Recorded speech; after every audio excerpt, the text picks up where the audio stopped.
After 17 years as the esteemed daughter of the Tang family, Meng Wan wisely made her exit with $1 million in hand when the true heiress arrived. Is her family truly impoverished? Not to worry, for she just happens to boast a modicum of influential connections. Are her parents unemployed drifters? Her autistic younger brother is a prodigious painter. Will her second brother not live past 25? Is her third brother, while performing in a tavern, being harassed by a wealthy woman? Did her eldest brother unexpectedly face challenges during his internship at a law firm? Meng Wan, I have a friend who is on the verge of attaining wealth and prosperity. A true heiress causing a ruckus? The prominent figures take out their notebooks. The first rule of the Rose Nurturing Manual, she must be afforded exclusive favoritism. The second rule of the Rose Nurturing Manual, she must be provided with an appropriate space to thrive. The third rule, eliminate all impurities that hinder her growth. When the true heiress reveals Meng Wan's origins, the entire class exclaims, "How wonderful! We finally have a poor person among us." Is the true heiress rallying a team? The two delicate young masters of the Tang family are desperately pulling strings, merely to snatch her from the Meng family, yet the situation seems to be veering increasingly off course. Yen, I will provide financial support, manpower, and resources. Meng Wan, you know I do not engage in unprofitable ventures. Meng Wan nods obediently and swiftly makes her escape. Yen smirks, unfazed, silly. Chapter 1. Each returns to their rightful place. At the airport, a girl adorned with sunglasses and a mask, headphones draped around her neck, and her long hair cascading down, emerges from the arrival's gate. She carries a small suitcase, her long, fair legs drawing the gaze of passers-by as they briefly wonder if they have encountered a celebrity. The girl halts, pushing up her sunglasses. Young miss, a middle-aged man clad in a suit stands before her, his head slightly bowed. Tang Wan removes her glasses, casually tucking them into her collar, the tear mole beneath her alluring peach blossom eyes accentuating her beauty. Have my parents returned? Indeed. After hearing this, Tang Wan displays neither joy nor anxiety, as if the returning individuals are strangers to her. Butler Chen, please remember to collect the remaining luggage. Yes, it will be delivered to your room shortly. Tang Wan nods, choosing not to elaborate further as she strides out of the airport. Butler Chen follows closely behind. Though outwardly impassive, he inwardly admires Tang Wan's composure. Had he been traveling abroad and discovered he was the child who had been switched at birth, he would undoubtedly have been agitated, hastily booking a flight home. If there were any family that could rival the Tang family, it would be a different matter altogether. Contemplating this, Butler Chen's gaze towards Tang Wan carried a hint of pity. Poor child, she likely remains unaware of what lies ahead. Tang Wan, naturally, sensed his scrutiny, but was disinclined to elaborate. In truth, she harbored no feelings of worry or despair. She was quite content to continue her travels abroad, only leisurely booking her flight home after the Tang couple's return. At the airport entrance, someone had already opened the car door, awaiting her entry. Tang Wan, accustomed to this, donned her headphones upon getting in. The vehicle smoothly departed, heading towards the Tang residence. As she gazed out at the scenery, her mood remained unperturbed. Upon learning she was not the biological child of the Tang couple, she had experienced initial shock, but more so, a sense of relief. It was not that the Tang couple had mistreated her. On the contrary, they had never deprived her materially. The monthly allowance she received far exceeded that of her peers. However, her relationship with the Tang couple had always been limited to this. Their intention in having children seemed solely to propagate their lineage and cultivate competent heirs. Having 3 children was merely to ensure 2 potential heirs to choose from, rendering her existence unnecessary had the second been a boy. They did not invest much thought into their children. What they desired could only be acquired through corresponding achievements. Once they reached suitable ages, they would be dispatched to the world's most prestigious private academies to further their connections in a favorable linguistic environment. Fortunately for Tang Wan, being a girl meant she could attain her desires without much effort. Regrettably, her parents had never shown her attention, not even arranging birthday gifts themselves. In her childhood, she had strived to gain her parents' attention through diligent study, yet unlike her brothers, she received no accolades. She chose to abandon her efforts, but this transformation posed no threat to them. They would not alter their behavior in response to her changes. Thus, she came to understand that she was not needed. Her sole purpose lay in securing a suitable marriage to ensure the Tang family's prosperity. The true heiress had returned, splendid. Thanks to her, Tang Wan's plan for escape had been expedited by a full year. Although the plan had encountered some deviations, it mattered little. Adaptability was paramount in life. Young miss, we have arrived. Butler Chen opened the car door, and only then did Tang Wan alight. The luggage will be delivered to your room shortly. Tang Wan acknowledged, ascending the stairs as the front door stood ajar, with Aunt Lu already waiting at the entrance. Young miss, both madam and sir are inside. Aunt Lu arranged the slippers for Tang Wan. Please bring me a cup of tea. Certainly. Having changed her shoes, Tang Wan sauntered into the main hall with a leisurely demeanor. In the living room, the Tang couple sat regally on the main sofa, while a somewhat frail girl occupied a side seat. She kept her head bowed, her cascading hair obscuring her profile, rendering her visage indistinct. At that moment, she was softly sobbing, appearing as though she had suffered a great injustice. In a typical family, one would expect a flurry of attention surrounding her, soothing her emotions, eager to compensate for the years of neglect. Alas, this was the Tang family. The Tang couple displayed no signs of empathy, allowing Meng Ji to perform her one-woman show unimpeded. Having lived in the Tang household for 17 years, her character had inevitably been influenced by the couple. At this moment, Tang Wan felt her interest in Meng Ji wane entirely due to her feeble demeanor. Even the faint sound of her sobbing, heard through her travel fatigue, began to grate on her nerves. Father, mother. Tang Wan redirected her gaze. Please have a seat. Tang Xing spoke, and Tang Wan naturally complied, taking her seat as Aunt Lu promptly served tea. Taking a delicate sip, the aroma of black tea spread in her mouth, easing her spirits somewhat. This must be my sister, Meng Ji observed, sensing the lack of attention and instinctively withdrawing her soliloquy. She was astute, positioning herself as the underdog, appearing utterly pitiful, which would undoubtedly evoke sympathy and support from others. Regrettably, her acting skills were woefully inadequate, resulting in none of the three individuals present engaging with her. The atmosphere momentarily stilled. Tang Wan found it amusing and, seizing the opportunity as she set her teacup down, raised an eyebrow and cast a glance her way. In stark contrast to Tang Wan's striking beauty, Meng Zi inherited Su Yao's features. While she was indeed a beauty, the disparity between them was glaring. The jealousy evident in the other's eyes was too pronounced, and Tang Wan smirked, gaining a modicum of insight into her temperament. She hoped that when confronted with the two young masters of a Tang family, Meng Zi would exhibit a modicum of cleverness. This is the information regarding your biological parents. Tang Sheng pushed the documents across the table. This is the Tang family, where sentimentality holds no sway. They value time, for time translates to wealth, while warmth cannot satiate hunger. Tang Wan received the files, her youthful fingers pinching the edge of the pages as she leisurely turned them.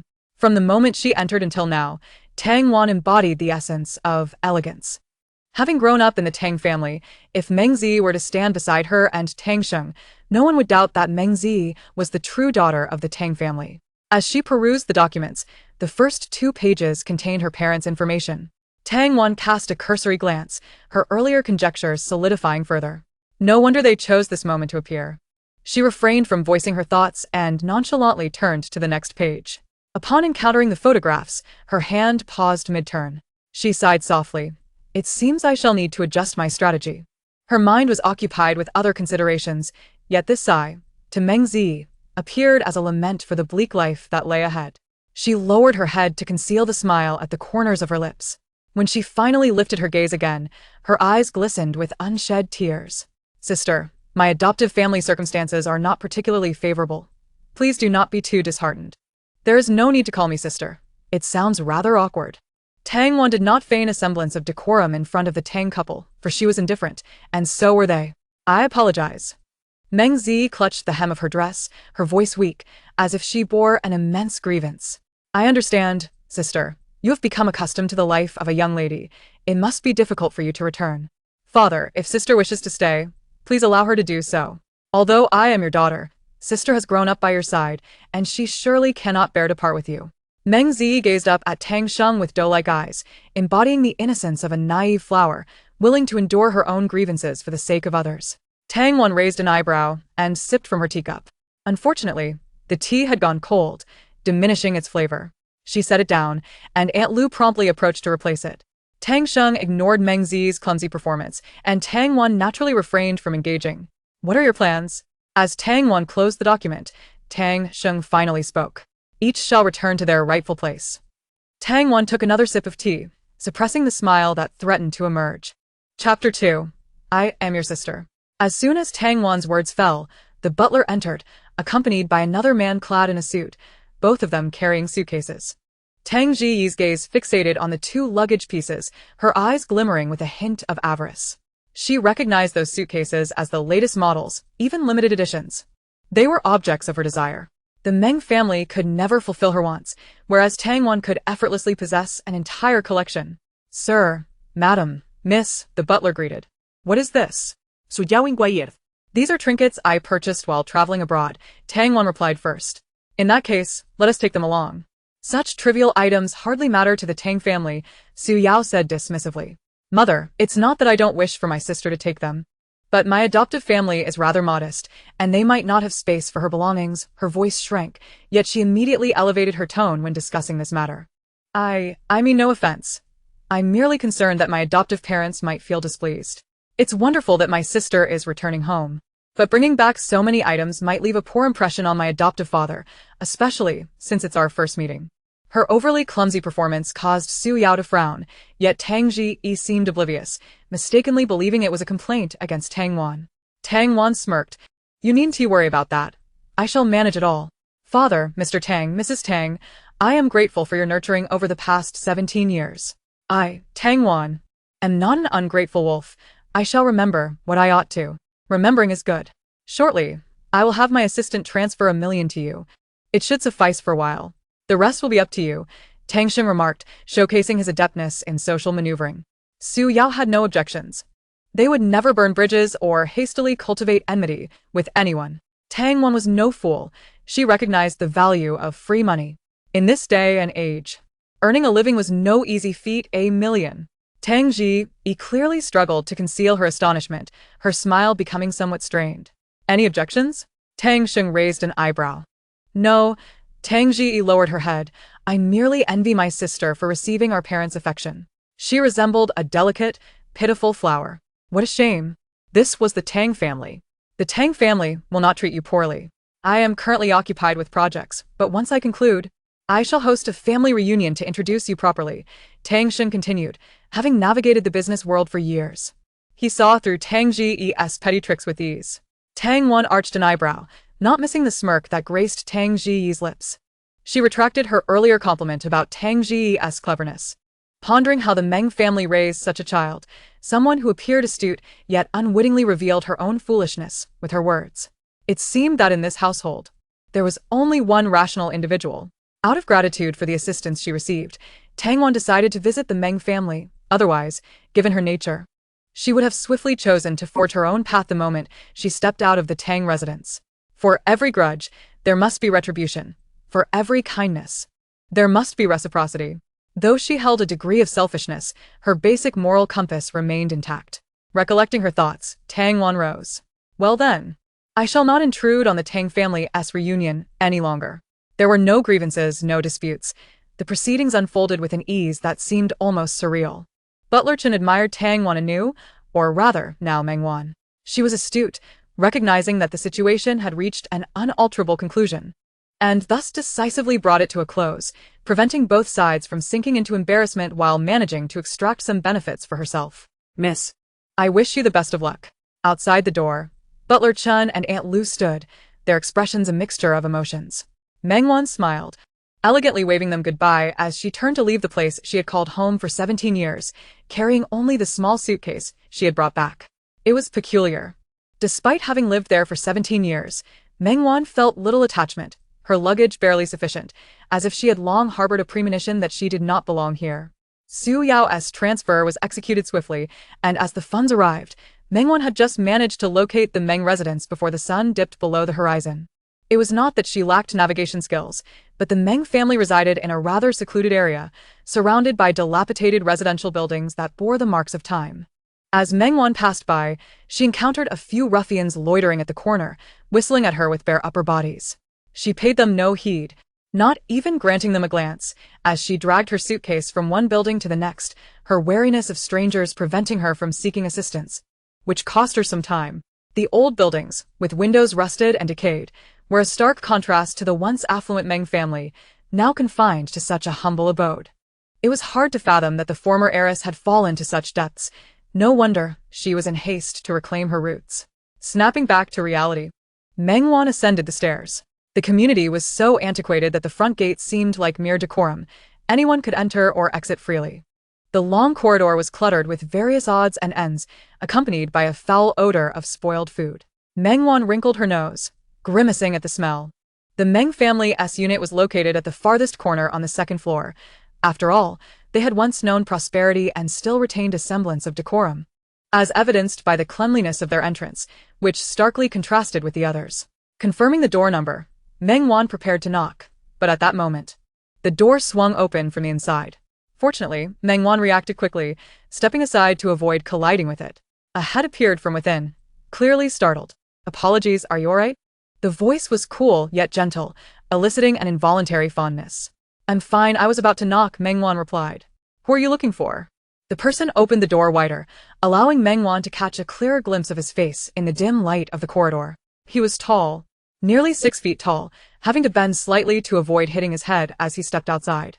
His features were mild, lacking any aggression, even in the dim light. It was evident he had a fair complexion. The white shirt of a restaurant server suited him well, accentuating his broad shoulders and narrow waist, making him a noticeable presence in any crowd. "Are you heading out?" Tang Wan counter. "Yes, I'm off to my part-time job." The man responded amiably, following along with Tang Wan's words. "Then I'll keep it brief. I am most likely your sister, the biological kind." Meng Wan's tone was earnest, though somewhat abrupt. "What?" Meng Ji Li was taken aback. "Ji Li, haven't you left yet? Remember to pick up your medication before work. Don't forget." A woman's voice resonated from inside, and both turned to look in that direction. "Mother," Meng Ji Li called out, and Meng Wan's gaze met hers. The woman, clad in an apron and modest attire, had a few strands of white hair but could not conceal her elegant demeanor. "Hello," Meng Wan greeted first. "Hello, dear. Who are you looking for? It's not very safe out here at night. Did you come alone?" The woman rubbed her hands on her apron, her tone filled with concern. Meng Ji, now it's Tang Ji. Didn't she mention me?" Meng Wan hadn't anticipated this turn of events. Zhe. At the mention of her name, both their eyes flickered with a hint of disappointment. "To put it simply, I am most likely your biological daughter. We were switched at birth, and as she seeks to reclaim her roots, I have consequently moved out. Shall we discuss the rest inside?" Chapter 3. The Meeting. The two were clearly flabbergasted, yet they ushered Meng Wan inside. Warm water was placed before her. Though they were the hosts, they appeared quite uneasy. "Aren't you heading out?" "I took leave from my manager," Meng Ji Li dutifully replied to Meng Wan's inquiry. "Not picking up your medication anymore?" Meng Wan continued to probe. "I can go tomorrow," he nodded. Meng Wan acknowledged him, and a silence enveloped the three. "Don't you have any questions?" Noticing Chini's discomfort as she fidgeted with her hands, Meng Wan took the initiative to break the awkward tension. "I spoke with Dad on the phone. They're on their way back. Have you eaten yet? The pantry is rather bare at home. What do you fancy? I shall go procure some provisions." Chini wiped her hands on her apron, her expression tinged with unease and awkwardness, accompanied by a hint of shame. "You may call me Wan Wan. I am not picky about food, it's quite alright."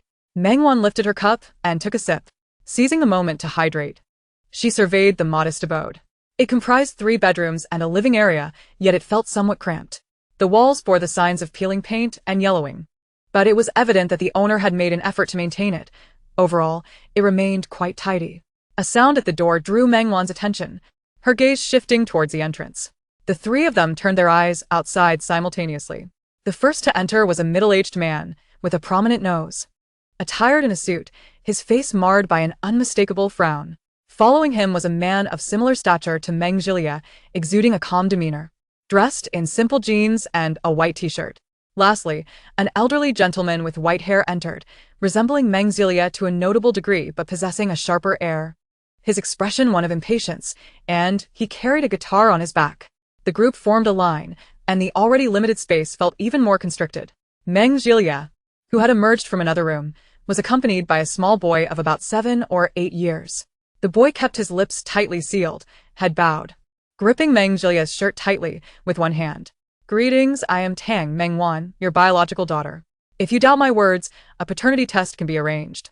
In truth, such verification was unnecessary.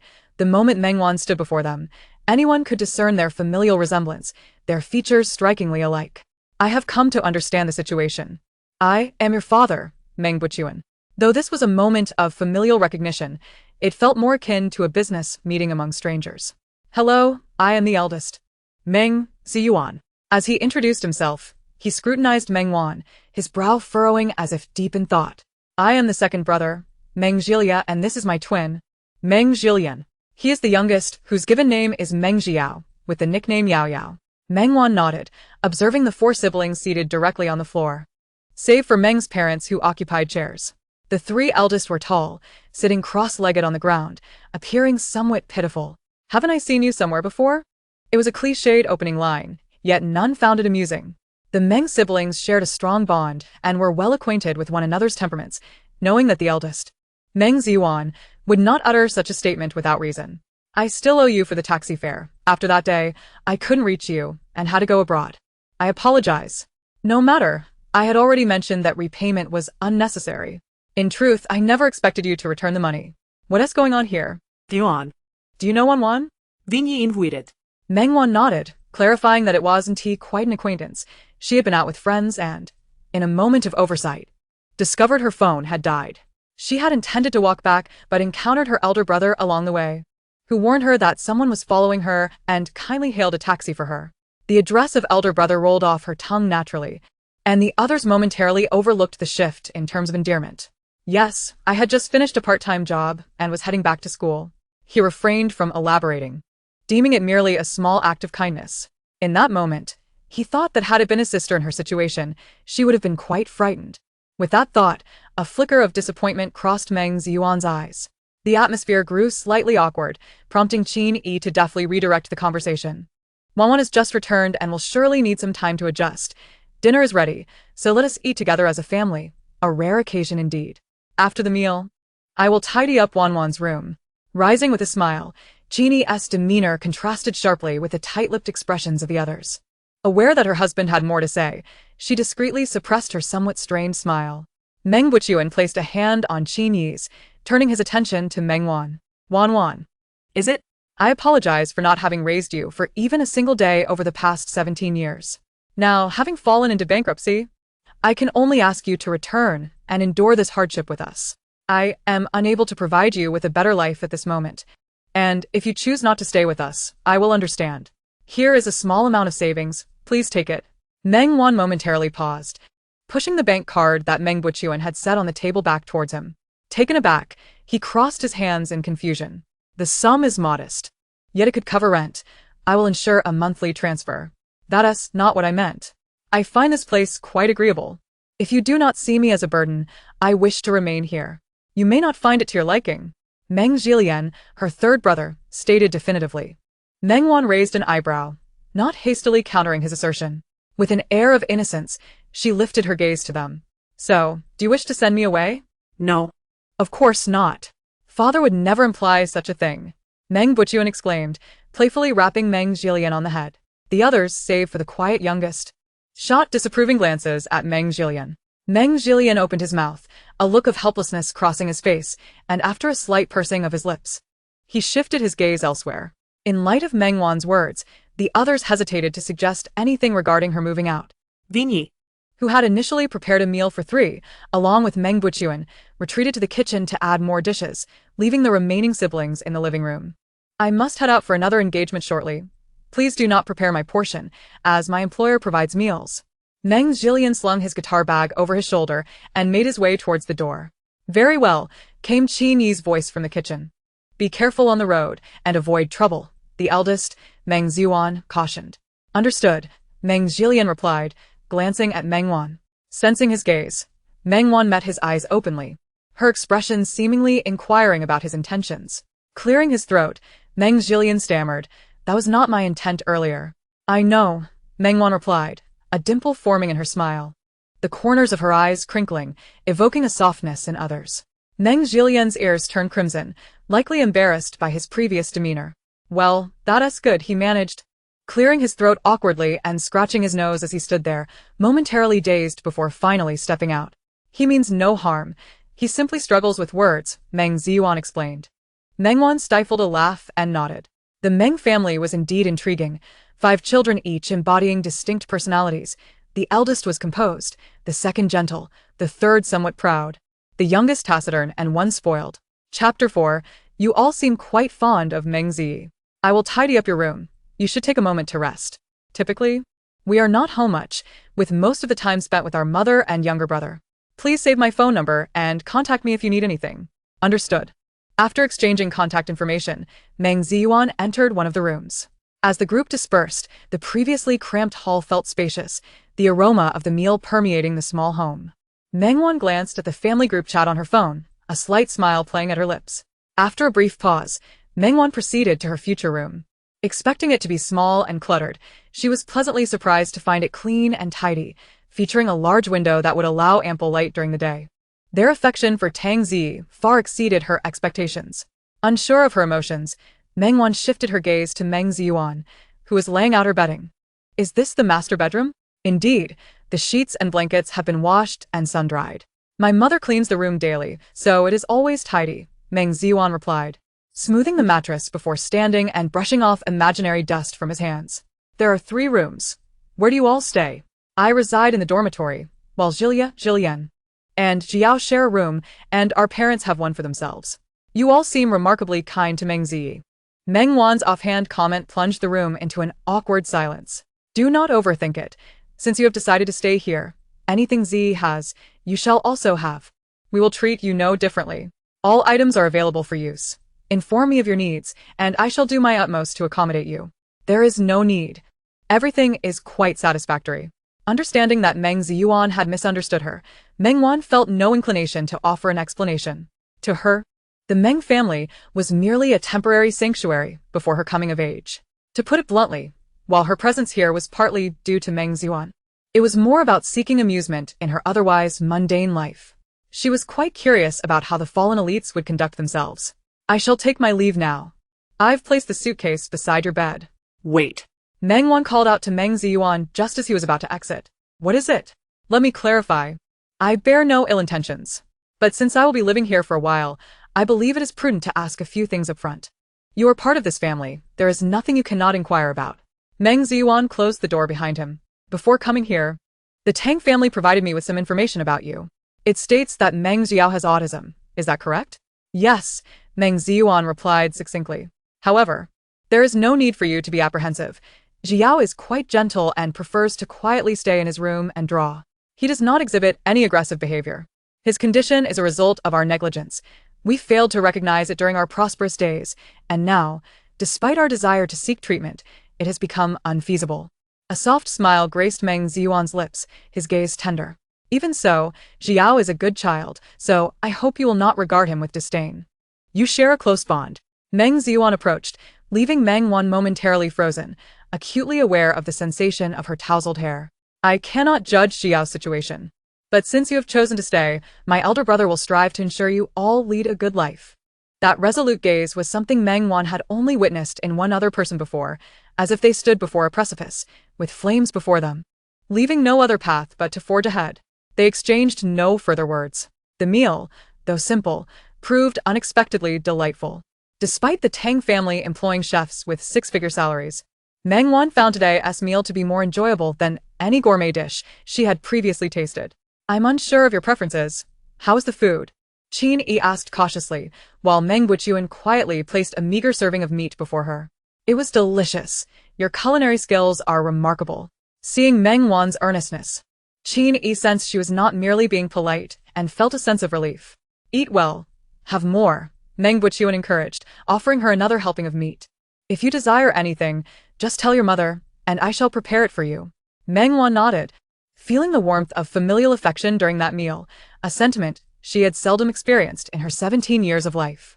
Perhaps it was the pleasant atmosphere or the irresistible hospitality that compelled her, for despite her modest appetite, she graciously consumed an entire bowl of rice.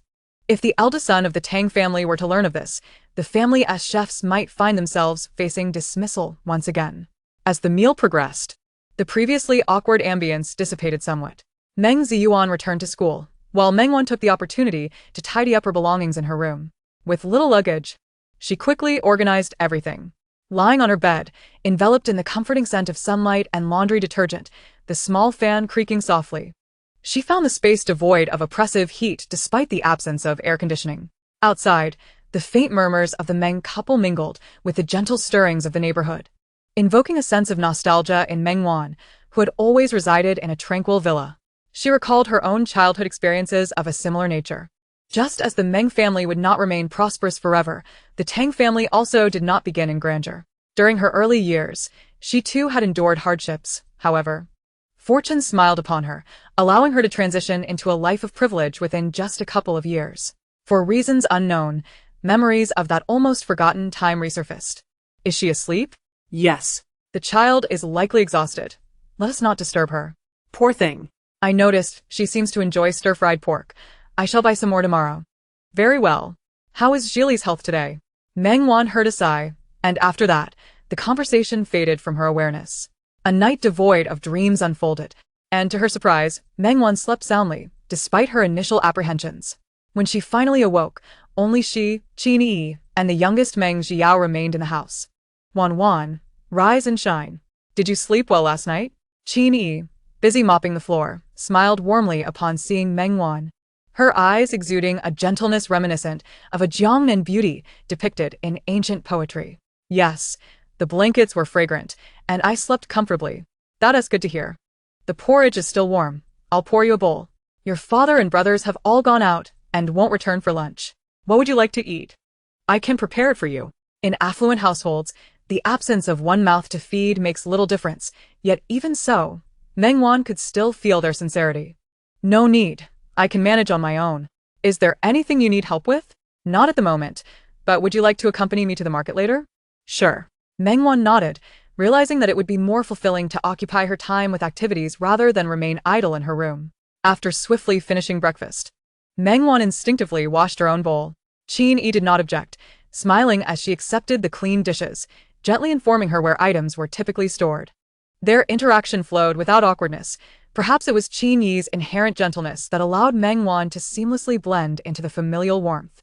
Once everything was tidied up, Qin Yi slung a basket over her arm while Meng Wan changed into her shoes and patiently awaited her by the door. Will you be all right alone?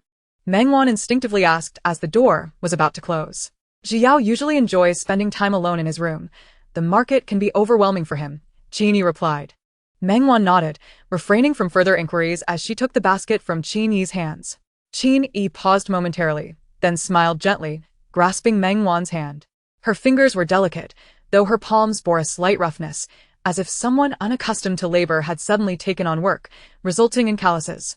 Meng Wan was not one to seek out close contact with others, yet after a moment's consideration, she did not pull away. She sensed the subtle relief emanating from Qin Yi beside her. Chapter 5. From now on, she must refer to her as Miss Meng. Wan. Do you have any dietary restrictions?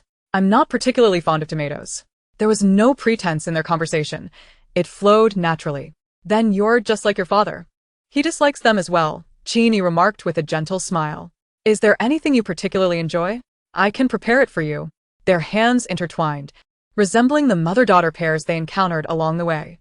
Meng Wan noticed this and felt a subtle upward curve at the corners of her mouth, her gaze softening. Meng Wan had visited supermarkets before, but this was her first experience at a local market. Observing Qin Yi adeptly greet vendors and haggle over prices, Meng Wan found herself imagining what it would be like if Su Yao were present. Would she lower herself to engage in back-and-forth banter with the vendors for a few cents? Meng Wan shook her head, concluding that it was far more likely that Su Yao would approach the negotiations with an icy demeanor. A person who had known poverty contrasted sharply with someone who had fallen from grace. Their personalities were entirely divergent, one assertive, the other gentle, leaving Meng Wan in awe. The bustling market, filled with a cacophony of voices, required one to raise their voice to be heard amidst the din. Initially captivated by the novelty, Meng Wan soon found the noise overwhelming, ultimately resigning herself to follow Qin Yi through the throngs. Listening to her recount which stalls offered better prices and which ones might shortchange customers. Upon exiting, the clamor abruptly ceased. Meng Wan took a deep breath, feeling as though she had emerged from a different era. Just yesterday, she had been ensconced in a luxurious hotel abroad, indulging in sleep. Was it too noisy for you? Qin Yi quickly detected Meng Wan's discomfort. I don't particularly enjoy crowded places, Meng Wan admitted with a smile. My apologies. I thought you might find it dull to stay alone. No, if possible, please bring me here next time. Unexpectedly, Meng Wan made this request. Qin Yi was puzzled. Bargaining with vendors was quite entertaining, and discovering items not available in supermarkets was rather enjoyable. Most of the time when she went shopping, She simply waited in the VIP room for staff to bring her desired styles. Occasions like this were truly a first in her life. Once she confirmed that Meng Wan was not forcing herself, Qin Yi's expression relaxed. This market was the largest in the vicinity and also the latest to close. The smaller markets wrapped up their sales by 4 or 5 o'clock, while this one operated until 8. When I first arrived in this area, I was unaware of it. But I was fortunate that a neighbor, an elderly lady, informed me about it. Qin Yi spoke cheerfully, sharing the assistance she had received since arriving, along with her bargaining tips. Meng Wan occasionally responded, and the two of them each held one side of the vegetable basket as they traversed the narrow path on their way back. As Meng Wan listened to Qin Yi, she observed her surroundings to familiarize herself with the route, but her gaze caught sight of a somewhat familiar figure. What's wrong? Seeing Meng Wan come to a halt, Qin Yi paused as well. That person, doesn't he resemble my father? Following Meng Wan's pointing finger, Qin Yi lifted her eyes in that direction. In just a glance, a hint of sorrow filled her gaze, and the corners of her mouth turned downward. Meng Buchuan sat on a bench beneath the residential building, impeccably dressed in a suit, with a briefcase beside him. He had his head bowed, his white hair glistening in the sunlight, appearing both desolate and heart-wrenching. I'll go call him. Wan, Shu. Qin Yi placed a finger to her lips and gently shook her head. Understanding, Meng Wan withdrew her gaze, and the two quickly passed by that way. Wan, when your father returns, please refrain from asking anything, all right? I understand. Meng Wan, being perceptive, likely grasped that Qin Yi was trying to protect Meng Buchuan's dignity. It wasn't hard to imagine the turmoil one would face when a person of high status suddenly faced bankruptcy and had to seek employment anew to support their family. At this moment, Meng Buchuan must have been suffering as well. Qin Yi's eyes reflected a sense of relief. The Tang family had raised you well, but being with us has caused you distress. Meng Wan shook her head but refrained from discussing her situation with the Tang family. The members of the Tang family were either heartless or deranged. Her ability to behave like a normal person was largely due to someone's kindness. Upon returning home, Qin Yi was already in the kitchen preparing lunch. Meng Wan sat on a chair, responding to messages. Miss Meng, have you finished your official duties? It was 10 in the morning, and the other party evidently understood Meng Wan's biological clock quite well. Are you mocking me now? Meng Wan typed rapidly. The time of the sent message indicated 11:30. Despite the hour-and-a-half delay, the reply came back almost instantly. How dare I? Yan sent a meme depicting someone begging for mercy. Meng Wan smirked, sending a meme of someone punching. It seems you're doing quite well. Otherwise you wouldn't have dumped 2 suitcases on me and cast me into the cold palace.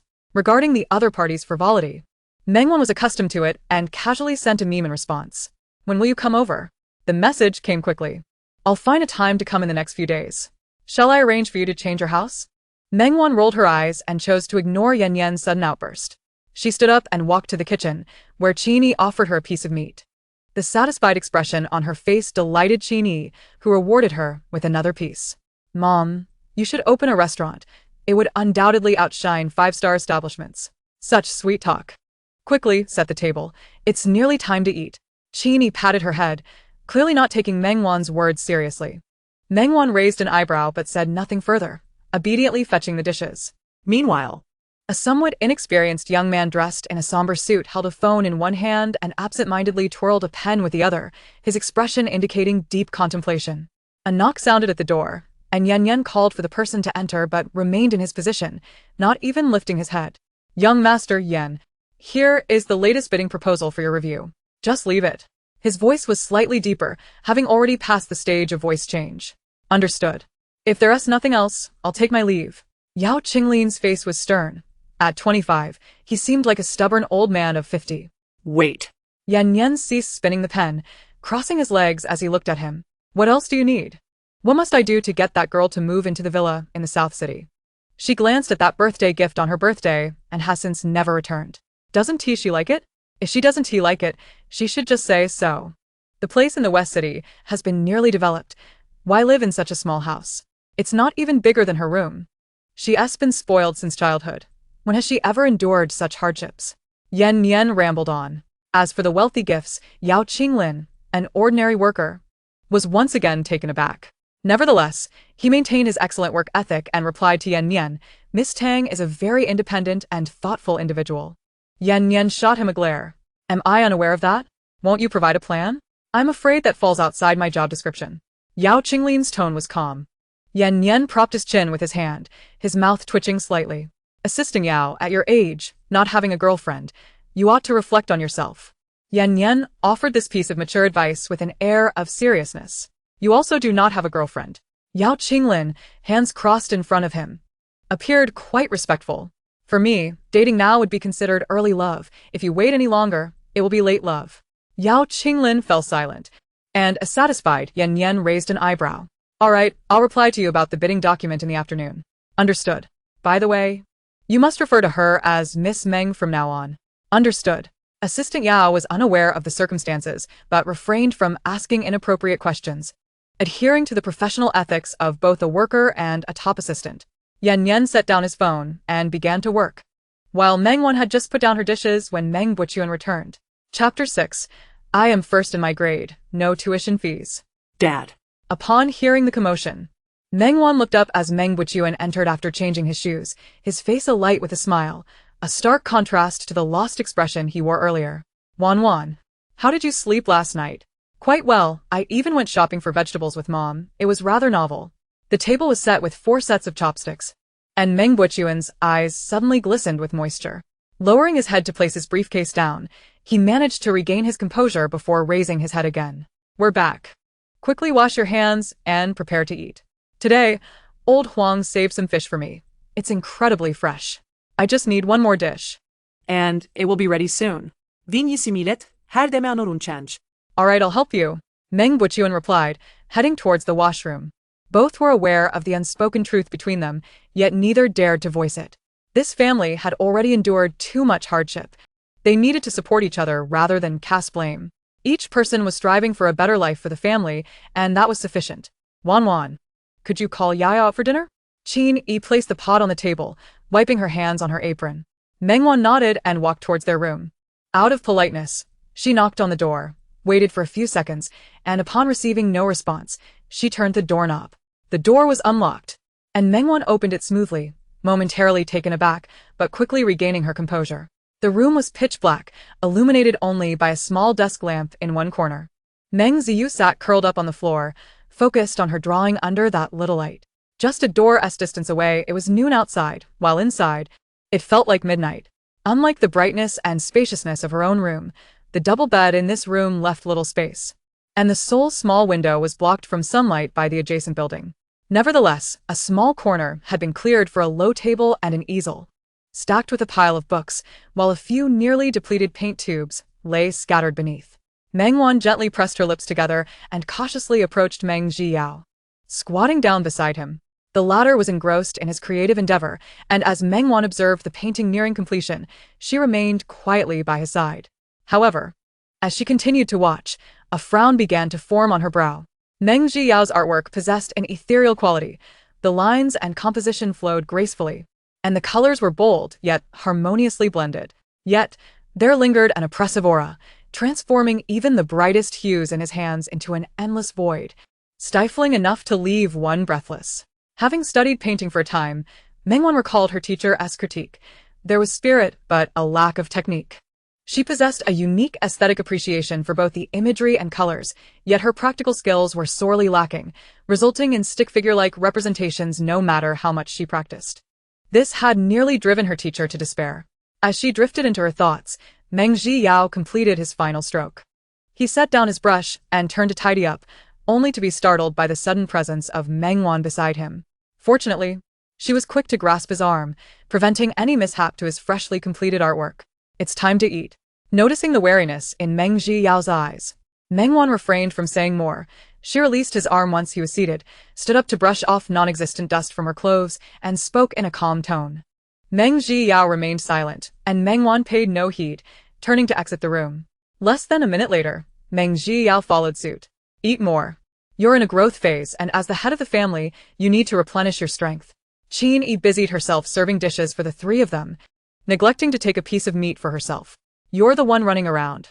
You should indulge a bit. Despite the financial turmoil, the bond between the couple had not fractured. Rather, it had grown increasingly intimate. Meng Wan paused mid-action, glancing at Qin Yi. Mom, have you considered setting up a stall? You truly know how to speak. Qin initially thought Meng Wan was complimenting her culinary skills, beaming with delight. However, Meng Buchuan, noticing Meng Wan's demeanor, discerned the underlying seriousness and subtle probing in her words. Do you think it's feasible, Wan? Yes, Mom's cooking is excellent. Setting up a small stall would pose no problem. Qin placed her utensils down, a flicker of uncertainty crossing her face. I manage well when cooking at home. But venturing out, what if I incur losses? Moreover, these are all home-style dishes. How could they attract customers? I believe it's worth trying. Meng Wan interjected. Let us not forget, the youngest is the pickiest eater, yet since you've taken over the cooking, he always eats the most. Times have changed. Though Qin expressed reservations, it was evident that her inner resolve was wavering. Seizing the opportunity, Meng Wan fanned the flames of encouragement. Regardless of profit or loss, trying it out wouldn't hurt. We could start with low-cost foods. Over her 17 years, Meng Wan had not languished as a frivolous young lady. With ample time and resources at her disposal, and surrounded by the commercial prodigies Tang and Yan, anyone with a modicum of sense could glean something useful. Once the idea of setting up a stall emerged, Meng Wan swiftly envisioned a comprehensive plan for implementation. Coincidentally, school was about to commence, and setting up a stall selling sandwiches or seaweed rice rolls at the school gate seemed promising. If her home-cooked meals turned out well, she could scout nearby construction sites for potential business, offering lunch boxes to the workers. All right, I'll take these next few days to practice and see how it goes. I'll set up the stall once school starts. Qin was characterized by her decisive nature. After relocating, her mental state had been quite poor, compounded by the need to attend to the youngest child. Therefore, the family had collectively decided that Qin would remain at home, while the four of them would handle the finances. Yet, Qin felt as though she was holding everyone back, endlessly repeating household chores. Whenever she paused, guilt would wash over her. Meng Buchuan recognized that Qin was shouldering an excessive psychological burden. If this continued, it would certainly lead to issues. Meng Wan's proposal undoubtedly alleviated his dilemma. But your health? I can manage. Sandwiches and seaweed rolls are simple and won't wear me out, Qin replied. Her tone resolute, even infused with a hint of optimism for the future. Meng Buchuan pressed his lips together, seemingly deep in thought. Observing this, Meng Wan seized the moment to articulate her true intent. To be on the safe side, Dad, you should accompany Mom to the stall. This way, the workload won't be too heavy, and you'll have someone to converse with during quieter moments. However, Meng Buchuan frowned at the suggestion. That would mean one less labor at home. I actually think Wan's suggestion is quite good. Working together as a couple is less taxing. If it doesn't yield profit, you can always look for a job later. There's no rush, Qin interjected, her complexion noticeably brighter. Indeed. We could see results in about a week. The street stall economy has flourished in recent years. Giving it a try wouldn't hurt. Both Qin and Meng Wan urged Meng Buchuan in unison. Let us settle on this for now. We can discuss it further when your second brother returns tonight. By the way, Wan, where is your school? I almost forgot to arrange your tuition. I attend a private foreign language academy. You needn't worry about the fees. I'm first in my grade, so my tuition is waived. Meng Wan spoke with a hint of pride. Meng Buchuan and Qin exchanged a glance, astonished by her revelation. Fearing their disbelief, Meng Wan promptly rummaged through her phone to find the class group S folder, disregarding the messages from the naysayers. It was obvious they were merely engaging in idle chatter. Once she located the folder, Meng Wan presented her phone to them, the name Tang prominently displayed, followed by a series of high scores and her ultimate ranking.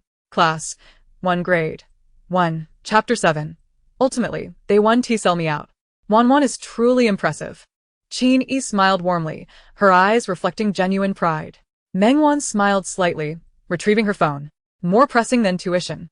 When will you arrange my household registration and change my name? There's no need for you to make a special trip. Just hand me the household register. Can you manage alone? Or should I go? Meng Buchuan expressed no trace of distrust. I can handle it, don't worry. Unable to resist Meng Wan, Qin retrieved the household register and handed it to her. To their surprise, within just an afternoon, Meng Wan had successfully completed the task. That evening, Meng Zhili returned home. The fan whirred gently as Qin and Meng Buchuan recounted their midday discussions with him. At the school gate during drop-off and pick-up times, there are numerous snack stalls, and even those with mediocre presentation and taste attract many students. Mom, your culinary skills are exceptional. I believe this venture is viable. Meng Zhili, embodying his gentle and kind nature akin to an ancient gentleman, truly lived up to his name. However, setting up a stall requires a cart. That's not a concern, Meng Wan interjected, but her voice was momentarily overshadowed by Meng Zhili's. Though his voice was not loud, the abrupt interruption caused him to cough several times. The others turned their attention to him, and Meng Wan noticed his pale complexion, her brow furrowing slightly in concern, though her movement was subtle enough that no one else noticed. Take your time. Speak slowly. Qin Yi patted his back, helping him breathe easier, while Meng Buochuan poured him a glass of water. The restaurant where I work part-time has an unused stall card in the back, purchased by the owner years ago. It's no longer needed. I'll message him to see if we can borrow it. It seemed that this family, once they had a goal, acted with remarkable efficiency, swiftly determining a direction and taking action. The owner, evidently fond of Meng Zhili as an employee, quickly replied, indicating his intention to discard it. And if they didn't mind, they could take it. A few individuals were quite pleased and began to calculate the costs of materials, labor, and so forth. Their conversation continued until midnight, a stark contrast to the couple's usual routine of retiring by 10 o'clock. Observing their lively spirits, Meng Wan contemplated for a moment before articulating her intentions. I wish to reorganize the rooms tomorrow. Would that be permissible? The three of them were momentarily taken aback. Was it due to discomfort with the sleeping arrangements? Meng Wan shook her head. This afternoon, I assessed the 3 rooms. Mine has the best natural light, followed by my parents', while the one occupied by my second brother is the least favorable, small and devoid of sunlight. I propose that my parents use my room, and I will partition your room into 2 areas for Yao Yao and myself. He often relies on a desk lamp for his drawing, which could strain his eyes over time. My eldest brother seldom returns home, and being younger, he has a better immune system, so he can remain in that room. At least it won't feel too cramped. Meng Wan spoke earnestly, yet as the night deepened, the previously animated atmosphere turned somber. Before you arrived, Ji Yi lived in that room. It is unreasonable for you to demand a change now. I cannot agree to this, Qin Yi remarked, diverting her gaze, her smile fading. I concur. When our family was prosperous, you did not enjoy the comforts. Now that we are in a state of decline, you should not have to endure hardship. Although father may not be able to provide a better lifestyle now, at the very least, I hope to offer you the best within our means. I cannot agree to this either. Taken aback by such an unexpected conclusion, Meng Wan was momentarily stunned, instinctively glancing at Meng Zhili, who averted his gaze, evidently siding with their parents. Meng Wan sighed, unable to articulate her feelings. In that case, at the very least, let Yao Yao come to my side. I will partition the room. He is still young, and residing in a room devoid of sunlight could hinder his growth. I will discuss this with Yao Yao tomorrow. Can we make a decision together? She added, furthermore, with the start of school approaching, I can apply for a dormitory. Rather than leaving a room vacant, it is better to utilize the space wisely. Have you planned to move to the school from the very beginning? The topic shifted yet again. I could choose not to live there, Meng Wan shrugged, her intentions inscrutable. If staying at school would provide you with more comfort, I would not stand in your way. A gilded cage is still not as good as one's own nest. Meng Wan's words elicited laughter from those present. All right, it is getting late.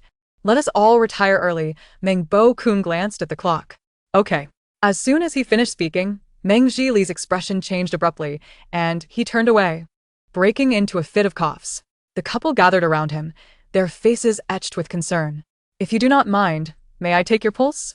Meng Wan inquired after Meng Zhili had regained his composure. Of course. Without hesitation, Meng Zhili extended his hand. You can do that? I learned a bit from an elder. Meng Wan placed her hand directly on Meng Zhili's wrist. Despite being a grown man, and it being summer, his hand felt as cold as ice. It is remarkable that you have made it this far. Meng Wan's comment surprised Meng Zhili, yet he did not feel offended. Zhili and your third brother are twins. During the ultrasound, a doctor remarked that the chances of your second brother surviving were slim. Upon hearing that, I felt as though the sky was collapsing. Thankfully, fate was kind. Although Zhili was immediately placed in the intensive care unit upon birth, he was allowed to live. Qin Yi's expression was one of sorrow. Indeed, these years I have clung to life with various peculiar medications, Meng Zhili remarked with a light-hearted demeanor, seemingly attempting to lighten the serious atmosphere. Then why are you still in your final year of high school? Meng Wan released his hand and smoothly transitioned the topic. I frequently fell ill as a child and took a year off from school. I see. What medications are you currently taking? traditional Chinese medicine, angelica, astragalus, ginseng. Meng Li recited the prescriptions. Upon hearing this, Meng Wan's expression tightened instead of relaxing. These are merely the basics. Cough. Meng zehili interrupted. Meng Wan understood, recognizing that Meng Bo-kun and Qin Yi were unaware of this matter. Mom and Dad, it is getting late. You should go to sleep. Tomorrow, we need to prepare for the market. But I am fine. It is an old ailment. I saw the doctor today and he did not express any concerns. Wan, is there anything wrong with the prescription? Meng Wan nodded. It is indeed fine, but it is of little use. Despite their apprehensions, the couple was gently ushered into their room by Meng Li. Once the door closed, Meng Li let out a sigh of relief. He turned to Meng Wan, placing his index finger to his lips, a tender smile gracing his face. I understand. She looked up at him. By the way, did you memorize that prescription you prepared for yourself, or? I composed it myself. Do not be deceived by my appearance. I have grown up amidst jars of traditional medicine, and have learned a thing or two. I am aware of my own body. If I can survive another year, I see no need to waste money unnecessarily. Meng Wan nodded, contemplative. When will you be free? I have my last day of work tomorrow. The day after, I will return to school for the opening ceremony. After that, I will have no more obligations. Would you accompany me to a place? Sure. Aren't you going to ask where? You wouldn't sell me off, would you? Meng Li wore a gentle smile, resembling a mature and dependable older brother. That is uncertain. Although she said this, Meng Wan's face bore a smile. Meng Li said nothing further, merely reaching out to ruffle her hair. By the way, please write down the prescription you prepared for yourself. Chapter 8. Yen Tuolman Yen. After a night of pleasant dreams, Meng Wan sat up, drew the curtains, and gazed at the scenery outside, lost in thought for a while. Regaining her senses, she picked up her phone to check the time. It was 9:30 in the morning. Just as she was about to set her phone down, a call came through. Hello. The just-awoken Meng Wan's voice, laced with a soft lilt, sounded almost endearing. Yen, having fumbled with his pen, let it slip from his grasp onto the table, his ears flushing with embarrassment. A stark contrast to his previous assertiveness before the call. Did you just wake up? His slightly deep voice carried a hint of exasperation, yet it stirred Meng Wan's lingering drowsiness. She lazily responded, her eyes half closed. After helping you, didn't bother to reply to my messages? Miss Meng is quite busy, I see. Though it sounded like a complaint, it was tinged with a touch of vulnerability, akin to a neglected puppy. Yesterday, we were discussing matters, and it turned into a late-night affair, so I fell asleep directly. Meng Wan yawned without concern for her image. Yen frowned. Is there more to discuss? Nothing major. By the way, I need to visit Old Chin the day after tomorrow in the afternoon, taking my second brother along. The old man will surely grumble that you only seek him out when you need something, Yen smirked. Meng Wan touched her nose, choosing not to argue. Also, I will compile a list for you shortly. Could you help me deliver some items? I say, Miss Meng, I am a manager, not your errand boy. Am I merely a tool for you? Yen expressed his dissatisfaction. The school enrollment list. All right, I will deliver it to the esteemed Miss Meng in an hour. Don't forget to sign for it. Meng Wan chuckled as she ended the call, her sleepiness dissipating somewhat. Yen whistled, finding the assistant Yao, who entered with coffee, to be quite agreeable. Exiting the room, Qin Yi was in the kitchen preparing sandwiches and seaweed rolls. Upon seeing Meng Wan emerge, she smiled and waved at her. Before Meng Wan could speak, Qin Yi promptly stuffed a small piece of sandwich into her mouth. How is it? Qin Yi's eyes sparkled with anticipation, mixed with a hint of self-doubt. Meng Wan chewed and swallowed, nodding enthusiastically. Delicious. Not too dry or hard, just right. Try this as well. Qin Yi, relieved, cut another piece of seaweed roll and fed it to Meng Wan, who brightened at the taste and eagerly took another bite. These were fresh from the market this morning with your dad. After negotiating with the vendor, we can get them at a discounted wholesale price in the future. Seeing Meng Wan appreciate her efforts filled Qin Yi with joy. Very good, Meng Wan affirmed. By the way, where is Dad? Early in the morning. Your second brother and father went out to push the car back. After Zhili returned, he went back to work at the shop. While your father was downstairs cleaning the small cart. I'll go take a look, you said. Oh, and don't forget to bring some water and food for Dad. Meng Wan replied, taking a cup and heading downstairs. Having been in this household for merely 2 or 3 days, Meng Wan had seamlessly integrated herself into the family.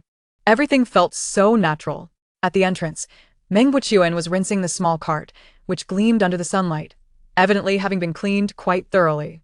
"Dad," Meng Wan greeted him. "Why don't you take a break and have something to eat?" Hearing her voice, Meng Buchuan smiled and turned off the faucet, walking over to her. He took the water and gulped it down, quickly consuming more than half of it. "Oh, Lao Meng, who is this?" A woman carrying a trash bag emerged from the building, cheerfully greeting them. "This is my daughter, Wan Wan. Say hello to Aunt Chun," Meng Buchuan casually replied. "Hello, Aunt Chun," Meng Wan said sweetly. "What a beautiful and polite girl. Lao Meng, is this your eldest daughter or your second?" Aunt Chun inquired, nodding in satisfaction. Her face filled with admiration. "I only have this one daughter," Meng Buchuan said, his expression dimming slightly. However, having once held a high position, he concealed his emotions well. And Aunt Chen's straightforward nature left her unaware of any change. "Is that so?" Aunt Chen felt an inexplicable strangeness. She remembered when the Meng family moved in. They had encountered each other briefly. She recalled that several of the boys were quite polite, busily helping with the moving, while only one girl, dressed in what appeared to be an expensive dress and wearing a large, beautiful straw hat, had complained sharply about the place being shabby, dirty, and small. Barely acknowledging her with a dismissive huff as she went upstairs, her demeanor exceedingly arrogant. At that time, she hadn't seen the girl's face clearly and couldn't recall the specifics, but she certainly hadn't left with a favorable impression. Yet today, this child seemed like a completely different person. But since the parents had spoken well of her, Aunt Chen wouldn't dwell on an unresolvable question. "Aunt Chen, these are seaweed rolls made by my mom. Would you like to try one?" Meng Wan offered the fork with a gentle smile, the kind that elders would appreciate. "Your mom made these?" "I must give them a try," Aunt Chen replied. Meng Wan remained silent, patiently waiting for her to taste it, and as expected, it received 5-star praise. "My mom plans to set up a stall at the school gate when school starts, and she asked looking for someone to try them. We said they were good, but she didn't believe us. Now that you've said so, Aunt Chen, she'll surely believe it, right, Dad?" "Indeed." Meng Buchuan chimed in, the father-daughter duo in perfect harmony. "A stall at school? That sounds wonderful. There are many children around here. Just the other day, we were complaining with Aunt Wang about how the kids are going to school, and we have to wake up early to make breakfast for them. These little rascals, instead of eating a proper meal, prefer to buy whatever from outside, not knowing how it's made. Nowadays, there are so many shady places. They just want to listen." Once the topic turned to children, Aunt Chen abandoned her trash duties, her foot retreating as she began to rant about the troubles of raising kids. Meng Wan smiled, occasionally chiming in with agreement. "Aunt Chen, why don't you come over to my house for a visit? My mom is busy upstairs making sandwiches, seaweed rolls, And tea eggs. I'm sure she'd be delighted if you came." "Wonderful," Aunt Chen exclaimed, slapping her thigh. "Then I'll bring Aunt Wang and the others over to see. If it's good, we'll be your first customers." "Oh, that would be fantastic." Meng Wan sweetly flattered her, saying a few more kind words that left Aunt Chen beaming. She almost forgot to take out the trash and waved goodbye to Meng Wan as she left, glancing back 3 times. Meng Wan stood obediently, waving gently until Aunt Chen disappeared from sight. "Wan Wan, how did you know Aunt Chen has children?" Meng Buchuan casually asked. "She had a blue backpack in her trash bag. That color is quite bright, and nowadays, young people don't use it much. But it's more common among elementary school students." Meng Buchuan nodded, his tone filled with admiration. "Wan Wan, you're very sharp. I only made a start. Whether it works out depends on Mom." Meng Wan winked, her demeanor lively. Meng Buchuan suddenly smiled, as if something had been resolved within him. Chapter 9. The young lady of the Tang family. "Do you need help?" No, just wipe it down and put it away. Don't get yourself all wet." Meng Buchuan replied, tucking the remaining seaweed rolls away and handing back the empty box and cup to Meng Wan. "You should head upstairs and let your mom know." Meng Wan nodded and turned to ascend the stairs, recounting the events to Qini. Rather than reprimanding Meng Wan for her initiative, Qini appeared tense yet excited, contemplating making more, but unsure where to begin after pacing back and forth twice. "Mom, you keep busy. I'll go discuss the room situation with Yao Yao," Meng Wan said. "Good girl. Go ahead," Qini replied, her focus entirely on her tasks. Meng Wan chuckled, shaking her head as she walked toward Meng Yao's room. As per usual, she knocked on the door, expecting no one to answer. Just as she was about to open the door herself, the doorknob turned. Meng Wan looked down to see Meng Yao's small face peeking through the crack. "I need to talk to you. Is it convenient?" Though only 8 years old, Meng Yao's demeanor was far from childish. Meng Wan spoke to him, as if he were an equal. This child, the same age as the second young master of the Tang family, had a temperament that stood in stark contrast. Meng Zhiyao didn't speak but opened the door and returned to his little corner. Meng Wan noticed he held a brand new jar of paint, suggesting he had come to grab it just before opening the door. Even in this situation, the Meng family still sought to fulfill the children's needs. I'll divide my room into 2 areas. You can have the inside section, which is quieter and receives sunlight, better for painting. I'll stay in the outer section, where I won't disturb you. What do you think? Meng Zhiyao glanced at her before lowering his gaze to adjust the colors he desired. My room has a window that overlooks a beautiful view. During the day, you can see birds perched on the power lines. In the afternoon, sunlight filters through the tree shadows into the room, and at night, you can catch sight of a couple of pedestrians walking under the dim streetlights. Meng Wan's voice was soft, imbued with a certain magic that made Meng Zhiyao unconsciously pause his actions. Painting shouldn't confine oneself to a dark little corner. One must experience the outside world. I promise I won't disturb you while you're painting. If you agree, just nod your head. If you disagree, I'll annoy you every day until you can't paint. She was not a saint, but if the other party treated her well, she wouldn't feel it was a given. Upon hearing her final words, Meng Zhiyao's eyes widened in surprise, filled with reproach. Seeing him exhibit normal childlike emotions made Meng Wan smile, ruffling his hair. Not bad. Much cuter than that little rascal. Just as Meng Wan was lost in thought, Meng Zhiyao swatted her hand away. She raised an eyebrow, asking, "What is the matter?" After a moment of hesitation, he nodded, proving to be more agreeable than Meng Wan had anticipated. This was fortunate, as she herself lacked patience, thus saving her some trouble. With Meng Zhiyao settled, Meng Wan stood up. "Continue painting. I'll tidy up the room and let you know when it's ready." Without waiting for a response from Meng Zhiyao, she walked out. Meng Zhiyao, however, remained still, staring at his partially completed artwork, seemingly lost in thought. After organizing everything, Meng Wan drafted a rough outline in her mind and sent the sketches along with the necessary items to Yan Yan. Yan Yan worked swiftly. He promised it would take an hour, but in less than 30 minutes, a group of workers arrived, carrying equipment upstairs. Meng Wan had given prior notice. So as soon as Meng Buqian heard the knock on the door, he rushed to open it. Initially, he assumed it was merely an ordinary worker, but upon seeing the visitor, he was momentarily taken aback, a glimmer of disbelief flickering in his eyes. "Yi. Good day. May I inquire if Miss Tang Wan is present?" The leading man was clad in a simple white t-shirt and jeans, topped with a linen hat, exuding a minimalist yet stylish charm. Yisheng? "What brings you here?" Meng Wan emerged from her room, equally astonished upon catching sight of the man. "I heard Yan Yan mention it, so I thought I'd drop by." Meng Wan nodded, ushering the worker inside and briefly explaining the situation before re-emerging. Upon her return, she found Meng Buqian trailing closely behind Ji Sheng, surveying the entire house. "Have you fallen back into your old habits?" Meng Wan did not hold back, delivering a playful slap to his back, the sound crisp and startling Meng Buqian. Noticing Ji Sheng's unflappable demeanor, she sighed in relief. "Dad, allow me to introduce my friend, Ji Sheng, an architect." Meng Wan's introduction was casual, to which Ji Sheng seemed accustomed, respectfully addressing Meng Buqian as uncle. "An architect, you say?" Ji Sheng is renowned both domestically and internationally, hailed as a genius in architecture. Meng Buqian's lips twitched slightly. "Uncle recognizes me? Just call me Xiao Sheng. I've known Wan for many years, no need for formalities." Ji Sheng's warmth left Meng Buqian somewhat overwhelmed, recalling an instance when he had witnessed Ji Sheng vehemently chastising a nouveau riche. At that time, the Meng family was negotiating packaging design with the Ji Group, and as fate would have it, Ji Sheng was the son of the company's head and the sole heir. The scene had been quite something, with Ji Sheng's words cutting through the air with such force that they echoed into the conference room from 2 offices away. However, gazing at the courteous man before him, Meng Buqian began to question his memory, but soon enough, he confirmed that he had not mistaken the individual. The couple lingered by the door, listening to the sounds from within, their eyes filled with concern.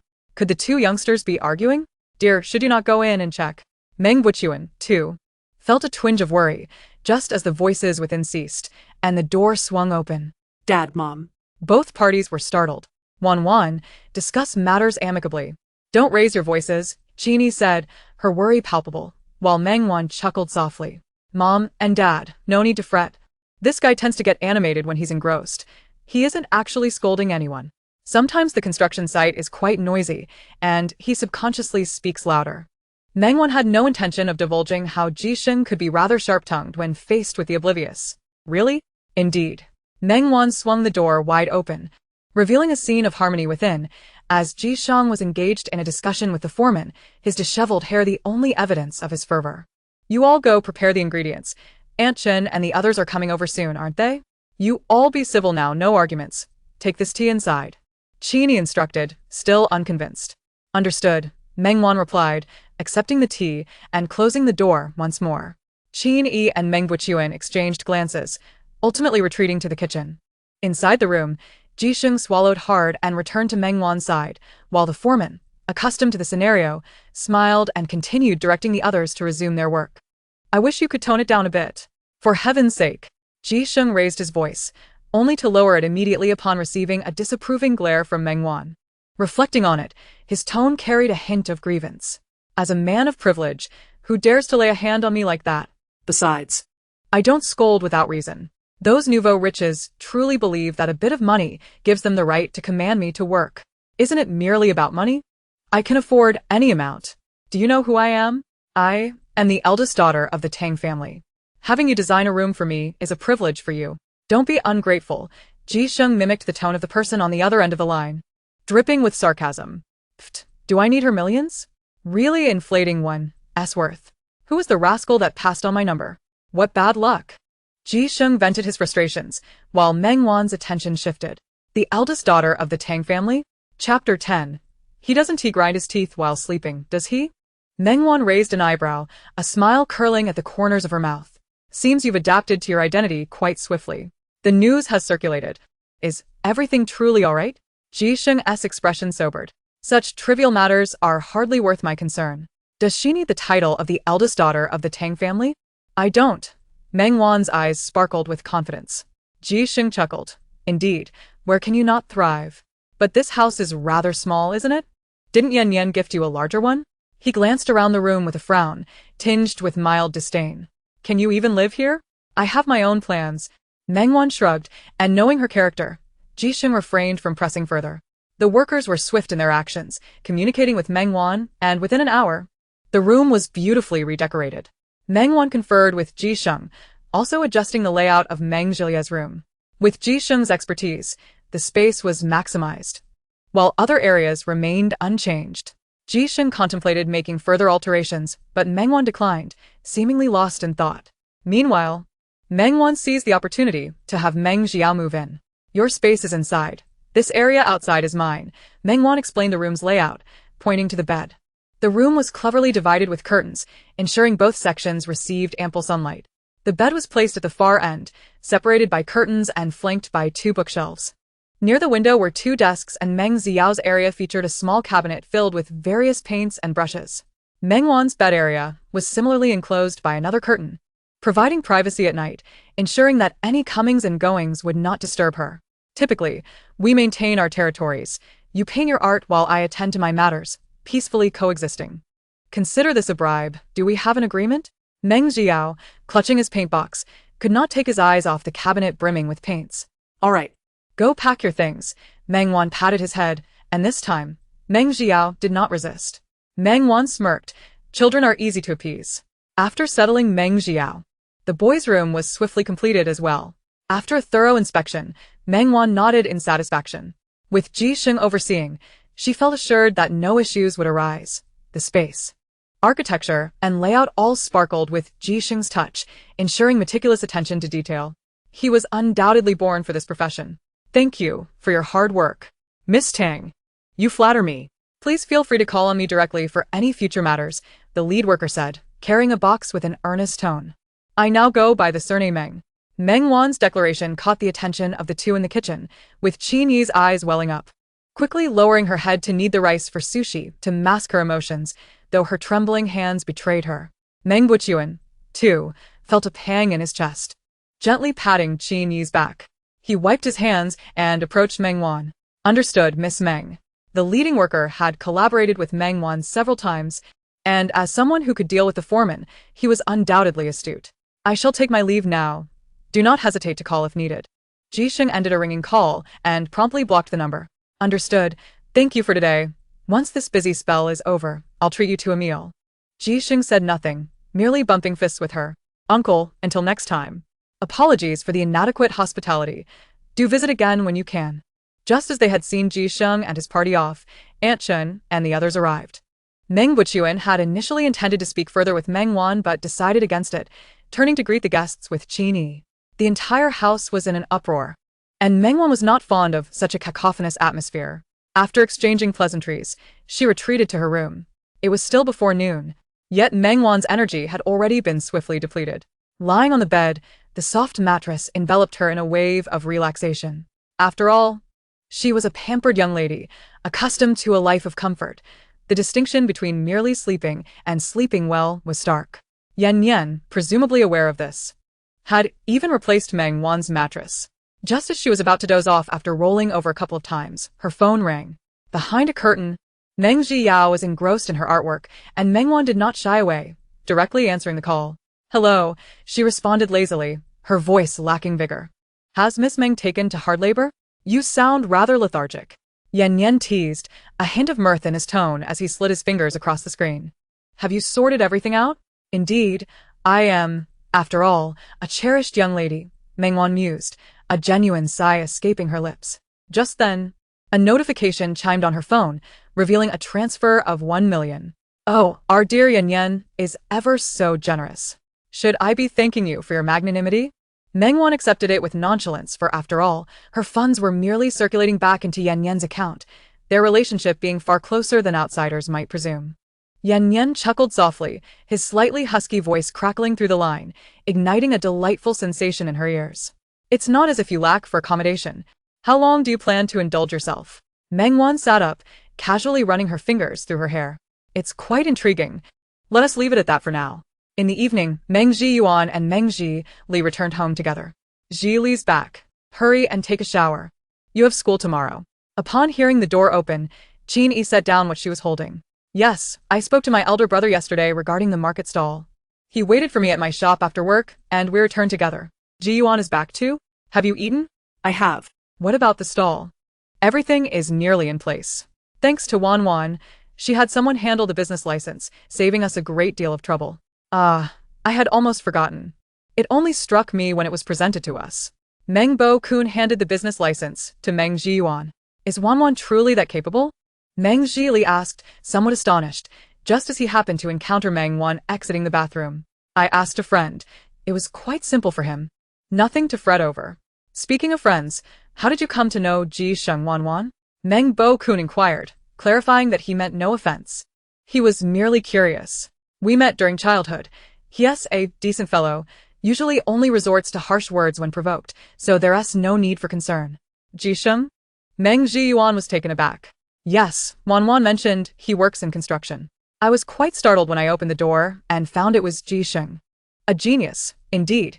The design of the two rooms is vastly improved compared to before. Wan Wan did consider including our room, but ours has a decent layout. So we didn't trouble him. Right, regarding this, once my internship concludes and my current project is completed, we can move to a larger house. Wan Wan, if you find it inconvenient, just let Yao Yao return to her original room. It's unreasonable for you to feel wronged upon your return. He doesn't grind his teeth while sleeping, does he?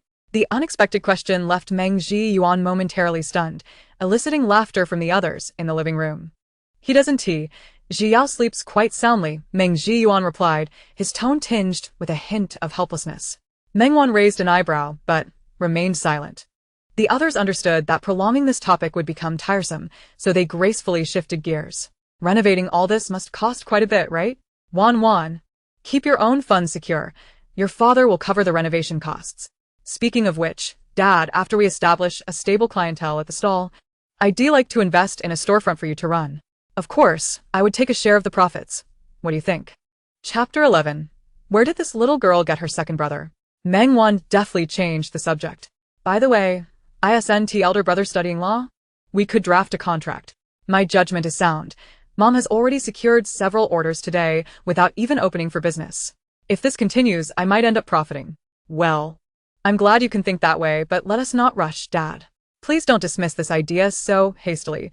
Wan Wan's proposal is quite good. But we should discuss the specifics later. For now, we need to address our immediate concerns and evaluate our recent results before making further plans.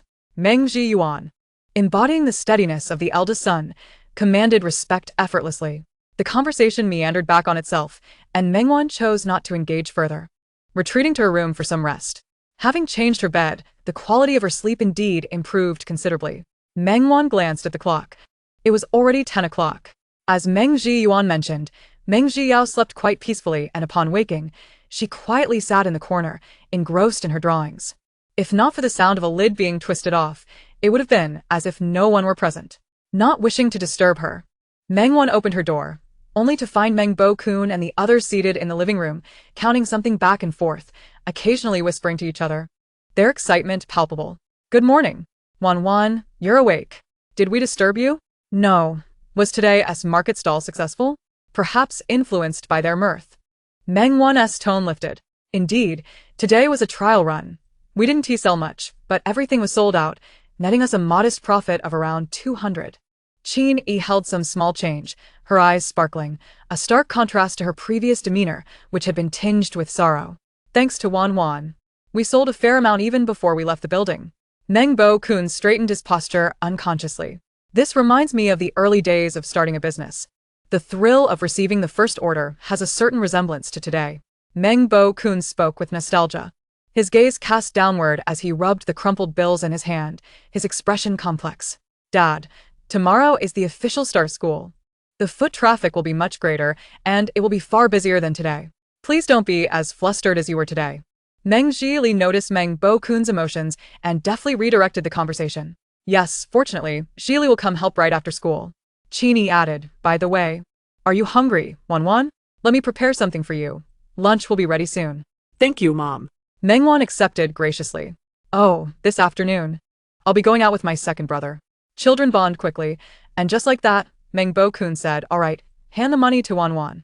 Since it's such a rare outing, she should buy whatever she wants." Din yisimilet karmli. Genuinely delighted that the siblings had quickly become comfortable enough to go out together. The 17 and 19-year-old siblings exchanged a glance, a mix of exasperation and amusement. In the end, Meng Wan could not refuse her brother's generosity. At the bus stop, she found herself bemused, staring at the change that would never usually be found in her bag. "Don't feel burdened, just accept it," Meng Zhili observed her discomfort. Meng Wan was a curious person. If someone stood firm, she could match them in strength, yet when faced with sincere gestures, she often felt at a loss. She struggled to comprehend how to graciously accept such unintentional warmth. When the bus arrived, Meng Wan boarded, with Meng Zhili following behind to insert coins.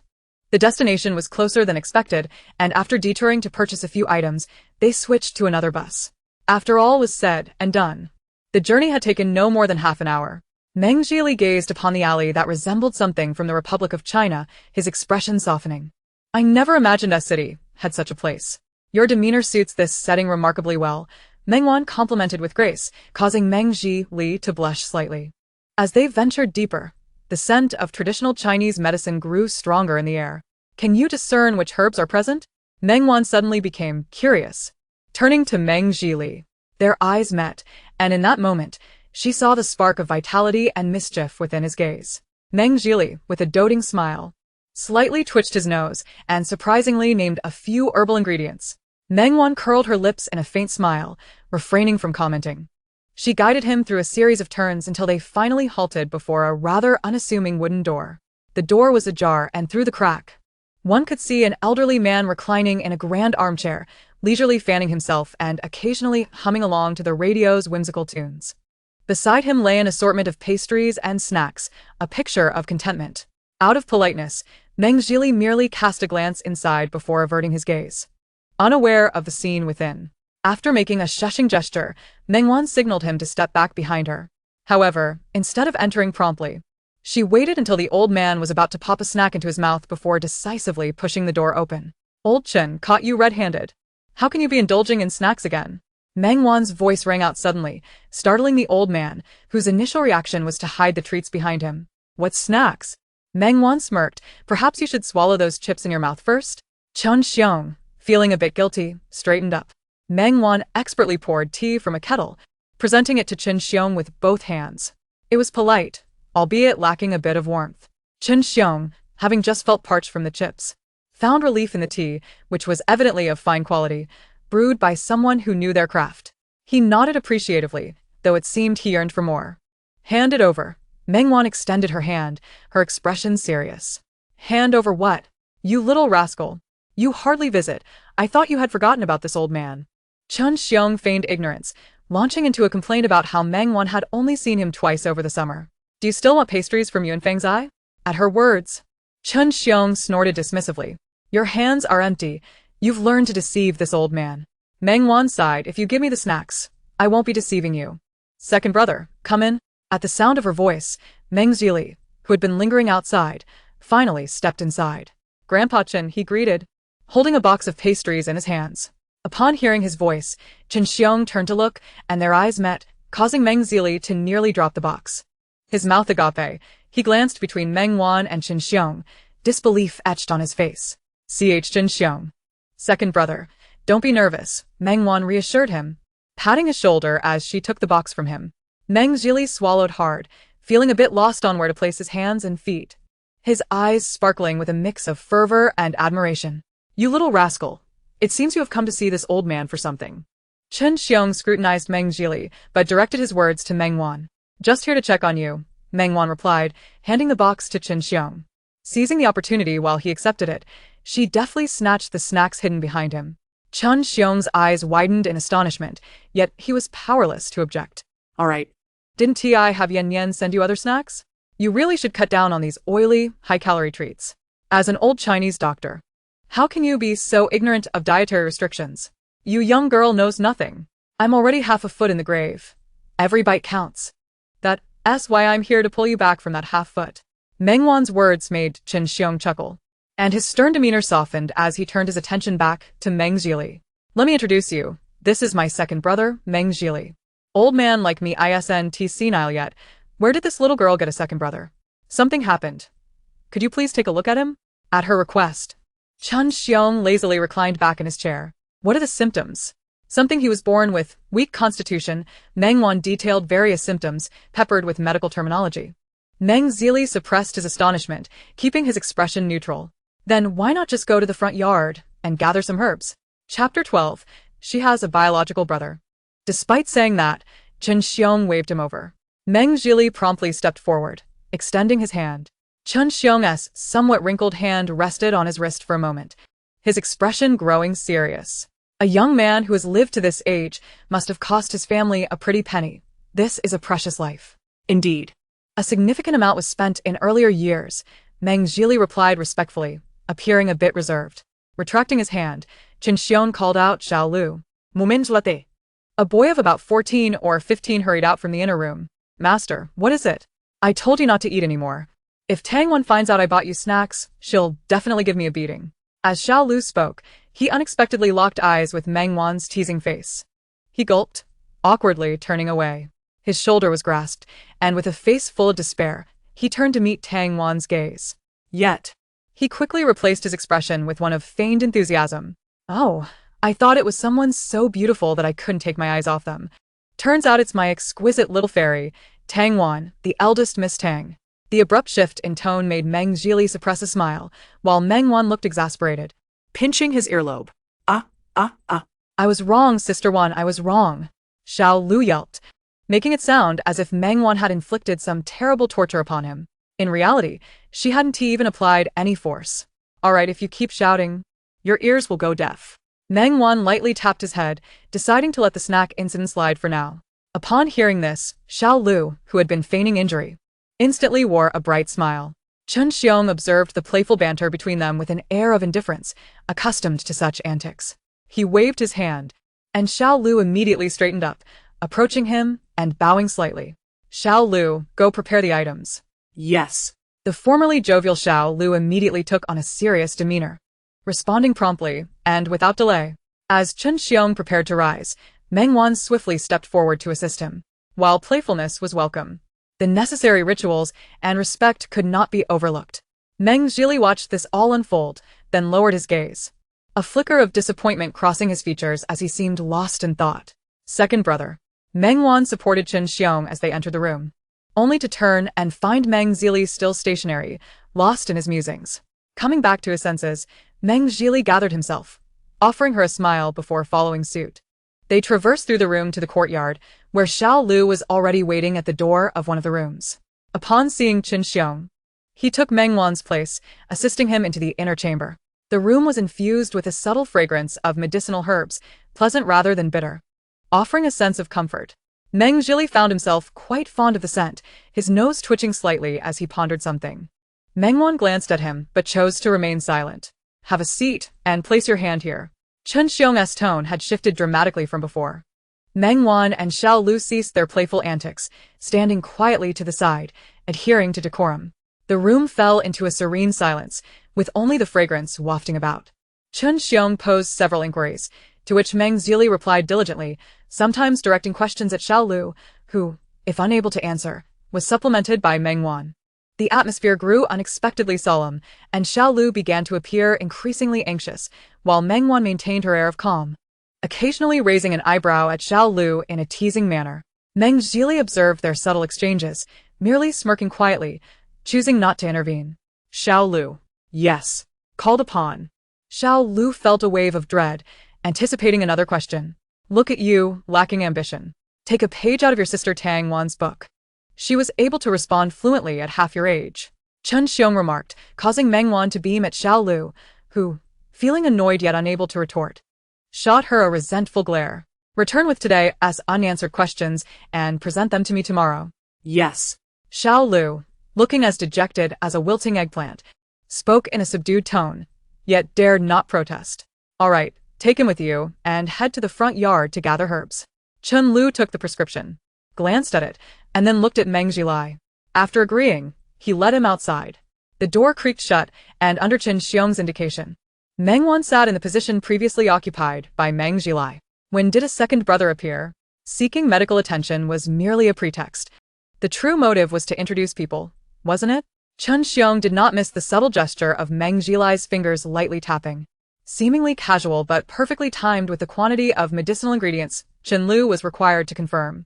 The ailment was not difficult to treat, but given his current condition, he might not live past 25. Thus, it was best to bring him here to recuperate. Meng Wan, unperturbed by the revelation, pushed a neatly folded piece of paper toward Qin Xiong and deftly prepared tea, her movements clearly honed through practice. Setting that aside, let us discuss the specifics of the situation. Qin Xiong glanced at the note and set it aside. Recognizing Meng Wan's handwriting, he quickly surmised the circumstances. Meng Wan returned with a fresh cup of tea and recounted the recent events. "You've left the Tang family, which is commendable, but why not come here? You can choose any room, do as you please, and no one will hinder you. Why endure hardships at Meng's?"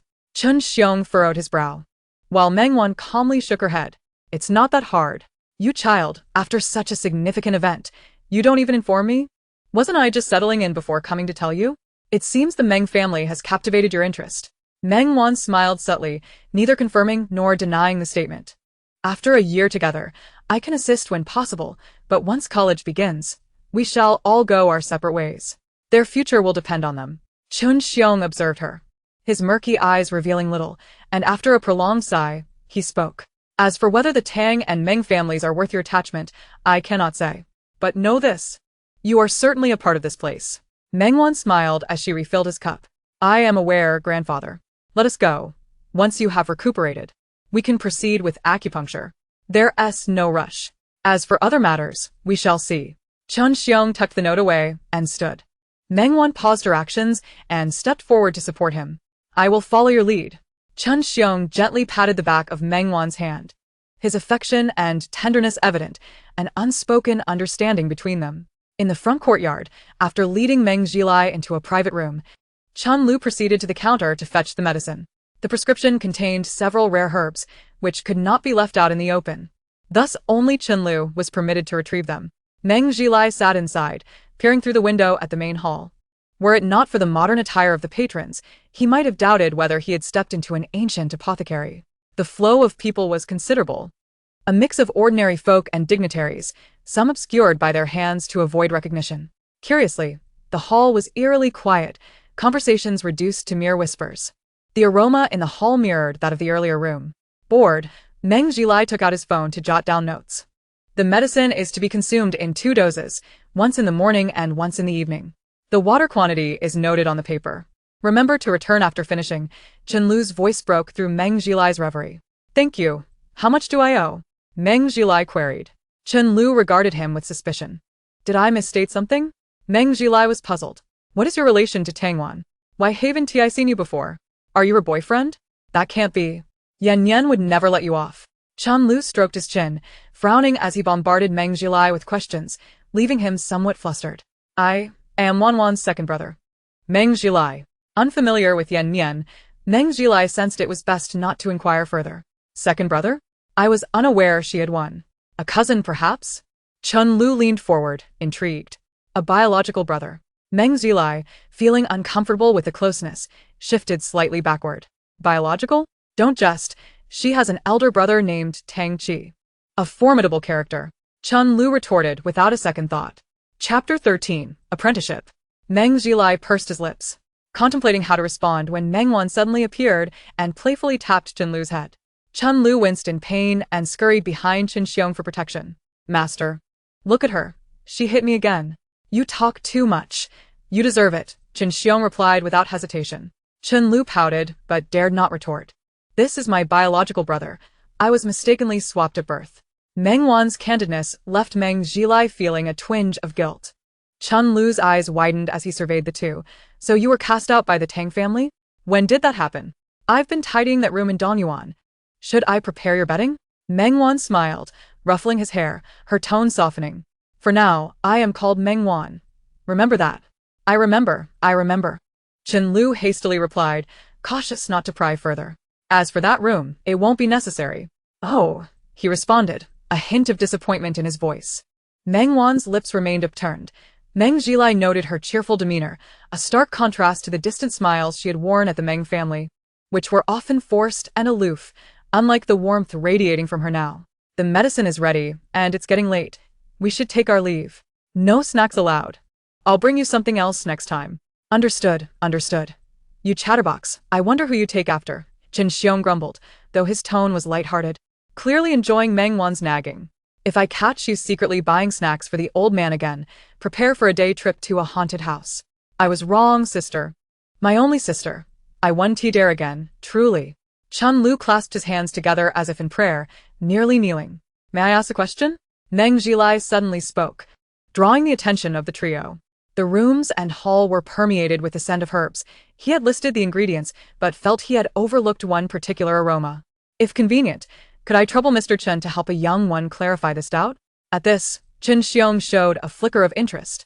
He looked at Meng Wan, who merely smiled, suggesting she had not prompted Meng Jilai to make any inquiries. What ingredients have you listed? Agarwood, benzoin, Meng Jilai enumerated, accurately recalling their approximate weights. Qin Xiong nodded. Child, name the last ingredient. It is Baiji. Baiji? Meng Jilai was taken aback. Yes, but in a very low dosage. It's remarkable that you can detect it. The sudden display of skill surprised Meng Wan as well. You named the rare herbs accurately, but overlooked the common ones. Qin Xiong remarked. Did you study this in your earlier years? I grew up around traditional medicine, and having consumed it often, I learned a bit. I know the basics. Meng Jilai replied respectfully. Qin Xiong nodded, seemingly deep in thought, his gaze fixed on Meng Jilai's face. Did you write this yourself? Qin Xiong pulled out the note, and Meng Jilai recognized it as the paper Meng Wan had asked him to write the prescription on. Surprised, he acknowledged it and glanced at Meng Wan, who remained silent, appearing somewhat innocent. What is this for? Meng Jilai's heart raced at the question. He fought to suppress his excitement, striving to maintain composure as he articulated his thoughts. Once he finished speaking, a silence enveloped the room. Meng Jilai held his breath, his lips pressed tightly together, his elegant hands intertwined, betraying his anxiety. Would you be interested in learning from this old man? Meng Jilai's pupils dilated, instinctively glancing at Meng Wan. She raised an eyebrow, her lips curving slightly. Are you implying? I am an old man without wife or child. I have seen many talented youths, though few are inclined towards this path. Qin Xiong glanced at Meng Wan, his meaning clear, before returning his focus to Meng Jilai. You possess considerable talent, and you seem to be a composed child. Coincidentally, your health requires my care, for at least half a year. I will teach you. Would you be willing to learn? Meng Zhili struggled to conceal his astonishment, his mouth slightly agape, rendered speechless for an extended moment. Unable to bear the silence, Meng Wan gently pressed against his back and bowed to Qin Xiong. It is indeed an honor to learn from you.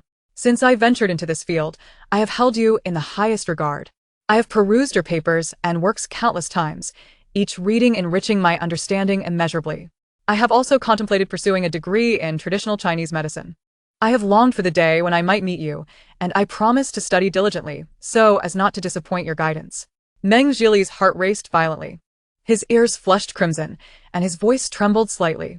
Qin Xiong squinted with amusement, chuckling softly, appearing quite pleased. Although the situation was somewhat abrupt, the customary courtesies could not be overlooked. Even if the complexities were set aside, the ritual of serving tea remained essential. Shall Lu bring the tea? Yes. Chun Lu promptly complied. Lacking any particular talent, he had been learning alongside Qin Xiong, but his skills were merely mediocre. He excelled in efficiency and was reliable in crucial moments. Despite addressing Qin Xiong as master daily, he was acutely aware of his own limitations and feared tarnishing Qin Xiong's reputation. Thus, he had never formally taken him as a teacher. Meng Wan, however, exhibited a natural aptitude, and Qin Xiong was inclined to accept her as a disciple. Yet her aspirations lay elsewhere. Thus, this was the first time Qin Xiong partook in the tea of a disciple. He narrowed his eyes slightly, nodding in acknowledgement. Had it been anyone else, Qin Xiong would have deliberated more carefully, but since Meng Wan had brought her, he felt considerably reassured. It was rare to encounter a gifted child, and he did not wish to miss the opportunity. Meng Zhili resonated well with him. The unfolding events surpassed everyone's expectations. On his way home, Meng Zhili found it hard to believe, feeling as though he were in a dream. This was Qin Xiong, the revered figure often discussed during his childhood visits to the TCM hospital, a giant in the field. A character from the pages of books. How could such an extraordinary person now be his mentor? Is it true? Meng Zhili asked multiple times. And Meng Wan patiently confirmed each inquiry. Wan, did you perhaps solicit Mr. Qin on my behalf? How could he suddenly accept me as a disciple after just one meeting? And what about that note? Wan, what is your connection to Master Qin? You seized the opportunity. The old gentleman is one who cherishes talent. If you diligently learn from him, you will gain invaluable knowledge. Do not squander his earnest intentions. Meng Wan chose not to clarify her relationship with Qin Xiong. I had initially intended to apply to a university specializing in traditional Chinese medicine, but unexpectedly. Meng Zhili stood before Meng Wan, suppressing his inner excitement. Wan, thank you. Upon your return, I have done nothing to assist you. Yet it seems I have benefited from your fortune and become Mr. Chen's disciple. Do your utmost. Meng Wan patted his shoulder, her tone unvarying and calm. As the first member of the Meng family to accept her, Meng Zhili had quietly observed Meng Wan from the beginning, noticing the mosquito bites on her hand. He would ensure that mosquito repellent and an electric swatter were placed at her door the following day. There were countless similar acts. He attentively monitored everyone's emotions while soothing them silently. Qin Xiong was correct. She could have aided Meng Zhili without needing to bring him along. However, networking is a means of cultivation, and nurturing a connection is equally strategic. Initially, she had merely sought to test his capabilities, not anticipating that he would exceed her expectations. If she served as a guide leading Meng Zhili to the threshold, it was he who ultimately opened the door. He adeptly seized the opportunity, which proved beneficial for both him and her. Chapter 14. Opportunity. I must inform my parents upon returning. Meng Zhili continued to murmur, while Meng Wan halted her steps. I need to go somewhere, so I won't be returning with you.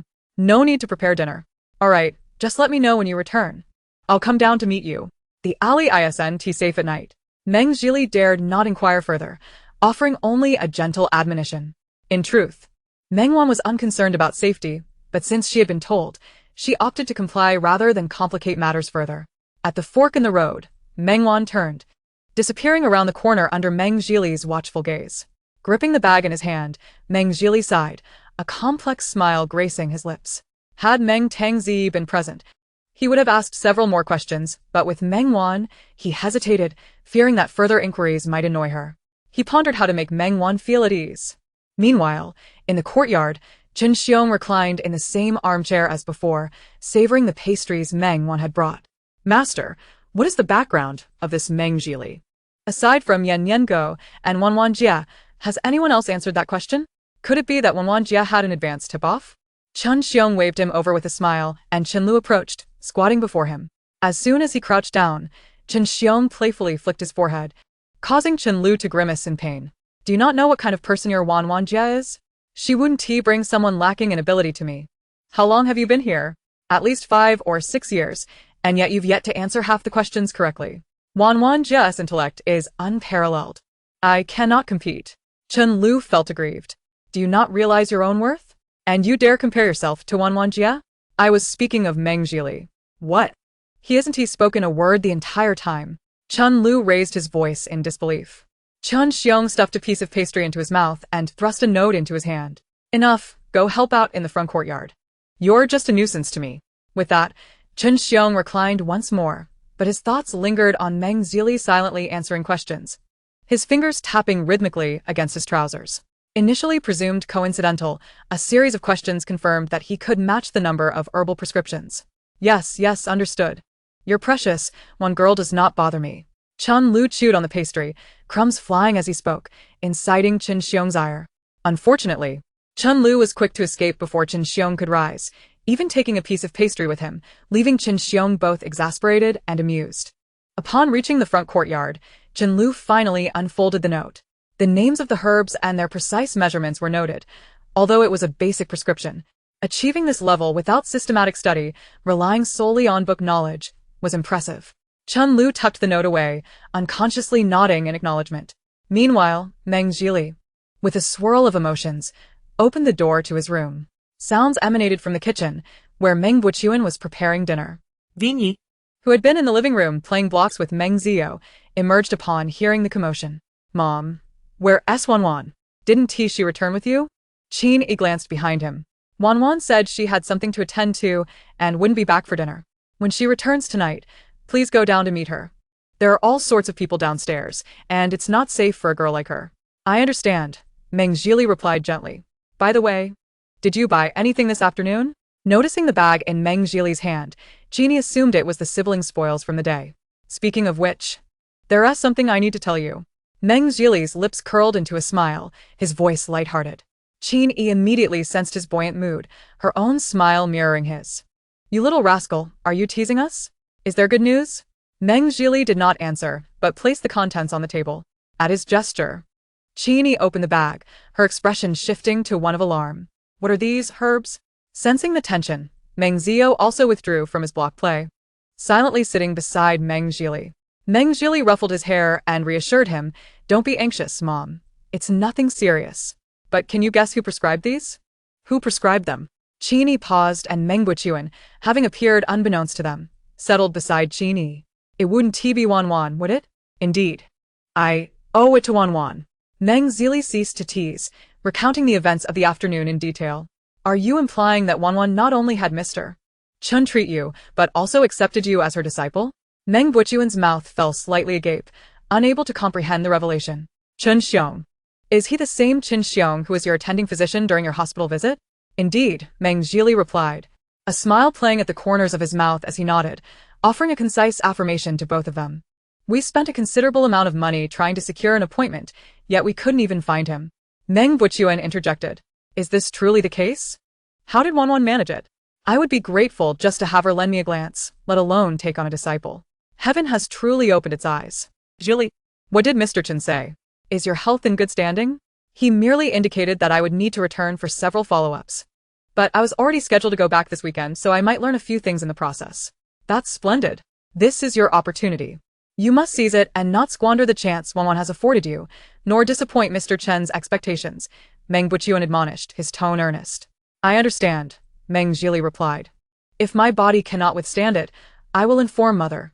She would be so pleased to see me pursue my dreams. If it truly becomes untenable, I can always take another year off school. After all, having our family together in good health is far more important than anything else. Meng Jili nodded in agreement, while Meng Buqian remained silent, gently patting Qin Yi on the back. One of the admirable qualities of the Meng family is that when their children have their own aspirations, the Meng couple does not impose restrictions. They offer sensible advice and establish acceptable boundaries, allowing the children to weigh their options. This has cultivated a sense of discretion and independent thought among the Meng siblings. They have also gradually come to realize that they erred in their educational approach towards Meng Zi. Their unbounded indulgence and favoritism had ultimately proved counterproductive. By the way, Zhili, you must keep the matter of Wan's acquaintance with Mr. Chen, as well as your apprenticeship under him, confidential. Firstly, we wouldn't want to trouble Wan, and secondly, you have yet to achieve anything. Disclosing it would be of no benefit to either you or Mr. Chen. Understood. Since Wan has come into our lives, not only have we failed to provide her with a better life, but her presence has also significantly improved our own circumstances. The atmosphere at home has inexplicably become much lighter, Jeannie remarked, her eyes filled with nostalgia, when speaking of Meng Wan. Though we are now a family, we have yet to truly care for Wan. Zhili, remember this day. Once you achieve success, never forget that Wan was your guiding light. Meng Zili responded without a hint of impatience, addressing each point earnestly. Unbeknownst to them, Meng Wan was oblivious to their conversation. As she turned a corner, a girl clad in motorcycle gear waved at her from atop a motorcycle. Meng Wan observed the scattered ruffians on the ground groaning in discomfort and shook her head in exasperation. Why must she always be so ostentatious? Lanxing lowered her sunglasses slightly, revealing her enchanting peach blossom eyes, and winked at her before tossing a helmet in her direction. Meng Wan merely smiled, donning the helmet and swiftly mounting the motorcycle.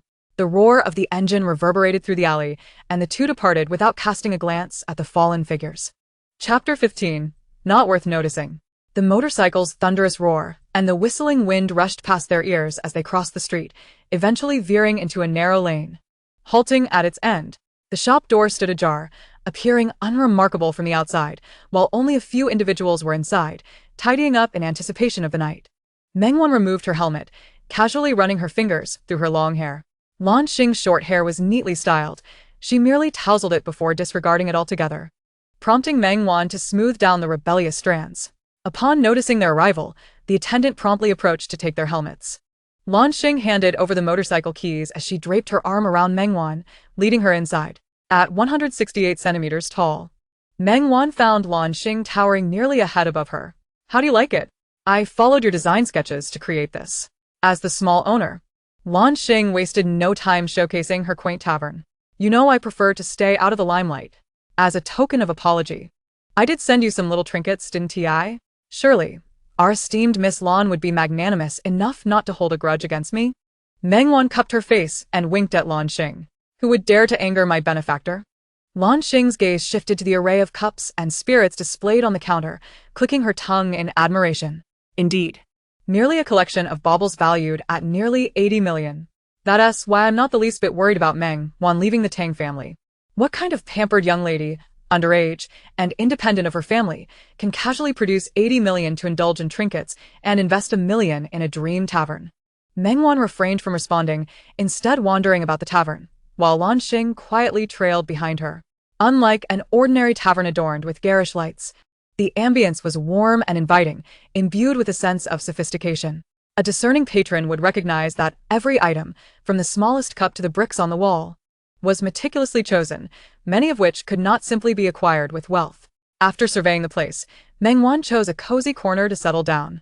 Lanxing snapped her fingers, and the attendant promptly appeared with a cocktail and a soft drink.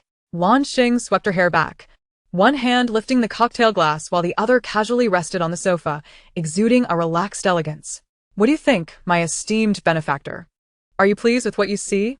Meng Wan raised an eyebrow, sipped her juice, and then set it back down. Not bad. With Qi Sheng and the others overseeing it, there shouldn't be any major issues. And how is Qingling doing? She should be back in the second half of the year. That's good to hear. She keeps insisting that everything is fine, but she can certainly conceal matters better than anyone. Last time, she nearly lost her life. Had I not been vigilant, she would still be keeping secrets from us. Knowing how irate Lanxing could become when discussing this topic, Meng Wan deftly shifted the conversation. But why did you suddenly summon me? Is there something of great importance? Well, it's not exactly groundbreaking news, but I've recruited a resident singer from another establishment who happens to be rather handsome. How about we grab a bite and listen to a couple songs tonight before we part ways? Though Meng Wan felt little enthusiasm, she nodded in agreement. By the way, I heard you took your second cousin to the traditional Chinese medicine hall? Was it Qi Sheng who mentioned that? Meng Wan raised an eyebrow, noticing the fleeting discomfort in Lanxing's expression. He came over for a couple of drinks yesterday. Was it just yesterday, Or does he come over daily? Meng Wan teased, her tone laced with playful sarcasm. Lan Xing pretended to sip her drink, deliberately avoiding the question. Let's not change the subject. What are your thoughts? After all, you have to live for a year. Consider it a form of repayment. It would be a pity to die at 25.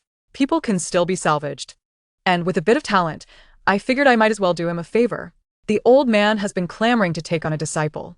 Now I've found him a ready-made candidate, so at least I won't have to hear him nagging for a while. Lan Xing nodded in approval, recognizing that it aligned with Meng Wan's character. She would never settle for someone without merit, and it was evident that Mr. Chen's willingness to take on a disciple spoke volumes about the individual's capabilities. How's the interaction going? If it's not working out, don't feel obligated to endure it. There are plenty of other options. Meng Wan shook her head, having lost count of how many times she had explained, yet her patience remained unwavering, reflecting her genuine concern for her close friend. After a brief pause, Lan Xing seemed to recall something, crossing her long legs and leaning slightly toward Meng Wan. I received an invitation from the Tang family for a recognition banquet. It seems they're paving the way for the genuine daughter to be acknowledged. What are you planning to do? Shall I go and vent some frustration on your behalf? Meng Wan chuckled lightly. Is that really your idea of venting? Lan Xing awkwardly touched his nose, recalling the unexpected incident at the last banquet held by the Hu family. All he had done was expose Hu Feng's bullying tactics from school. Who would have thought that Hu Feng would be so impatient? A grown man, unable to outwit or overpower me. What a useless fellow. Ultimately, this matter stemmed from Meng Wan. Hu Feng was notorious as a playboy, neglecting his studies while persistently harassing Meng Wan. Unfortunately, the Tang and Hu families maintained business ties, making it difficult for Meng Wan to confront him openly. Thus, Lan Xing often intervened, but the entire school knew about the animosity between him and Hu Feng. After a prolonged standoff, the Hu family hosted a birthday banquet for Old Master Hu, and the Tang family had intended for Meng Wan to interact with Hu Feng. This led to the incident where Lan Xing exposed Hu Feng bullying students from less privileged backgrounds. To everyone's surprise, Hu Feng lost his composure, hurling insults and attempting to physically confront Lan Xing in front of the guests. Lan Xing was no pushover, dressed in formal attire. He swiftly tossed Hu Feng to the ground, causing an uproar among the guests, while Old Master Hu's expression darkened considerably. What should have been a pleasant birthday celebration was utterly ruined, and Hu Feng was subsequently sent abroad by his family to fend for himself. Ironically, on his very first day abroad, he encountered local robbers, nearly losing his life. Though he was rescued, his lower half was severely affected. Upon hearing this, Lan Xing laughed heartily, while the Tang and Hu family's plans for a matchmaker were rendered moot. That rascal truly deserved it. Yet I can't shake the feeling that this was no mere coincidence. It seems like something the Tang family's young master, that madman, would orchestrate. At this, Meng Wan glanced at Lan Xing, realizing she had misspoken. She blinked and made a zipping motion. Speaking of Tang Qi, the Tang family's 2 representatives should be returning for the engagement banquet, right? I don't know, Meng Wan replied honestly. No. Haven't they contacted you since you left the Tang family? Meng Wan shook her head, her expression calm. Lan Xing clicked his tongue, his tone tinged with dissatisfaction. Truly, they are indeed cold-blooded, those Tang family members. Meng Wan merely smiled subtly, offering no comment. And that Tang, what was her name? Tang Zei. Meng Wan interjected at the right moment. Exactly. Lan Xing exclaimed, slapping his thigh. I've heard about her. She doesn't seem like an easy character. I heard she is transferring to our class. Have you met her? Is she difficult to deal with? Don't worry, I'll handle her with ease. Lan Xing never doubted Meng Wan's confidence. Noticing her disinterest in discussing the topic further, he glanced at the time and took her out for a meal. By the time they returned, the bar had already begun its operations. Chapter 16. Disturbance. There were no dazzling lights that hurt the eyes. Only 2 soft beams of light rotated gently, accompanied by the soothing strains of jazz, creating a tranquil atmosphere unlike any other bar. Most of the seats were occupied, and if one paid close attention, it was evident that the majority of the patrons were affluent women. Hey, the boss is here. Some guests greeted Lan Xing warmly upon his entrance. Flower sister, you came quite early today. Brought a new friend? Indeed. It took quite a while to secure a reservation. That's on me. Amu, bring 3 glasses of our new drinks to Flower Sister's table on the house. Though Lan Xing often appeared carefree, his emotional intelligence was remarkable, easily picking up on the underlying complaint in Flower Sister's words. Sure enough, Flower Sister beamed with delight at his response. They chatted about various topics. But when Flower Sister inquired about Meng Wan, Lan Xing chose not to introduce her, instead diverting the conversation. Many eyes were on Lan Xing's every move, initially believing their friendship to be superficial, but he then casually draped his arm around Meng Wan's shoulders, making his protective stance abundantly clear. Ordinary office workers were unaware of Lan Xing's true identity.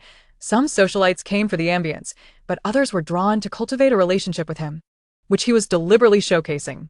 What difference did it make if the Tang family had a new young lady? She was still the sole heir of the Lan family. Those with any sense would weigh the significance of such a distinction. In the capital's renowned entertainment venues, which one did not belong to the Lan family, at least 80% of business transactions were conducted on Lan family territory. If the Lan family bore a grudge, changing venues would be the least of one's worries. The prestige would diminish, and so would one's worth. With his objective achieved, Lan Xing led Meng Wan to the second floor. The second floor housed a private room, modest in size, accommodating only 2 to 4 people. Too many would disrupt the ambience. One wall featured a single pane glass window, allowing visibility of the first floor from above. After the server adjusted the air conditioning to a comfortable temperature and set out a platter of fruits and drinks, they exited. It's about time. I specifically sought this out. His voice is quite distinctive, and he's notably handsome. He has attracted quite a few clients for me this past week. Meng Wan nodded, suddenly recalling something she had forgotten. What date is it today? 30th. Why? Nothing, just forgot something, but it's not a big deal. Meng Wan took a sip of her drink, pondering something. Lan Xing intended to ask more, but the music in the bar abruptly ceased, causing a stir below. Though the overall atmosphere remained relatively calm, some exaggerated reactions prompted the server to step in and offer reassurances. How outrageous! Meng Wan raised an eyebrow, glancing down. Indeed. Thanks to him, our revenue has increased significantly, attracting many new patrons.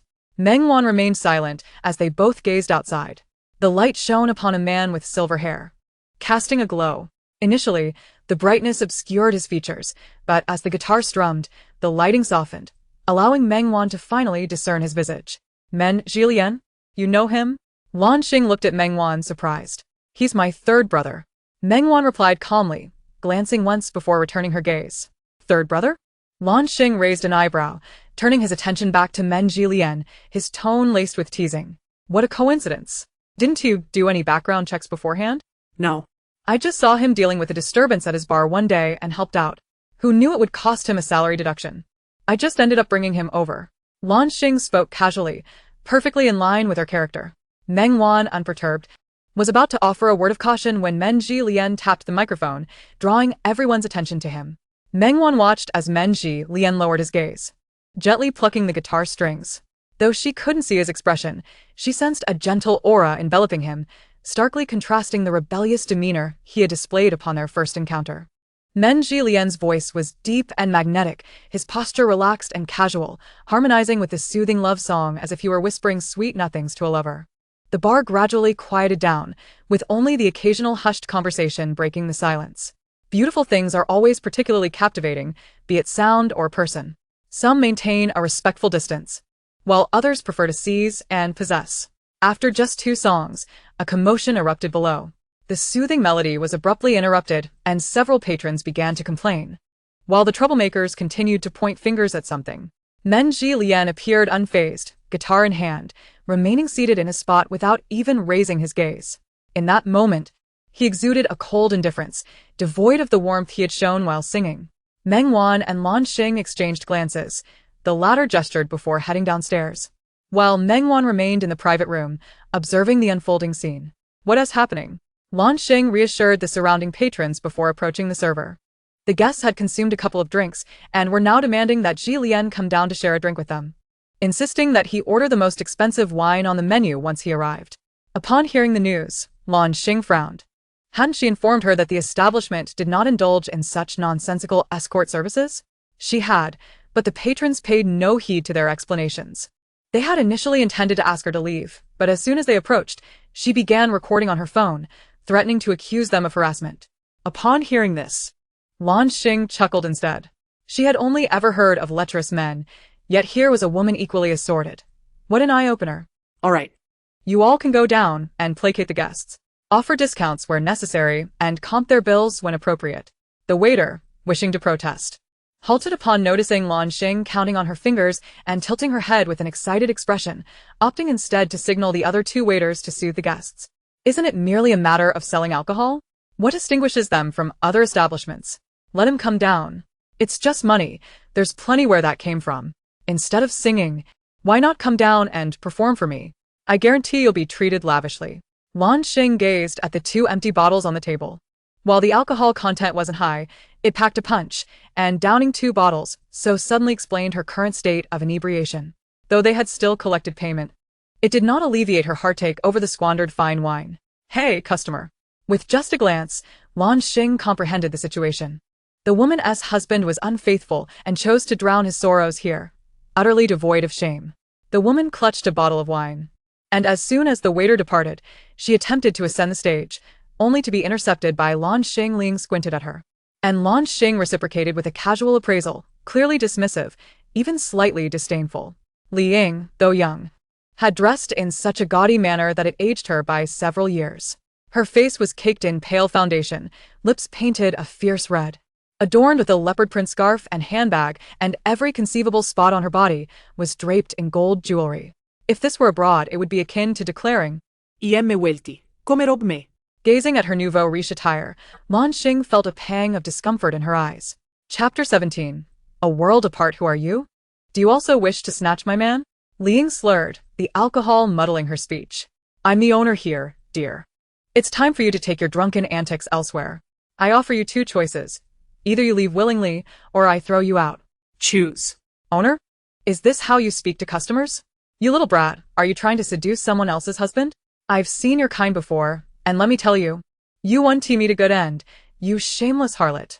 Uncertain which of Lan Xing's words struck a nerve, Li Ying shrieked, her piercing voice causing Lan Xing to furrow her brow. I say, instead of confronting your unfaithful husband, you choose to create a scene in someone else's establishment. Are you alright, dear? What did you say? Li Ying's voice cracked as she heard the laughter from those around her, her face darkening with rage. She glared at Lan Xing and raised her hand to strike. Lan Xing, however, dismissed her entirely, preparing to give her a proper reprimand when suddenly a figure loomed over her. Before she could react, she found herself pulled into the embrace of Meng Wan. Shameless woman. You've already been cozying up with this pretty boy, haven to you? Li Ying's expression twisted further as she witnessed their intimate posture, as if she were peering through them at something. Thanks. Lan Xing remained unfazed by Li Ying's ramblings, calmly extricating herself from Meng Wan's hold. He said nothing, his expression neutral as he stood behind her. Meanwhile, Meng Wan rose to leave the private room upon seeing Li Ying prepare to strike. Are you done with your madness? Throw her out. Lan Xing had lost her patience, the last remnants of her forbearance evaporating. If Li Ying continued her insolence, she would not hesitate to take action. What do you intend to do? Step aside, or I'll accuse you of sexual harassment. Step aside. Lan Xing was bemused, waving her hand to direct her people to step back. Misinterpreting her gesture, Li Ying assumed Lan Xing was afraid and grew increasingly arrogant. She glanced past Lan Xing at Meng Wan. Hey, handsome, what is so great about this little girl? What does she know about the pleasures of the bed? You'd be better off with me, indulged and well provided for. I'll satisfy both your physical and material needs. As Li Ying stepped closer, Meng Wan instinctively recoiled in disgust. This momentary retreat sent Li Ying into a frenzy. She spun around and slammed the wine bottle against the table, causing a collective gasp from the onlookers. Lan Xing immediately signaled to the waiter, who understood and began to disperse the crowd, creating a moment of chaos. With such audacity, why not return home and cause a ruckus there? Lan Xing's sympathy had entirely dissipated, her expression darkening. She cracked her neck and took a step forward. Li Ying, emboldened by alcohol, was unprepared for Lan Xing's sudden advance, which instinctively made her take a step back. Perhaps due to her inebriation, that retreat caused her legs to buckle. In the next instant, the wine bottle rolled to the ground, and Li Ying found her hands bound behind her. Well done. Lan Xing exchanged a high five with Meng Wan, who had appeared behind Li Ying. Meng Wan, upon spotting Meng Wan, froze momentarily. Just as he was about to speak, a girl from the crowd rushed forward, calling out, Mom. Lulu, what are you doing here? After the commotion, Li Ying was sobering up significantly. Mom, are you alright? Son Lulu rushed over, intending to untie Li Ying, but found herself unable to do so. She glared at Meng Wan with the same fury as Li Ying. Tang Wan. What are you doing? Let my mother go. Meng Wan merely shrugged innocently. I can let her go, provided you cease this uproar. Uproar? And what if we do? Do you think you're still the esteemed young lady of the Tang family? Now you're just a wild girl from who knows where.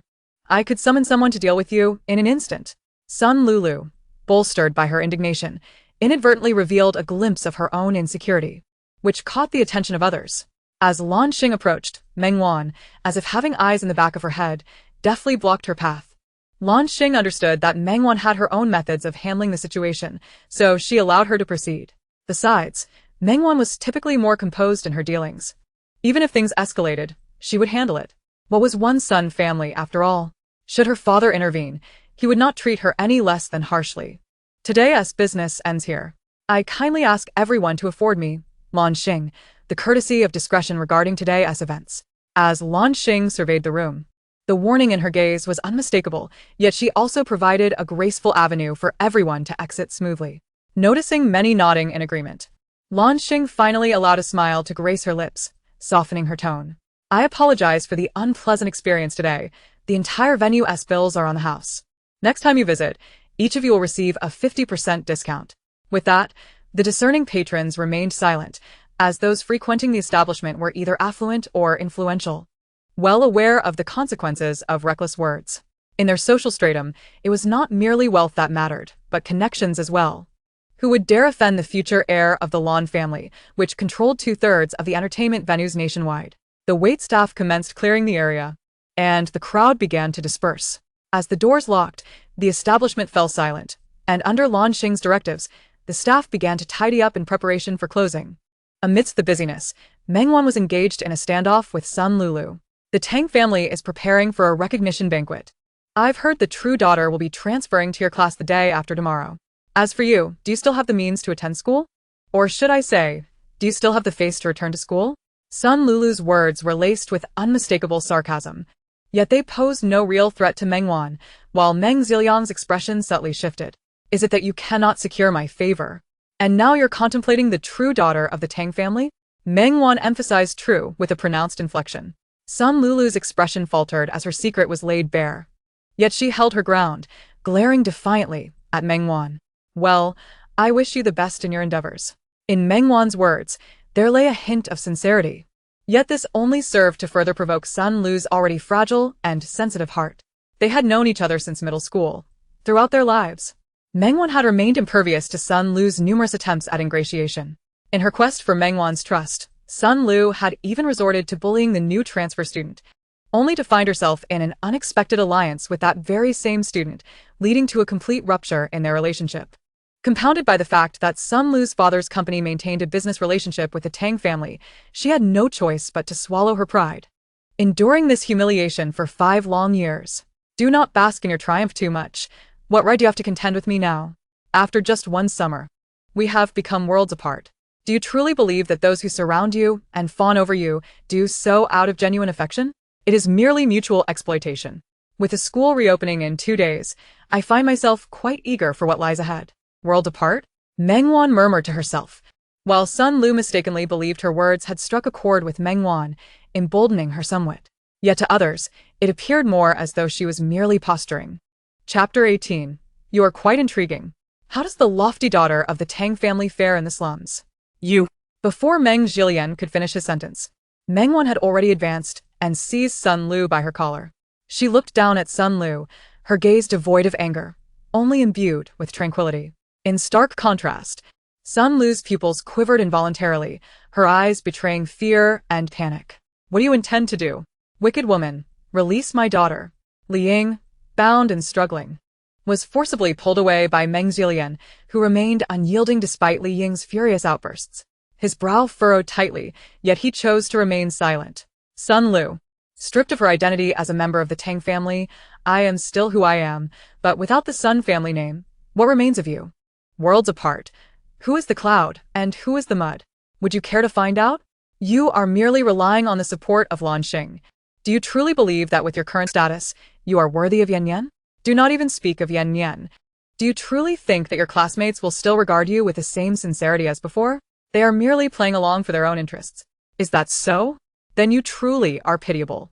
Meng Wan regarded her with a gaze laced with pity.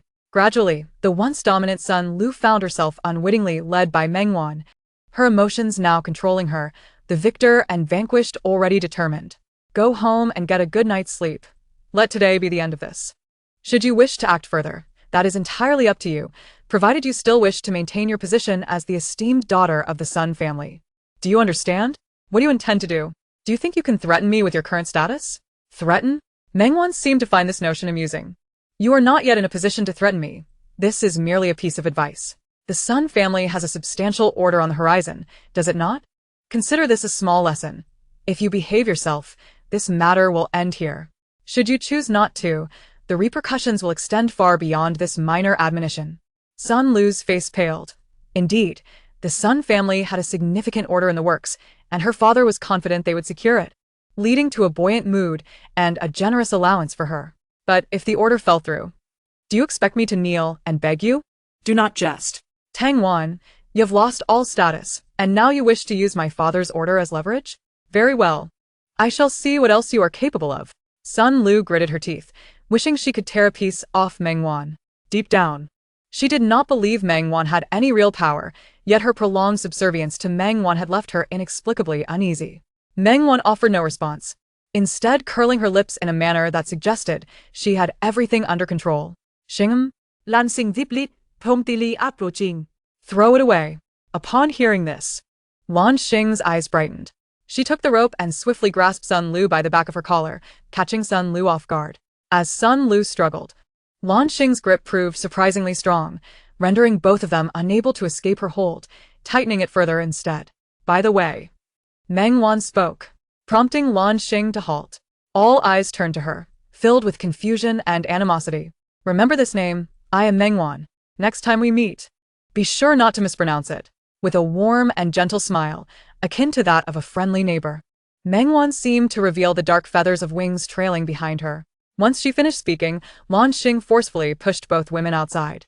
Sun Lu and Liang stumbled before regaining their balance, while Lan Xing swiftly closed the door, casually tossing aside a rope that had been loosened when she ejected Liang. Having dealt with the two, Lan Xing clapped her hands and discarded the rope into a nearby basket. Today's expenses are on me. I'll leave the rest to you. Lan Xing said nothing, bumping fists with Meng Wan in a gesture of unspoken understanding. Outside of a select few close friends, most outsiders believed this establishment was merely a training ground for Meng Wan to prepare for inheriting her family's fortune. However, Lan Xing could confidently assert that not a single cent of the Blue family had been spent on this venture. It wasn't that the Blue family was unwilling to contribute. Rather, Lan Xing's strong-willed nature compelled her to prove that she was not merely a spendthrift dependent on her family's wealth. No one would have the power to manipulate her. We're leaving now. All right, see you at school. Lan Xing glanced at Meng Zilian, who was trailing behind Meng Wan, realizing that the siblings had matters to discuss, and chose not to linger. After exchanging pleasantries, the two siblings exited the tavern. Neither spoke. Meng Zilian silently followed her, a guitar slung on his back, his expression obscured by a cloud of contemplation. Once they emerged from the alley, Meng Zilian finally halted. Tonight's incident stemmed from me. I will compensate you. Shall we get ice cream? Meng Wan did not respond to his statement, entering the convenience store across the street without waiting for his answer. Meng Zilian's words caught in his throat, yet he could only obediently follow Meng Wan inside. Meng Wan selected her favorite flavors, and at his suggestion, Meng Zilian chose a modest ice cream. He paid for it, while Meng Wan waited outside for him, resuming their journey home only when he reappeared. Meng Zilian's strides were long, and within moments, he was walking alongside her. I'll transfer you the money for the ice cream later. Meng Zilian frowned. Even in financial straits, they were hardly unable to afford ice cream. Besides, it was only natural for a brother to buy ice cream for his sister. Why should he transfer anything? Oh. I assumed you didn't consider us family. My apologies. In stark contrast to Meng Zilian's somewhat brash tone, Meng Wan appeared entirely unconcerned, breezy as if this were a trivial matter. Meng Zilian was not foolish. He realized Meng Wan was alluding to his earlier insistence on compensating her. He pressed his lips together, feeling somewhat awkward. I never thought of you as anything less than family. Moreover, since it was my fault, how could I allow my sister to bear the burden? Meng Jilian attempted to reason with her, yet Meng Wan was unyielding, governed solely by her whims. Then should I transfer you the money? Meng Wan asked innocently, successfully silencing Meng Jilian. If she proceeded with the transfer, the thin thread of familial affection between them would likely sever entirely. Ahem. Meng Jilian coughed, attempting to mask his discomfort. What were you doing at the tavern so late? I was checking on a novel singer she had hired, as it was generating quite a bit of traffic for her. You and Lon, the owner, are childhood friends? Meng Wan nodded. So, you are performing as a resident singer at night. What about during the day? During the day, I take on various odd jobs. I heard from Ji Li about the situation at home. I apologize for the burden it has placed on you. I find you all rather intriguing. Meng Wan's statement left Meng Jilian perplexed. He turned to her and noticed her face scrunched up adorably from the cold of the ice cream, which made him chuckle involuntarily. Meng Wan furrowed her brow, looking at him and hissing softly, her expression revealing annoyance. Meng Jilian placed a hand over his mouth, discreetly averting his gaze, unable to suppress the smile tugging at his lips. Chapter 19. Perhaps we should formalize an agreement. What makes it so intriguing? Meng Jilian inquired. Recovering from the moment, Meng Wan disposed of her finished ice cream stick into the trash can, her steps unwavering. I, Meng Wan, have never been one to heed the opinions of others regarding my desires or aversions. If I wish to pursue something, even if others advise against it, I shall proceed. Conversely, if I am disinclined, no amount of coercion or temptation will sway me. My actions reflect my own volition. Yet here you are, voicing grievances on my behalf, before I have even spoken. Upon hearing Meng Wan's words, Meng Jilian finally grasped the crux of the issue. They often claimed to regard Meng Wan as family, yet their actions consistently alienated her from that very family unit. It was akin to how one might treat a long-estranged relative, warm yet distant, polite yet apprehensive about any discomfort that might arise from their visit. From the outset, they had erred. His mouth opened and closed, yet no words emerged. Suddenly, Sun Lu's words flashed in his mind. You need not worry about tuition. While we cannot currently provide a lifestyle akin to that at the Tang family, your studies, whatever school you attended and however you learned, should proceed as usual without concern. Confronted with Meng Jilian's vague remark, Meng Wan swiftly understood that he had absorbed Sun Lu's message. Do you wish to return to school? Meng Wan did not rush to respond, but instead posed a question to Meng Jilian. Huh? Meng Jilian was momentarily taken aback. Do you wish to return to school? Meng Wan patiently reiterated her inquiry. Working part-time washing dishes during the day and performing as a singer at night is quite satisfactory. It feels like an early realization of my own dream. The last 3 words left Meng Jilian's lips lightly, as if he were reassuring himself. Meng Wan pursed her lips, stating, I did not inquire about that. I simply asked if you wished to return to school. Meng Jilian chuckled self-deprecatingly. Of course I want to. But I am attending an art academy, which is inherently costly. Given our family's current situation, do you think I can comfortably accept money from my parents while leisurely attending school? Realizing his tone had been somewhat harsh, Meng Jilian paused before continuing.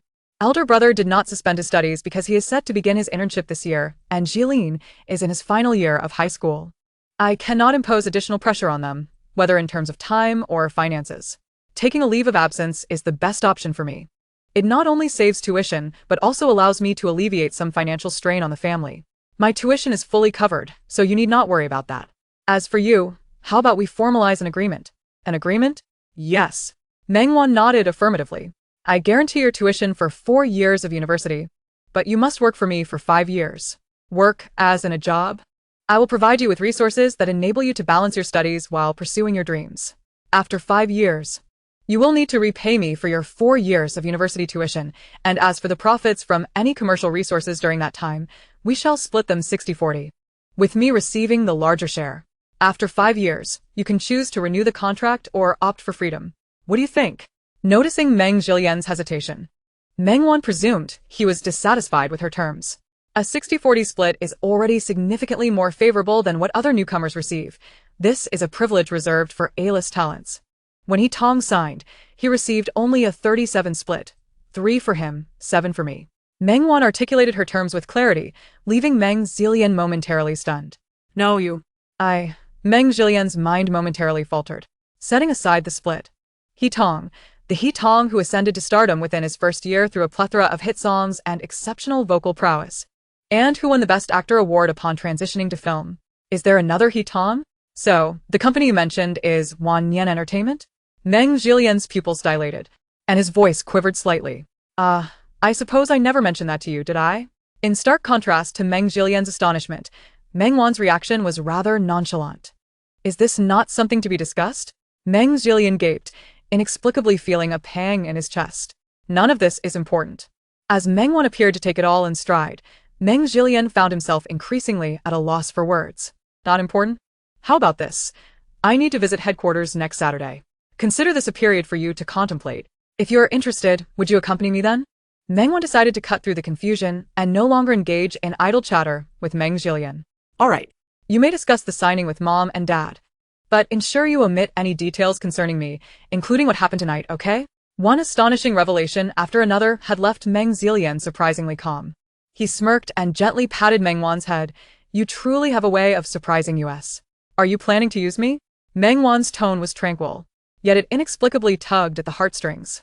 Regardless of your position, as long as you consent, I am confident I can cultivate you into the next top star. No. That's not it. I merely hope that one day we can also become your source of strength. Meng Jilian spoke earnestly, his gaze sincere. Yet in that moment, Meng Wan found herself at a loss for how to respond. She had many trustworthy individuals around her, yet those entangled by interests were numerous as well. And while some could undoubtedly support each other until the end, none had ever claimed they wished to become her source of strength. This sentiment felt peculiar. Meng Wan could not articulate what she was feeling at that moment, only that perhaps the ice cream had made this summer night feel less stifling. The atmosphere between the siblings suddenly grew somewhat awkward. They instinctively touched their noses, their heads tilting in opposite directions. Wan. Jilian?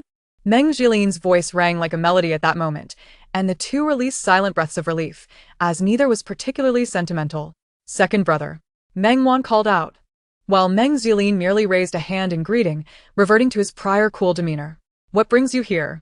I was waiting for you, thinking you would return soon. Meng Jilian refrained from mentioning he had been waiting for nearly an hour, concerned that Meng Wan might feel embarrassed to ask him down, while on the other hand, Qin Yi and the others had been urging him to come down as well. Upon hearing Meng Jilian's words, Meng Wan recalled she had forgotten to inform him beforehand. Glancing back, she noticed a few ruffians loitering against the wall, smoking under the streetlight. But how did you both return together? I encountered him on the way. Meng Wan interjected. Meng Jilian looked towards Meng Jilian, who nodded in affirmation. All right, it's getting late. We should head back. Are Mom and Dad asleep? Not yet. How did the stall go? Not too bad. They were experimenting with new flavors, so at least there's something to do, and the family atmosphere has lightened considerably. What about you? You seem to finish work early today. The boss had something to attend to. The three engaged in light conversation, their shadows elongated by the streetlight, drawing them closer together. Meng Wan found herself nestled between the two, their shadows leaning against one another, while they did not exhibit any overt displays of affection. The scene radiated warmth. Chapter 20. The collaboration ends here. After arriving, Meng Wan greeted them, washed up, and retreated to her room. She drew the curtains, took out her laptop, and donned her headphones, isolating herself from the world.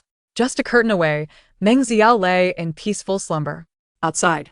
The four members of the Meng family sat together, their expressions tense. Jilian is right. We have been overly cautious with Wan, which may inadvertently burden her. This matter cannot be rushed. We must proceed gradually, one step at a time. Meng Jilian's words prompted nods of agreement from the others. By the way, what was that about the signing? I am performing tonight, and an agent has expressed interest in having me meet with their company next Saturday to discuss a collaboration. I checked. It's Wan Nian Entertainment, the same company that Tang is associated with. Tang has been in the industry for only 5 years, yet he is already a household name. I have heard of that company. Besides, this is your dream. There's nothing wrong with pursuing it wholeheartedly. What terms have they offered? We must not take the contract lightly. Every word must be scrutinized meticulously. Meng Wuchuan has been in the shopping mall industry for many years and, naturally, places great importance on contractual matters. Currently, it is stated that the division is 60-40. And they will also cover my expenses for the 4 years of university. The specifics will only become clear once I arrive. Meng Jiliang did not clarify, and the three of them tacitly accepted that the company would take 60, while he would receive 40. This arrangement seems reasonable, as I have heard that this industry tends to exploit newcomers.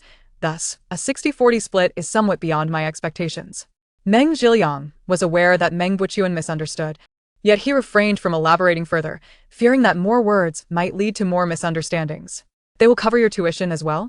Meng Zhiliang felt an inkling of unease. Yes, but it must be repaid after graduation. This revelation dispelled Meng Zhiliang's doubts. You are now an adult and can make your own decisions. As long as the contract is sound, do not harm yourself. Pursue whatever endeavors you wish. Indeed, and prolonging my studies like this isn't ideal. It's a rare opportunity. It's wise to take risks while young, Qin Yi chimed in. Meng Zhiliang said nothing further, merely patted his shoulder. As twins, they often understand each other's thoughts without the need for words. Meng Zhiliang exhaled, feeling inexplicably relieved as if a burden had been lifted from his heart. Our family will undoubtedly thrive. Yes, whether you deem it superstitious or not, I have a strong belief that ever since Wan returned, our family has been steadily improving. Qin Yi glanced at Meng Buqian, who grasped her hand in silence, his eyes conveying a sense of affirmation. Indeed, hence we must strive even harder. The four, believing that Meng Wan and Meng Xiao had already fallen asleep, lowered their voices and dispersed. Grasping the doorknob, Meng Wan ultimately released her hold, placed the empty cup back on the nightstand, and returned to her bed, donning her headphones. The computer was displaying a music production page. And as Meng Wan put on her headphones, the audio was simultaneously outputting. Miss, are you still awake? I thought you might have forgotten our promise piece. The other party replied swiftly. At such times, Meng Wan often felt an urge to roll her eyes at He Tang. In public, He Tang presented a mature, composed, and gentle demeanor, yet privately, he was a sharp-tongued and cunning individual. Perhaps it was a sign of growing older, but in recent interviews, he had subtly revealed his true nature.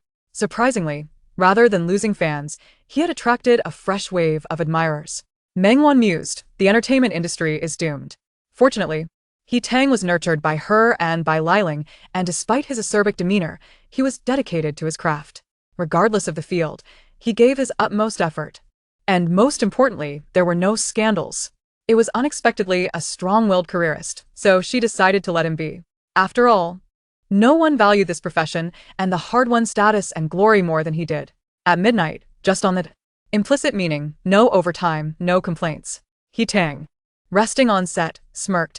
Dressed in ancient attire, he resembled a celestial being, strikingly beautiful. The surrounding bustle, illuminated by bright lights, rendered the night akin to day. Mr. He, once the female lead finishes the scene, it will be your turn.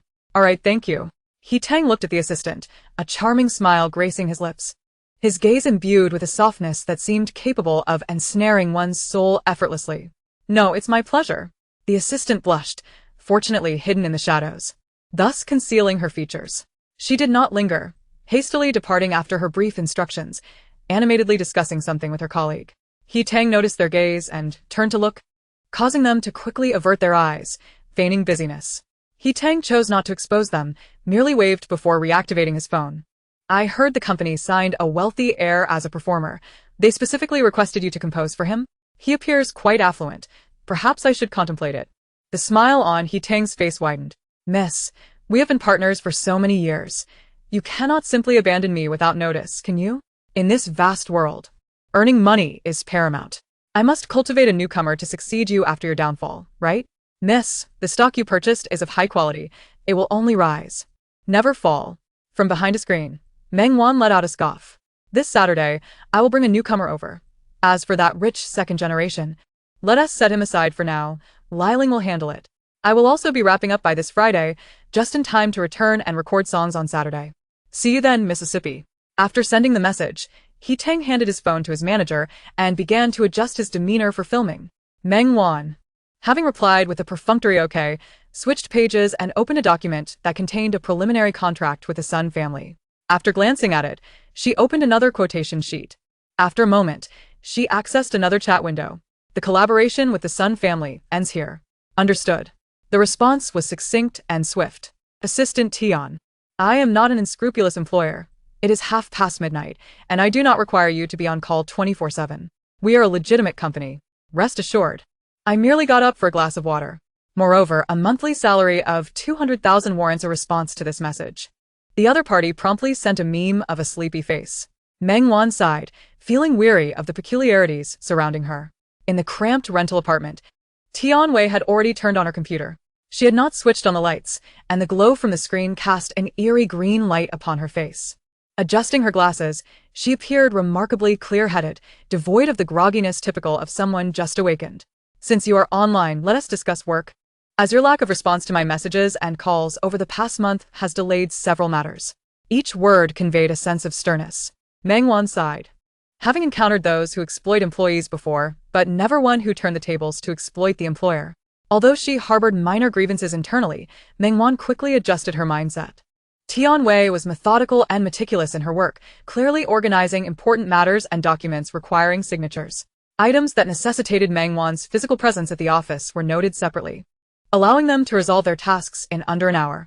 Regarding the Sun family, their proposal is indeed not as compelling as that of the other firm, but their pricing is lower. I intend to discuss it with you tomorrow. Do not compromise your reputation merely for the sake of a lower price. And considering the unpleasantness that occurred today, I plan to teach them a small lesson. 3 million saying no is indeed a minor lesson. However, the other party stands to lose far more.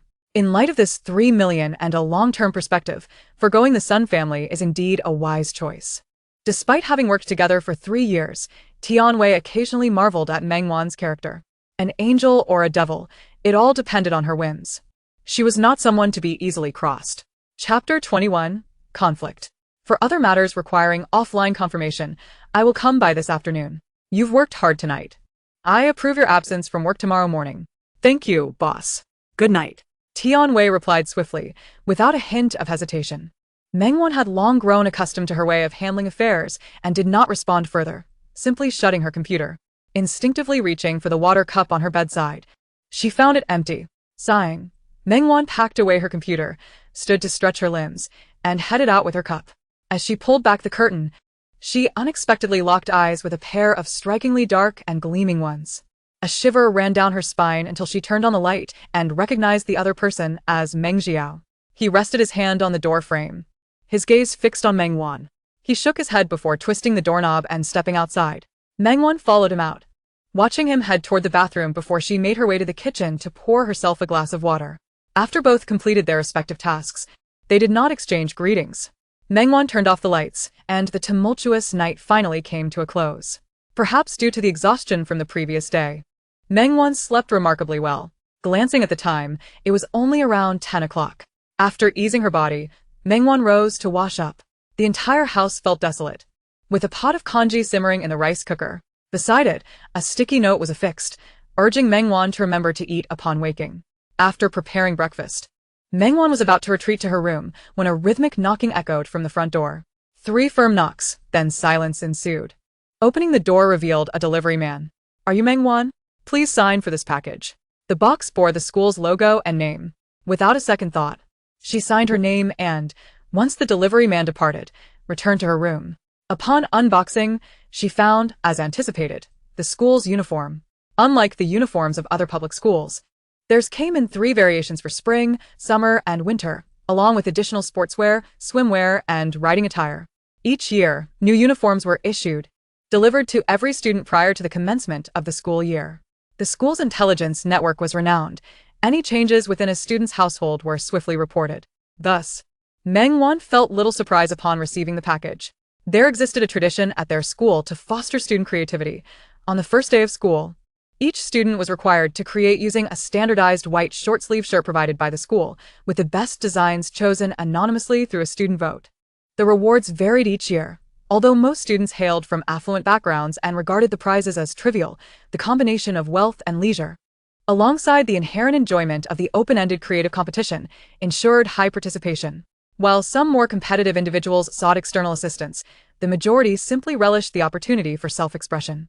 Thus, as others lamented the return to the drudgery of academic life each year, students at their school enthusiastically competed to showcase the most aesthetically pleasing designs, with some even arriving with spray paint for live creations. Following an incident in which a student had graffitied the teaching building, the current year students were restricted to designated areas for their creative outbursts. Meng Wan gazed at the white t-shirt inside the box and sighed. Though her drawing skills were lacking, her understanding of color and aesthetic sensibility remained intact. While she had never clinched first prize, her designs had, for reasons unknown, sparked a brief trend of fashionable graffiti at the school. Her sigh was not for the t-shirt itself, but rather for the dark reality she anticipated upon stepping into the school the following day. Sighing aside, she knew she had to prepare herself adequately. Glancing around, she was reminded that she was no longer at the Tang residence, and thus had no paints or supplies. Although she had previously asked Yan Yan to bring a small box of materials, she had given it all to Meng Yao, leaving none for herself.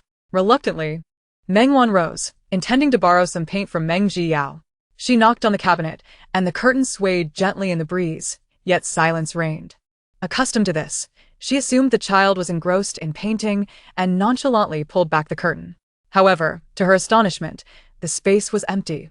Just as she was about to lower the curtain, her attention was drawn to a painting at the window.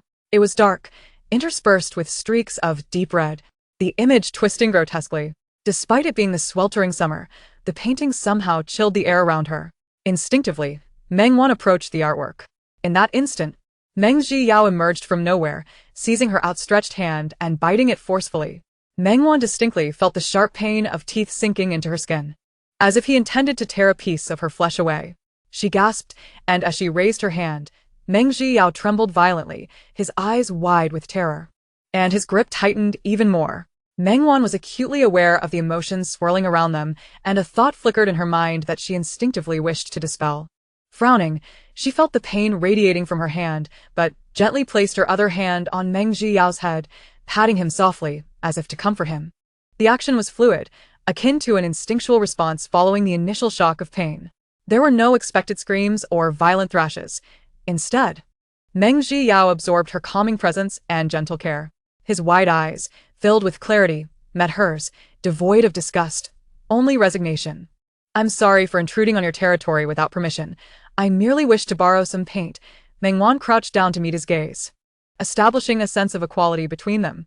She bore no significant emotional weight regarding the bite. After all, it was her own fault for encroaching upon his space. And this level of aggression was nothing compared to what she had endured from the two members of the Tang family. Meng Yao gradually calmed down, releasing her hand and retreating against the wall, hugging his knees tightly, his already slight frame appearing even more fragile and pitiable. Meng Wan was not prone to excessive sympathy. Yet the sight of Meng Yao in such a state involuntarily furrowed her brow. She contemplated saying something, but sensed that the moment was not appropriate, especially as she glanced at her bleeding arm and sighed. Without lingering further, Meng Wan exited the room, allowing Meng Yao his space. She searched the modest living area and quickly located the first aid kit. The wound was bruised and swollen, with beads of blood trickling out. Stark against her fair and delicate skin, the bite marks appearing quite ghastly at first glance. Fortunately, the injury was on her left hand, so cleaning it would not pose too much difficulty. Meng Wan unscrewed the bottle of hydrogen peroxide and poured it over the wound, without flinching. Bubbles fizzed up as she blotted it dry and then applied iodine. Her movements were swift, her eyes never wavering. As she unwrapped the gauze, she bit down on one corner while deftly winding it around the injury. At that moment, the voices of Qin Yi and the others echoed outside, and the next instant, the front door swung open. Chapter 22, An Encounter, Wan. What happened here?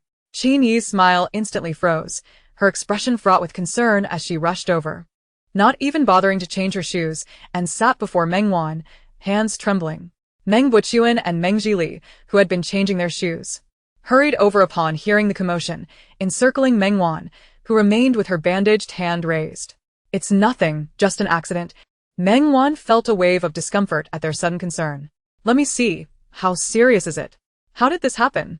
Qin Yi reached for her hand, but Meng Wan instinctively recoiled.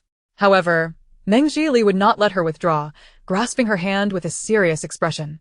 Meng Wan sighed and peeled back the bandage. Qin Yi's pupils dilated, her hand covering her mouth, her eyes brimming with sympathy. "Did Ji Yao do this?" Meng Jili's brows knitted together in disapproval. There was no need for concealment. No matter how one squinted, Meng Wan could not claim self-inflicted injury. "It's a misunderstanding. I crossed a boundary, without his consent. It's just a minor injury. It's nothing to fret over. Come on, let me take you to the hospital. It looks pretty serious. You wouldn't want a scar forming." Meng Buchuan rose, brushing off non-existent dust from his clothes. "No need. If you're truly concerned, I'll go to the pharmacy later for some ointment. It will heal in a couple of days." Meng Wuqian sighed, turning towards Meng Wan's room, his expression tinged with frustration. Fortunately, Meng Wan reacted swiftly, catching his wrist just in time. Her left hand was tense, the injury becoming increasingly apparent. Dad, where are you going? No matter what. This isn't a reason for him to bite you like this. At the very least, he should come out and apologize. What kind of behavior is hiding away in his room? The usually benevolent Meng Wuqian's demeanor darkened. That will only make things worse. It's just a matter between us. Let us handle it ourselves. The two remained in a standoff until Meng Wuqian relented, allowing Meng Wan to release his wrist. How is it? It must hurt terribly. What are we to do? It's fine. It's just difficult to bandage on my own. Only then did Qin realize, cautiously beginning to reapply the bandage, her movements gentle, as if afraid to cause her any pain. Meng Zhili observed, recalling how Meng Zhi had wept as though she had broken a bone from merely bumping into a table corner, with the family surrounding her in concern. Those who are favored often possess an inherent fragility, yet, despite Meng Wan's hand delving deeper into the recesses of pain, she maintains an air of nonchalance. What manner of life has she led in the past? Was she truly a pampered heiress, enveloped in luxury? Mother, might Meng Xiao have endured bullying or even abduction? Experiences that could have cast a shadow over his spirit? Meng Wan's inquiry interrupted Meng Zhilai's contemplation, leaving both Meng Wuqian and Qin momentarily startled. They exchanged glances, each reflecting a shared perplexity. Not at all, Qin responded, bewildered by Meng Wan's sudden question, her hands continuing to deftly tie a beautiful bow. Xiao has always been rather reserved, though he wasn't entirely mute. When we later discerned something was amiss, we even checked the kindergarten surveillance, and there were no issues.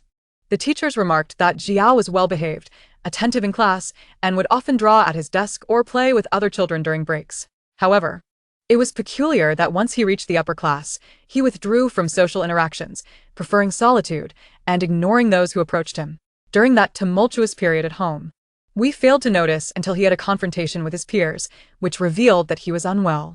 Regret tinged Qin Yi's voice as she lamented, if only I had paid more attention to Xiao.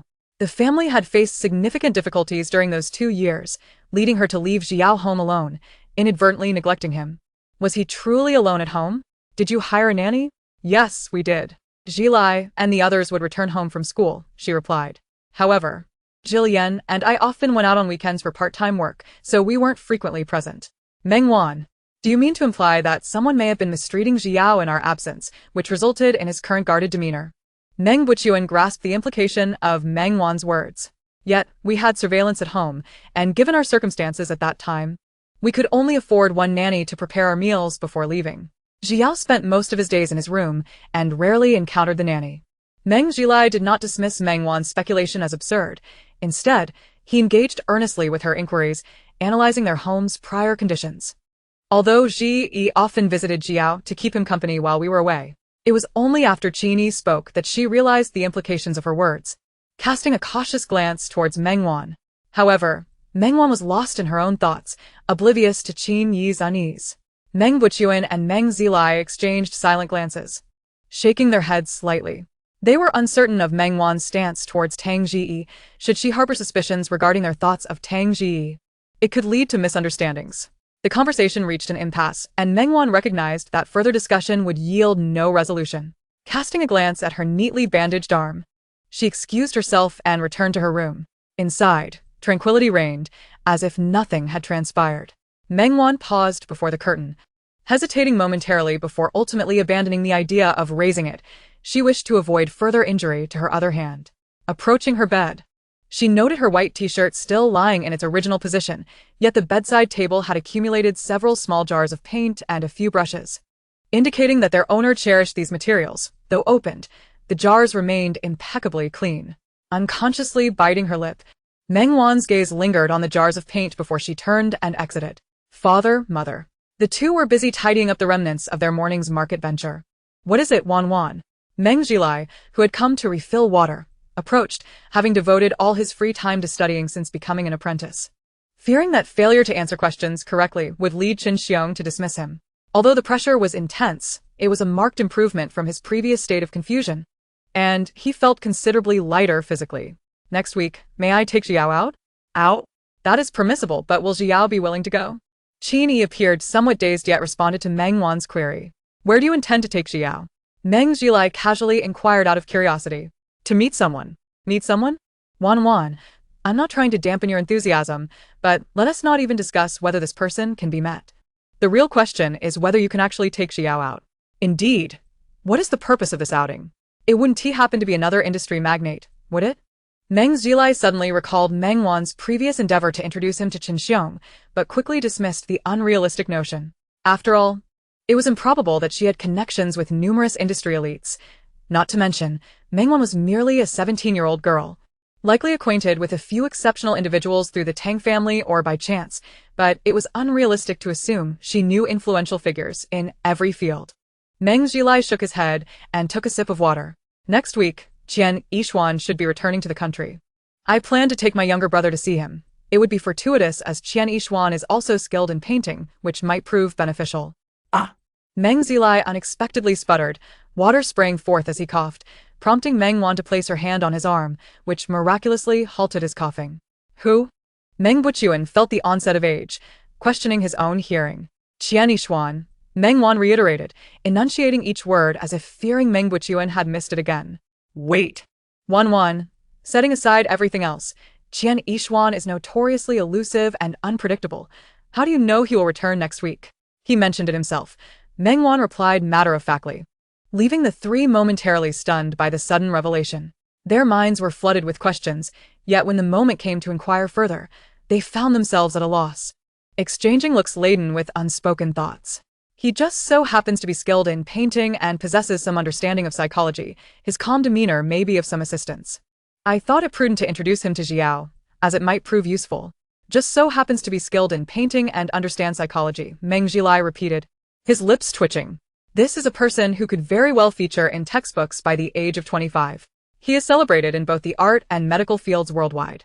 Such individuals are not merely swayed by wealth. They command respect even from those in power. Meng Zhilai kept these thoughts to himself. After all, his sister had just returned, and he could not afford to lose his elder brother's composure. Wan, what is your relationship with Qian Yishuan? Knowing Meng Zhiao had seen doctors, it was unsurprising that they were familiar with Qian Yishuan. However, their awareness of just how elusive he was made it all the more astonishing. In truth, he had not always been this way. An unexpected appearance in an artistic photograph had catapulted him to fame, and with that recognition came scrutiny of his private life. Overwhelmed by the incessant attention, Qian Yishuan severed his online presence and withdrew into obscurity, rendering him virtually untraceable unless he chose to attend specific exhibitions or seminars. This very predicament had made it impossible for Meng Buchuan and his wife to secure an appointment with Qian Yishuan. They were not even privy to his whereabouts. Just a friend. He is quite amiable, Meng Wan remarked with an innocent expression. Wan, men are not to be trusted. You are still young. Meng Zhilai swallowed hard, contemplating how to convey his thoughts in a manner that would be more palatable for Meng Wan. Yet, she suddenly burst into laughter. What are you thinking, second brother? I'm not even of legal age, Meng Wan exclaimed, both amused and exasperated. Well done, Meng Zhilai patted her head, feeling somewhat awkward as he hastily changed the subject. Meng Wan was tempted to protest her supposed accomplishments, but restrained herself. Unbeknownst to them, they had unwittingly drawn closer to the intimate distance they had each set for themselves. So what do you think, father and mother? Meng Wan did not forget the matter at hand. A gentle reminder brought the three to the realization that they had strayed off topic. Of course. Even if Yao doesn't step out, I will insist on bringing him along with you, she said cheerfully. However, Meng Wan tactfully remarked that it might not be feasible for them to follow. After a moment of silence, the couples exchanged glances and nodded in agreement. We fully understand. Just the opportunity for Yao to meet Mr. Qian would suffice for us, and it is infinitely better than doing nothing at all, Jeannie said, rubbing her hands together, appearing somewhat anxious. Thank you, Wan. Meng Buchuan stepped forward, placing a comforting hand on Meng Wan's shoulder, his tone heavy with emotion, the white hair atop his head hinting at his poignant feelings. Meng Wan felt a sudden discomfort in her heart, though she concealed it, merely pressing her lips together. She forced a smile, exuding a carefree attitude as if she were utterly unconcerned. We are family, she stated. Meng Buchuan remained silent, gently patting her shoulder once more. With Meng Xiao's matters temporarily settled, Meng Zhilai and Meng Wan finally embraced their final year of high school. Clad in completely distinct school uniforms, one neat and orderly, the other vibrant with splashes of paint, showcasing a bold personality. They stood in stark contrast. Wan, aren't you wearing your uniform? Qin Yi emerged from the kitchen, balancing a breakfast tray, while Meng Wuqian had already left to set up his stall. After 2 days of trial operations, Meng Wuqian had quickly acclimatized and was managing well on his own. Thus, after discussing it with Qin Yi, they decided that he would handle the morning stall setup while Qin Yi remained at home, only to assist in the afternoon at dismissal time, significantly alleviating her fatigue. Mom. That's a tradition at Wanwan's school. Meng Zhilai chimed in as he followed Qin Yi, setting down the chopsticks. Yes. The school provides fabric for us to design our own outfits, and we wear our creations on the first day of school. What do you think? Is it beautiful? Meng Wan twirled around to showcase her work. The white t-shirt bore irregular splashes of color, the brush strokes visible upon closer inspection. The bright hues were daringly blended, exuding a sense of freedom and nonchalance that inexplicably lifted one's spirits. Stunning. Wan, you are truly talented, Qin Yi responded, her voice brimming with pride. After finishing breakfast, the two departed under Qin Yi's watchful gaze, embarking on their journey to school. Upon reaching the main road, several students clad in identical uniforms glanced their way, murmuring amongst themselves. The street was bustling, making it difficult to discern their chatter. Unperturbed, they boarded the bus, one following the other. How could our school associate with students from an elite academy? To willingly take the bus for love. How noble. Isn't that Meng Zhilai? Who is that girl beside him? She is gorgeous. Could she be his girlfriend? I hope not. He is the only bright spot I look forward to this semester. They don't seem like a couple. They appear rather unfamiliar. What kind of noble young lady would take the bus to school? I actually envy them. Look at their opening ceremony compared to ours. The disparity is astonishing. Exactly. Who stole my affluent second-generation life? Most of the passengers on that morning bus were students from the first high school, clustered in groups, some inquisitive, some disdainful, and others envious. Their whispers were low, yet in the stillness of the bus, even if Meng Wan wished to ignore them, a few words inevitably reached her ears. Meng Wan remained indifferent, but Meng Zhilai felt a twinge of discomfort. How about I take a taxi for you starting tomorrow? Huh? Why? Are you wealthy? Meng Wan's rapid-fire questions left Meng Zhilai momentarily speechless. If Meng Zhilian were present, he would likely have retorted immediately, but Meng Zhilai, being sensitive and gentle, seldom engaged in conflict, often opting for a more roundabout way to address issues. You've always been driven to school in a private car. Won't this sudden shift feel overwhelming? Meng Wan understood his concern. She surveyed the bus, noting how everyone averted their gaze upon sensing her scrutiny. Brother, how long until we reach our stop? Her voice, neither too loud nor too soft, was perfectly audible to everyone in the bus. Chapter 24. The Perennial Third. 3. Meng Zhilai stammered in surprise. Just as he finished speaking, the bus came to a halt, allowing new passengers to board. The brief silence was shattered as the bus returned to its lively atmosphere. Did I hear correctly?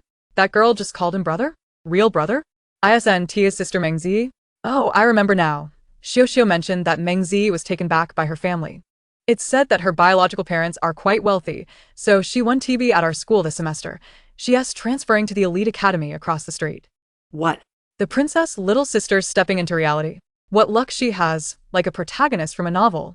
Having 3 handsome brothers is already enviable enough. We thought she'd be humiliated after her family went bankrupt, yet she turns around to become a wealthy young lady? People are so frustrating. But does that mean the young lady is just a false heiress? Heavens, what shocking news. Suddenly, this semester doesn't seem so daunting. But didn't her family go bankrupt? How can they still afford to send her to an elite school? You wouldn't understand. The young lady wouldn't deign to transfer to a regular school. She is too proud to suffer indignity. Meng Zhilai found himself unable to listen any longer. About to retort when Meng Wan gently restrained his hand. His eyes were filled with indignation, yet he patiently turned to Meng Wan.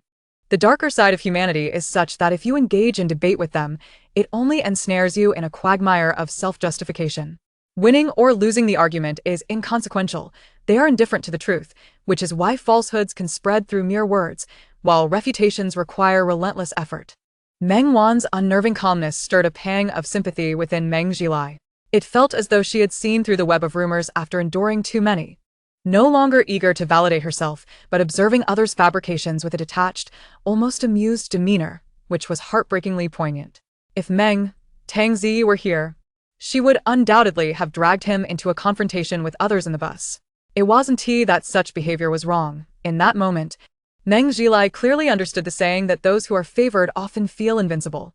No matter how much noise Tang Zi made, they would always stand by her side.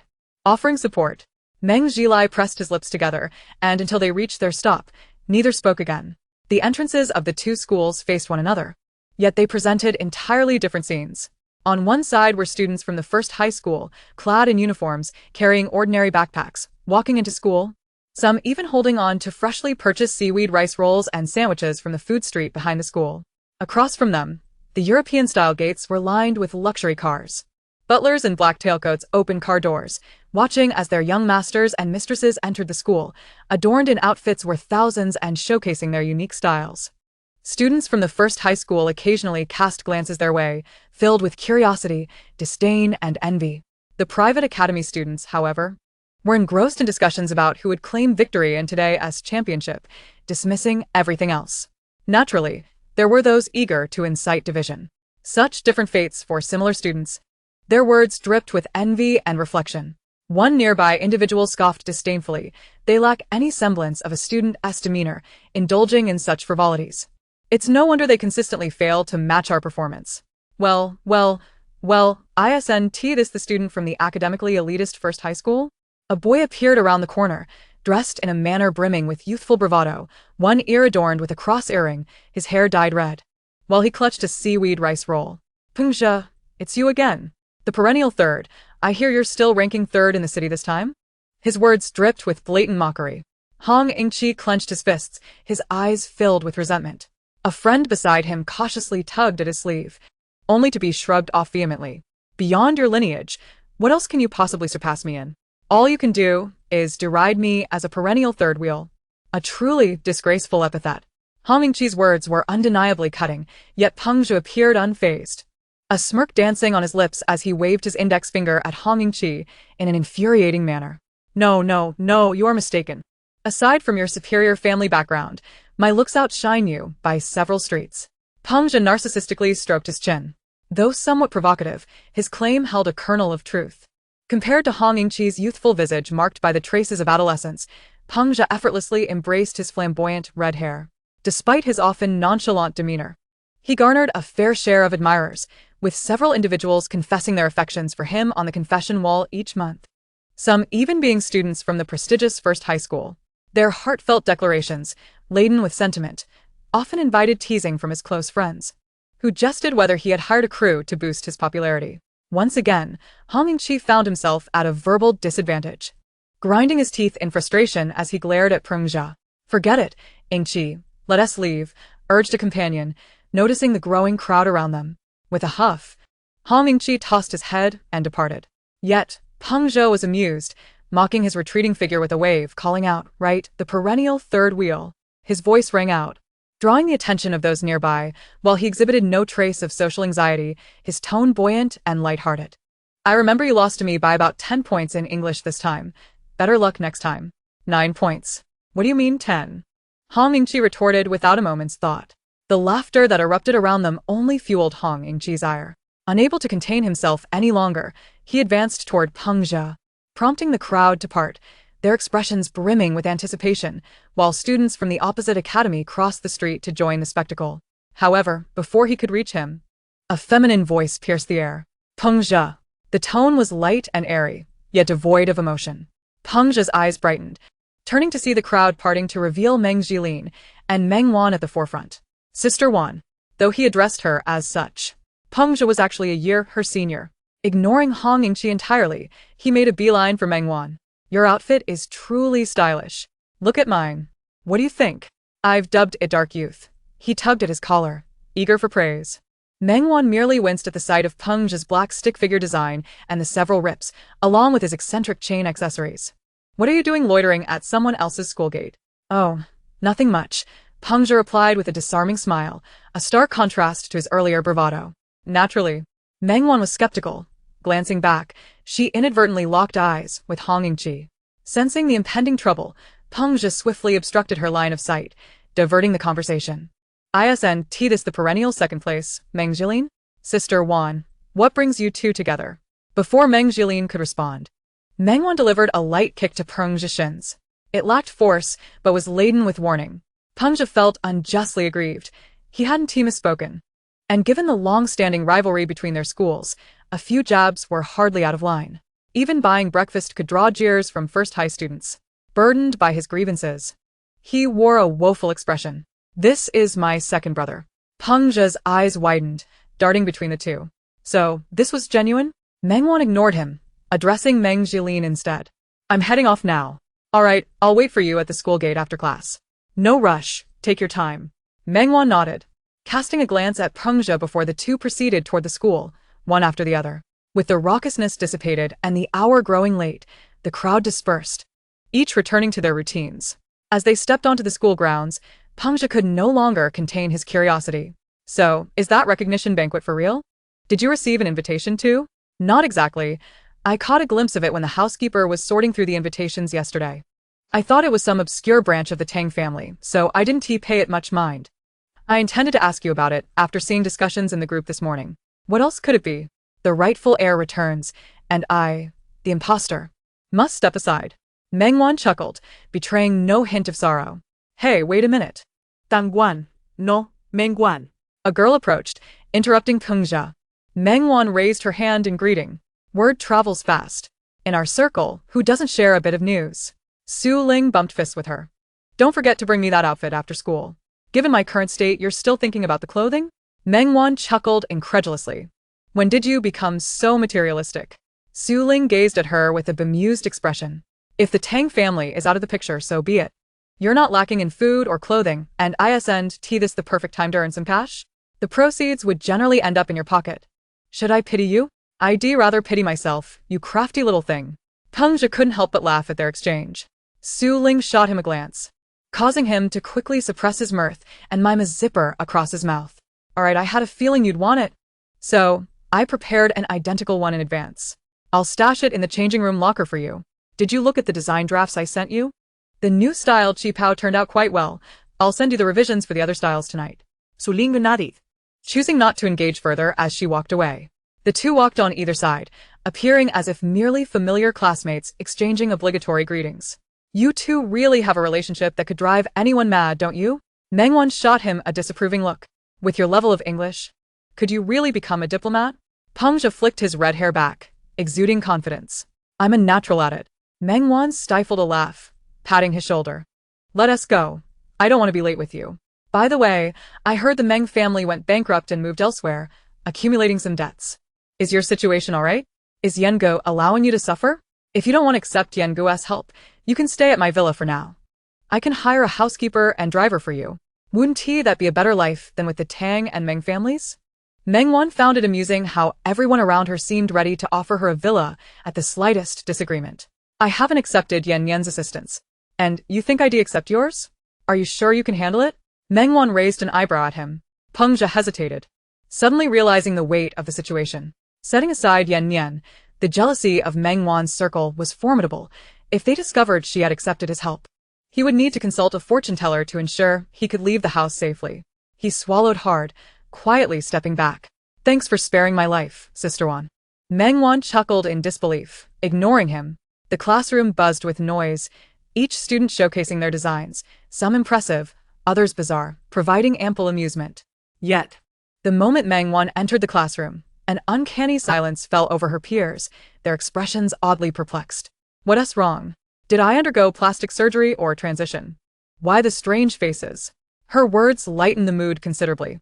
"Hey, which hospital dared to meddle with our Sister Wan's face?" "Exactly. If we're considering transitioning, I'm your girl." A girl winked at Meng Wan. Before she could respond, a hand landed possessively on her shoulder. "I'm the rightful partner. Everyone back off." With that, the girl planted a solid kiss on Meng Wan's cheek. Meng Wan pulled a tissue from the podium, her actions clearly expressing her disdain for such heavy affection. Though a smile lingered at the corners of her mouth. "Lan Xing, are you out of your mind?" A remark from Meng Wan sparked uncontrollable laughter throughout the classroom. Yet, within any class, there are invariably some factions that lack harmony. Alas, some individuals truly possess a remarkable audacity, seizing another's privileged life while shamelessly attending school. If it were me, I would have certainly transferred schools overnight, wouldn't I? However, it is said that her biological parents are in debt, so she likely lacks the funds for such a transfer. Oh dear, isn't it the case that our school waives tuition for the top student in each grade? My heavens! Could it be that she is unable to afford tuition and thus must remain here, clinging to her pride? After their banter, the two girls erupted into laughter. Suddenly, a loud bang echoed, accompanied by two piercing screams that pierced everyone's eardrums, causing many to grimace in distaste. Lan Xing, what do you intend to do? The girl's eyes were filled with terror. I wish to sew your mouths shut, extract your hollow, water-filled heads, and finally excavate your hearts to see how dark they must be to harbor such malevolence. Lan Xing's laughter was gentle, yet her gaze sent shivers down spines. As if she might genuinely carry out her threat. The two girls instinctively grasped each other's hands, yet their tongues remained merciless. We never mentioned any names. Why are you so eager to assume the role? But what can be done? Given your circumstances, you might not even be able to continue your education, right? After all, you cannot possibly attain the top spot in the grade, can you? Meng Wan patted Lan Xing's shoulder, her gaze fixed on the two girls. Her eyes sparkled, and a smile graced her lips, betraying not a hint of the anger one would expect after such provocation. Chapter 26. The Transfer Student. As soon as the words left her lips, everyone gathered around, and the teasing resumed with renewed vigor. To be honest, we had previously dismissed the school's rewards as inconsequential and even criticized its stinginess. However, it seems they hold some merit after all. Hey, class monitor. I recall our class has an Outstanding Student Award and a financial aid grant for impoverished students. Previously, no one was interested, but now that we have a needy student, it's high time we arrange something. My goodness, I never thought I would witness the day Meng Wan becomes a recipient of financial aid. Finally, I have something to boast about before her. Sister Wan, please be my tutor. I'll pay you double, no, 5 times the market rate. The exuberance of their voices and gestures was nothing short of theatrical. Meng Wan found it both amusing and exasperating. All right, but you hardly ask me questions on a regular basis, do you? Let us call it a day. Further teasing would be impolite.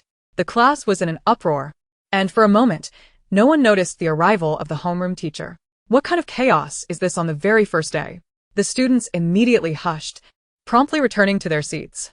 Although it was an elite academy, it did not mean its students were any different from those in ordinary schools. Those who feared authority still did, and they did not look down on teachers or oppose them due to their family backgrounds. The institution imposed severe penalties for disrespecting teachers and staff.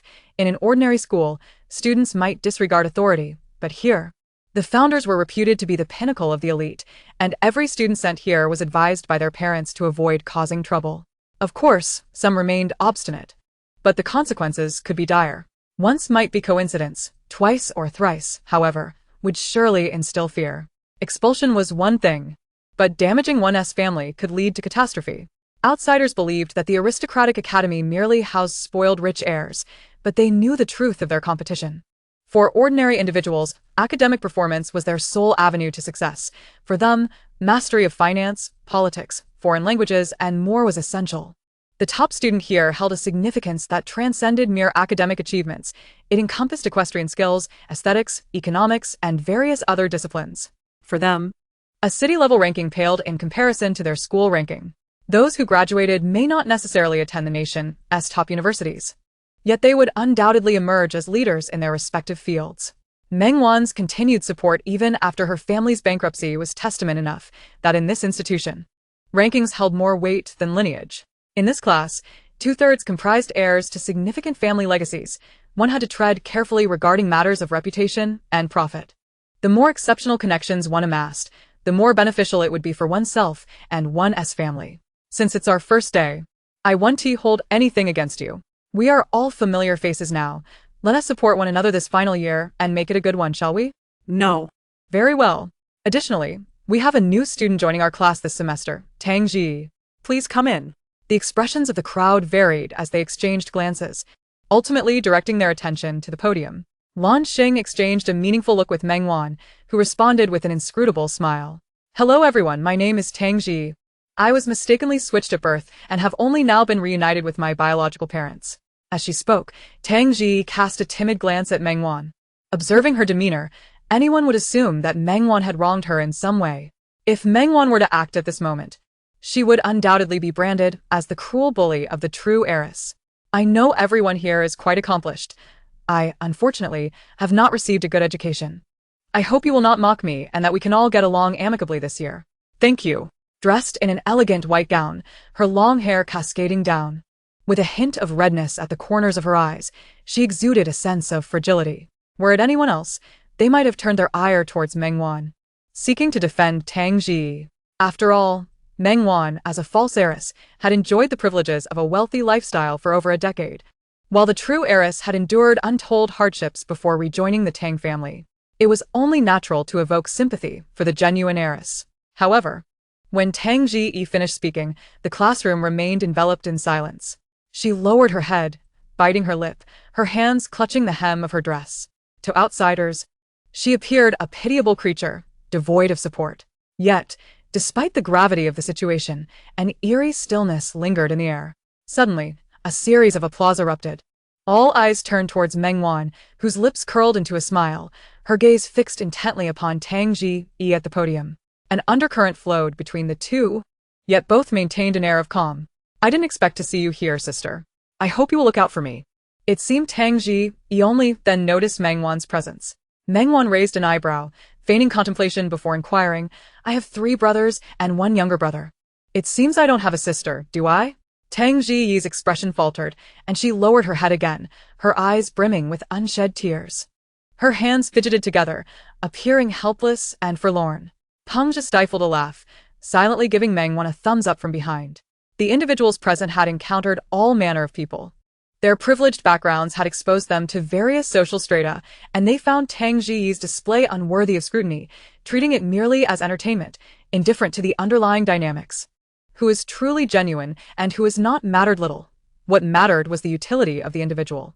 Clearly, Meng Wan could forego the Tang surname. But for Tang Ji, without the Tang name, she was nothing. Each person in the room was astute. Among peers, they could discern someone's character through a mere phrase, a gesture, or even a glance. In the case of Tang Ji, they could see right through her without expending effort. They respected Meng Wan not because of the Tang family, who among them was unaware that the future leaders of the Tang family were the 2 young masters. Even if Meng Wan were a Tang, her strength overshadowed her lineage. Everyone firmly believed that Meng Wan would succeed in any endeavor she pursued, making this an opportune moment to cultivate her favor. If Tang Ji thought that her status as the Tang family's heiress would afford her dominance and adoration, then their family must have fallen far indeed. All right, that will suffice for introductions. Please find a seat. The homeroom teacher, sensing the atmosphere was amiss, waved her hand, dismissing Tang Ji from the podium. Thank you, teacher. Tang Zi's voice carried a hint of grievance, effectively solidifying her portrayal as a delicate and pitiable figure. Meng Wan, however, was acutely aware of her ulterior motives. It was merely an attempt to incite opposition, to make others believe that Meng had usurped her life of luxury while simultaneously oppressing her, an endeavor aimed at evoking sympathy and admiration from those around them. Meng Wan found herself puzzled by the extent of Tang Zi's animosity towards her. Throughout the duration of Tang's stay at the Tang family and her subsequent departure, Meng had been cooperative. Was it truly due to the gift she received and the 1 million yuan? After all, the Meng family had once enjoyed a period of prestige, and one would expect their education to be commendable. Why, then, was Tang Zi's demeanor so inexplicable? The other children of the Meng family did not exhibit such behavior. Unable to fathom the reasons behind it, Meng Wan chose not to dwell on the matter, especially since Tang Zi was hardly worthy of her attention and could be allowed to carry on with her antics. Chapter 27. The photographs taken yesterday had been uploaded to the official website, and the voting channel was now open for self-selection. Teacher, what rewards are there for the first place this time? Several new awards had been introduced, including the Most Beautiful Creative Award, the Unique Award, and the Best Popularity Award, with no singular first prize, thereby increasing the chances of winning. Students who secured a ranking would receive basic rewards and the opportunity to collaborate with WP. Those interested in such prospects were encouraged to engage more actively. WP? The class stirred with excitement. Had I known, I would have put in more effort. How could the school keep this so tightly under wraps? It was likely to prevent anyone from seeking an unfair advantage. Is it too late for me to rally votes now? With that outfit of yours, do you not possess any self-awareness or aesthetic sense? Who do you think in our class stands a chance? It's bound to be Su Ping again. But there's also the Best Creative Award. What if it's me? As Peng spoke, the surrounding chatter ceased, and the others cast disdainful glances in his direction, their silence speaking volumes. Peng scratched his nose, feeling somewhat aggrieved, and turned his gaze towards Meng Wan, who, with a sigh, tossed him a piece of candy. I actually think it might be Sister Wan. I really like her piece. If WP releases a limited edition, I would definitely want to get one. Me too, it's quite beautiful. Not to mention, while Sister Wan's painting skills are lamentable, her aesthetic is unparalleled. My family has collaborated with WP before. Their standards are exceptionally high regarding fabric quality. My mother spent a fortune to meet their requirements. You have to spend money to make money, right? You can collaborate. But I heard from others that the Yu family tried to partner with them and couldn't even get through the front gate after multiple attempts. Can the Yu family compare with ours? My father has also been searching for new fabric. Do you have any leads? Alright, I'll keep an eye out for you. Thus, the saying goes, a partner is always better than an enemy. Information sharing can sometimes lead to mutual benefits. They valued not just winning a prize but the prospect of collaboration. Teacher. Just as the discussions reached a fever pitch, a delicate voice emerged. But alas, the classroom was too noisy, and Tang Zi's voice was drowned out. Left with no choice, she raised her hand high. Tang Zi, do you have a question? The chatter ceased, and several pairs of eyes turned to scrutinize her. Teacher, I just transferred here. Can I still participate? Fong Liang furrowed his brow. The uniforms should have been distributed to every student yesterday, and the relevant activity information was communicated. Did you not see it? Tang Zi's face flushed with embarrassment. She was well aware, but she simply had no desire to participate. She deemed the event too childish and beneath her status, having no intention of joining at all. Furthermore, on her first day of transfer, why would she wear a plain white t-shirt instead of her haute couture dress? The true reason was unutterable. Tang Zi inwardly lamented Fong Liang's lack of consideration for her, yet her expression remained one of feigned grievance. I didn't pay attention. My aunt helped me organize it. Meng Wan recognized her deceit.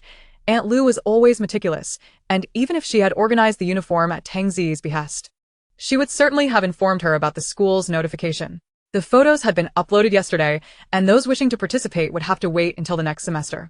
In case you were unclear, I'll repeat. Remember to wear your uniform tomorrow.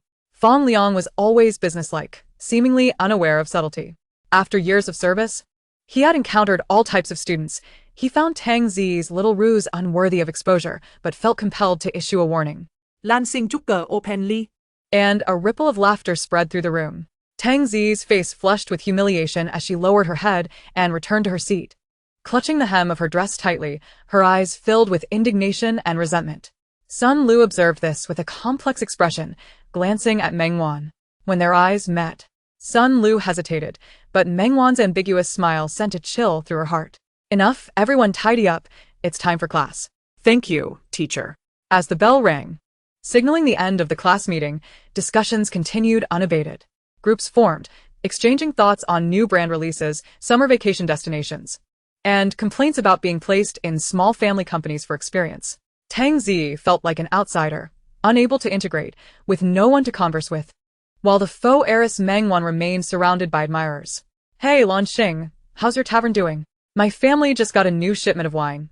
What do you think? I won't accept anything of poor quality. Knowing your taste, would I offer you something subpar?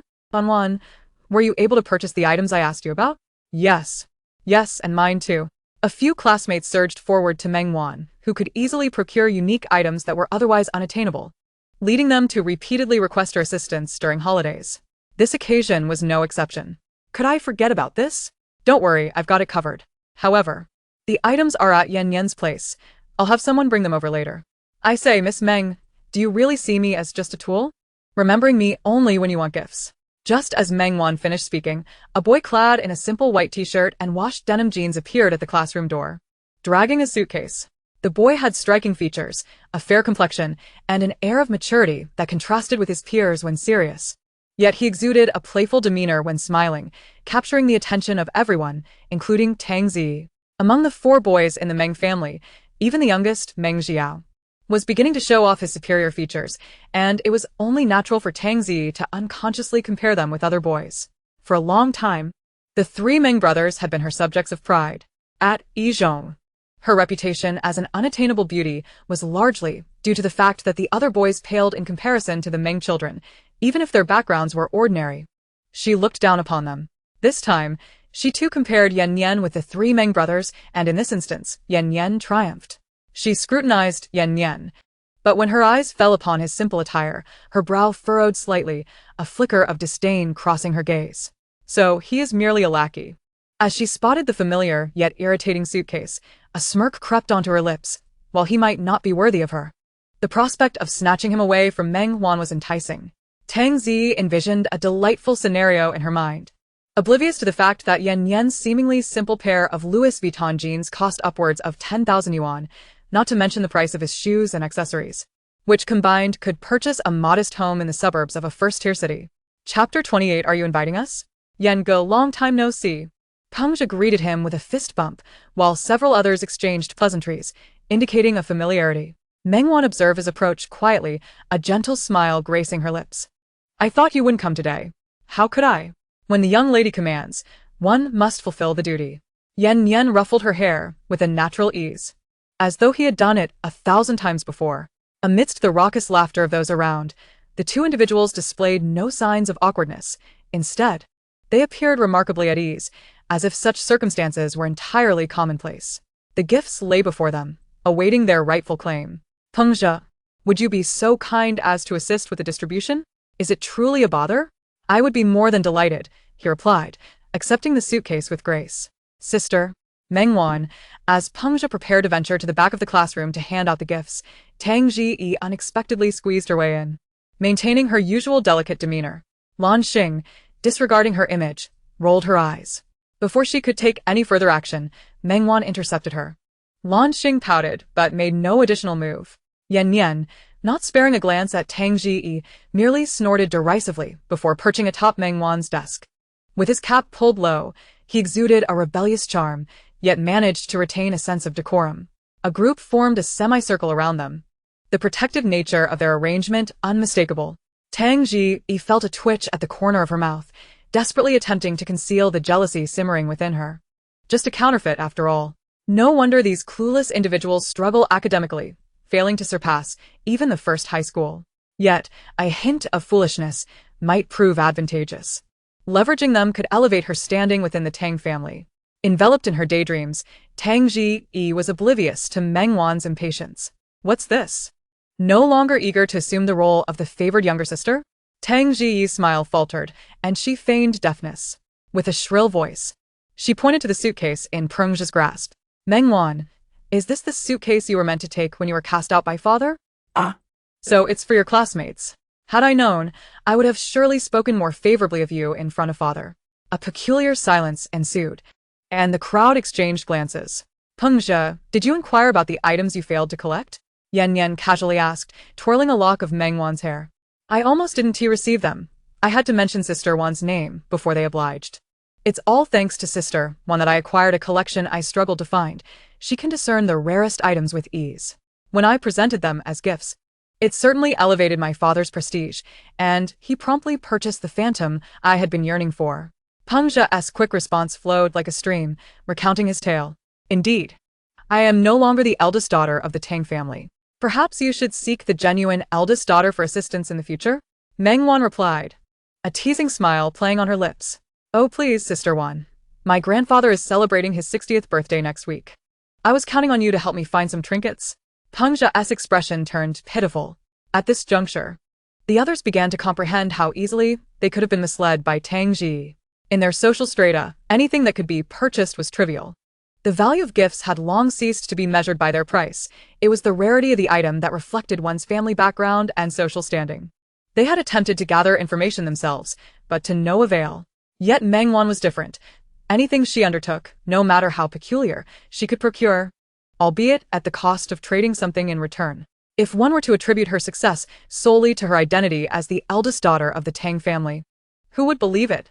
Amidst the commotion, Lan Xing, noticing Tang Ji's pale countenance, stifled a yawn in boredom. Should anyone need my assistance, I will be more than willing to help. Tang Ji forced a smile, striving for an air of magnanimity, yet inadvertently diminishing her own stature. They all belonged to the same social class. Even if there were disparities in capability, it was unnecessary to demean oneself to such an extent. Furthermore, the Tang family had been flourishing in recent years, collaborating with several others. Even if Tang Ji remained inactive, they would seek her out due to her family's prominence. Yet, rather than embodying her family's external image, she seemed intent on ingratiating herself with others, desperately trying to fit in, a rather petty approach. Though they did not outwardly express their judgments, their perceptions were quietly formed.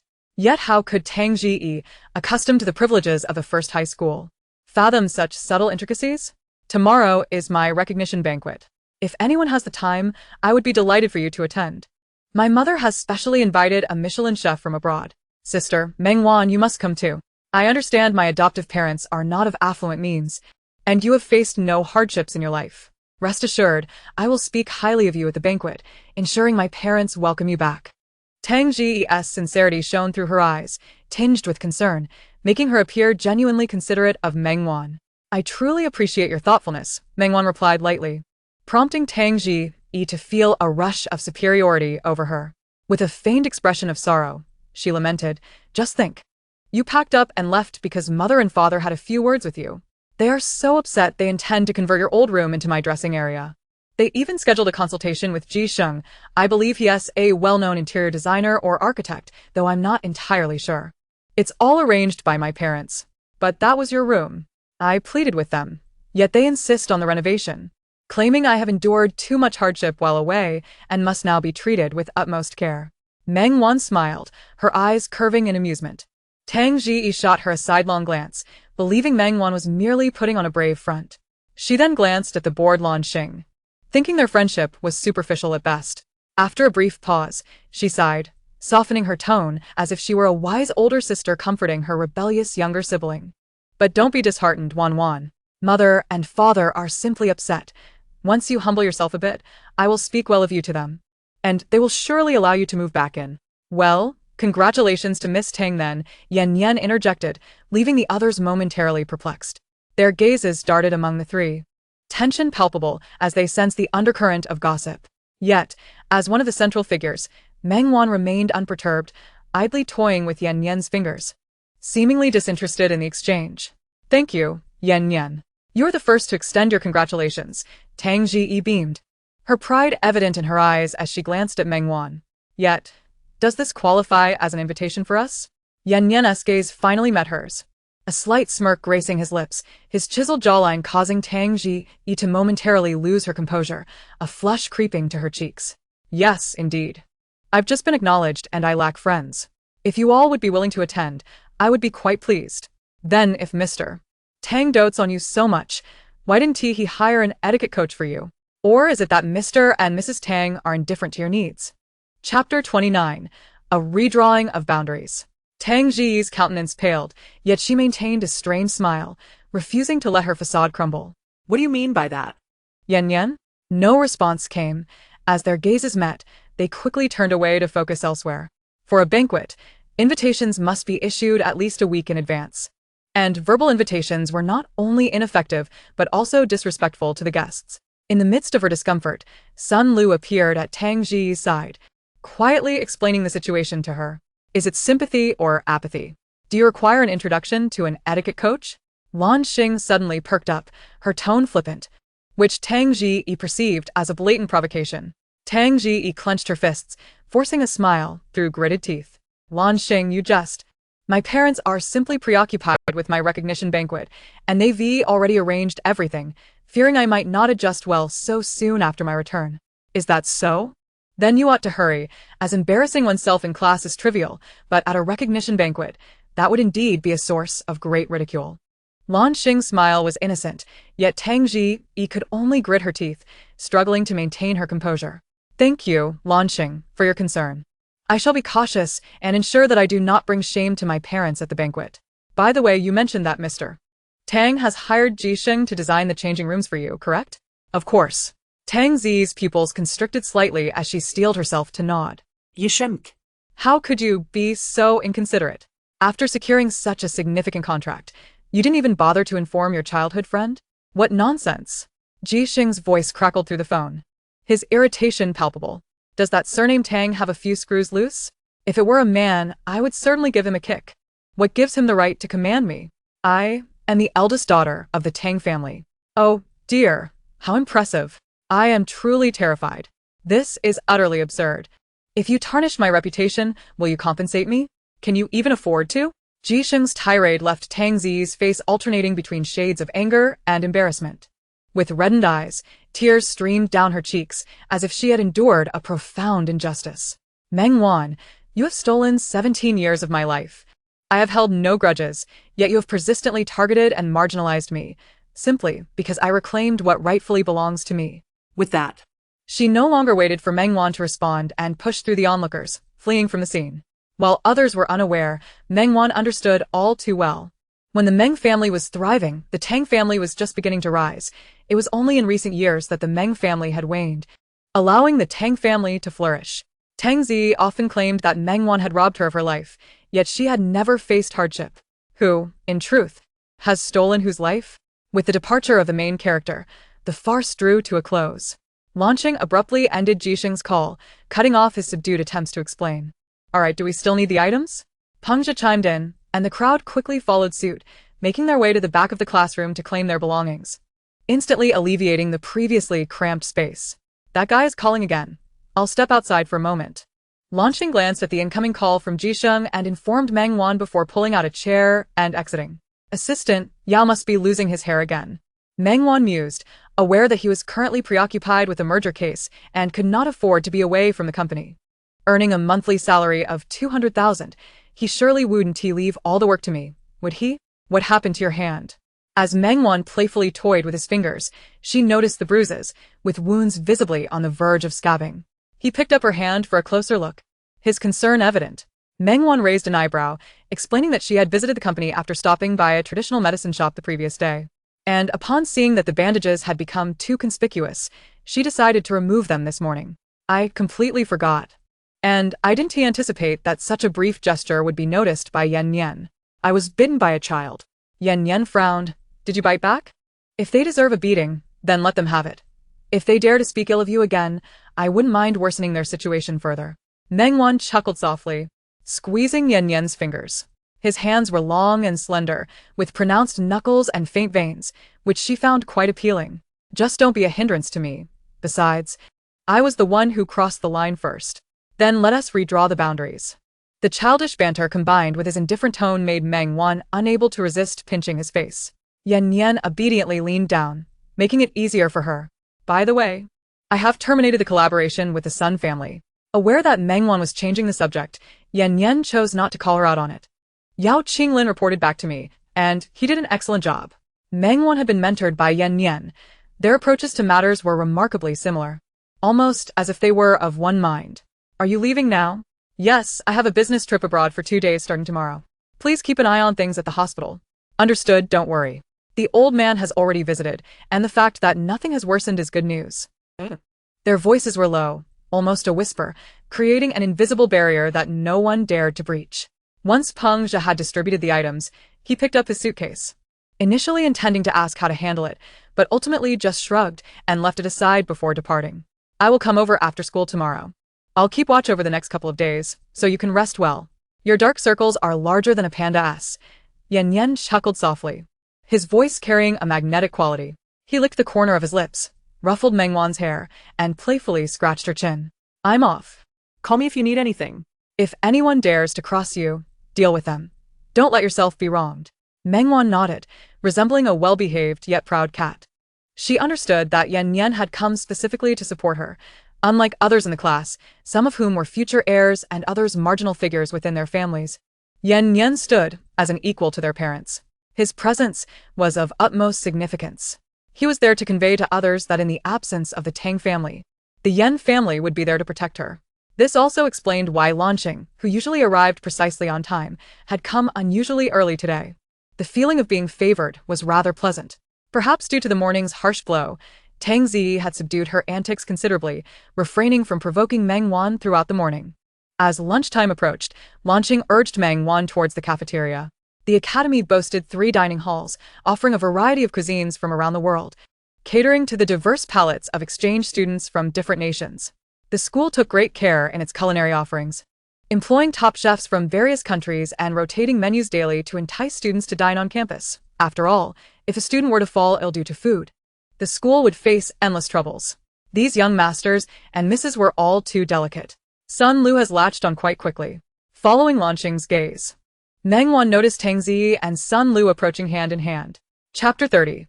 It truly is your fault. Tang Zi had finally learned some restraint, refraining from seeking out trouble, while it was Sun Lu who shot a glance at Meng Wan. Ignoring the two, Meng Wan swiftly finished her lunch. I'm heading to the supermarket to buy something. You go back first. All right, please bring me a bottle of water. Lanqing made an okay gesture before leaving, while Meng Wan took her prepared clothing to the changing room. Once everything was arranged, she emerged only to find her path blocked by someone. Meng Wan looked at Sun Lu standing in her way, unperturbed. You cancelled the collaboration, didn't you? Sun Lu regarded her with an inquiring yet certain tone, unwilling to believe such a coincidence. Guess? Meng Wan tilted her head, a playful smile gracing her lips, her expression innocent. I apologize. The incident the other day was my fault. It truly is your fault. Meng Wan's frankness left Sun Lu momentarily speechless. She pressed her lips together and took a deep breath. The atmosphere at home has been rather gloomy lately, with her parents at odds, and coupled with the failed collaboration, there were daily arguments. If this continued, her father would soon bring home the woman he was keeping outside, and then neither she nor her mother would gain anything. With this thought, Sun Lu could only suppress her emotions. I will do anything you ask. Can we discuss the collaboration? We cannot. Meng Wan's refusal was so decisive that it caused Sun Lu's expression to shift. Meng Wan, must you take it this far? Sun Lu's tone grew anxious as she reached out to grasp Meng Wan's arm, inadvertently pressing on the very spot where it hurt. Though Meng Wan was quite adept at enduring pain, the sudden discomfort made her instinctively pull away from Sun Lu's grip. She presented her wound to Sun Lu, utterly speechless. I didn't mean to. The terms of the collaboration have already been set. Instead of asking me to change, it would be better to improve the quality of your family's products. As business people, they are not foolish enough to let a trivial dispute cost them profits. The reason for the collaboration's failure lies not with us, but rather in one party's inability to meet the other's demands. That is the crux of the matter. Is there truly no other way? Sun Lu's pleading tone made Meng Wan furrow her brow. Sun Lu, do not place your future in the hands of someone untrustworthy. To attain one's desires, one must strive diligently. The pursuit of recognition demands corresponding efforts, and to earn respect, one must prioritize resolving issues rather than adopting a submissive stance in pleas for mercy. Do you understand? Sun Lu stood rigidly in place while Meng Wan, disinterested, turned to leave. Observing Meng Wan's upright figure, Sun Lu's hands gradually clenched tightly. What do you understand? You possess Yan Yan and Lanqing. Even if you are not the eldest daughter of the Tang family, you still have support and flattery from others. But what do I have? If I leave the Sun family, what remains for me? I will not only be left with nothing but will also have that wretched mistress marrying and without opposition. How is that fair? She shouted, as if desperate to unleash the grievances and fury within her. Meng Wan halted, turning to face her, her eyes resembling a tranquil abyss, serene yet brimming with latent peril. Who suggested you leave the Sun family? What? Are you not someone who values interests above all? As long as there are benefits to be gained, you can endure humiliation better than anyone. What could be better?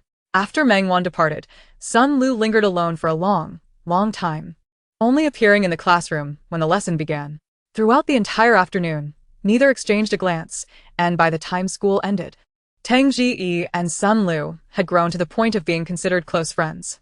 The two left the classroom, chatting and laughing, while others gradually began to pack their belongings. At the school gate, Meng Ji awaited. To avoid unnecessary trouble, he stood at the entrance of the first high school, his gaze fixed across the way. However, as he waited for Meng Wan to emerge, he unexpectedly locked eyes with Tang Ji. Meng Ji regarded her with a complex expression, but she merely paused for a moment before averting her gaze, as if she did not recognize him. What's wrong? Sun Lu followed her line of sight, but was tugged by Tang Ji. It's nothing, but you must come to the recognition banquet tomorrow. You are my first friend here, and your presence would bring me much comfort. Of course, I will attend, rest assured. Sun Lu withdrew her gaze, patting her shoulder with a sweet smile. My family's driver has arrived, so I must take my leave. Once in the car, Tang Ji waved goodbye to Sun Lu. Yes, goodbye. Sun Lu smiled and waved back, but once Tang Ji disappeared from view, her expression swiftly turned cold. She cast a glance at Meng Ji before quickly retracting her gaze and entering her family's car. Meng Ji stood still, certain that Tang Ji had seen him, yet she pretended not to. He lowered his head, his lips curling downward. Indeed, bridges are bridges, roads are roads. It is quite satisfactory. His voice was soft, dissipating into the wind. Brother. The bright voice drew a smile back to Meng Jili's face. He waved at Meng Wan, watching as she approached him step by step. Have you been waiting long? No, how is your hand? He reached to take Meng Wan's backpack, but was met with refusal. The medicine given to you by your master cannot be lacking. Mang Zili shuklat legally. Ruffling her hair. Allow me to introduce. This is my childhood friend, Lan Xing. This is my second elder brother. Meng Jili greeted, and Lan Xing nodded. Without further exchanges, I must take my leave now. With Meng Jili present, Lan Xing had achieved her objective. Their interaction felt natural, as Meng Wan would never allow someone unfamiliar to ruffle her hair. A new batch of liquor has arrived at the tavern. I'm going to check it out. Lan Xing whispered in Meng Wan's ear. Meng Wan nodded, urging her to go. See you tomorrow. Lan Xing waved nonchalantly before disappearing around the corner. I will check if my parents need help. Do you want to wait for me at the bus station? Why wait for you at the bus station? Meng Jili scratched his nose, and it was then that Meng Wan noticed the gazes of those around them. The sight of students from the first high school mingling with those from the elite academy was indeed a rare combination. Are you ashamed of me? Meng Wan suddenly realized. How could that be? Meng Jili's eyes widened in disbelief. Then let us proceed. However, Meng Wan did not wait for him to voice any objections, and took the lead. Reluctantly, Meng Jili followed. I am not ashamed of you. I merely fear that being seen by others from our school in the back streets may reflect poorly on you. To prevent any misunderstanding, Meng Jili offered an explanation. Have I committed any unlawful acts? No. Have you done anything illegal? Well, no. What negative influence could there be? Meng Wan's gaze was filled with clarity, causing Meng Jili to feel an unexpected pang of guilt. His preconceived notion that students from the academy would look down on those from the first high school now seemed narrow-minded. Chapter 31. Slander. Father, mother. They greeted warmly. The snack street was bustling with activity, teeming with students as school let out.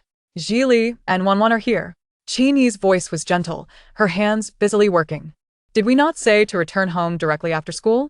Why did you come here? Are you hungry? Let us see if there is anything you wish to eat. Meng Bo-kun handed a packed meal to a customer, stuffing the meager cash from the box into Meng Wan's hands. Meng Wan accepted it, exchanging a knowing glance with Meng Jili, who discreetly blocked Meng Bo-kun's view and secretly tucked the money between the box and the car.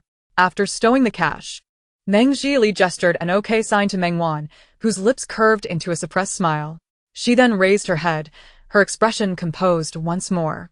I merely came to see if there was anything I could assist with. There is nothing to help with. You should return home and start cooking.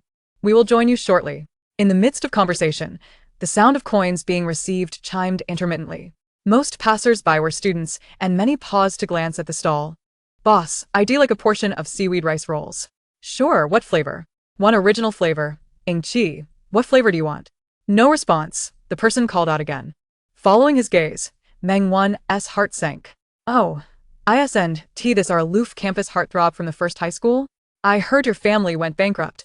I didn't expect it to be true. Hong Chi's tone was sharp and scornful. Chi. At least we were once affluent. Unlike you, who has been poor your entire life. Meng Wan retorted coolly, her tone steady yet filled with biting sarcasm.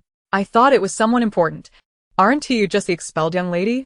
Hong Chi's face stiffened, but upon noticing Meng Wan's attire, he burst into laughter. Meng Jili stepped protectively behind Meng Wan, his eyes flickering with suppressed anger.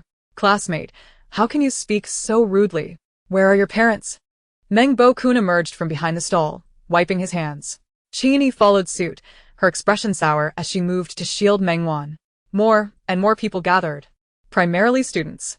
Jili, you and Wan should return home first. Meng Jili frowned but nodded. Hong Chi had always been at odds with him, and it was clear he had come to provoke. It was better for them to leave, as Hong Chi would not dare to create a scene in public. They attempted to leave, but that did not mean Hong Chi would allow it. His eyes flicked to the stall. I noticed a fly just landed in the food. Is your hygiene up to standard? If we students fall ill from your unsanitary food, and it affects our exams, can you compensate us? No. As a student, I have a duty to contribute to society. How about I call 12135 to report your hygiene standards? Hong Ing-chi's voice boomed, causing the crowd, initially bewildered, to assume it was a complaint about food cleanliness. Meng Bo-kun, having once been a CEO, remained calm and composed, undeterred by the chaos. He understood that if they did not resolve this matter promptly, their business would likely suffer irreparably. Such baseless slander posed the gravest threat to their humble stall. As Meng Wan's voice emerged from behind a few individuals, thoughts raced through her mind. Her tone was neither too loud nor too soft, neither hurried nor slow. Yet it clearly reached the ears of everyone present, silencing the previously boisterous atmosphere. Why don't you enlighten us? You neither placed an order nor approached the food cart. So, when did you witness a fly entering the tightly sealed food container? Stepping out from behind the two, Meng Wan positioned herself beside Meng Buchuan. Meng Zhilai understood that it was inappropriate to stop her at that moment. Though concerned, he relinquished his hold, allowing Meng Wan to express her thoughts openly. I saw it, she asserted. Little did she expect Meng Wan to retort suddenly, her neck taut as she tugged at her companion. You saw it too, didn't you? The companion appeared conflicted, stammering and unable to meet her gaze. Whispers circulated among the onlookers, and Hong Ing-chi wore an expression of exasperation. Well, how about I show you? If there's nothing in there, you can compensate us for our emotional distress by wrapping up the remaining rice balls, or I could directly accuse you of slander. What do you say? Meng Wan's calm demeanor stood in stark contrast to Hong Ing-chi's agitation. Why call 12135? Let us just report it. That would be quicker. We'll find out if our hygiene is indeed subpar or if someone is maliciously defaming us. With that, Meng Wan proceeded to make a phone call, deliberately placing it on speaker. The crowd around them held their breath, excitement evident in their eyes. Beep, beep, beep on years.Then. tightened. And he could no longer contain himself. As the third beep sounded, he lunged to snatch Meng Wan's phone. Anticipating his move, Meng Wan retreated, swiftly hanging up the call. Observing this, Meng Buchuan immediately stepped in front of Meng Wan, his hands clasped behind his back, physically shielding her from Hong Ing-chi's advances. Who is lying here? It's clear to anyone with eyes. Hong Ing-chi's face darkened as his companion tugged at his sleeve, only to be forcefully brushed aside. What's all this commotion about? What's so entertaining? Peng's voice cut through the crowd as he squeezed his way through, stumbling into the circle. Ouch! Who pushed me? Peng managed to steady himself, only to lock eyes with Hong Ing-chi upon looking up. Well, if it isn't the perennial third place. Peng. In stark contrast to Peng's surprise, Hong Ing-chi was seething with rage. I heard that only Meng Zhilai could participate in your school's competition, falling short by a single point. What a pity. Peng rambled on, oblivious to Hong Ing-chi's scowling visage. Second brother, it seems some individuals lacking ability resort to sabotage. Meng Wan feigned astonishment. Sister Wan? Peng instinctively called out, quickly realizing the oddity of the situation and silencing himself, standing still. On Yinki. If you have questions about your score or my participation in the competition, I'm willing to accompany you to clarify it with the teacher. What brings you here to stir trouble? The conversation had veered off course, and everyone's attention had shifted away from the alleged hygiene issue. Hong Ing-chi surveyed the crowd, who were now pointing fingers at him, and charged towards Meng Zhilai. However, Peng reacted more swiftly, pinning him to the ground. Those of their ilk had to learn some self-defense, and Hong Ing-chi, being as slender as a reed, was no challenge to subdue. Let me go. On Yinki bellowed, struggling in vain. Hey, Auntie, that rice package from this morning was delightful. Could I have another in a different flavor? I want the giant one. Tang ignorait on Yinki, cheerfully conversing. Chin E, taken aback by the scene, responded dazedly before starting to prepare. Is anyone interested in checking if there are flies in the food container? If not, who wants to taste the seaweed rolls that earned first place in the grade? Meng Wan's shout elicited laughter from those present, drawing more people in. Meng Zhilai was equally surprised by Meng Wan's sudden outburst, his anger dissipating completely. He exchanged glances with Meng Buchuan, silently shaking their heads, filled with affection. As the crowd swelled, the duo moved to assist, while the main instigator of the uproar, Peng Zhe, under Meng Wan's gesture, had his two friends help pull Hong Ing-chi away. Classmate, your giant one is ready. Thank you, Auntie. I had a couple bites this morning before my friends snatched it away, and I've been thinking about your rice all day. Really? This rice was freshly cooked this afternoon. Just the right texture. Give it a try. Thank you so much today. This one's on the house. Chini appreciated the straightforwardness of this child. Oh. That's not right, is it? She said, glancing at Meng Wan, who nodded in affirmation. Go ahead and take it. If it's good, I'll save some for you tomorrow, no charge. Then thank you, Annie. Peng Zhe beamed, clearly unconcerned about his noble academy background, as he stood aside and eagerly dug in. It wasn't until the crowd dispersed and Qin Yi and her companions began to tidy up that they realized Peng Zhe was still there. Thanks for today, Meng Zhilai said, bumping fists with him. Hee. Peng Zhe scratched his head. I apologize for mentioning your perennial second place. Your school has always looked down on ours. You know. Finally, we have a sister, one who consistently outshines you all in exams. I just had to boast about it. Meng Zhilai smiled warmly. Peng Zhe. The two playfully nudged each other, indicating that past grievances were behind them. Peng Zhe. Meng Wan called out from the side, and he responded, walking over. Meng Zhilai glanced at the two in the corner before returning to the stall, efficiently beginning to tidy up. The trio worked harmoniously in their roles. Zhilai, is that classmate a friend of Wan? It seems so. I saw him this morning. How is Wan doing today? She appears unchanged from this morning. She has friends accompanying her after school.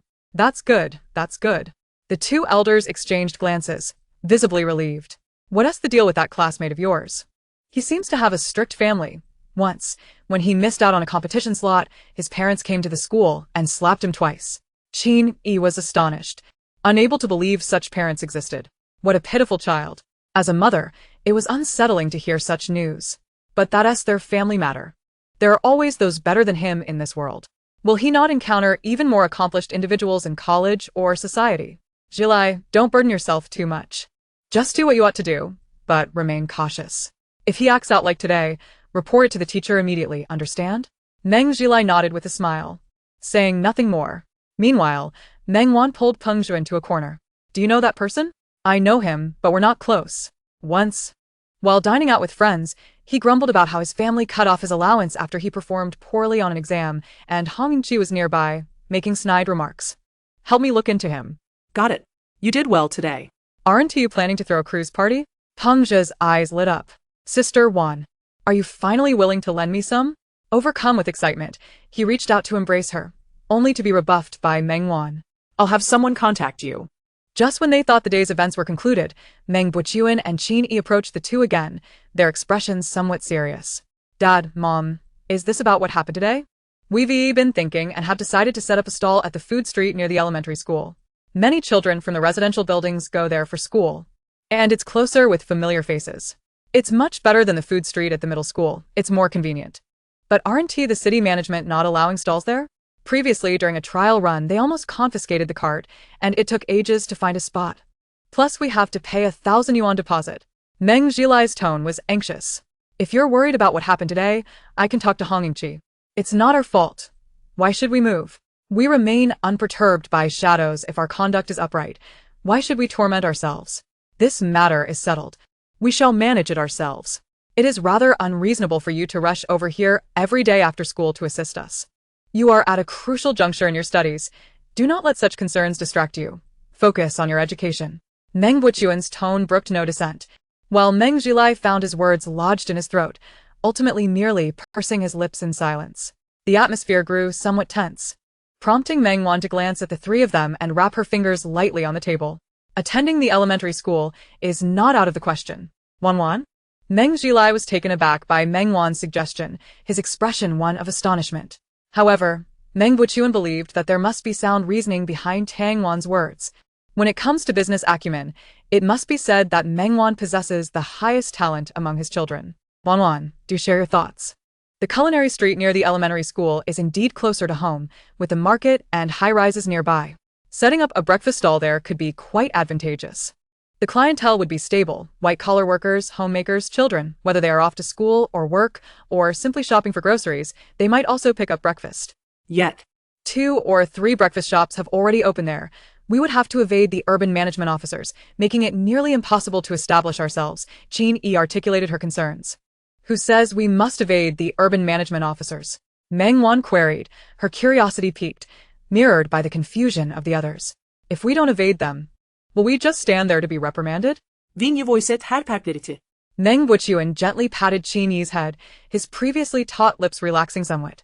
While Meng Wan finally grasped what she had overlooked. Who said we must set up a stall?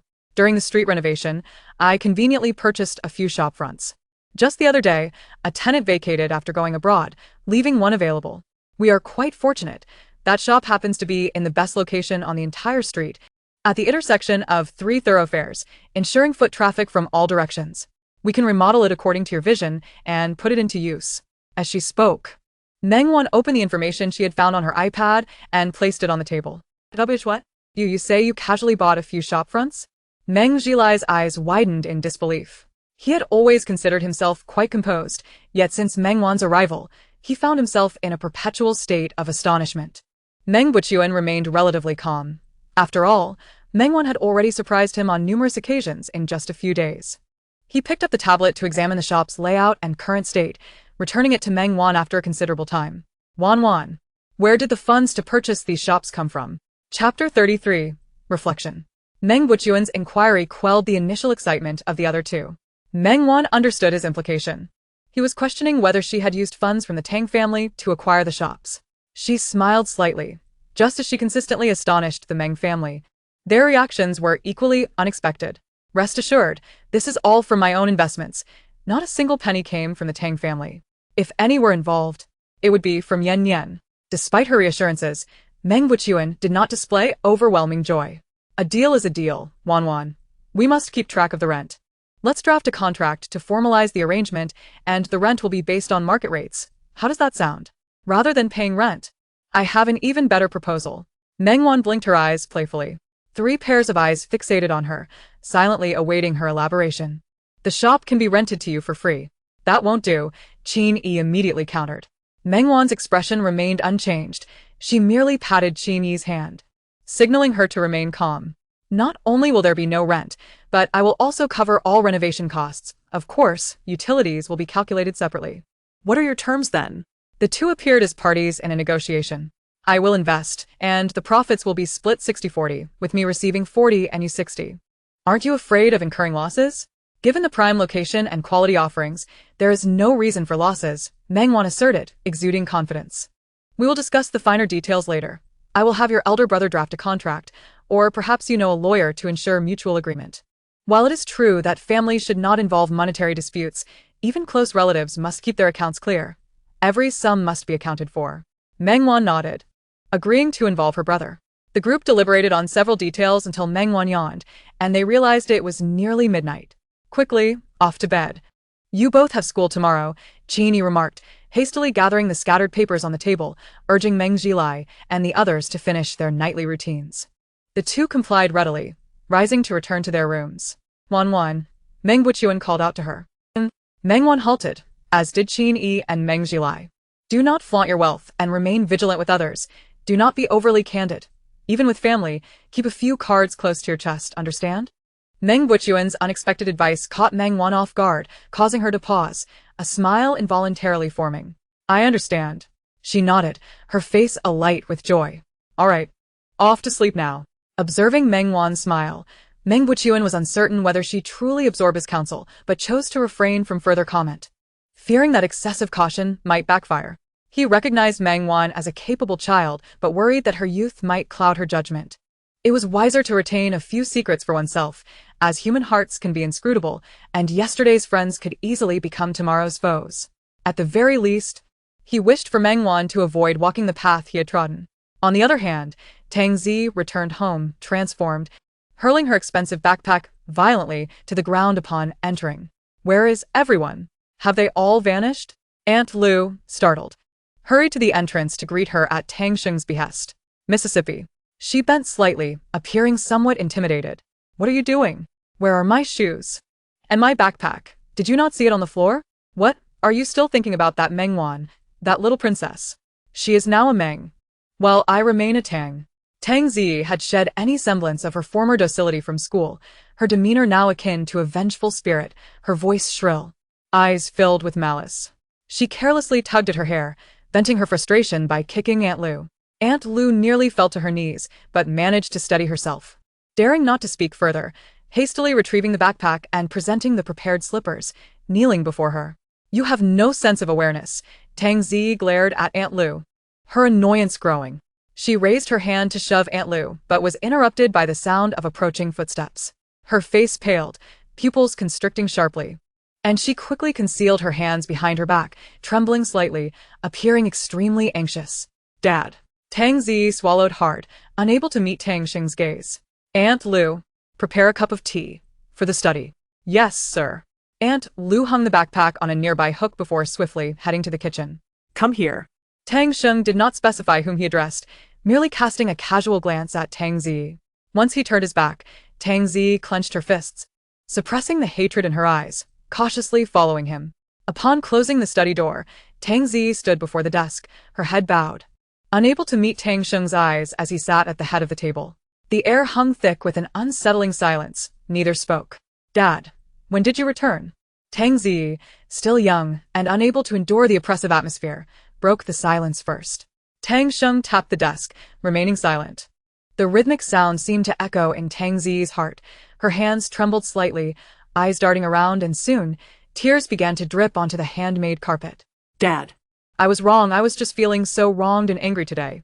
Tang Xing remained unmoved, compelling Tang Zi to press on with her confession. Sister, she does not understand why she has consistently targeted me, even inciting other classmates to ostracize me.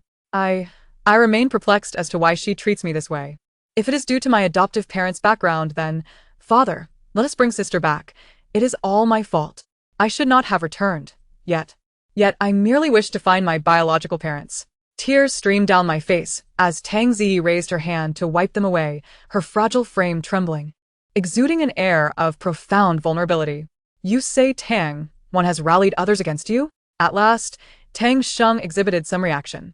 Tang Zi's heart swelled with joy, believing that Tang Xing was poised to defend her, though a flicker of dissatisfaction crossed her mind. After all, Tang Wan had now become Meng Wan, and she alone bore the Tang surname. Yet, in that moment, she could not afford to dwell on such thoughts, repeatedly nodding and sniffling. Yes.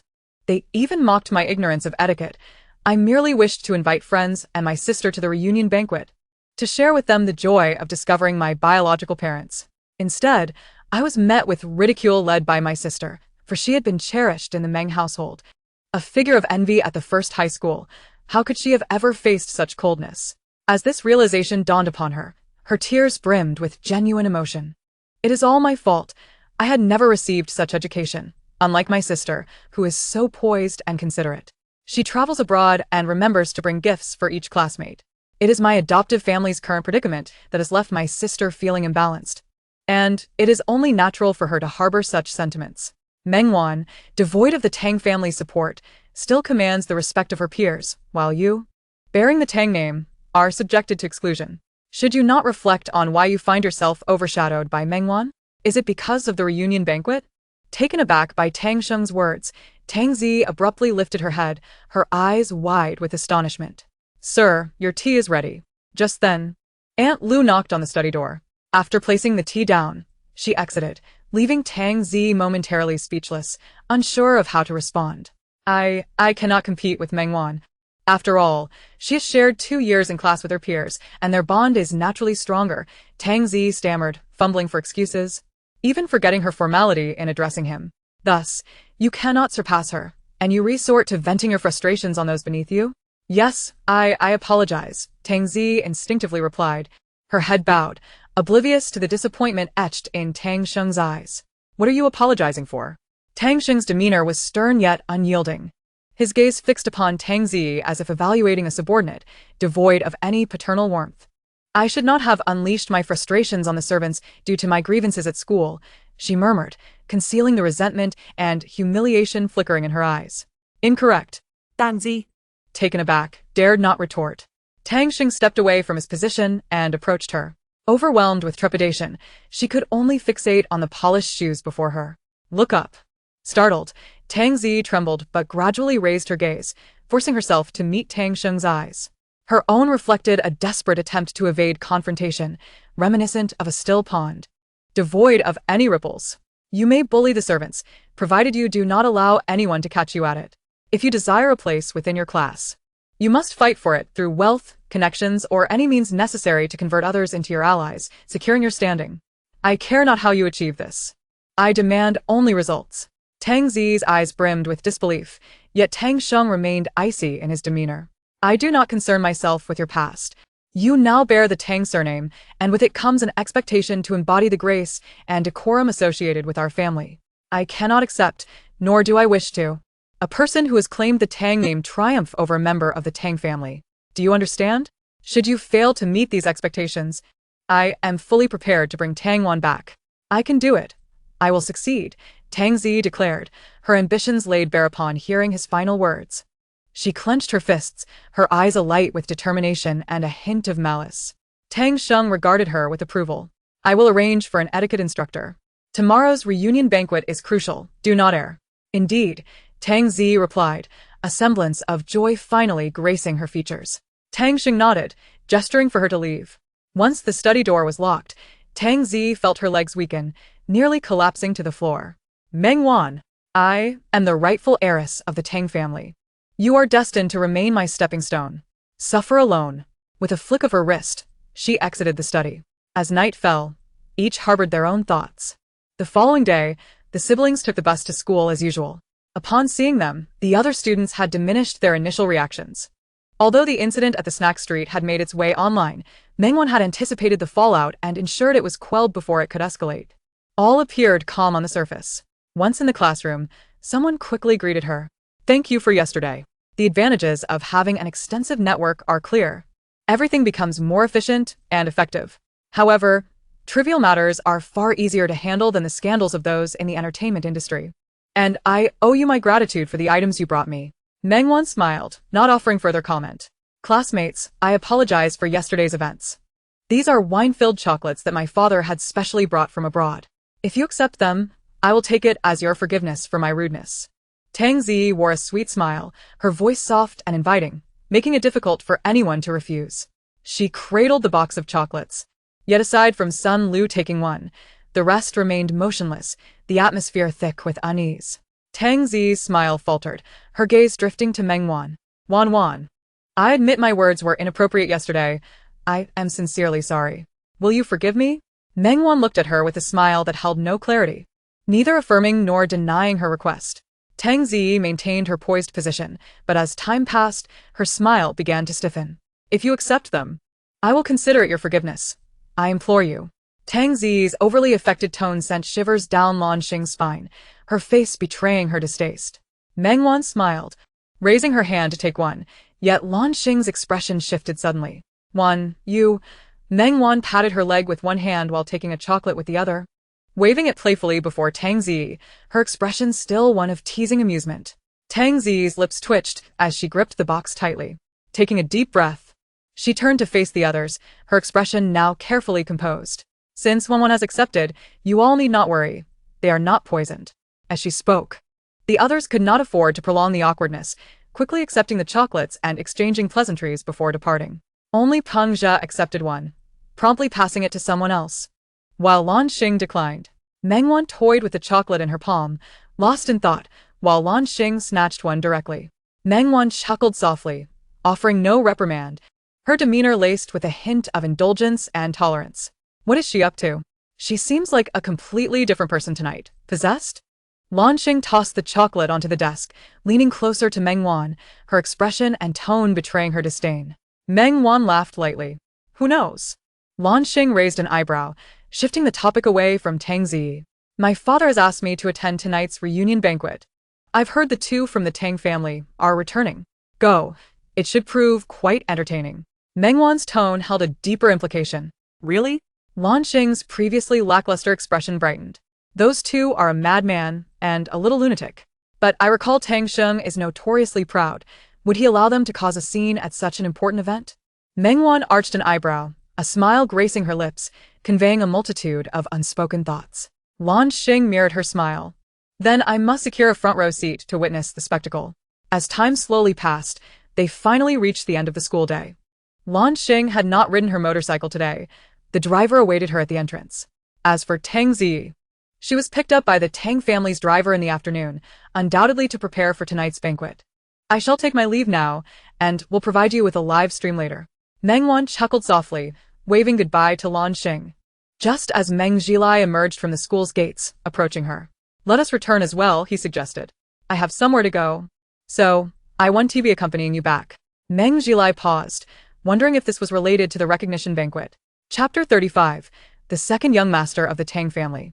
I heard from classmates that today is the recognition banquet. I understand you're feeling down, but we are family. Do not bear this alone. If you feel like crying, my shoulder is always here for you. With that, Meng Jilai patted his shoulder. His face flushed, appearing somewhat anxious. Meng Wan realized that Meng Jilai had misunderstood and stifled a laugh as she explained, "A friend of mine is going on a trip, and he asked me to assist him." Really? Meng Jilai clearly doubted her. Indeed. Meng Wan patiently assured him, which inexplicably made Meng Jilai feel a twinge of pity. He ruffled Meng Wan's hair and said, "Make sure to return home early. I will come to fetch you." Meng Wan nodded, aware that Meng Jilai did not believe her and chose not to argue further.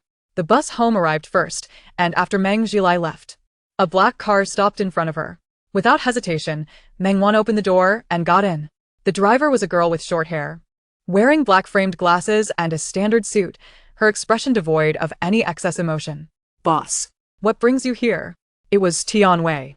"I just went to confirm the latest cooperation progress and brought this back for your review." Saying this, Tian Wei handed Meng Wan the documents from the passenger seat. Meng Wan took them as a matter of course and flipped through them. What did the Sun family say? They caused a ruckus twice. The last time, security had to escort them out. I heard they found someone to take over, so they haven't returned since. Meng Wan nodded, and silence enveloped the car. The vehicle gradually made its way to the outskirts, where rows of independent villas stood side by side, occasionally populated by a few passers-by. The signed documents had long been set aside, and as Meng Wan gazed out of the window, her expression grew heavy. Upon arriving at the gate, she rolled down the window to reveal her face, and in the next moment, the gate slowly opened. Tian Wei smoothly drove in. In the front yard, several gardeners were meticulously trimming the flowers. Upon seeing Meng Wan, they all paused in their movements and bowed to her. "Miss Meng." The butler had been waiting at the entrance. "I have been expecting you." Meng Wan nodded and entered the villa before her. "Zhang Butler, how is Auntie?" After changing her shoes, she made her way upstairs with practiced ease. "Still the same," the butler sighed. She had been the housekeeper at the Yan family since Yan Yan's mother married in. Yan Yan had grown up under Zhang Butler's watchful eye. Until the accident 2 years ago, which led to her being assigned here to care for Yan Yan's mother, Jiang Yu, who had fallen into a vegetative state, and to manage the villa's various affairs. "Has my master been here?" "He came by this morning, administered a shot, and conducted an examination." Meng Wan nodded, refraining from further inquiries. Zhang Butler opened the door to the room, and the setting sun streamed through the sheer curtains. She stepped forward to close the window until only a narrow gap remained. The surroundings were quiet, with only the sound of the medical devices beeping in the room. On the bed lay a frail woman, quietly resting, yet her beauty remained undeniable. No matter how many times she looked, Meng Wan felt a tumult of emotions. Jiang Yu had been a vibrant spirit, yet this lively, playful person had now lain in bed for 2 years. She sat by the bedside, skillfully massaging Jiang Yu. After Zhang Butler brought Meng Wan a glass of water, she retired, leaving the two women alone. As the evening deepened, Meng Wan gazed at Jiang Yu, reaching out to smooth her hair with gentle movements, her eyes filled with compassion. "Auntie, you often said it would be better if I weren't a daughter of the Tang family. Would you have adopted me? How ironic. Now I am no longer the Tang family's eldest daughter." At this point, Meng Wan suddenly chuckled, as if recalling a joyful moment. "If it were before, you would have dragged me to handle the adoption paperwork and perhaps caused a stir at the Tang family, right? But fret not. My biological parents are wonderful people. I now have 3 older brothers and a younger brother, far kinder and more amiable than those 2 troublesome boys from the Tang family." Meng Wan held Jiang Yu's hand, recounting recent events in a soft voice, continuing until the butler knocked at the door, interrupting their conversation. "Miss Meng, dinner is ready." "All right," Meng Wan replied, tucking the still unresponsive Jiang Yu in before rising to leave. Meanwhile, an airplane had just landed at the airport, and shortly after, people began to emerge from the exit. As the crowd gradually dispersed, a tall figure and a smaller one appeared leisurely, followed by 2 bodyguards carrying their luggage. "Young master, second young master." Butler Chen approached to greet them.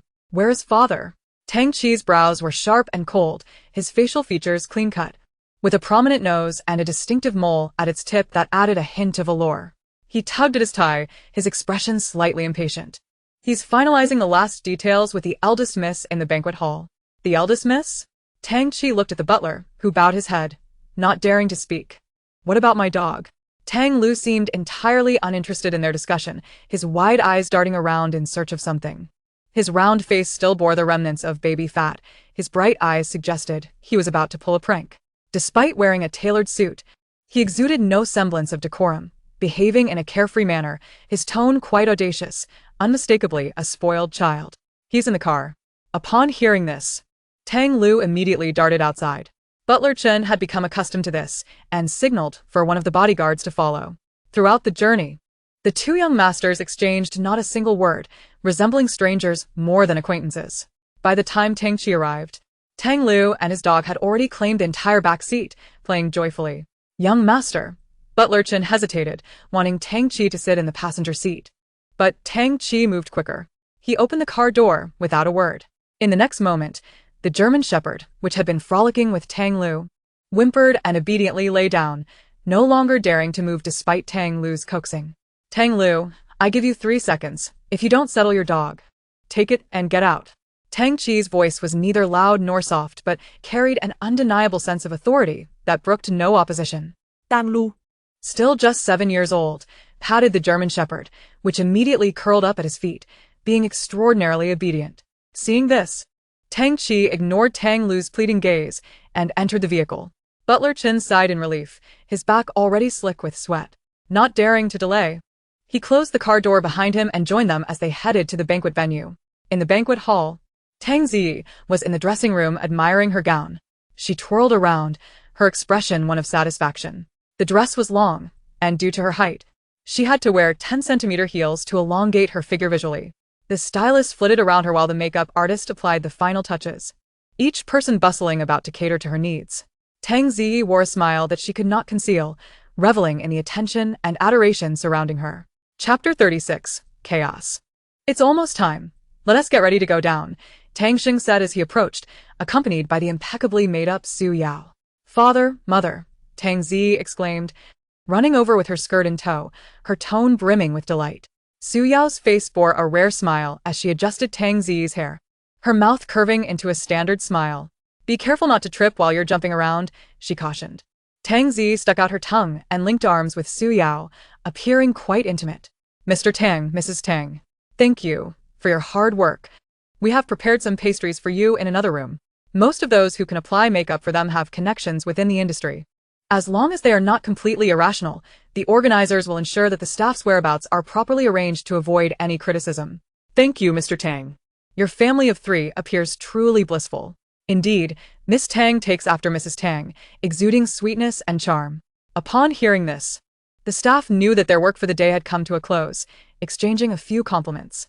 Su Yao curved her lips into a slight smile, nodding in apparent satisfaction with their words.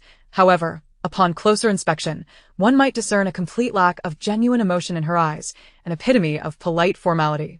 The time is almost upon us, whispered the assistant by Tang Xing's ear. He nodded in acknowledgement. Let us proceed. The banquet has commenced. With a smile gracing her face, Tang Ji instinctively straightened her back, her chin slightly lifted. Tang Sheng and Su Yao each held one of her hands as they descended the staircase slowly under the gaze of the crowd. All eyes were fixated upon them. And Tang Ji felt an increasing sense of pride, looking down upon the people below like a regal queen. Lan Xing and Su Ping stood in the corner, the latter maintaining a stoic expression, while Lan Xing kept glancing about, seemingly awaiting someone's arrival. Are you hyperactive? Su Ping could not refrain from asking. Standing here reminds me that the young lady seems to be your cousin? Lan Xing's expression held a teasing undertone, throwing away the sesame to lose the watermelon. Su Ping's insinuation caused Lan Xing's lips to involuntarily curl into a smirk. Indeed, my Wan is incomparable. Upon hearing this, the typically composed Su Ping's expression turned somewhat difficult to read. Yet Lan Xing showed no signs of restraint, throwing a flirtatious glance at Su Ping. Their subtle gestures went unnoticed by others, as all attention remained on the stage. Welcome, everyone, to the family recognition banquet hosted by Tang. My daughter has wandered for 17 years, and now she finally returns to her roots. Tang Sheng delivered the opening remarks, while Su Yao affectionately wrapped her arm around Tang Ji, presenting an image of intimacy. No doubt she is a biological child. They do share a certain resemblance. They seem quite close, but what of the imposter? After 17 years of nurturing, to just abandon her, how deep could their feelings truly run? Murmurs filled the air. After all, one has blood ties, some remarked. Indeed, those unexpectedly chosen are distinctly different. Their temperament and appearance cannot rival that one. Such elegance is not merely bought with money, but is drawn from years of being the young lady of the household. But it is rather ruthless, raising someone for 17 years only to cast them aside. As the whisper circulated, Tang Sheng's speech unknowingly approached its conclusion. Why don't you share a few words? He beckoned warmly, his tone filled with tenderness and his gaze brimming with encouragement. Su Yao gently patted Tang Jiyi's hand, guiding her forward, while Tang Sheng stepped aside, both of them encircling Tang Ji in a protective manner. Tang Ziyi ehalet deeply, ape aring somahat ansios. She glanced at Su Yao, then at Tang Sheng, their eyes filled with encouragement. Good evening, uncles and aunts. I am Tang Ji. Not long ago, I did not bear the surname Tang. Upon uttering these words, Lan Xing stifled a laugh behind her hand. A single word from you surpasses 1,000 words, she mused. Su Ping turned her face away, clearly struggling to contain her amusement. Unbeknownst to Tang Ji, she remained ensconced in the tragic world she had constructed for herself. Her eyes glistened with unshed tears, her voice thick with emotion. Su Yao appeared equally moved, gripping her hand tightly, while Tang Sheng pressed his lips together, silently patting her shoulder. My adoptive parents had 4 sons. After their family's downfall, life became quite oppressive. It was during this time that I discovered my origins. I felt both anxious and hopeful. But fortunately, my father and mother accepted me swiftly, showering me with love unlike anything I had ever known. How distasteful, insinuating that her adoptive parents mistreated her. Lan Xing thought, her gaze increasingly darting toward the entrance. What if it's true? Su Ping countered. Come on, I've seen Wan's twin brothers.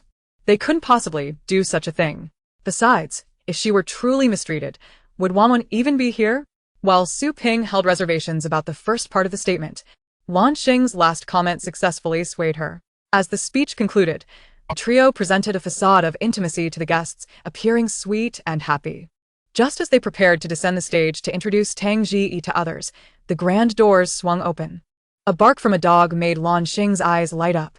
She swiftly pulled out her phone, retreating into the shadows to conceal herself. Su Ping, Basil. Squeezed into the corner with Lan Xing as everyone's attention was drawn to the newcomer. As the door slowly opened, an unexpected turn of events unfolded. A figure dashed out from the darkness, charging toward the stage amidst the crowd's screams. Tang Ji attempted to flee, but her 10-centimeter heels and swaying skirt became burdensome in that moment.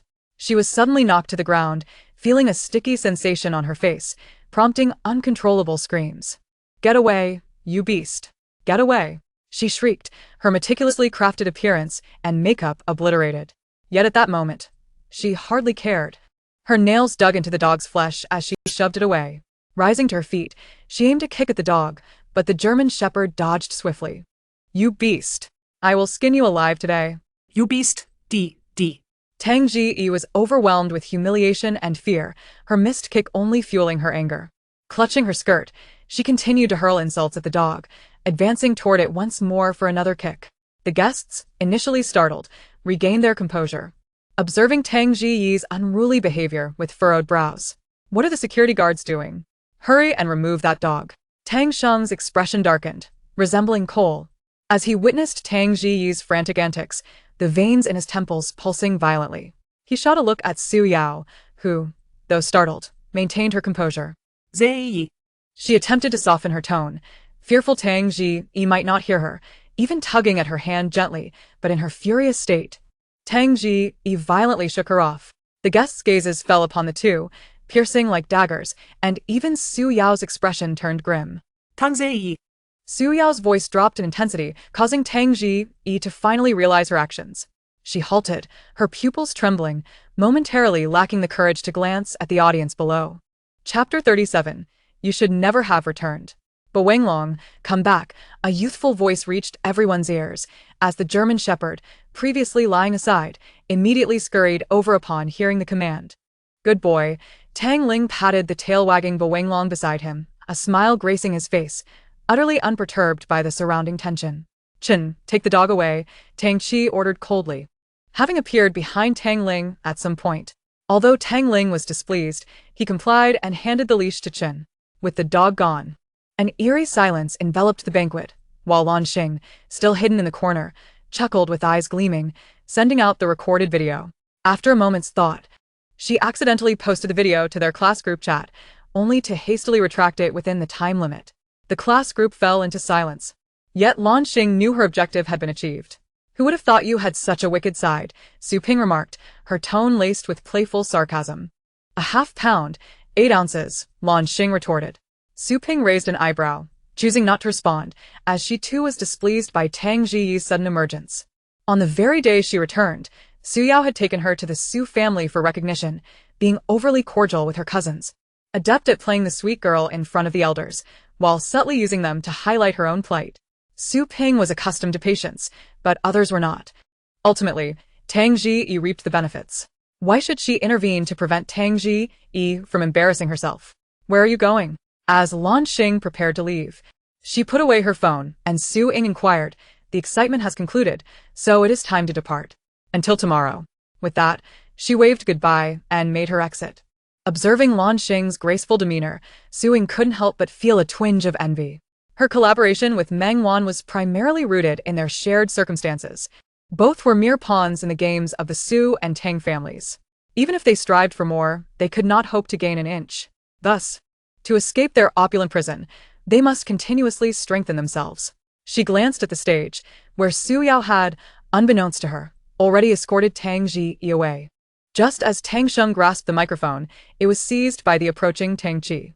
However, he did not hasten to speak. Instead, he performed a gentlemanly bow. His thin lips curved into a slight smile, exuding an air of nonchalance interlaced with composure and elegance, reminiscent of a British gentleman from the last century. "I apologize for my younger brother's indiscretion. I hope none of you were too alarmed." As a gesture of goodwill, Tang Qi had prepared some modest gifts for the esteemed guests, requesting that the uncles and elders extend some leniency to the younger generation, assuring them of a future visit. With a single phrase, Tang Qi regained control of the situation, and the attendees echoed his sentiments, the previously tense atmosphere gradually warming. Noticing this, a flicker of a smile finally appeared in Tang Xing's eyes. Once they descended from the stage, the two began engaging in conversation with others. The topic revolving around Tang Qi's youthful achievements and his experiences abroad, thoroughly enjoying the exchange. By the time the banquet concluded, no one mentioned Tang Jiyi, and even the troublesome Tang Li was forgotten. As the gathering dispersed, Tang Sheng's expression shifted abruptly. He scanned the room, realizing that Tang Qi had vanished without his notice. "Butler Chen." "Yes, sir," came the immediate response from Butler Chen, who hurried over with hands clasped and a slight bow. "Where are Tang Qi and Tang Li?" "The eldest young master just departed, and the younger master has been missing since sneaking out of the banquet." "Find him. Once located, bring him to my study." "Understood."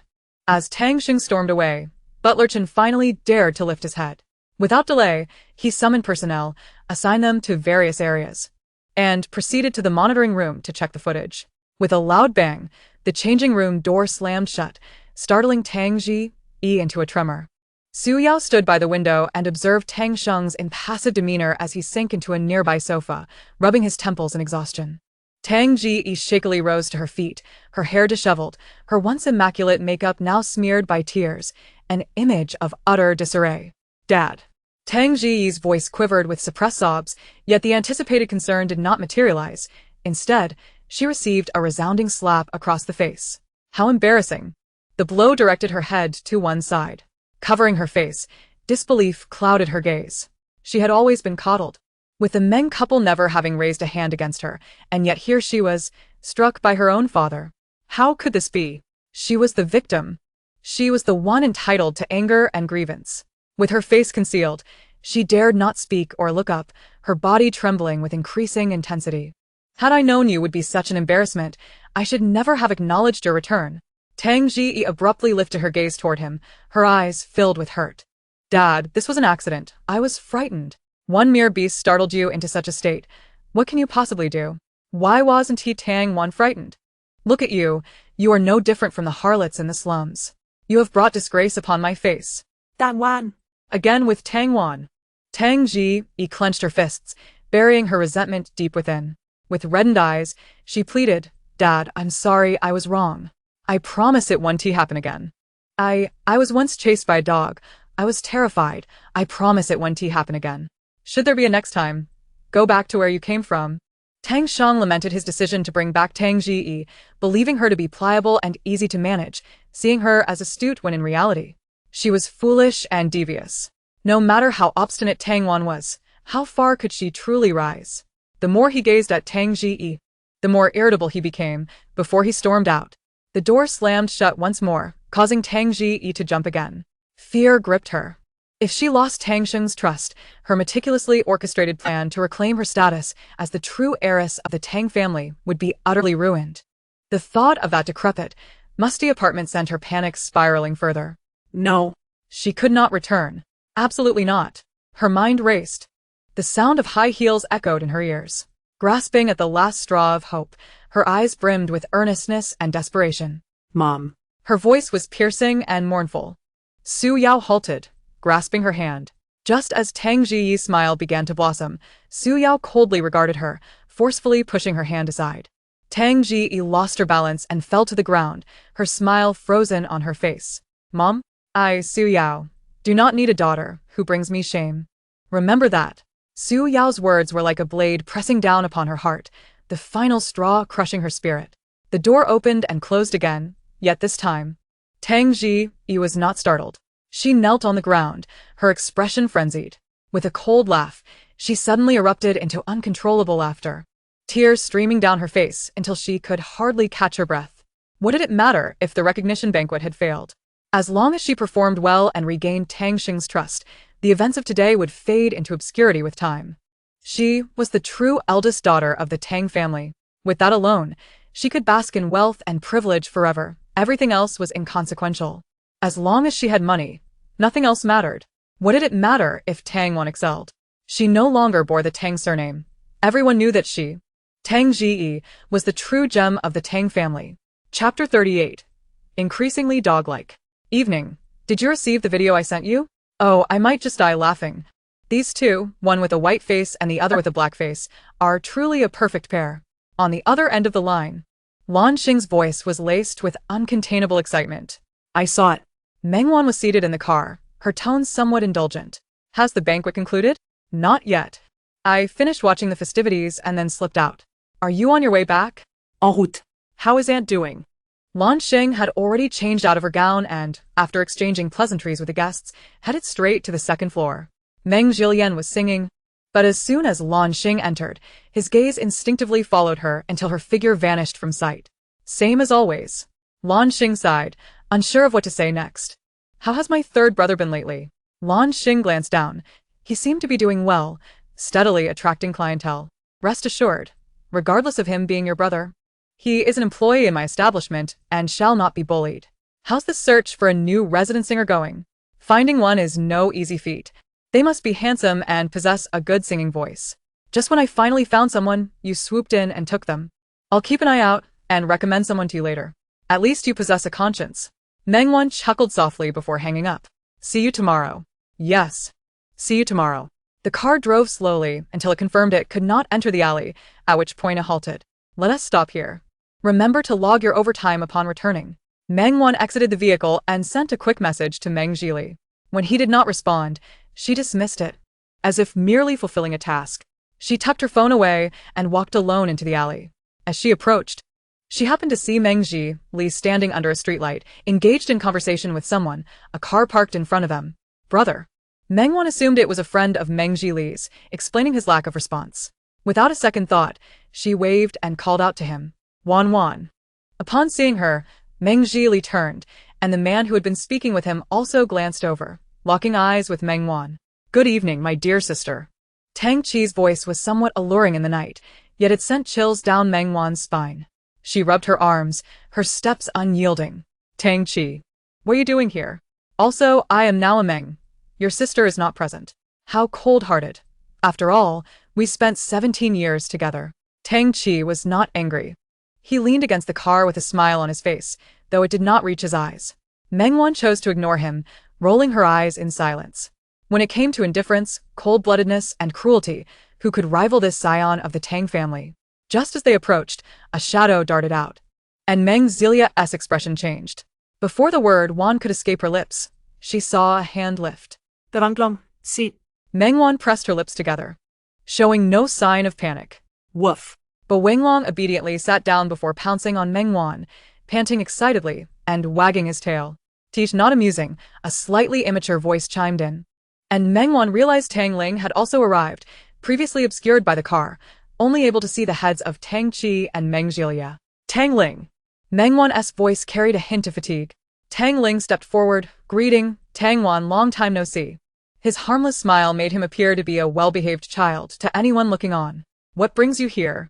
To take you back. Tang Ling had anticipated that Tang Qi would come looking for Meng Wan, having concealed himself in the car from early on. While Tang Qi was certainly unwilling. Causing a scene would only attract attention, leaving him no choice but to bring Tang Ling along. Take me back? Meng Wan responded, as if she had heard a joke. She approached Meng Zilia and exchanged a look, signaling him not to worry. Tang Qi observed this, and his smile faded. Indeed, this place is filthy, dilapidated, and cramped. Why would you choose to live here? Are you out of your mind? Despite his youth, Tang Ling was remarkably mature. A product of the Tang family's extreme educational methods. I told you before you went abroad, if I hear you utter such words again, I shall cancel all your gaming accounts. Tang Wan. I am Meng Wan. The two glared at each other, neither willing to yield. But Wenglong circled around them. And just as the atmosphere grew tense, both turned their gazes towards Tang Qi. Tang Qi. Control your younger brother. Tang Qi. Manage your sister. I am not his sister. Despite their bickering, Meng Wan quickly refuted Tang Ling's words. Tang Qi glanced at Meng Jilia, who felt the chilling sensation of being a prey under the hunter's gaze. He bit his lip and looked away, while Tang Qi's attention shifted back to Meng Wan. I have arranged a manor for you abroad. We leave for Y country the day after tomorrow. Tang Qi's words brooked no argument. I must politely decline. Meng Wan took a step back, jesting. After all, she had only just escaped the den of wolves that was the Tang family. Why would she leap into a fire pit? Then come with me to M country. Tang Ling was unwilling to be overlooked. Meng Wan bent down to meet Tang Ling's gaze, smiling slightly. Little brat, take your dog back to the car. Tang Ling's discontent was evident in his big eyes, filled with accusations. During his time abroad, he had always been pampered by the Villa's butlers. Only one person dared to speak to him this way. Had it not been for her threat to delete his gaming account, he would have commanded Wenglong to bite her long ago. However, Meng Wan paid no heed to Tang Ling's inner turmoil. Standing upright, she looked at Tang Qi with bright and lively eyes. It's getting late. You two young masters of the Tang family should return home sooner rather than later. After all, your sister in the Tang family is named Tang Zi, while I am called Meng Wan. She deliberately emphasized the two surnames, each word crystal clear. Let us go, brother. Time to head home. All right. Meng Wan turned her back, and Meng Jilia quickly followed. He glanced back at Tang Qi, but with the light behind him, he could not discern his expression, only seeing a tall figure accompanied by a child and a dog. Don't look, hurry up and go. Meng Wan quickened her pace. A vague sense of foreboding creeping in. Meng Jilia picked up on the signal and also hastened his steps, but the next second, a series of dog barks echoed through the alley. The faster Meng Wan walked, the more exuberantly Wenglong barked, causing nearby dogs to join in the cacophony. Many residents, opening their windows, hurled expletives, as the elderly living here tended to have poor manners, cursing profusely. Tang Qi, you truly are getting more dog-like. Meng Wan gritted her teeth as she spat out the words. Wan. Meng Wan did not respond to Meng Jilia's call, instead halting her steps to take 3 deep breaths before turning around. Aren't you coming? This remark was hardly pleasant, yet Tang Qi's smile remained, as if he had anticipated her pause. Miraculously, the barking ceased, and the alley returned to tranquility. Chapter 39, It's Still Worse for You. Wow. Why is this house so dilapidated? Wow. Why are these stairs so dark? Wow, what is that sour stench? Wow, who left trash here? It's filthy. With each exclamation from Tang Ling, Meng Wan felt the veins in her temples throb. Meng Jilia remained silent, and upon finally reaching the door, Meng Wan skillfully turned on the flashlight for him. With a click, the door swung open. Mom. Meng Jilia called out. Jilia, did you pick up Wan? Qin Yi approached upon hearing the noise, only to find not just Meng Jilia, but also Meng Wan, along with 2 others and a dog. Who are these 2? Let us talk inside. Meng Wan felt utterly exhausted. So shabby, so small, so cramped. Tang Ling surveyed the tiny rental with disdain. Tang Wan, are you a masochist? Shut up. Meng Wan grabbed his mouth, glaring at him as a warning. Tang Ling, feeling wronged, glared back but was at a loss against Meng Wan. Tang Qi, meanwhile, sat like a master on the main sofa, watching the two quarrel without intervening. In contrast, Meng Buqian, as the head of the household, sat on a nearby sofa, looking somewhat awkward. The house is indeed small, but I wonder what brings the two young masters of the Tang family here so late at night? Qin Yi placed water in front of the two, while Bo Wenglong lounged beside Tang Ling, tongue out and eyes fixed on Qin Yi. Meng Wan noticed and blocked Bo Wenglong's view, allowing Qin Yi to finally relax and sit beside Meng Buqian. It's getting late, so I'll be direct. Tang Qi crossed his legs, hands folded on his knees, resembling a king strategizing in ancient times. Name your price, I'll take Tang Wan away. At this declaration, aside from Tang Ling and Meng Wan, everyone else's expressions changed. Meng Wan face-bombed and rolled her eyes, as if she had anticipated Tang Qi's move. The Meng family members looked to her, and Meng Wan shook her head, signaling them to remain calm. Young Master Tang, as you can see, Wan does not wish to leave. Therefore, regardless of your offer, we have no authority over Wan's decision. As long as she does not wish to depart, this home will always have a place for her. A place to belong? Tan Ki sợ mày. Tan Wan. You refuse to reside in the manor I purchased for you, and would rather squeeze into this rental where you lack even the right to a private room? Indeed. Meng Wan responded with equal mirth, without a hint of hesitation. You ought to have your brain examined, and you should consider having your tongue removed. Give me a reason. I thought you possessed some self-awareness. Meng Wan feigned surprise. Negotiations have collapsed. There's nothing to discuss. Their words clashed like daggers, each sentence aimed to pierce the other. Yet an invisible barrier surrounded them, preventing any outsider from interjecting. As you can see, I am doing quite well. In fact, your absence makes things even better. Tang Qi wore a smile, though his eyes turned cold. Seeing this, Tang Ling tugged at Meng Wan. If I help you drive that woman away, would you be willing to return? That woman is dull and timid. She has no fun. Do not treat people as toys. Manage yourself and your dog. Meng Wan refused to indulge him, delivering a light smack to his head.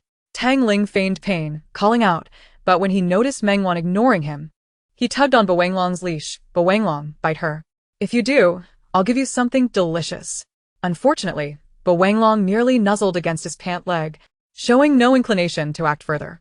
Tang Ling pouted and, in a fit of frustration, kicked the coffee table. Are you envious of their shabby house and lack of money?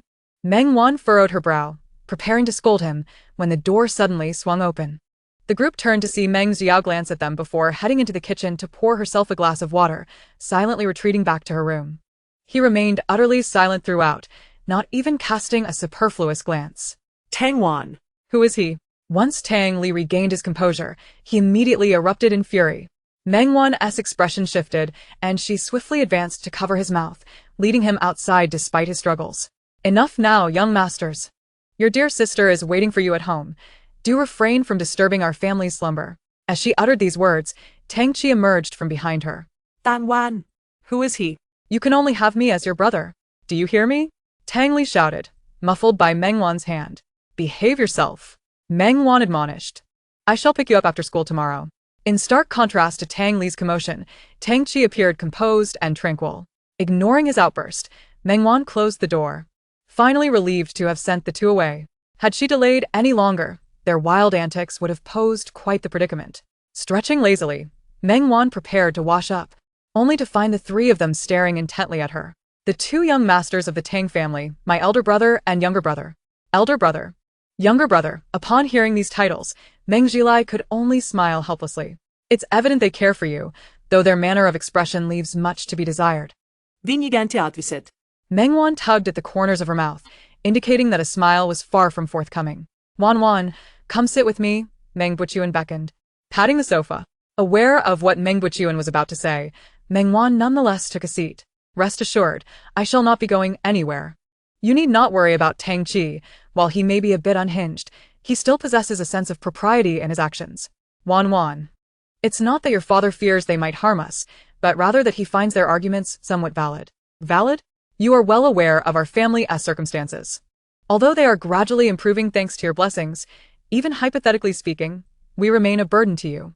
I know the eldest son of the Tang family is young yet decisive in his actions, clearly caring for you. Making a special trip here tonight is indicative of that. Are you suggesting I leave? Meng Wan raised an eyebrow. Certainly not. I have stated that you are an integral part of this family. However, if there are better opportunities, we, as your family, cannot impede your path. Let us leave this topic here. It is getting late, and you should all rest early. Meng Wan did not look back, while Meng Buchuan exchanged glances with the others, his eyes filled with concern. Father, Wan has her own ideas. Please try not to worry too much. Meng Buchuan sighed, ultimately saying nothing further. Meanwhile, Tang Li sat in the front passenger seat, arms crossed, sulking in solitude. The obedient dog lay quietly in the back seat, not making a sound. How could she have a brother? After all, she is still just a child. Unable to contain her emotions. How could she not? She has 3 older brothers. It was rare for Tang Chi to respond to Tang Li. Upon hearing this, Tang Li raised her chubby little hand, showing 3 with her left hand and 1 with her right, looking at Tang Chi with a hint of sympathy. You are the worse off here. Chapter 40. You too bear the surname Tang. At the red light, Tang Chi halted, rhythmically tapping his fingers on the steering wheel. What mischief are you concocting now? Rather than being afraid, Tang Li appeared exuberant. None of your concern. Oh, come on. At least in the matter of reclaiming Tang Wan, we are on the same side. Reclaim? Is her heart even here? As the green light illuminated, Tang Chi shifted gears and drove towards the Tang residence. The 2 brothers and the dog exited the car, only to find Butler Chen standing nearby, his presence seemingly unnoticed until now. Young master, the sir requests your presence in the study. Please take my dog back.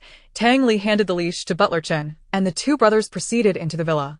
After knocking on the door and hearing a response, they entered. Father. Tang Sheng stood by the window with his hands clasped behind his back. Upon their greeting, he turned and settled into the leather chair. Have you gone to find Meng Wan? I intend to take her to Country M. Excitement laced Tang Li's voice. Tang Sheng's expression darkened. She currently bears the surname Meng, not Tang. Furthermore, what is the situation with that dog? You caused a scene at the recognition banquet in front of so many people for Meng Wan. Is this your way of expressing discontent towards me? Dan Lipota, who told her to be so timid and utterly useless. After a trip abroad, she has become increasingly unruly. Your mother and I have discussed this matter, and for the time being, you shall remain in the country until you learn to behave properly before venturing out again. Why? Tang Li protested, unwilling to be restrained. Accustomed to freedom during his time in Country M, he naturally resisted any form of confinement. Don't think I'm oblivious to your actions abroad. It's precisely because you were given too much freedom that you have become so unruly. Tang Li puffed out his cheeks, his eyes filled with grievances. Tang Sheng observed him, but chose to ignore it, instead casting his gaze upon Tang Chi. I do not care how you conduct yourselves privately, but in public, you must uphold the dignity of the Tang family. Understood. Tang Li replied reluctantly, while Tang Chi merely acknowledged with a cold, indifferent, yes. Depart now. If there is another incident, I shall send your dog away. Tang Li quietly clicked his tongue but dared not rebel too overtly. Once the door was closed, only Tang Chi and Tang Sheng remained in the study. Graduation is only half a year away, correct? Yes. The youngest daughter of the Wen family returns to the country tomorrow. Make some time to get acquainted. You should be preparing for your return. In the latter half of the year, I will entrust you with 2 companies to gain some experience. I do not wish for you to be outdone by a young boy who is merely 16 and has lost both parents. Tang Chi complied, exhibiting unwavering obedience throughout. Very well, you may leave. Yes. Just as Tang Chi took a step forward, Tang Sheng called after him. Meng Wan currently bears the surname Meng. Only Tang Ji retains the surname Tang. Remember that. Tang Chi lowered his head, suppressing a smile. Understood. Leaving the oppressive atmosphere behind, Tang Chi descended the stairs only to encounter Tang Li, who was leading the dog upstairs, and Tang Ji, who appeared pale and hesitant about descending. Brother, big brother. Tang Ji gazed at Tang Chi, her tone weak and pitiful, evoking sympathy. However, Tang Li, unable to comprehend, mimicked Tang Ji's tone in a sarcastic manner, adding a layer of mockery. Tang Ji bit her lip in frustration, choosing to ignore him. Brother, could you let my younger brother take the dog? I'm afraid. Tang Ji had already changed out of her gown, her eyes rimmed with red. Beside her lay a shattered cup. Brother? Tang Chi retracted his foot, glancing at Tang Ji. A flicker of hope ignited in her heart. Indeed, brother. I was startled at the banquet earlier, and didn't he greet you? Allow me to introduce myself. I am your biological sister, Tang Ji. She extended her hand, but Tang Chi did not take it, allowing her gesture to hang awkwardly in the air. Perhaps it would be best to refrain from calling each other brother and sister. The Tang family bears no sentiment of familial affection. Her words were too blunt, leaving Tang Ji momentarily stunned before she withdrew her hand. Is it truly absent? Or is it merely that only that person can call you brother? Tang Chi raised his gaze, meeting Tang Ji's derisive stare. He smirked, who can say? Thus, today's recognition banquet was a deliberate attempt to ruin things for Meng Wan, was it? Without waiting for their responses, Tang Ji unleashed her grievances. But was it my fault for being taken away? I merely wished to find my biological parents. What wrong did I commit? She enjoyed the life that was rightfully mine for 17 years. Now, it is merely a matter of returning what belongs to the rightful owner. I am your family. Family? Tang Chi stepped closer, tilting her chin. You also bear the surname Tang, hence your ability to abandon your family of 17 years to come to the Tang family, correct? We are all the same. Spare us the nauseating theatrics. Tang Chi's voice was soft, like a whisper from a demon, echoing in Tang Ji's ears. If you wish to secure your position as the Tang family's young lady, behave, and do not covet what does not belong to you, such as Tang Wan's room. Tang Ji's expression changed. I merely want a dressing room. There are plenty of rooms, are there not? Your intentions are too transparent. Tang Chi released her grip, withdrew a handkerchief to wipe her hands, and then tossed it disdainfully before Tang Zi. Do you think Meng Wan will return? Tang Zi recognized the futility of maintaining a facade of affection and decided to embrace her defiance. Whether she comes back or not is of no concern to you. But I possess 100 ways to ensure you leave the Tang family. Remember that? If you do, then be content to keep your distance. With that, she ignored her and descended the stairs with purpose. Tang Ling's gaze met Tang Zi's, and in the next moment, the Tyrannosaurus Rex lunged toward her, startling her so much that she crouched down in fright. Ha! Coward, utterly useless. Tyrannosaurus, let us go. With a tug on the leash, Tang Ling led the creature away, who even turned to bare its teeth at Tang Zi. Once the crowd dispersed, Tang Zi finally steadied herself against the railing and rose slowly. Her hair hung loosely around her face, her expression dark, and her grip on the railing was tight, resembling a specter risen from the depths of hell. Aunt Lu, arriving on the scene, was taken aback, but approached nonetheless. Mississippi, where have you been? I was just helping the young master and the second young master tidy their room. Tang Zi cast a fierce glare at her. Are you blind? Didn't you see the broken cup? Do I need to teach you how to work? I'll clean it up right away. Please be careful. Aunt Lu reached out to assist her, but was forcefully rebuffed by Tang Zi. Who do you think you are to touch me? Aunt Lu, flustered, awkwardly withdrew her hand, wiping it on her apron. Tang Zi, however, paid her no heed, turning sharply to enter her room, slamming the door behind her. In the corridor, Aunt Lu sighed, cautiously picking up the shards of glass. This day was destined to be tumultuous. Chapter 41. We shall be friends from now on. Did you see that video? It's hilarious. She looked so well behaved, but when she cursed, she was fierce. And the recognition banquet? What a joke. Did you see her parents' expressions yesterday? They were absolutely dark. From the attitude of her family, it seems she's not as cherished as she pretends. Could it all be an act? Oh my, is it really that absurd? Hey, stop talking. Before they could finish, Tang Zi appeared at the doorway, tightly gripping the strap of her backpack. The two exchanged glances, then quietly dispersed, while the others lowered their heads, pretending to focus on their books. In that tense moment, Meng Wan entered from outside. The atmosphere in the classroom was thick with awkwardness, and Meng Wan bypassed Tang Zi, unwilling to involve herself. Are you satisfied now, Meng Wan? Tang Zi's voice rang out behind her, which struck Meng Wan as somewhat comical. She turned, meeting Tang Zi's gaze directly. What have you done to warrant my satisfaction? You ruined the recognition banquet, and I bet you're quite pleased with yourself. Meng Wan couldn't help but chuckle, though the amusement did not reach her eyes. So you dare not confront the one who embarrassed you and instead drag me into it? I must say, Tang Zi, your thought process is quite unique. Do you require a referral to a psychiatrist? Tang Zi was momentarily speechless, instinctively raising her hand to strike Meng Wan, only for it to be effortlessly caught. I can understand your impulsive reaction as a victim yesterday, but what is your intention now? Randomly selecting someone to vent your frustrations upon? Meng Wan's arm swung, her strength causing Tang Zi to stagger back 2 steps. It was only then that she noticed the expressions of her peers, some astonished, others disgusted, and some simply blank. Tang Zi realized that everything had unraveled. After 17 years of smooth sailing, the grievances she had endured paled in comparison to these last 2 days. Gritting her teeth, she turned and fled, leaving the others in stunned silence. Meng Wan watched her retreating figure coldly, only returning to her seat once she had departed.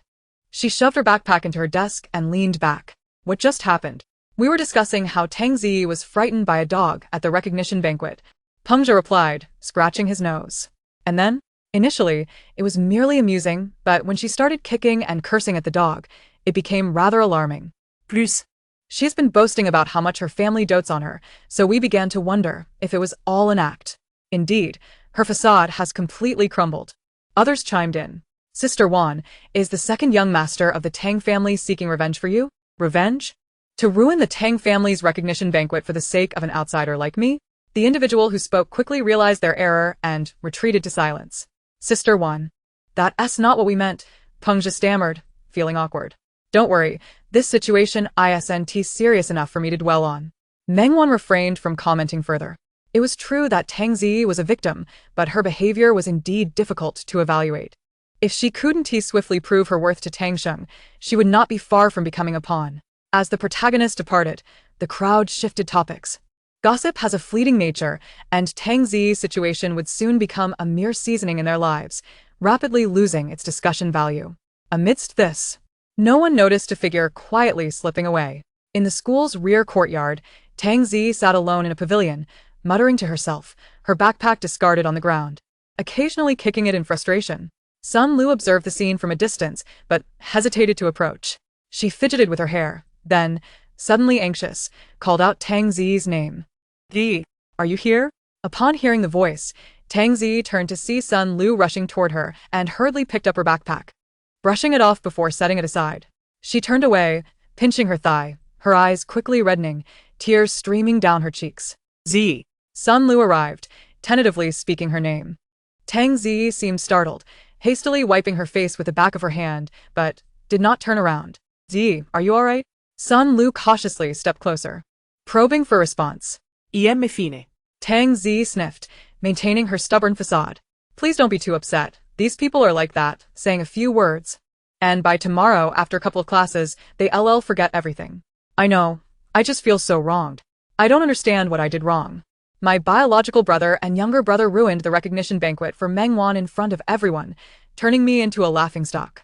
I don't comprehend why my classmates harbor such animosity toward me. I thought that returning home would mean having loving parents and siblings, and that I could get along with my classmates. Tang Zi's voice trembled, her hand constantly brushing away the tears that fell. Sun Lu bit her lip and offered her a tissue from behind her. Thank you, thank you. Tang Zi accepted it, whispering her gratitude. Sun Lu sighed softly, gently patting her shoulder. It's all right. I'm here too. I won't mock you. You've been robbed of 17 years of life and treated this way. Feeling hurt is entirely normal. How could it possibly be your fault? If you hadn't been switched at birth, you would be the one receiving all the love now. Sun Lu's voice was gentle, imbued with a soothing power. She patted Tang Zi's shoulder lightly, much like a mother lulling her child to sleep. At last, Tang Zi turned to face her, traces of tears still visible on her cheeks. Do you truly think so? Of course. Why else would I go out of my way to find you? Sun Lu smiled, gently adjusting her bangs. Thank you. In this school, you are the first classmate to show me such kindness. Because in you, I see a reflection of myself. Meng Wan is like someone cloaked in a protagonist's halo. Anyone who does not cater to her gets ostracized and isolated. I do not wish to witness another person endure that. With that, Sun Lu let out a bittersweet laugh. You? Tang Zi could hardly believe her ears. Sun Lu remained silent, merely nodding. In that moment, they felt as though they had encountered their counterparts in parallel universes, becoming each other's solace.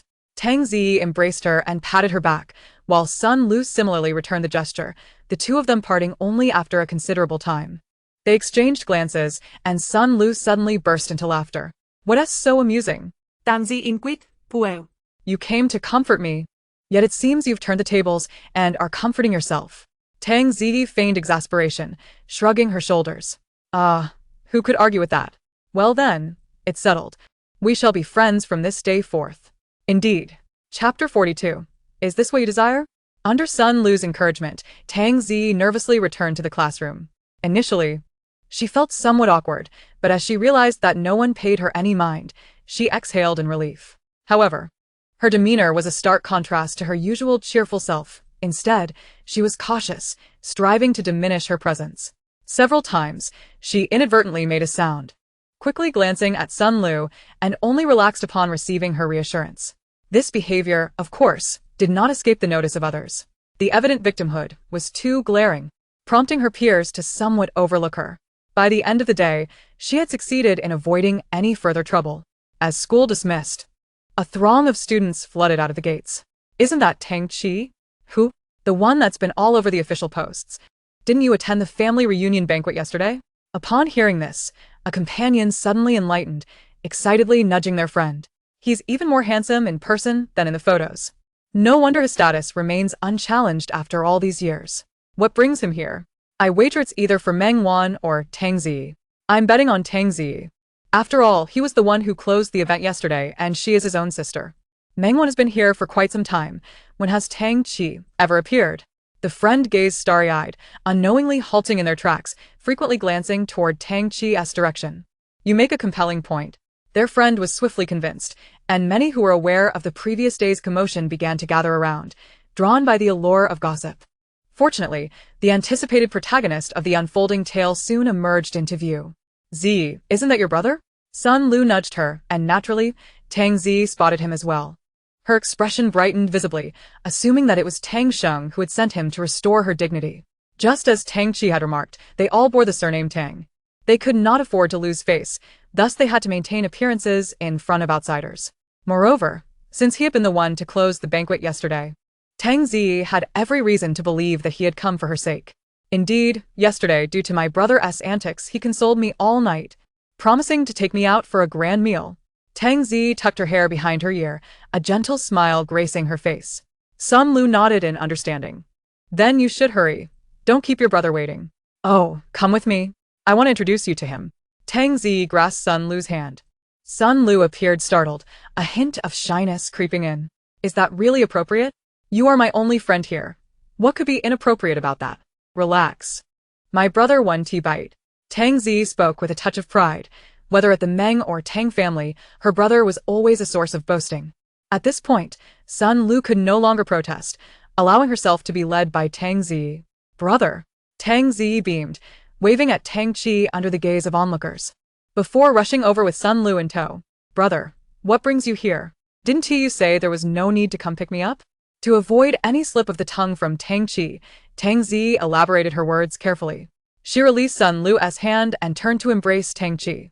But he evaded her, a slight furrow on his brow revealing his current agitation. Tang Zi froze, instinctively glancing at Sun Lu, who appeared momentarily distracted. Looking at Tang Zi with a puzzled expression. Seeing this, Tang Zi relaxed slightly. Brother, have Dad and the others arrived at the restaurant yet? Tang Zi had no choice but to mention Tang Sheng, confident that Tang Chi would not dare to oppose him. While Tang Sheng might not care about her embarrassment, losing face in front of their peers was a matter of family honor. Oh, is this not my dear sister? Tang Chi seemed to finally catch on. Tang Zi ground her teeth, but managed to force a smile. Brother, you really ought to stop joking around. Too bad for you, sister. While I am indeed here to pick someone up for dinner, it is not you. Tang Chi smirked, walking past her and heading inside the school. Heavens! He was here to pick up Meng Wan. After living together for 17 years, it appeared that his biological sister could not compare. How enviable Meng Wan is. Her life seems so charmed, surrounded by so many protectors. Hey, look at Tang Zi's face, how pitiful. I can't help but feel sorry for her. Tang Zi stood frozen, slowly turning her head, her hands unconsciously clenching tightly. She listened to the whispers and unabashed ridicule surrounding her, fixated on Tang Chi as he approached Meng Wan. As the focal point, Meng Wan merely wished to return to the classroom. Tang Zi's intense gaze was hard to ignore. It was not fear that held her back, but rather a principle of avoiding conflict, striving to coexist as strangers. In this world, one inevitably encounters those they dislike or cannot befriend. Nevertheless, Meng Wan would do her utmost to evade confrontation, adhering to the principle of not burning bridges unless absolutely necessary. It seemed, however, that she had no choice but to make exceptions now. Once embroiled with someone like Tang Zi, who would stop at nothing to see her downfall. The victor could only be one. Meng Wan. With trouble looming ahead, evasion was not in Meng Wan's nature. She halted, watching as Tang Chi approached her. Was this all intentional? Appearing at the school gate, stirring up gossip, deliberately making Tang Zi lose face, and placing her in the spotlight. Had you simply complied yesterday, this scene could have been avoided. Meng Wan, infuriated, could only laugh in disbelief at his audacity. You remain ever the tyrant, doggedly oppressive. Even a dog would feel ashamed to be compared to you. Let us go eat. Tang Chi's expression remained composed, unaffected by Meng Wan's words. This was merely their dynamic. The harsher Meng Wan pushed back, the more pleased he became, eager to corner her and see what weapons she would wield against him. Knowing that refusing would not appease Tang Chi, Meng Wan recognized there was no need for hesitation. She followed him, walking in sync, simultaneously familiar and estranged. Wan. Meng Jilia appeared at the school gate, without her noticing. Brother, I want to be home for dinner. Are you sure? Meng Jilia expressed concern. Meng Wan nodded. Don't worry, I'll return after dinner. Though hesitant, Meng Jilia could not intervene further, merely watching as Tang Chi and Meng Wan got into the car. As the crowd dispersed, Tang Zi remained rooted in place, accompanied by Sun Lu. Meng Jilia noticed her as well, pursing his lips. Is this what you truly desired? Chapter 43. This is the life I want. Meng Jilia's words felt like the final straw that broke Tang Zi's resolve. She glared at him, her expression somewhat twisted. Yes. This is the life I want. Sun Lu tugged at her, but Tang Zi shook her off. She stepped closer to Meng Jilia, who stood towering above her. My room is larger than the entire rental apartment. I receive custom-made clothes delivered daily, have dedicated staff, and even a driver for my commutes. Merely changing my surname has transformed my life drastically. This is the life I crave. That stench-ridden rental apartment makes me feel nauseous just by thinking about it. Escaping that existence, you cannot fathom how elated I am. Meng Jili pressed his lips tightly together, his complexion pale. Unable to comprehend where things had gone awry that led Tang Zi to become the person she was now. As if having made a final decision, he gazed at her, his eyes brimming with disappointment and sorrow. Very well, as you wish, from this moment forth, let us pretend we are strangers. Meng Jili swallowed hard, uttering, I wish you happiness. With that, he turned on his heel and departed, leaving no trace of reluctance behind. Tang Zi remained rooted to the spot, muttering to herself as if in a trance. Yes, this is the life I desire. As long as I can secure wealth and success, what else matters? In her current state, whatever she wished for could be summoned with a mere word, be it 30,000, 300,000, or even 3 million, it was all within reach. Z, are you alright? Sun Lu called out timidly from the side. Iem fine, Lulu. My driver has arrived. I must take my leave. I apologize for the unpleasantness today. Let us plan for you to come over this weekend, Tang Zi said, her smile seemingly bright, yet it sent a chill down Sun Lu's spine.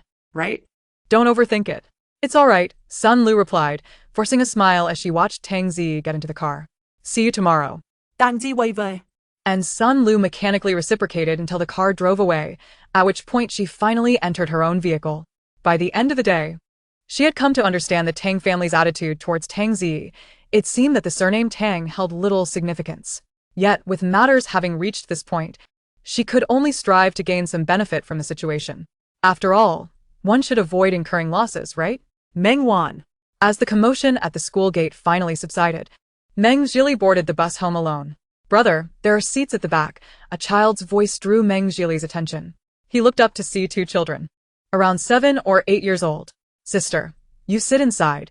The brother held his sister's hand, protecting her like a knight. In a fleeting moment, he was reminded of his younger self and the Tang Zi of that time, who still bore the surname Meng. Brother, here. Meng Zi waved to Meng Jili from a nearby seat. All right.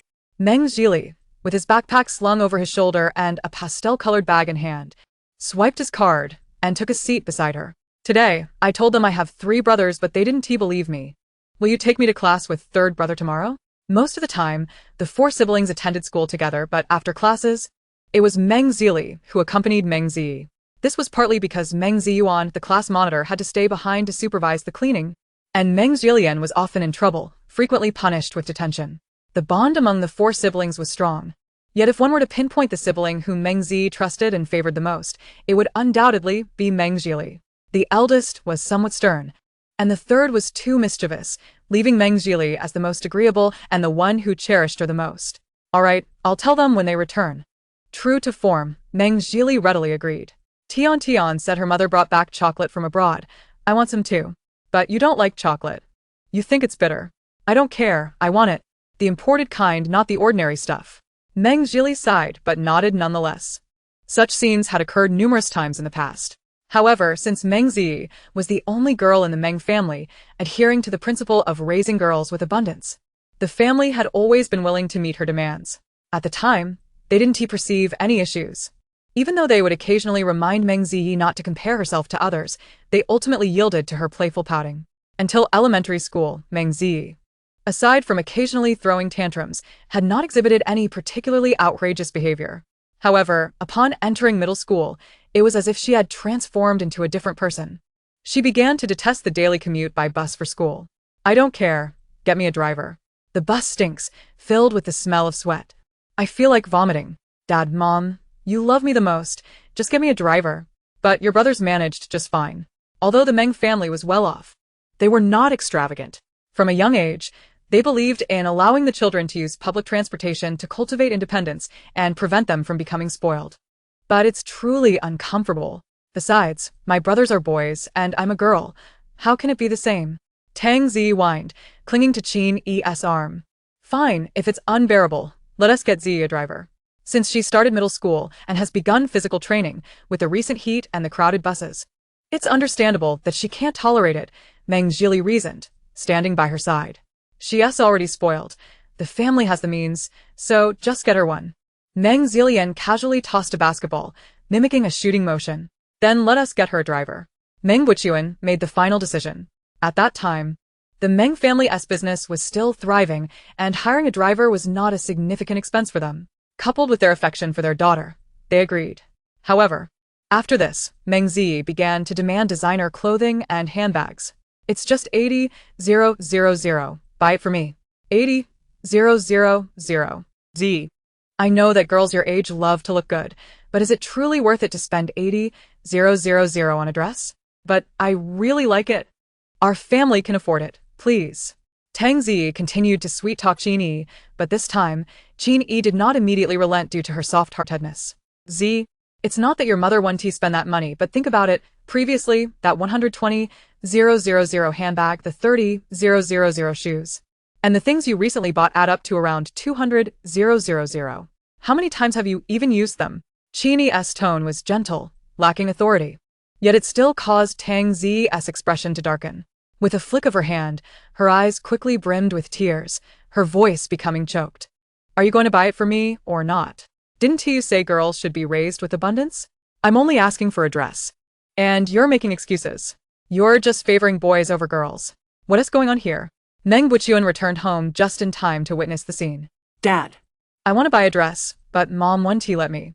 Third brother gets to attend tutoring classes that cost several thousand without a second thought. And I just want a dress. Qin Yi found herself at a loss for words. All right, it's just a dress. If Z wants it, let us buy it. The family can certainly afford it. Tang Zi, relying on her facade of innocence and charm, managed to achieve her desires time and again. Chapter 44. From now on, let us regard each other as strangers. I want to attend that private academy. I refuse to go to number 1 high school. My dear, your grades wouldn't even qualify you for number 1 high school. Your father has gone to great lengths to pay the high fees for you to enroll. You should accept your situation. Besides, we will have each other at school to look out for you. If you go to that academy alone, who will help you if you're bullied? You know the current state of our family. Why must you insist on going to the academy? Meng Ziwan, as the eldest, spoke firmly, and Meng Zi felt a twinge of fear. I just want to go, Meng Zi mumbled, unable to articulate her reasoning. The fees have already been paid. Just focus on studying at number 1 high school. If our situation improves later, you can consider transferring. But your eldest brother makes a valid point, and, besides, getting into the academy isn't as simple as wishing for it. Given our family's current circumstances, you may not even meet the requirements. Moreover, the teaching quality at No. 1 high school is comparable to that of the academy. If you devote yourself to your studies and avoid the distractions of your previous middle school life, you can secure a place in a good university, which is far more important. Meng Wan appeared somewhat weary as he concluded and left the room. Naturally, Meng Zi would not acquiesce, but this time, no matter how much she threw a tantrum, her family remained resolute. Following that, whenever things did not go her way at home, Meng Zi resorted to breaking things or screaming in anger. The Meng family's situation worsened year after year. And at that time, everyone was overwhelmed, especially since Meng Zhili and Meng Jiao had their own substantial expenses. The tutoring center run by Meng Zhiliang has ceased operations, and as the eldest son, Meng Ziyuan has begun to work diligently to support himself, though his efforts yield little more than a pittance. In this dire situation, Meng Zi shows no consideration for her family's plight, continuing to indulge in a life of extravagance until the Meng family officially declares bankruptcy, forcing them to relocate to a cramped and dilapidated apartment building. Within a week, Meng Zi inexplicably procures 2 paternity test reports, one revealing her lack of connection to the Meng family and the other confirming her as the legitimate daughter of the rising Tang family. After 17 years of raising her, the sudden presentation of these documents and her declaration of severing ties is something no parent could accept. Z, what do you mean by this? Vinya asks. Disbelief etched on her face. Have I not been clear enough? I am the true heiress of the Tang family, and I have found my biological parents. Shouldn't you be happy for me? Meng Zi responds with a haughty demeanor, her eyes gleaming with visions of a prosperous future. Rest assured, after all these years of your care, I wouldn't hesitate to provide you with a modest sum to aid your living conditions. Her arrogance is palpable, yet she remains oblivious to the disappointment reflected in her family's eyes. It is indeed fortunate that you have found your biological parents. The Tang family is affluent, and you will undoubtedly fare better with them than enduring hardships with us. Meng Wuchuan's expression has aged significantly. As for that sum of 1 or 2 million, let's dismiss it. Though our family has fallen on hard times, we would never stoop to begging our adopted daughter for money from her wealthy parents. That's for the best. I initially considered buying out this familial bond for 1 million, but since you decline, it spares me the trouble. Just don't come back to me later seeking to leech off of me, Meng Zi retorts, standing tall with her chin held high. Very well, let us part ways amicably. Consider it as if I, Meng Zi, never existed in the Meng family. And rest assured, even if we were destitute, we would never extend our hands for your money. Meng Wuchuan states calmly, closing his eyes to conceal his emotions. You may leave. Henceforth, we shall treat one another as strangers. From that day forth, Meng Zi never returned. As the bus announces it stops, Meng Zhiliang instinctively disembarks, feeling somewhat dazed. He gazes at the sky, where the sun sets slowly, painting the heavens with hues of twilight, evoking an inexplicable sense of melancholy. Meanwhile, though it was not Meng Wan's intention, she finds herself brought to a restaurant by Tang Qi, guided by a server. They take their seats. The expansive dining hall is empty save for them, as Tang Qi has reserved the entire venue. Choose whatever you wish to eat. After all, such luxuries are unattainable in the Meng household. Tang Qi offers the menu to her. Meng Wan remains unfazed, a slight smile curving her lips as she pushes the menu back. With you, I wouldn't be able to stomach a feast fit for emperors. Tang Qi chuckles lightly, unperturbed. The server, standing by, pretends not to hear their exchange. Fortunately, the two do not make the employee's job difficult, and their order is placed smoothly. Sir, your order has reached the promotional threshold. Would you like to try our newly launched eggnog? That won't be necessary. This is sufficient, Tang Qi replies, closing the menu. Very well, please hold on. The server departs with the menu. Now, tell me, what exactly do you intend to achieve with this grand display? I find it hard to believe it is merely for the sake of a meal. My dear sister, after sharing 17 years of companionship, is it wrong for me to treat you to a meal? Tang Qi feign innocent. Meng Wan scoffs. 17 years, and only now you remember to take me out for a meal? Truly commendable, dear brother. Also, I believe you have forgotten. Your dear sister is the one you just abandoned at the school gate. Thanks to your benevolence, my once mundane life is now graced with an enemy who would gladly tear me to shreds. You're welcome. Tang Qi raises his glass filled with water, mimicking a toast with her. Chapter 45. Too much talk dulls the interest. When it comes to verbal sparring, Tang Qi possesses an uncanny ability to pierce the heart of others with the most nonchalant of tones. One could argue that Meng Wan's sharp tongue is a reflection of Tang Qi's influence. You intentionally provoked Meng Zi into hating me, simply out of a perverse sense of amusement? With only 6 months until my return home, consider this a little appetizer to prevent you from becoming too complacent and forgetting to sharpen your claws. Then I wish you a smooth journey. Thank you. Their exchanges, though laced with smiles and calm tones, are imbued with a chilling undertone. Just as they are about to say more, the sound of a small cart approaches. The server, with a slight slant to his posture, brings forth the dishes they ordered. Sir, miss, here are your selected dishes. The voice sounds familiar, prompting Meng Wan to look up in surprise. Elder brother, what are you doing here? The server, upon hearing her voice, is momentarily taken aback, his gaze reflecting surprise. Yet he continues to steady the plate in his hands. Wan? Shouldn't you be at the law firm right now? Qin Yi had previously mentioned that aside from attending classes and sleeping, Meng Ziyuan spends nearly all his time at his internship, rarely returning home, even on weekends. Meng Ziyuan forces a smile, avoiding Meng Wan's gaze as he arranges the dishes. The firm has been quiet lately, so I thought I would see if there were any part-time opportunities. Meng Wan nods, recognizing the insincerity in his words, but choosing not to confront him. Oh. Allow me to introduce Tang Qi. Her introduction is as perfunctory as it comes, yet Tang Qi smiles in response. The young master of the Tang family. How delightful to make your acquaintance, he says, as they are of similar age and have often been compared in the past when both families thrived. Since the Meng family's decline, however, people have naturally forgotten about the once prominent Meng family heir. Let us head back together after your shift, Meng Wan suggests, using the term shift, which is a clear indication of her shared understanding with Meng Ziyuan. Meng Ziyuan masks his surprise and nods. All right. I'll get back to my work. Meng Wan smiles and refrains from hindering his tasks. Once he pushes the cart away, Tang Qi speaks up. You seem to be quite comfortable addressing him as elder brother. Tang Qi's smile is impeccably crafted, yet it carries an inexplicable edge. Of course, after all, he is my brother. Meng Wan replies, matching his tone, engaging with his attitude, strong for strong.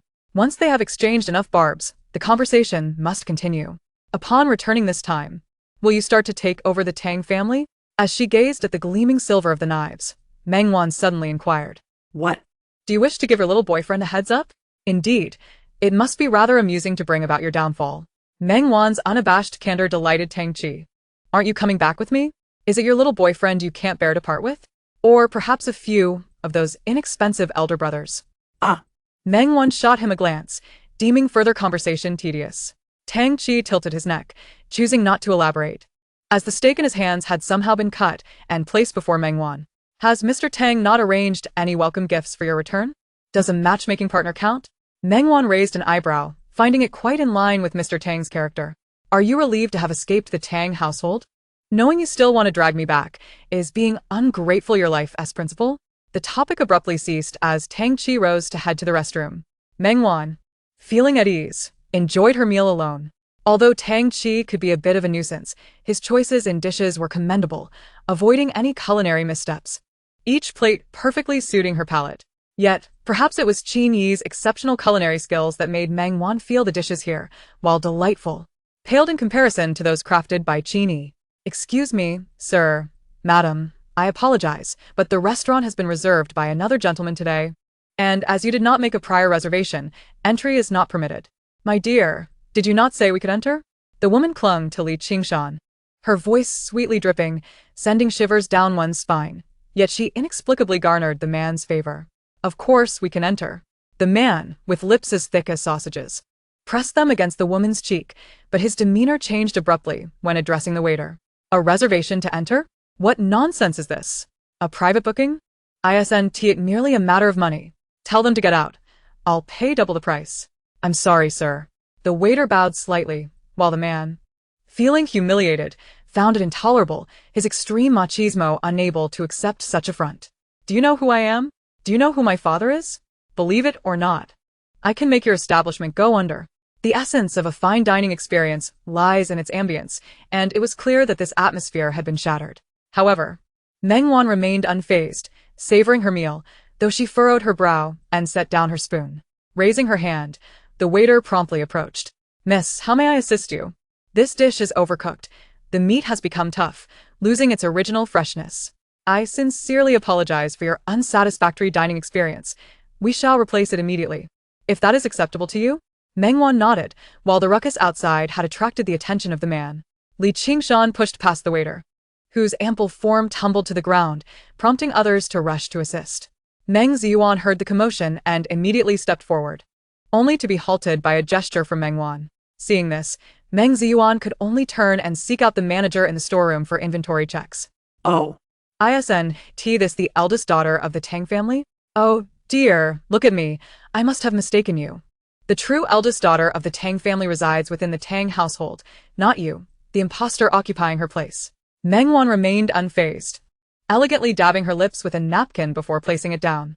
Li Qingshan, feeling ignored, was easily provoked into anger. He attempted to grasp Meng Wan's face, only to be deterred by the fork she raised. The shadows of past encounters resurfaced, causing Li Qingshan to instinctively flinch, but upon regaining his composure, his irritation only intensified. Tang Wan, do you think you still hold the status of the Tang family's eldest daughter? I have heard that your biological parents are buried in debt, forced to reside in a decrepit apartment. Your presence here enjoying a meal must be due to some wealthy benefactor. Am I right?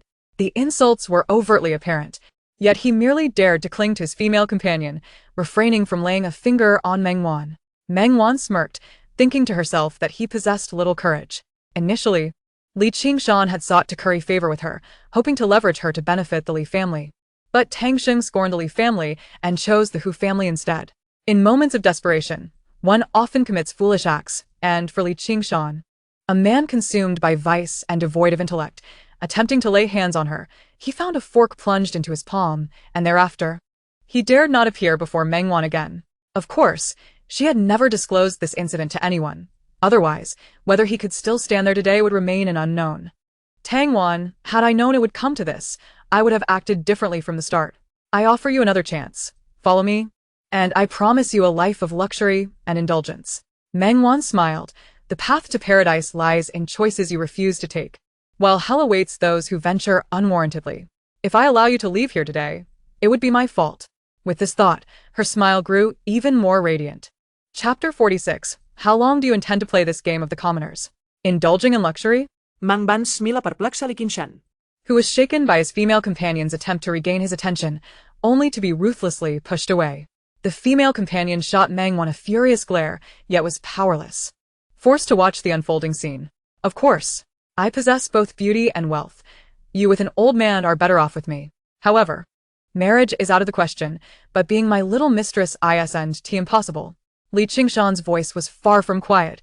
In the empty restaurant, his words echoed as if amplified. Meng Wan chuckled. Beauty and wealth? She unabashedly scrutinized Li Qingshan, who, oblivious to her disdain, tousled his sparse, greasy bangs, exuding pride. Waiter! Li Qingshan sudan Li Shouta. No one moved, and just as his temper began to flare, Meng Wan clapped her hands. Sir. Bring me a fine bottle of wine. The most exquisite and expensive you have. Ignoring Li Qingshan's outburst, the waiter turned to Meng Wan, who nodded slightly, her gesture subtle, yet unmistakable. Upon receiving confirmation, the waiter hastened to comply. In no time, he presented a 1945 Romani Conti, valued at 3.43 million yuan. Meng Wan was pleased with the waiter's discernment. The waiter uncorked the bottle, allowing it to breathe before pouring it into a goblet. However, Li Qingshan hastily gulped down the wine from his glass and slammed the bottle down before Meng Wan. After downing this bottle, I'll let bygones be bygones. If you utter a few sweet words, perhaps I might even part with some cash to assist you. Li Qingshan took a seat at Tang Chi's place, propping his legs atop the table. Meng Wan frowned, appalled at the waste of a table full of dishes. So, how about it? Is 100,000 enough? Not enough. How about 200,000? Li Qingshan, oblivious to the impending danger, rummaged through his wallet for an eternity before tossing it onto the table, exuding arrogance. Li Qingshan. Meng Wan crossed her arms. Are you aware that I am not yet of age? So what? In fact, it's even better. I can teach you what it feels like to be an adult ahead of time. His words, too direct, coupled with his repulsive demeanor, left Meng Wan feeling somewhat nauseated. Yet before she could respond, a figure emerged from behind Li Qingshan. Without a moment's hesitation, he seized Li Qingshan's scant hair and yanked it back. Li Qingshan's short legs could not support him as he fell from the table, instinctively reaching for the hand gripping his hair, but Tang Chi provided no opportunity for resistance. Slamming his head onto the table, with a thud, accompanied by the shriek of the female companion and the crisp sound of plates clattering to the ground, the wine bottle rolled over, staining the pristine tablecloth crimson. Ah! Li Qingshan howled, his rotund face contorted in agony, features scrunched together, blood and wine mingling grotesquely, rendering the sight even more repulsive. Who dared to strike me? I will have you dead. You are finished. I will call my father to have you imprisoned. Tang Qi looked on with revulsion, yet he did not release his grip. You better make sure you know who to seek for revenge, otherwise you might not find your way home. In stark contrast to his erratic behavior, his tone remained exceptionally calm, a smile even gracing his lips, with a hint of madness flickering in his eyes. Tang Qi, how could it be you? Who do you think you are to allow her to drink? With a raised eyebrow, Tang Qi pressed the back of his hand against the victim's head, slamming it onto the table once more. The female companion screamed, and with a mere glance from Tang Qi, she crumpled to the floor, covering her mouth in fear of uttering a sound. Brother? Do you even deserve that title? Do you take me for a corpse? Each utterance grew softer, until the last was almost a whisper against Li Qingshan's ear, sending a chill down his spine. Accompany you? I wouldn't mind giving you a day trip to hell. With each blow, it felt as though he was manipulating a lifeless doll. I was wrong. Tanki. I didn't know she came with you. I did nothing to her. Spare me. I beg you, spare me. Initially, it was assumed that Meng Wan, having been abandoned by the male preferential Tang family, had come here to dine by latching onto some wealthy patron. Little did they know she was with Tang Qi. The two were notoriously known for their discord as siblings. They would seldom appear together in public settings. Who would have imagined Meng Wan would be dining with Tang Qi? Had he known, even with 1,000 audacities, he would not have dared enter this restaurant. He kept pleading, and if Tang Qi were to release him, Li Qingshan would have even knelt down to pay his respects. Wan, are you alright? At that tense moment, Meng Ziyuan appeared with the manager. Miss Meng. Upon witnessing the scene, the manager turned pale, nearly fainting. Things need to be tidied up. Remember to attribute this bottle of wine to Mr. Li. It was his order. Meng Wan remained unfazed, seated calmly in her place, not once moving. Even when observing Tang Qi's strike, she gazed coolly, devoid of any fear. Yes. The manager wiped the sweat from his brow and hurriedly instructed Meng Ziyuan to summon help. Seeing that Meng Wan was unharmed, he finally departed. All right, call the police. The words were directed at Tang Qi. With a flick of his hand, Li Qingshan collapsed to the ground like a lifeless mass. The female companion rushed forward, calling his name, frantic and helpless. After the examination and recording of statements, the night had turned inky dark. Li Qingshan had suffered a mild concussion, and when his father arrived, he raged about sending someone to prison. Yet, upon seeing Tang Qi, he dared not utter a word. In the end, Meng Wan filed a countersuit against Li Qingshan for the sexual harassment of a minor. As Tang Qi and Meng Wan exited the police station, Meng Ziyuan stood beneath the streetlight outside, still clad in the restaurant's uniform, evidently having rushed over. How long do you plan to play this game? Quite intriguing, isn't it? Meng Wan glanced at Meng Ziyuan, who was not far off. Let us go. She waved at Tang Qi, not glancing back as she headed towards Meng Ziyuan. Tang Qi melted into the night, his eyes resembling those of a panther lurking in the shadows, fixated on the pair of intimately engaged siblings beneath the streetlight until they departed before he got into the car. Big brother, have you been waiting long? Upon seeing Meng Wan, Meng Ziyuan felt a mix of emotions. If it were Tang Zi, she would have been crying and trembling with fear by now. Yet Meng Wan appeared utterly unperturbed. Meng Ziyuan couldn't help but recall the expression Meng Wan had when she watched Tang Qi strike Li Qingshan, calm, as tranquil as a still pond. He had reason to believe that if Tang Qi had killed Li Qingshan in front of him, Meng Wan's heart would remain unshaken. Chapter 47. You seem to be doing well. Big brother? Noticing Meng Ziyuan lost in thought, Meng Wan called his name again. He snapped back to reality, ruffling Meng Wan's hair. How did it go? It's mostly handled. Let's head home. All right, I apologize. I was there, but couldn't be of any help. Meng Ziyuan felt he had fallen short as an elder brother. Meng Wan had returned for quite some time, yet he had not shown much concern for her. Now. She was harassed at his workplace, and he had been of no assistance. You seem to be doing quite well. Meng Wan found it amusing, while Meng Ziyuan paused, bewildered by her words. You saw how I looked at Tang Qi when he struck Li Qingshan, right? A normal person would think I'm cold-blooded, yet here you are, trying to PUA yourself. Besides, wasn't it you who suggested I seek help? Meng Wan disliked misunderstandings and preferred to clarify matters on the spot. Meng Ziyuan found himself at a loss for words. His mouth moved, yet he opted for silence. By the way, Our parents mentioned the business property. What's the progress? Ji Sheng is overseeing the arrangements. Our parents have been following up these past few days. If all goes well, we should finalize it by next weekend. That's good. Meng Ziyuan appeared somewhat distracted. Is there an issue with the law firm? Not exactly, he sighed, finally voicing the frustrations he had kept bottled up. He felt Meng Wan possessed a level of maturity beyond her years, prompting him to converse with her on equal footing, as he would with peers. So, you were close to getting promoted after wrapping up that case, but a newcomer swooped in and took your project, stealing your credit and your only chance for a permanent position. Is that it? Yes. Meng Ziyuan's expression was filled with helplessness. In the past, he would have argued fiercely, but since his family's decline, he had endured too much. Betrayals and backstabbing no longer stirred any anger within him. You would have received a substantial bonus upon the case's completion. Meng Wan frowned, halting her steps. They didn't settle your payment? No. It's not that they didn't settle. Meng Ziyuan quickly clarified, sensing Meng Wan's tone suggesting she might drag him to the company to cause a scene. The salary was processed normally, but the bonus for the case was awarded to another intern, as the case concluded under their supervision. Meng Wan pondered. Which law firm was it? Zhiqin. Meng Wan's rare moment of confusion struck Meng Ziyuan as endearing. It's just a small firm. I originally planned to stay there temporarily until I gained experience for a larger firm.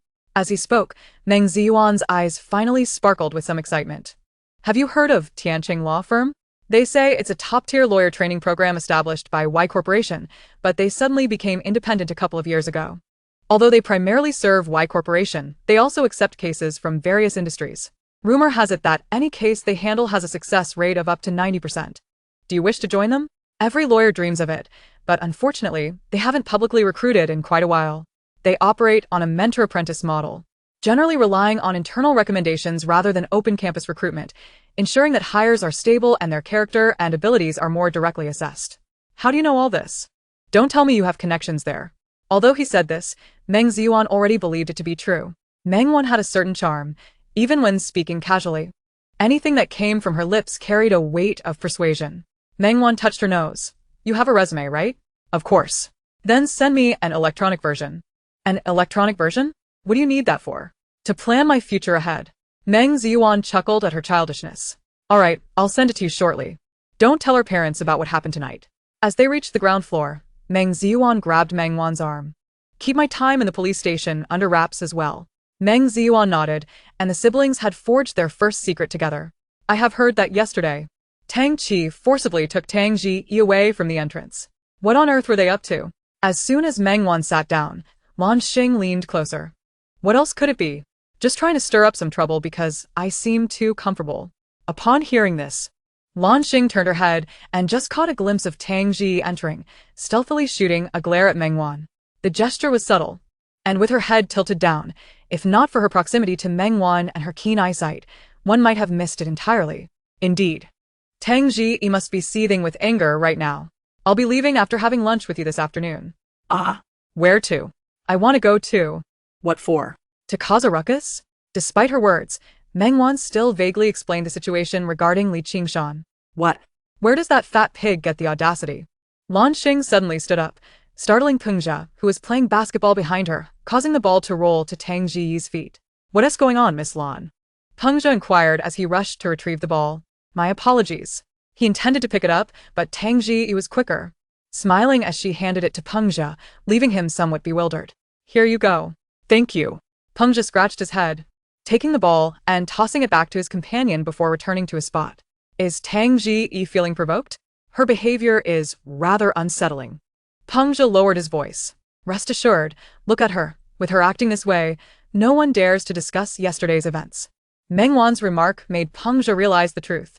He glanced over. Tang Ji had already taken her seat, and the people who had been discussing the incident were now disinterested, seeing that the protagonist was unaffected. It's all thanks to you, Sister Wan. Pengzha gave a thumbs up, but before Meng Wan could respond, he turned his attention back to Lan Xing. So, Miss Lan, what were you shouting about earlier? Go play your ball. Lan Xing brushed Pengzha off while leaning closer to Meng Wan. So, you're dealing with this in the afternoon? It seems Tang Qi only gave him a mild concussion. His temper has improved considerably. Meng Wan reflected on the severity of his actions yesterday but refrained from commenting. So, this afternoon is about addressing the Li Qingshan matter? Not really. Without delving into details, Lan Xing knew it was once again related to the Meng family. Why do I feel like you've been extremely busy ever since you returned to the Meng family? Really? Meng Wan feigned innocence. No? Regardless of whether it was true. At 2 o'clock that afternoon, Meng Wan and Meng Zhiyuan were leisurely enjoying afternoon tea at a cafe not far from the Zhiqin law firm. Chapter 48. 5 minutes is sufficient. Wan, who are we waiting for here? ISN, this a crucial time for you? Is taking a leave of absence okay? Don't worry. Just as she spoke, a man in a suit entered. Miss Meng. Su Jingjin extended his hand, and Meng Wan stood to shake it lightly. Su lawyer. I didn't expect you to come.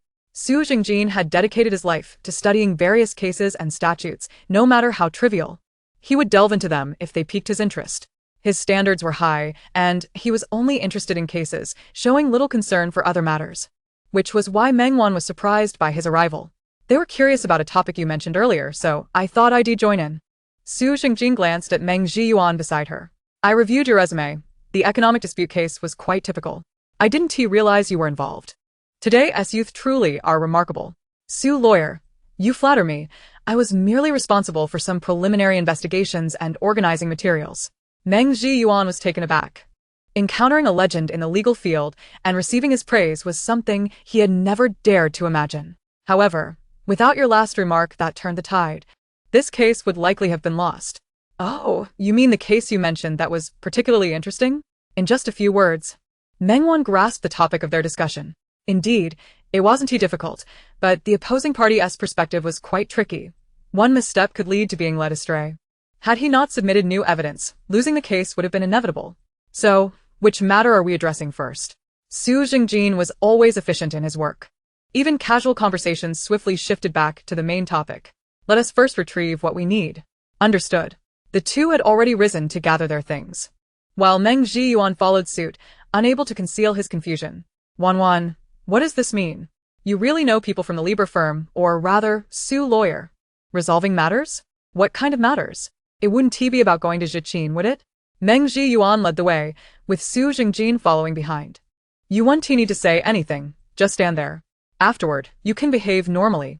As for the rest, I'll explain once everything is settled. Meng Zhiyuan nodded.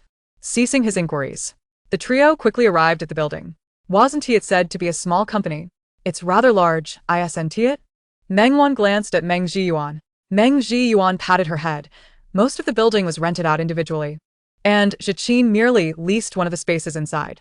Meng Wan found it rare to be enlightened and felt intrigued. This is the place.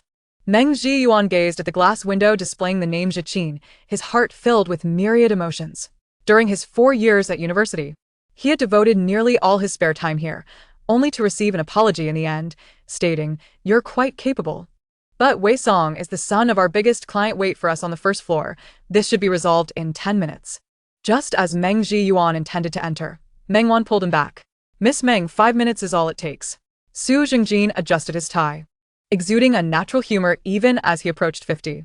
Are you sure I don't need to accompany you inside? If you enter, it would only elevate their status. All right. Then I'll leave it to you. Surprisingly, Meng Zhiyuan acquiesced to Meng Wan's words without a hint of protest, showing no concern for whether she might escalate the situation or find it embarrassing to cause a fuss over such a trivial matter. For him, his sister cared about his hard-earned income and worked for him. As an older brother, feeling unable to assist was already quite shameful. So how could he suppress his sister's enthusiasm? However, before leaving, he called out to Su Jingjin. What is it? Do you have other requests? Su Jingjin adjusted his glasses. No, Su lawyer, I'll wait for you on the first floor. In the meantime, please keep an eye on my sister. It doesn't matter if things get loud, just ensure she doesn't get hurt. Su lawyer looked puzzled. Miss Meng was far more composed than her peers and wouldn't easily resort to violence. Meng Zhiyuan's lips twitched. I meant for my sister to avoid injury. Su lawyer nodded, patting Meng Zhiyuan's shoulder. Don't worry. Even if this company exploded, she would walk out unscathed. Meng Zhiyuan found it hard to evaluate. What did my brother say? Noticing Meng Zhiyuan had left, Meng Wan casually asked. It's clear your brother doesn't really know you well. Let us head in. Meng Wan scratched her nose, wisely avoiding the topic. Su Jingjin nodded and pressed the doorbell. The front desk pressed the switch, and the glass door slowly opened. Hello, may I ask if you have an appointment? No. The moment Su Jingjin stepped in, his expression was exceptionally serious. May I inquire what business you are here for? I am Su Jingjin, a lawyer from the Libra law firm. I am here to discuss a matter regarding my client, Meng Wan, who took on a case at your company but did not receive the due compensation upon its successful completion. Meng Wan? Before the front desk could respond, a young man approached with a folder in hand. I told you, Xiaomei, not to let just anyone in. What if it disrupts our guests? Oh. Meng Wan smirked. It seems you're the newcomer here. Wei Song's expression shifted. It would be wise for the young lady to choose her words carefully. If you had any capability, you wouldn't be so blind. Allowing you to replace Meng Yuan only indicates that this company is on the brink of collapse. Who are you to Meng Yuan? His sister by blood. Meng Wan tilted her head slightly, exuding an aura of cuteness and vivacity. Wei Song, however, chuckled, mistaking her for someone else. He had thought Meng Yuan was quite resolute, assuming he was a man of substance, only to discover he had summoned his sister for support. What a disgrace for a man, I remarked to the young lady. Shouldn't the impoverished present themselves in accordance with their circumstances? Causing a ruckus over the final payment of a case. Doesn't that seem a tad excessive? I wondered from which obscure corner they had extracted a lawyer to back him up. Sir, can you still discern the words on the document? Rest assured, I see them quite clearly. Su Jingjin adjusted his glasses, unfazed by the mockery. Xiaomei, please print this document. Just then, a middle-aged man set down the files and attempted to leave, but after taking a couple of steps, he retreated. Hong Lu, do you know who she is? It's Meng. Su Lu. Hong Lu exclaimed, his excitement starkly contrasting with Wei Song's astonishment. What brings you to our humble company? Xiaomei, quickly, fetch 2 cups of tea to my office. Su Lu, this way please. Hong Lu bowed deeply as he ushered Su Jingjin into the office. While Meng Wan regarded Wei Song, her expression clearly labeling him a fool. Chapter 49. This case is entrusted to you. Su Lu, may I inquire what brings you here today? Despite the air conditioning, Hong Lu was drenched in sweat. He knew all too well that one does not seek the legendary Su Jingjin without a significant reason. Su Jingjin, however, did not belittle him. He merely reiterated his initial statement. Meng Yuan? Hong Lu could scarcely believe it. Indeed, my client is rather occupied. So I've entrusted his sister and myself with full authority. We prefer to pursue private mediation, but if you choose not to cooperate, we shall initiate legal proceedings. Private mediation? Very well, I shall have the finance department come to settle accounts and return all remuneration due to Meng Yuan. Hong Lu did not hesitate, but Wei Song was displeased. Hong Lu, I am the one handling the case. Isn't it customary for the case to conclude in the hands of whoever is managing it? Wei Song, let us discuss this privately later. Hong Lu gritted his teeth. It seems some are not satisfied with this outcome. Meng Wan crossed her arms and crossed her legs. Oh? Are we headed for litigation? Su Jingjin's eyes sparkled, causing Hong Lu's face to pale. No, there's nothing of the sort. Hong Lu waved his hands frantically. That case was entirely managed by Meng Yuan. He merely received other arrangements at the conclusion, so Wei Song is responsible for the wrap-up. It's a misunderstanding, merely a misunderstanding. Wei Song, please summon the finance department. You have a case on hand, don't you? Off you go. This effectively urged Wei Song to leave promptly. Yet, he was rather oblivious to the hint, especially with Meng Wan's provocative gaze lingering nearby. Hong Lu, you promised my father to assist with my resume, and besides, Meng Yuan lacks both money and power. What could he possibly achieve through litigation? It's merely a threat.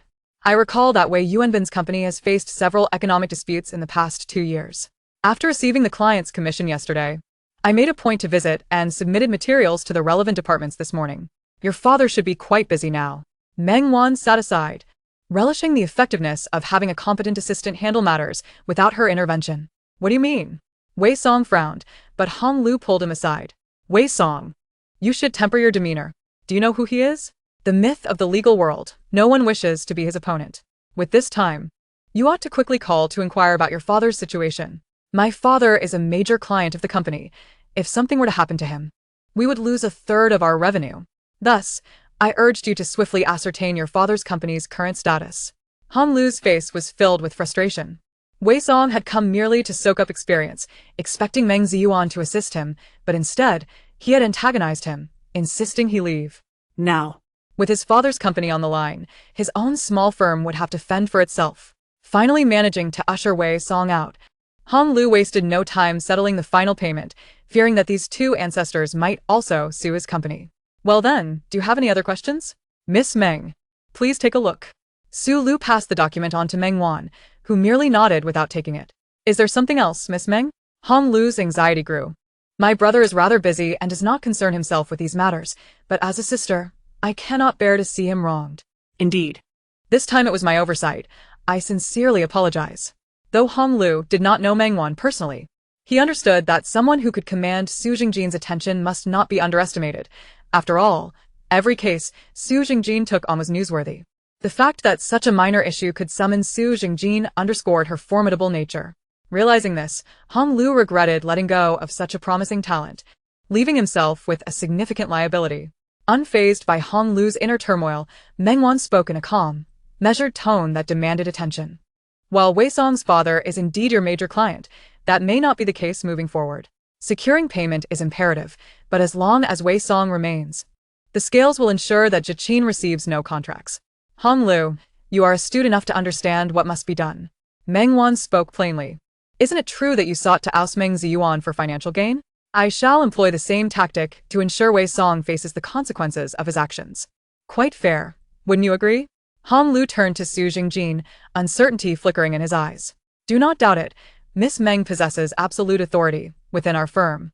Hong Lu recognized that Su Jingjin had no need to fabricate lies, yet the realization that this young girl, not yet of age, held such sway in a law firm of considerable renown both domestically and globally, was utterly astonishing. Had anyone else uttered such a statement, he would have deemed it nonsensical. I understand. After today, our company will no longer have Wei Song as part of it. Miss Meng, I apologize regarding your brother's situation. Although Hong Lu wished for Meng Ziyuan's return, he knew it was an impossibility. As the two exited, the clock struck exactly 5 minutes. Very well, Miss Meng. Now, we must address the second matter. Upon descending the elevator, they found Meng Ziyuan seated in the lobby. A notification chimed on his phone. Another payment had come through. A subsequent message arrived. An apology from Hong Lu. Meng Ziyuan felt a mix of emotions. Over the past 4 years, Hong Lu had offered him considerable assistance. Yet it all culminated in this manner. Brother, did you receive it? Yes, it was indeed Wan. Meng Ziyuan rose, waiting for both to take their seats before he followed suit. Now, let us resolve the second issue. Is it the case of Li Qingshan? Meng Ziyuan noted Su Jingjin's gaze shifting to Meng Wan and immediately guessed. Precisely. I hear you are involved as well. Let us hear your thoughts. For some reason, the atmosphere abruptly shifted to that of an interview. Regardless, Meng Ziyuan quickly adjusted his demeanor, reflecting on the case before articulating his thoughts. The Li Qingshan case can be approached from the angle of juvenile sexual harassment, as he verbally abused the victim, inflicting significant psychological harm. Furthermore, we can investigate his daily life. I observed him arriving with a female companion that day, which raises suspicions of solicitation. Su Jingjin maintained a neutral expression on his face during the first point but nodded at the mention of the second. Then this case is entrusted to you. Chapter 50. You truly possess a wicked sense of humor. What? Meng Ziyuan was momentarily taken aback. This marks the third matter of my visit, as well as the purpose of my presence here. Su Jingjin extracted a contract from his briefcase. Miss Meng recommended you to Tiancheng, and having reviewed your credentials, I find myself quite impressed. In a few years, I too shall retire, during which I have contemplated taking on apprentice. As you are aware, Tiancheng operates on a one-on-one mentorship model, correct? Meng Ziyuan nodded, as Wan had mentioned it to him before. I had previously considered several young candidates, but had yet to find someone particularly satisfying. Coincidentally, Miss Meng recommended you, and I believe you possess great potential. Therefore, would you care to become my apprentice? If so, you may sign this contract once you have perused its contents. May I take a look? Certainly, as a lawyer, one must maintain an unwaveringly critical approach towards every contract. Su Jingjin slid the document across the table. Meng Ziyuan felt a bit dazed but managed to compose himself, meticulously examining the terms. Should you have any reservations, feel free to express them. None. It would be my honor to become your apprentice. After confirming all the terms, Meng Ziyuan did not hesitate further, took up the pen on the table, and signed his name. The strokes were sharp yet subtly polished, much like his own persona. Very well, report to me next Monday. Later, I shall send you the necessary documents for your onboarding. Thank you, Lawyer Su. When we meet again on Monday, you shall address me as Master. Su Jingjin smiled, and Meng Ziyuan returned the smile, feeling a rare hint of youthful bashfulness. That will be all for today. See you on Monday. Miss Meng, I shall take my leave now. Meng Wan nodded, expressing her gratitude. It's the least I could do. Allow me to escort you back. Meng Ziyuan rose, but Su Jingjin halted him. No need. There will be plenty of opportunities to escort you in the future. Seeing this, Meng Ziyuan ceased to insist, watching Su Jingjin depart before retaking his seat. Wan, am I dreaming? Meng Wan nearly choked on her water. Initially, she thought Meng Ziyuan, being the elder brother, would be more composed than Meng Zhilai, but it turned out to be a facade. It is not a dream, rest assured. The matter has been resolved. Now let us depart. Without granting Meng Ziyuan further opportunity to inquire, Meng Wan stood and exited the building. Where are we headed? To check on the shop's renovations. At some point, they had ceased to adhere to the polite yet distant expressions of thanks and apologies, gradually adopting a more casual demeanor in their interactions. This was not due to taking Meng Wan's efforts for granted. Rather, they understood her earnest intentions and realized that mere gratitude would be insipid. It was far better to strive upward, becoming both shield and sword for Meng Wan. Father and mother. Wan? Yuan? Meng Wuchuan was assisting workers in moving a box when Qini approached, having removed her gloves. Shouldn't you be in school right now? Older brother had something to discuss, right? Meng Wan, having enjoyed a carefree existence for 17 years, felt a twinge of guilt for the first time when asked why she had not attended school. Yes. Meng Ziyuan instinctively glanced at Meng Wan, who was hiding behind him, but quickly turned his attention back to Qini, nodding slightly. What is it? The dust here is quite bothersome. You both should return home for now, and we can discuss matters tonight. Where is Ji Sheng? Meng Wan inquired, noticing her demeanor. Qini understood she had something to address and refrained from further comments, merely providing 2 masks for them to wear. He should be on the 2nd floor. Your father is also up there. All right. Mother, please rest for a while. I will assist you. Meng Wan ascended to the 2nd floor, overhearing the conversation between her mother and brother. Not rushing to find Ji Sheng, Meng Wan took the opportunity to survey the shop. It was not particularly large, but the layout was proper. The previous decorations had been dismantled and replaced with decor suitable for a breakfast establishment.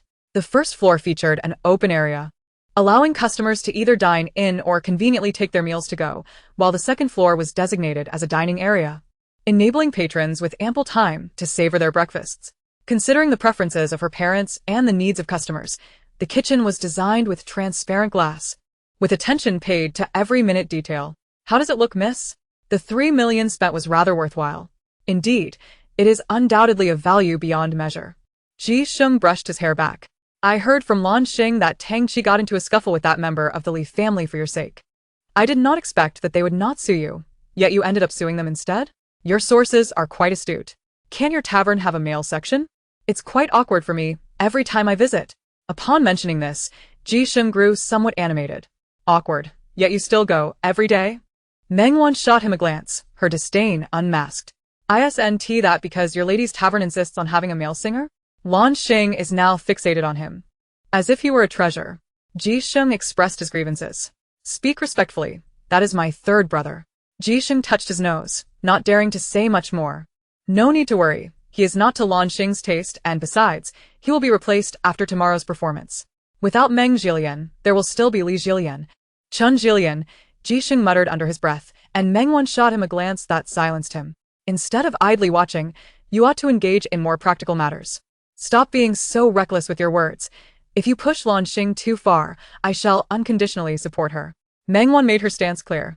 Understood. How many more days until completion? Soon, it should be ready by next Wednesday. Quicker than expected. When the funds are in place, work naturally proceeds swiftly. You are quite the sadist. Though you have the means to provide them with a good life, you choose to make them go through this ordeal. Ji Sheng did not quite understand Meng Wan's approach, but respected her nonetheless. The Meng family is different. Rather than accept charity, they prefer to rely on their own hands. Moreover, as Meng Wan paused, glancing down from the upper floor, she observed her parents assisting with carrying items on the 1st floor, while Qin Yi was busy wiping the counter. And what? Ji Sheng followed her gaze. Moreover, if they were truly willing to accept such charity, I might have to reconsider. Is it again that so-called sense of pride?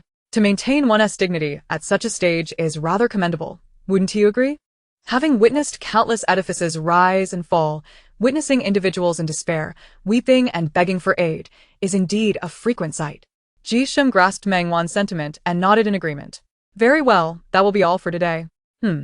Thank you for your hard work. By the way, Tang Chi is leaving tonight, yet I am unsure why Tang Li is not departed. Understood. With the message conveyed, Ji-shum joyfully clocked out. The four of them tidied up, chatting and laughing as they returned home, marking one of the rare moments of warmth in Meng Wan's life, which brought a genuine smile to her face. Chapter 51. Wait, the piece was composed by her. Looking forward to our next encounter, my dear sister. The Meng family. Meng Wan scoffed at the text message received on her phone. I've never seen you speak so intimately, you mischievous creature. Wan, what are you muttering about? Dinner is ready. I'm coming. Meng Wan tucked her phone away without replying. In the stillness of the night, the girl in bed tossed and turned, unable to awaken. Her brow furrowed as if trapped in a particular scene. Young master, this is the wine the sir instructed me to bring back. Place it in the cellar. Yes. Wait. Set it here instead. The young Tang Chi pointed to the table. Here? Is there a problem? Tang Chi raised an eyebrow, and the assistant immediately shook his head. No. None at all. When the 5-year-old Tang Wan awoke to find something to quell her hunger, Tang Chi had already uncorked the wine. The crimson liquid swayed in the goblet as Tang Chi took a casual sip, eager to experiment with the wine-tasting techniques taught by the etiquette instructor. Danki. What are you drinking? The innocent inquiry sparked a thought in Tang Chi. Grape juice. Is it delicious? At that time, Tang Wan was still quite innocent. Although Tang Chi often played tricks on her, in the emptiness of their home, where their parents were frequently absent, the only person she could confide in and trust was none other than Tang Chi. There was a hint of bitterness in that realization. Tang Chi pretended to take away her drink, but the little one, with her short legs, quickly wrapped herself around his leg, resembling a decorative attachment.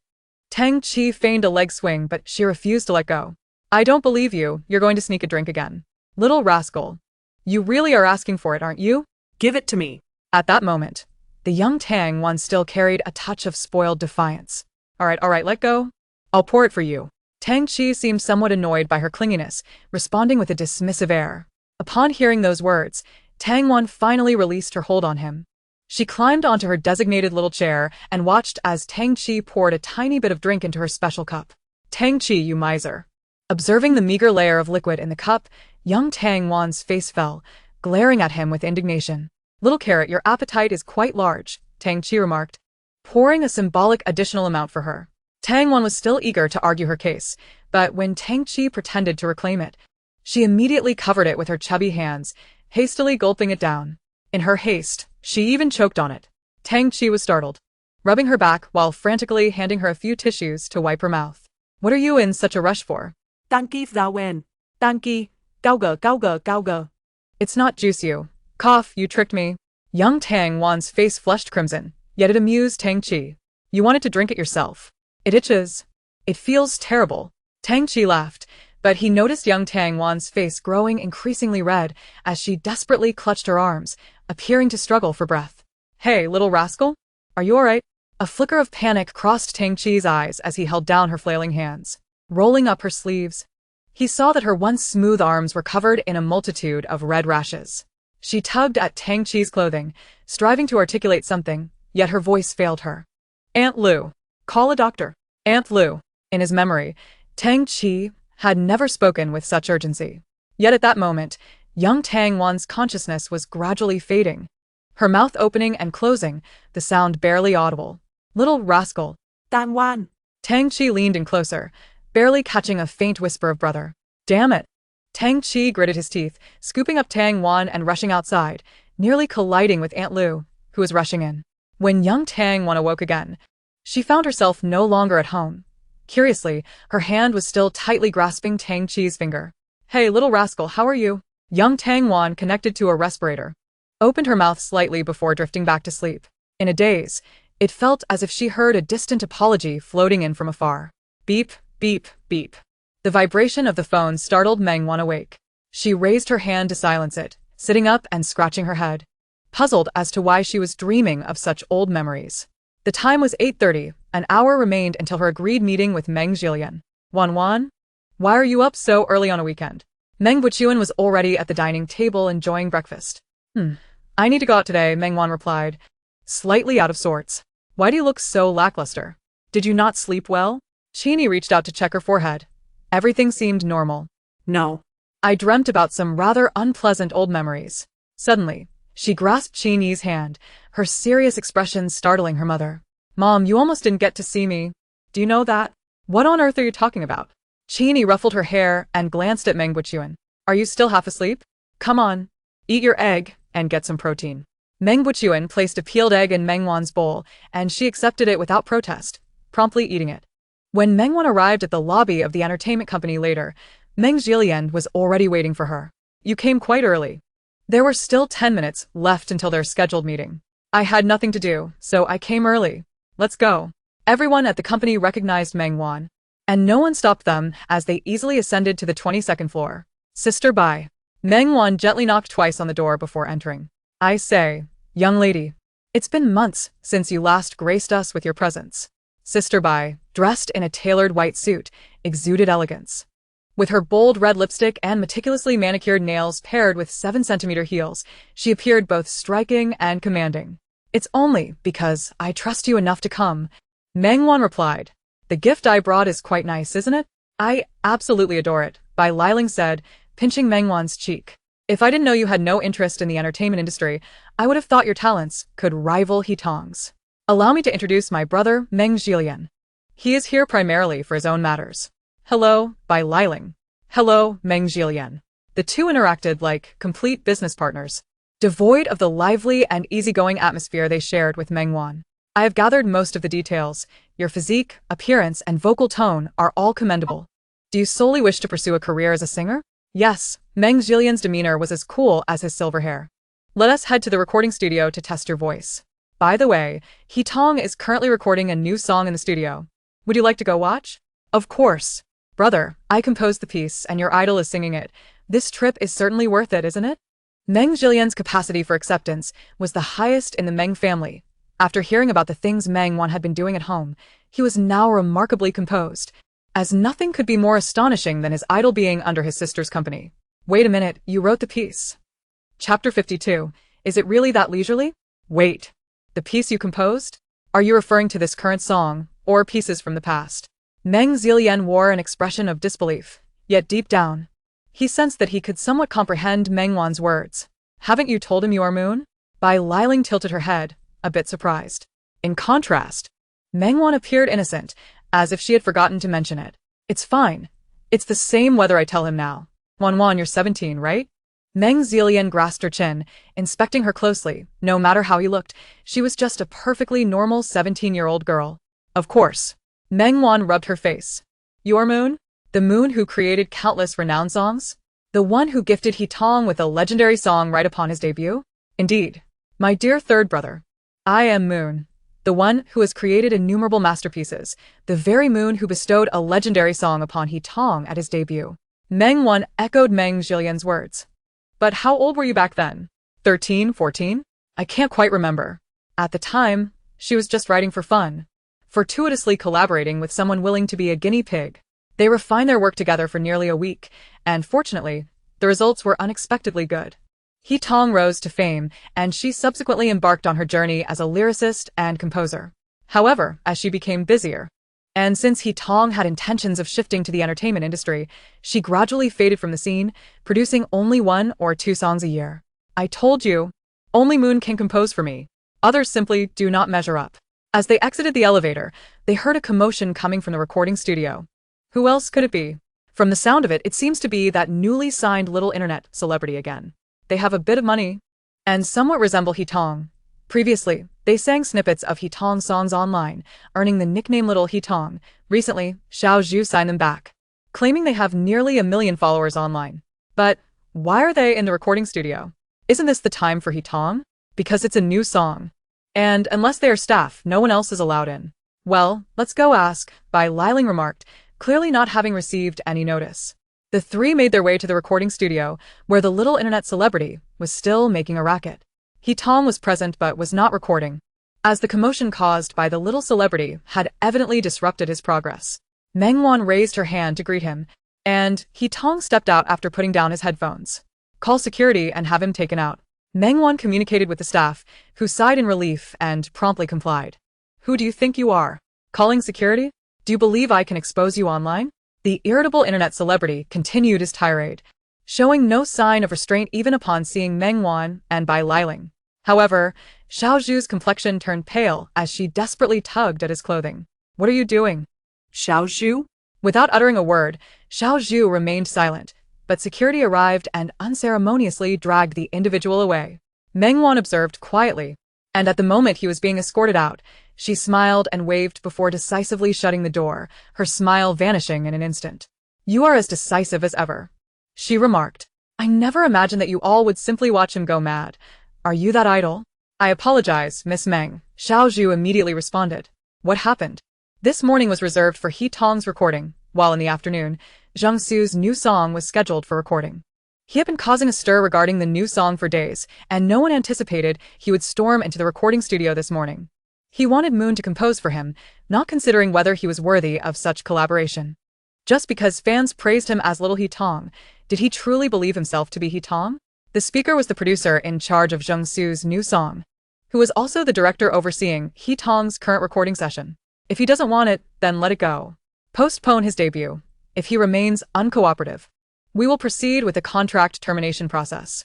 His father is the president of the Makera brand, if we can secure his sponsorship. Do you not understand what I am saying?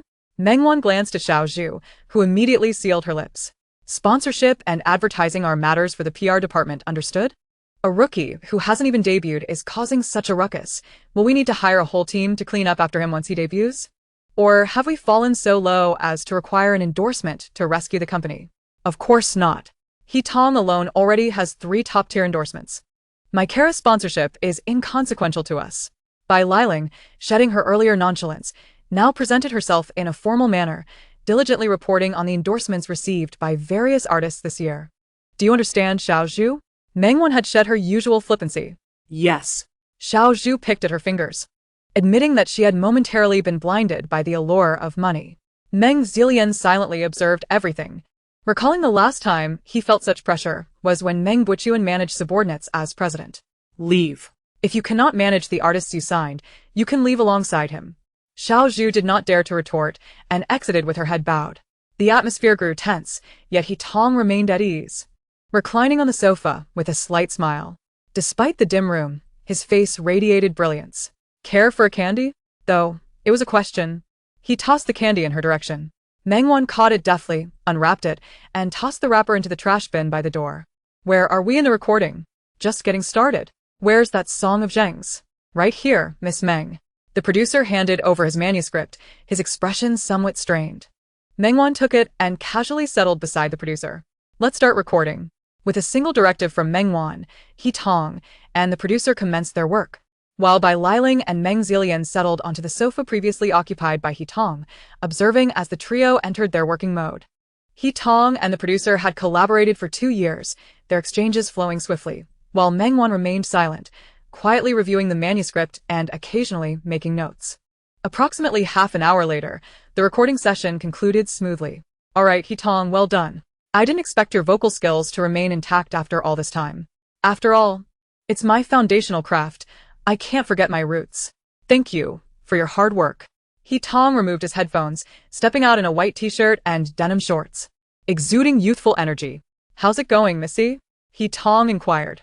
If you falter, then don't waste my composition. You have a rather unique way of complimenting. Despite her words, He Tong visibly relaxed. By the way, who is this? My third brother, Meng Zilian, who is also an artist we are preparing to sign. So, you didn't come here specifically for me? He Tong's tone carried a hint of disappointment, and a touch of grievance flickered across his face. If fans saw this, they would surely chase after him, crying out in sympathy, but regrettably, only Meng Zilian, who was indifferent to his expressions, was there. As expected, Meng Wan shot him a glance that conveyed disbelief before redirecting her attention back to the score. Chapter 53. I don't mind bending it. The song posed no issues, as it was crafted to match He Tong's vocal tone, perfect for inclusion in the album. Of course, I'm delighted to have He Tong sing it. The producer also had his own quirks. Brother song is certainly acceptable. The last collaboration was over a year ago, right? Yes, this piece was originally tailored for you. But Xiao Zhu suggested I modify it for Zheng Su's new album. It can only be said that what is meant to be mine will eventually be mine. He Tong's statement brought a smile to the producer's face. All right, the matter is settled. He Tong, please take the demo and manuscript to the adjacent room for practice. We start recording in an hour. Is that acceptable? Okay. He Tong wasted no time.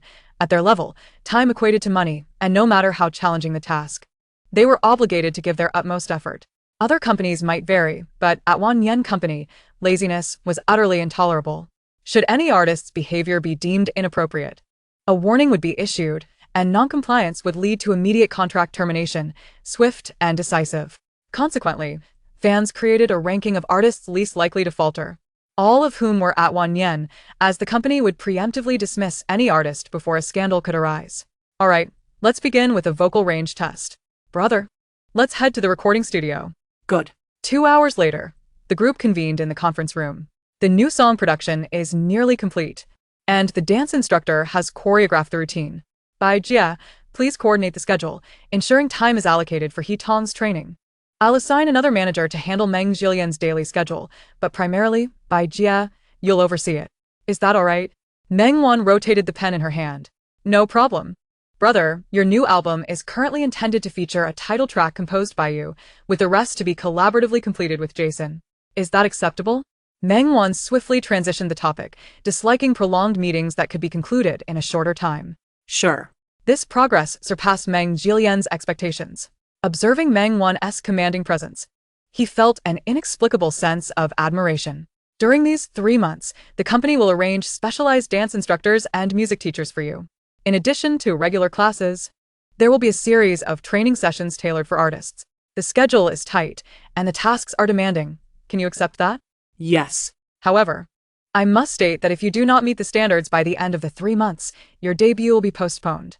Wan Yen does not permit artists with inadequate professional skills to embarrass themselves publicly. Conducting affairs with formality, Meng Wan exhibited no leniency towards her own. It was precisely this trait that established her formidable authority, earning respect from those beneath her.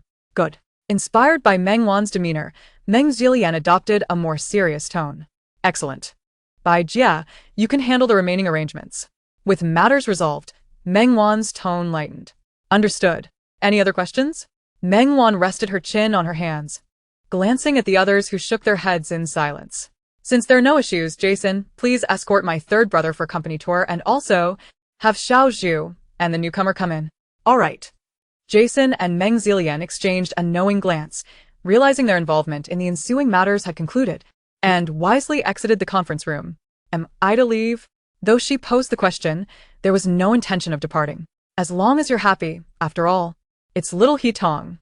Understanding the teasing in Meng Wan's words, He Tong remained motionless. Miss Meng, Bai Jia. Xiao Zhu's face betrayed an unmistakable unease. In stark contrast to the disdainful demeanor of Zheng Su, who leaned casually with one leg bouncing restlessly, exuding an air of indifference. If you continue that fidgeting, I wouldn't hesitate to break it for you. Rest assured, I'll affix it back once our conversation concludes. Meng Wan did not indulge him, her words floating lightly, accompanied by a smile that was both enigmatic and slightly mocking, causing Zheng Su to swallow hard, momentarily awkward as he rubbed his nose and instinctively stilled his leg. Please, have a seat, Meng Wan said, lifting her head slightly. Her nonchalant gesture inexplicably carried an authority that brooked no dissent. Zheng Su opened his mouth to retort, but was interrupted by Xiao Zhu tugging at his sleeve. He clicked his tongue in annoyance, but ultimately complied and sat down. You mentioned that apart from Moon's pieces, you don't want any others, correct? Absolutely. No one else deserves to accompany me aside from Moon. Hands behind his head, his chair tilted back, presenting a nonchalant facade that suggested he regarded the others with utter disregard. Opposite him, He Tong casually lifted a long leg, inadvertently brushing against his foot, causing Zheng Su to suddenly lose his balance. He exclaimed in alarm, grasping the table for support, which squeaked in protest and drew frowns from the others, while Zheng Su sighed in relief, as if he had clutched at a lifeline. My apologies. My legs are just too long. Upon receiving a glare from Zheng Su, He Tong feigned innocence. Despite his apology, no trace of regret was evident. Zheng Su gritted his teeth, ready to speak, but was once again interrupted by Meng Wan, while Xiao Zhu had already risen to realign the table. Given the circumstances, When is the scheduled debut? At the end of the month. Xiao Zhu lowered his gaze further. How long has he been signed? Less than a month. Xiao Zhu's voice had grown increasingly faint. Sister Bai, the company mandates that newly signed trainees must undergo at least 3 months of training and pass assessments before debuting, correct? Or is he an experienced artist with accolades? Xiao Zhu, what is going on? Bai Liling's heart raced. She had not anticipated Xiao Zhu would have the audacity to exploit his authority to hasten Jingsu's debut. He is trained for a month and has a certain fanbase online, so Xiao Zhu, how long have you been with the company? Since graduating from university. Meng Wan's tapping on the table resonated like a hammer striking Xiao Zhu's heart.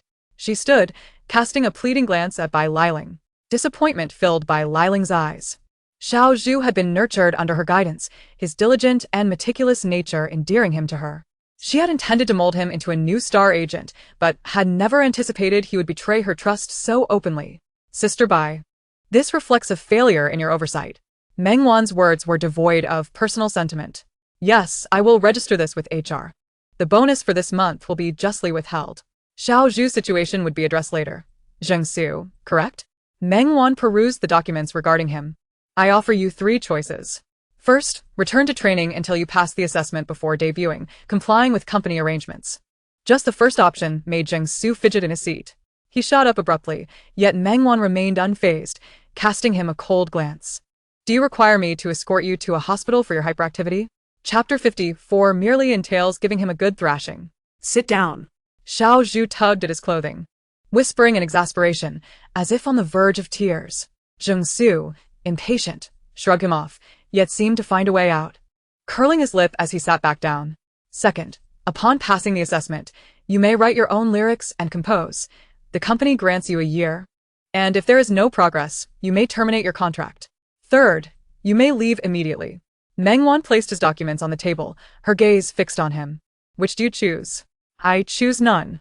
Disregarding Xiao Zhu's attempts to intervene, Jingsu approached Meng Wan. What is your issue? How dare you point fingers at me? Is there no one in this company to manage affairs, sending a mere girl to supervise? I demand Moon be summoned. I will negotiate with her.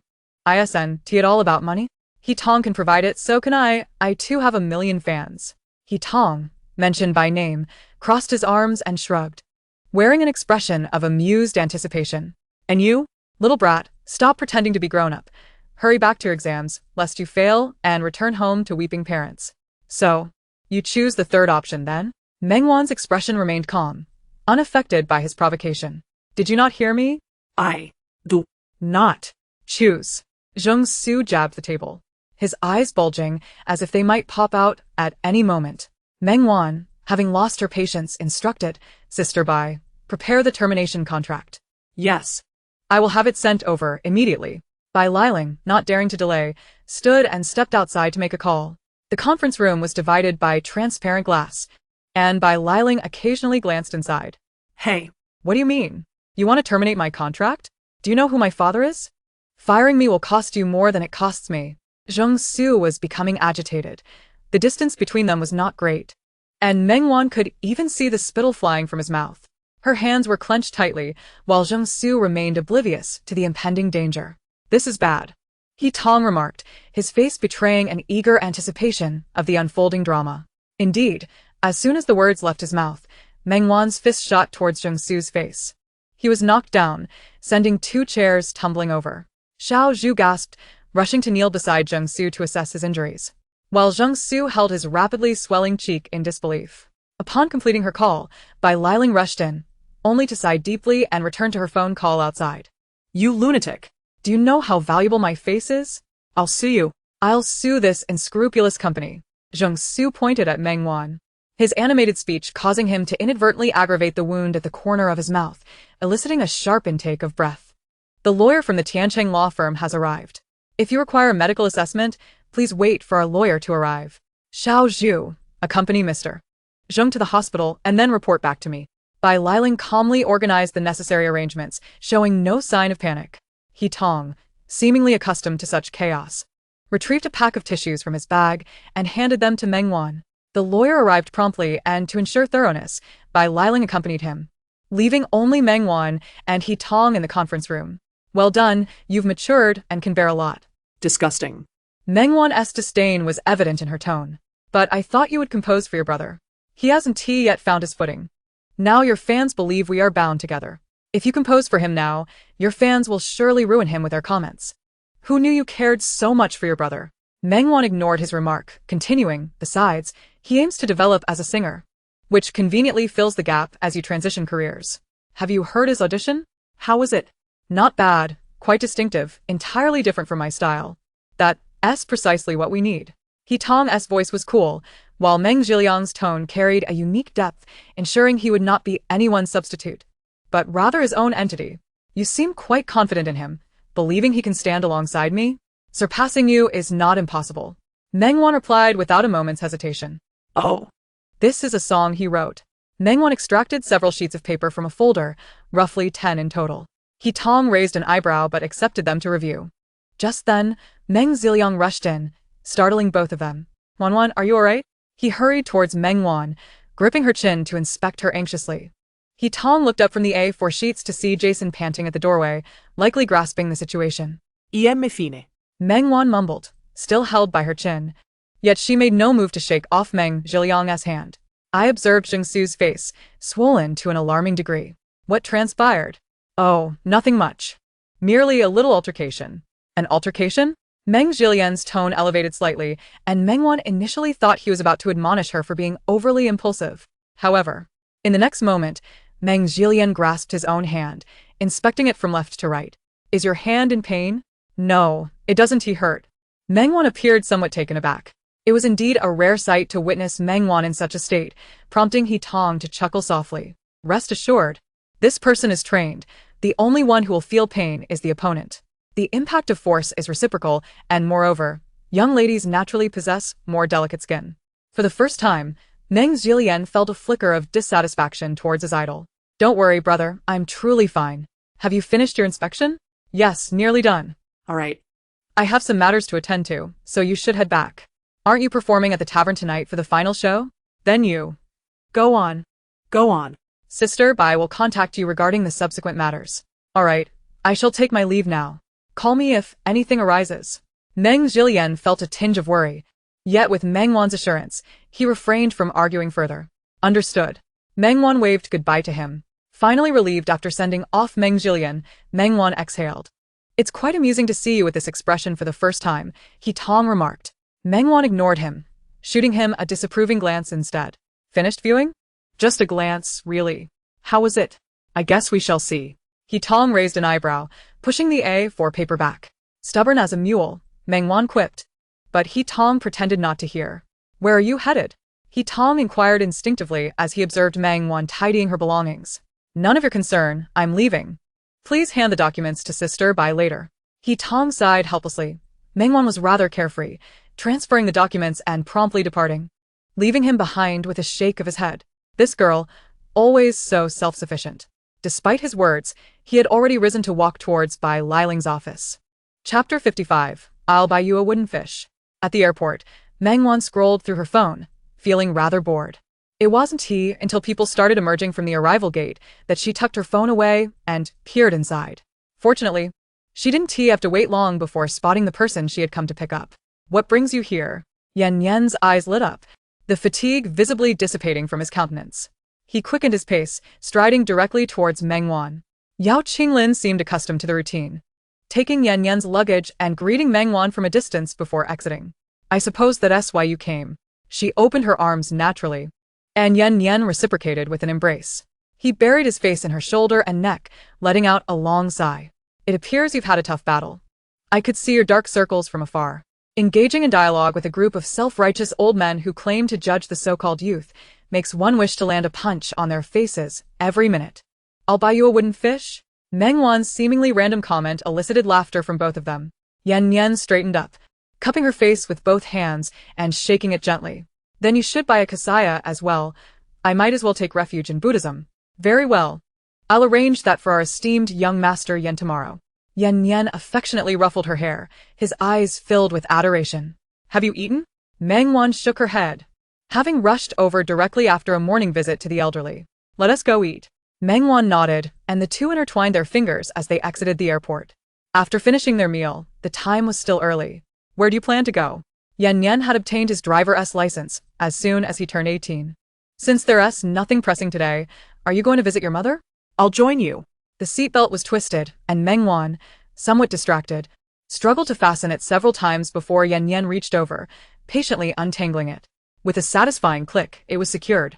The car started, everything flowing naturally, as if they had done this countless times before. On the familiar suburban streets, both grew somewhat silent. Young master, Miss Meng. The butler awaited them at the door. Yan inquired about some recent matters before allowing him to go about his duties. Meng Wan glanced at the woman resting on the sickbed and skillfully began to massage her. Yan did not interrupt. He merely poured a glass of water and placed it on the cabinet beside Meng Wan before sitting on the opposite side to join her in the massage. That should suffice. The old man just had his injection not long ago, and the next one will be in a month. Meng Wan gently placed Jiang Yu's arm back under the covers, tucking the blanket in before rising. All right. As soon as Yan entered the room, his mood plummeted.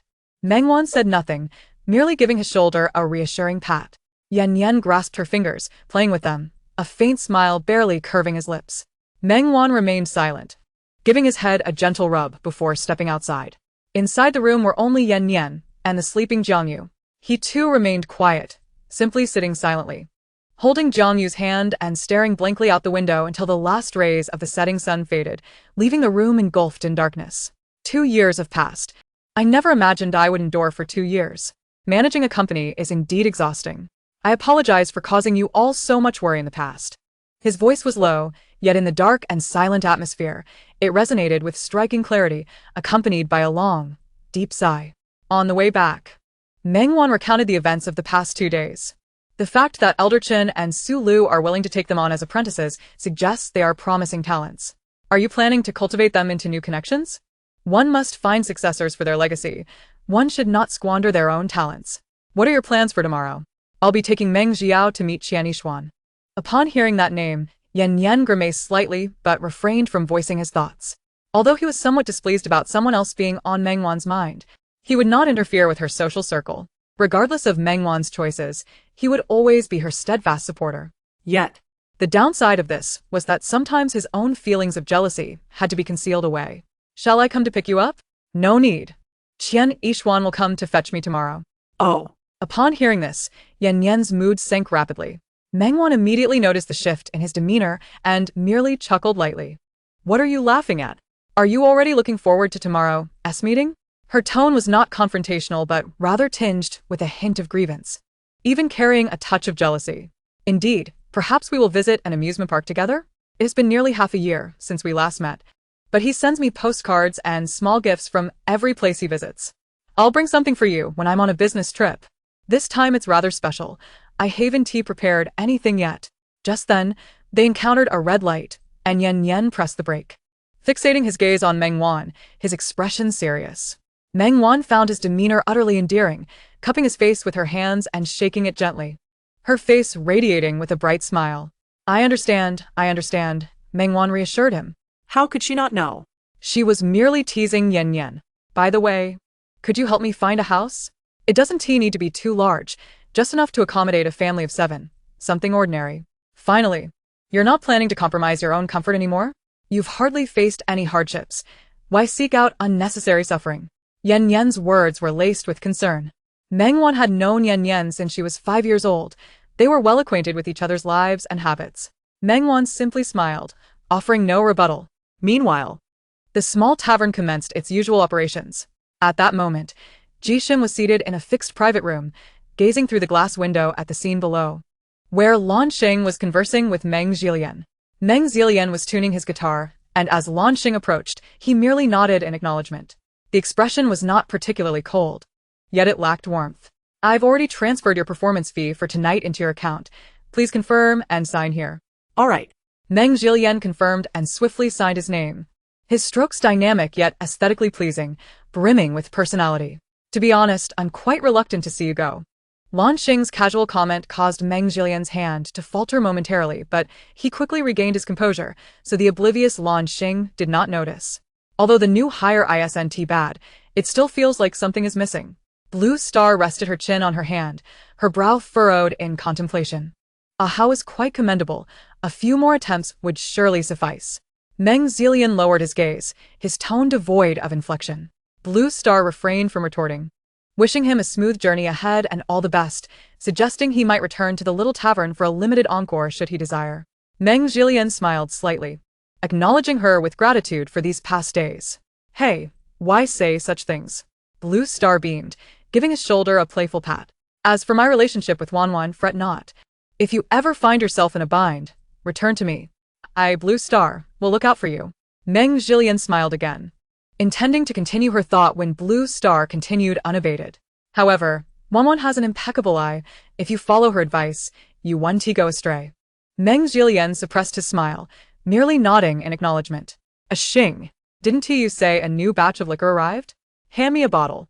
Ji Sheng's voice rang out. The two turned towards the sound, seeing Ji Sheng approach, casually resting his hand on Blue Star's shoulder. Sorry, I might have been a bit too rough. The possessiveness was evident, yet Meng Zilian's expression remained unperturbed as he glanced at Ji Sheng's hand on Blue Star's shoulder. Why not just have someone bring it up for you? Or can't you fetch it from the warehouse yourself? Blue Star nudged Ji Sheng with her elbow, causing him to wince, yet he stubbornly did not release his grip. After all these years, why is your touch still so heavy? Ji Sheng bent forward, his expression contorted. Blue Star, however, felt no remorse, raising her hand as if to strike him, but ultimately refrained, merely intending to frighten him. Time is of the essence.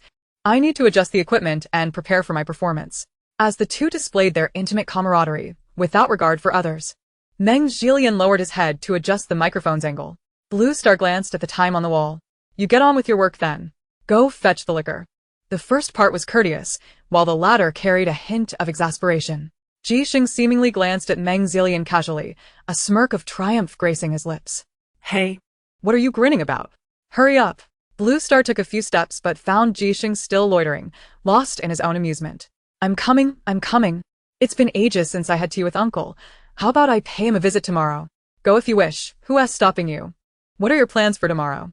Their voices gradually faded, their figures leaning against the backdrop of Meng Zilian's diminishing sight.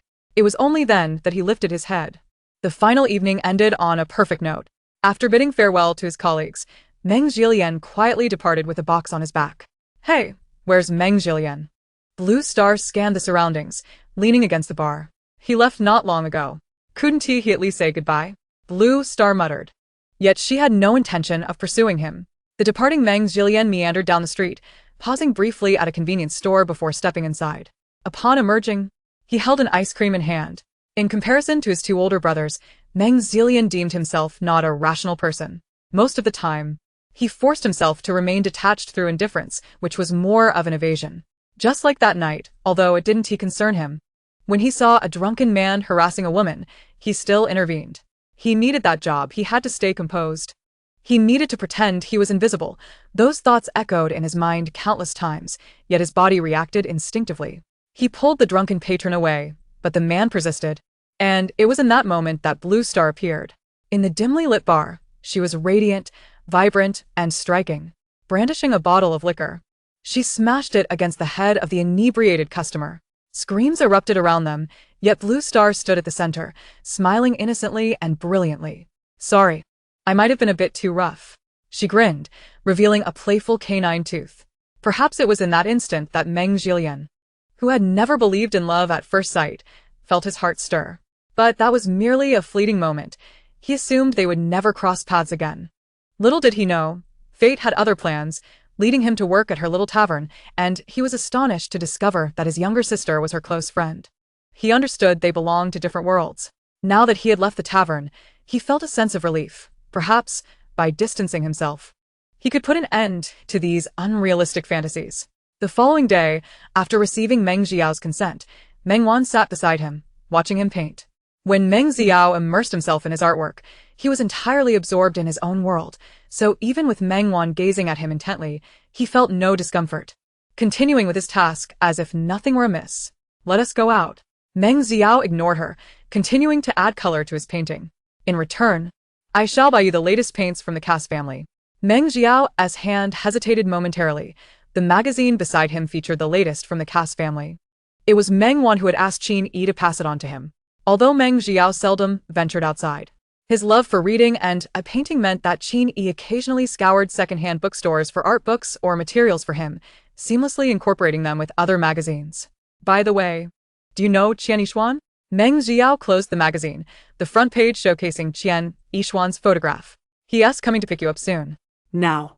Meng Jiao regarded Meng Wan directly. Due to his prolonged absence from the outside world, his skin was so fair it glowed. Coupled with his youth and good skin, he resembled an adorable little white kitten. Meng Wan couldn't resist pinching his cheek. Meng Jiao instinctively recoiled, opening his mouth to bite. But the moment her hand touched him, he obediently froze, his earlobes blushing, evoking a sense of tenderness. Let us go, change your clothes. We'll be back soon. If you're worried about going out with me, I can have Mom accompany you. I want to go. Meng Wan ruffled his hair, preparing to rise and discuss with Qin, but Meng Jiao suddenly grasped her hand. Meng Wan halted her movement. Go with you. Meng Wan's lips curved into a lovely smile. What a good boy. She gently poked his cheek, applying only the lightest touch, leaving no mark. When Meng Jiao emerged in the hall, packed and dressed, he startled Qin. Wan, how did you manage this? Qin asked in a hushed tone, observing Meng Jiao as he changed his shoes. Meng Wan didn't respond, merely blinking her eyes, exuding vivacity. Qin felt a surge of happiness. Adjusting their outfits and standing at the door, watching them depart with slightly misty eyes. As they stepped outside, Meng Jiao, unused to being out, instinctively clutched Meng Wan's clothing, his head bowed in shyness. Shall we hold hands? She offered, her palm open and voice gentle. Meng Jiao glanced up at her, quickly averting his gaze, biting his lip before finally releasing his tight grip on Meng Wan's clothing, allowing his hand to rest alongside hers. Meng Wan smiled, taking hold of his hand. Warmth flowed between their palms as they walked down the alley. Upon encountering a neighbor returning from grocery shopping, Meng Wan confidently introduced her little brother, taking care not to pressure Meng Jiao into conversing, merely greeting the neighbor before moving along without lingering. Wan. If Tang's voice was as clear and distinctive as a winter spring, its owner was akin to a summer brook, exuding comfort. Qian Yishuan, long time no see. Meng Wan raised her hand in greeting, yet did not release Meng Jiao's grasp. Qian Yishuan closed the car door, intending to embrace Meng Wan. But upon noticing the little figure she held, he had to retract his hand. This is your brother?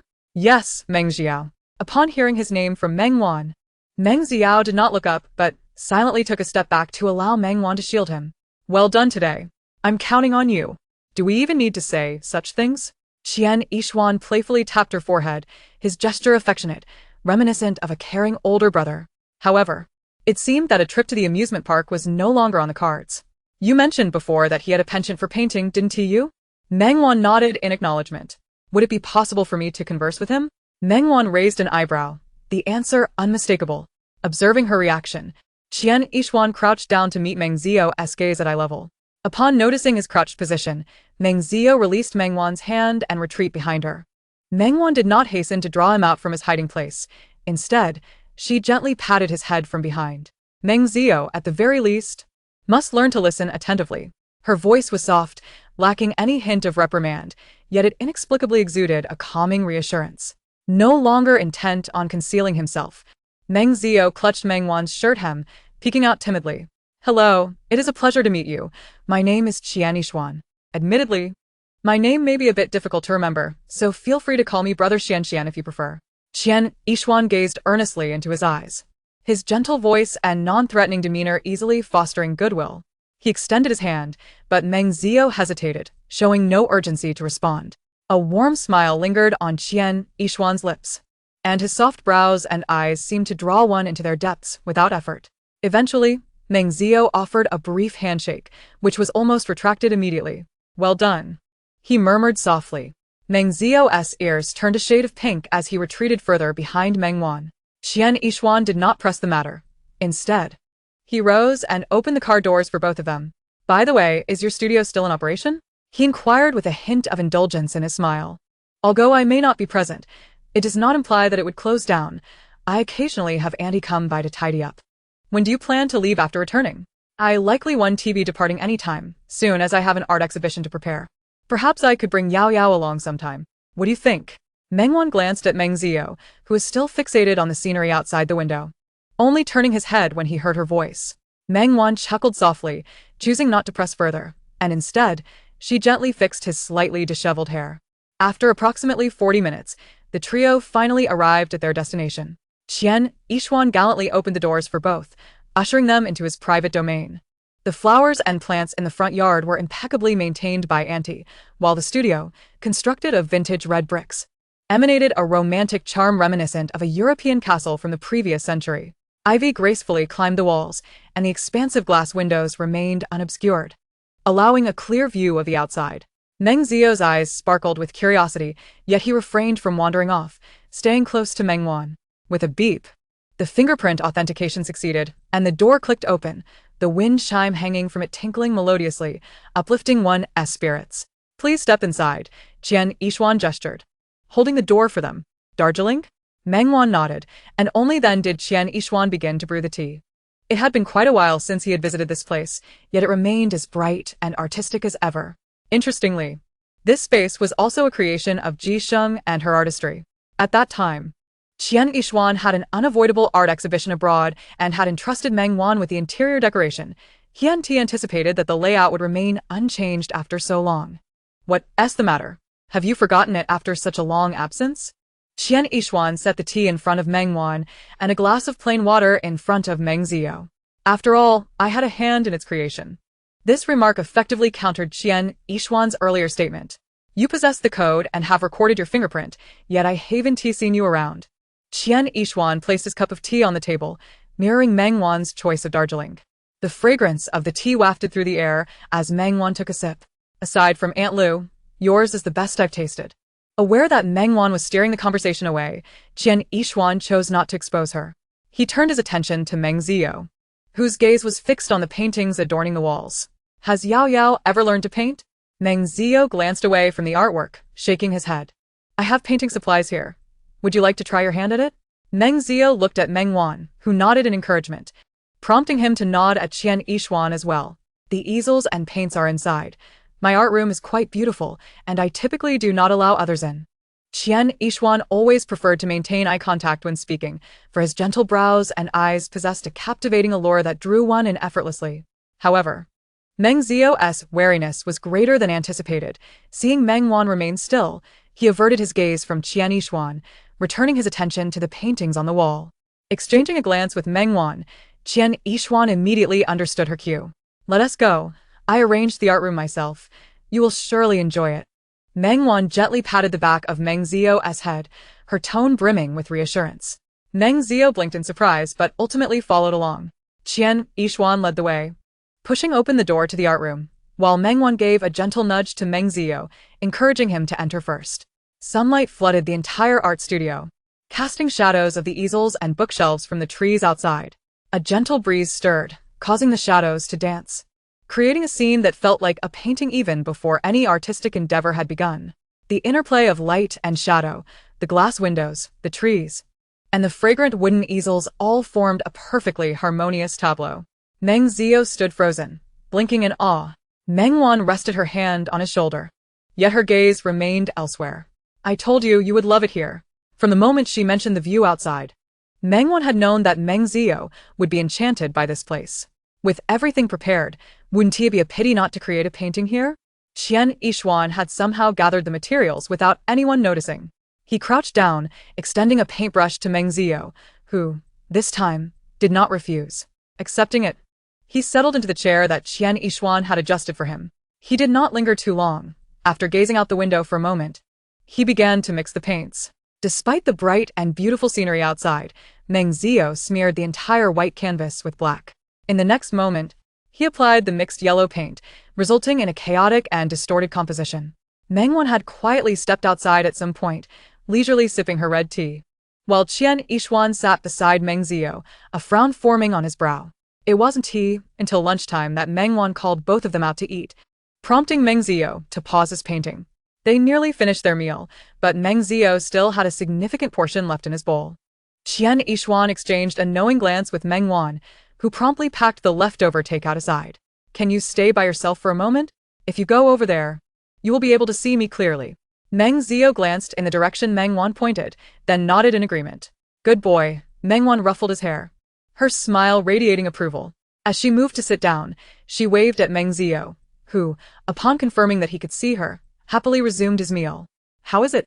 Meng Wan turned her head, her smile fading. Without a doubt, he is a prodigy when it comes to painting, but chapter 58, it's quite joyful. Qian Yishuan pressed his lips together, placing Meng Zio's recent creation before Meng Wan. Darkness, distortion, oppression. How can a 7-year-old child harbor so many negative emotions? You must be startled as well, right? Meng Wan merely cast a fleeting glance. She was all too familiar with Meng Zio's artwork. You've noticed too. Haven to you? He is unlike children who are truly autistic.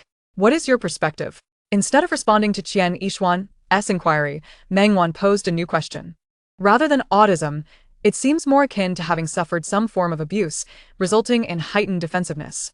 However, based on his current demeanor, at least he is willing to venture outside and engage in conversation, which indicates that his condition is manageable. Qian Yishuan rested his chin on his hand, his long eyelashes casting shadows beneath his eyes, lost in contemplation. However, according to your assertion, he has scarcely interacted with outsiders, and his family has shielded him quite effectively. So, where exactly has he experienced this maltreatment? Indeed, where could it be? A figure flickered through Meng Wan's mind, yet in the absence of any evidence, she refrained from voicing her suspicions. It seems you have some thoughts on the matter. Qian Yishuan merely cast a glance at Meng Wan, instantly grasping her unspoken concerns. Yet Meng Wan simply turned her gaze toward Meng Jiao, who had finished his meal and was diligently imitating Meng Wan by tidying up his used lunchbox. He seems to quite enjoy this place. May I occasionally bring him here? Staying cooped up in his room every day is hardly ideal. Certainly. I will be around for the next few months, and even when I am not, you can come whenever you wish, Qian Yishuan remarked without a second thought. Moreover, his willingness to venture outside is a promising sign. Remaining confined within 4 walls would only constrict his world, offering him no benefit whatsoever. Although the artwork is quite oppressive, I find the style rather appealing. If only I could draw a bit closer to him. Much like a redeemed self, I yearn to offer salvation to my brother. Let us give it a try. At the very least, I do not perceive him as particularly resistant to you. Meng Wan withdrew her gaze from Meng Jiao. Her implication clear. Qian Yishuan paused momentarily before rising and approaching Meng Jiao. After spending the morning together, Meng Jiao no longer shied away from him, though he remained unresponsive. Engrossed in the covers of various magazines on the shelf, yet he did not reach out to touch them. In stark contrast to the boisterous 7-year-old Tang Li, Meng Jiao was quiet and well-behaved. Even when unwell, he remained docile, causing no trouble for anyone. Such behaviors are certainly commendable. Qian Yishuan knelt down, extracting 2 sketchbooks from the collection. Would you like to take a look at these? He waved them, and Meng Ziao's gaze followed the motion. Your sister won't be returning anytime soon. If you're bored, you could engage in some drawing or peruse a picture book in the art room. Meng Wan, having emerged at some point, nodded in agreement with Qian Yishuan's suggestion, expecting Meng Jiao to refuse. She was taken aback when he accepted the sketchbook and headed toward the art room on his own. Both felt a sense of relief, and Qian Yishuan followed suit, choosing not to disturb him but instead setting up a new easel to commence his own drawing. The duo, one large and one small, focused on their respective endeavors, while Meng Wan scanned the surroundings and settled down with a book of her own. The tranquil afternoon, a rare moment of leisure, enveloped all 3 in a sense of relaxation. Time ticked away, and upon glancing at the clock, she realized it was already 4 o'clock. Meng Jiao, it's time to head back.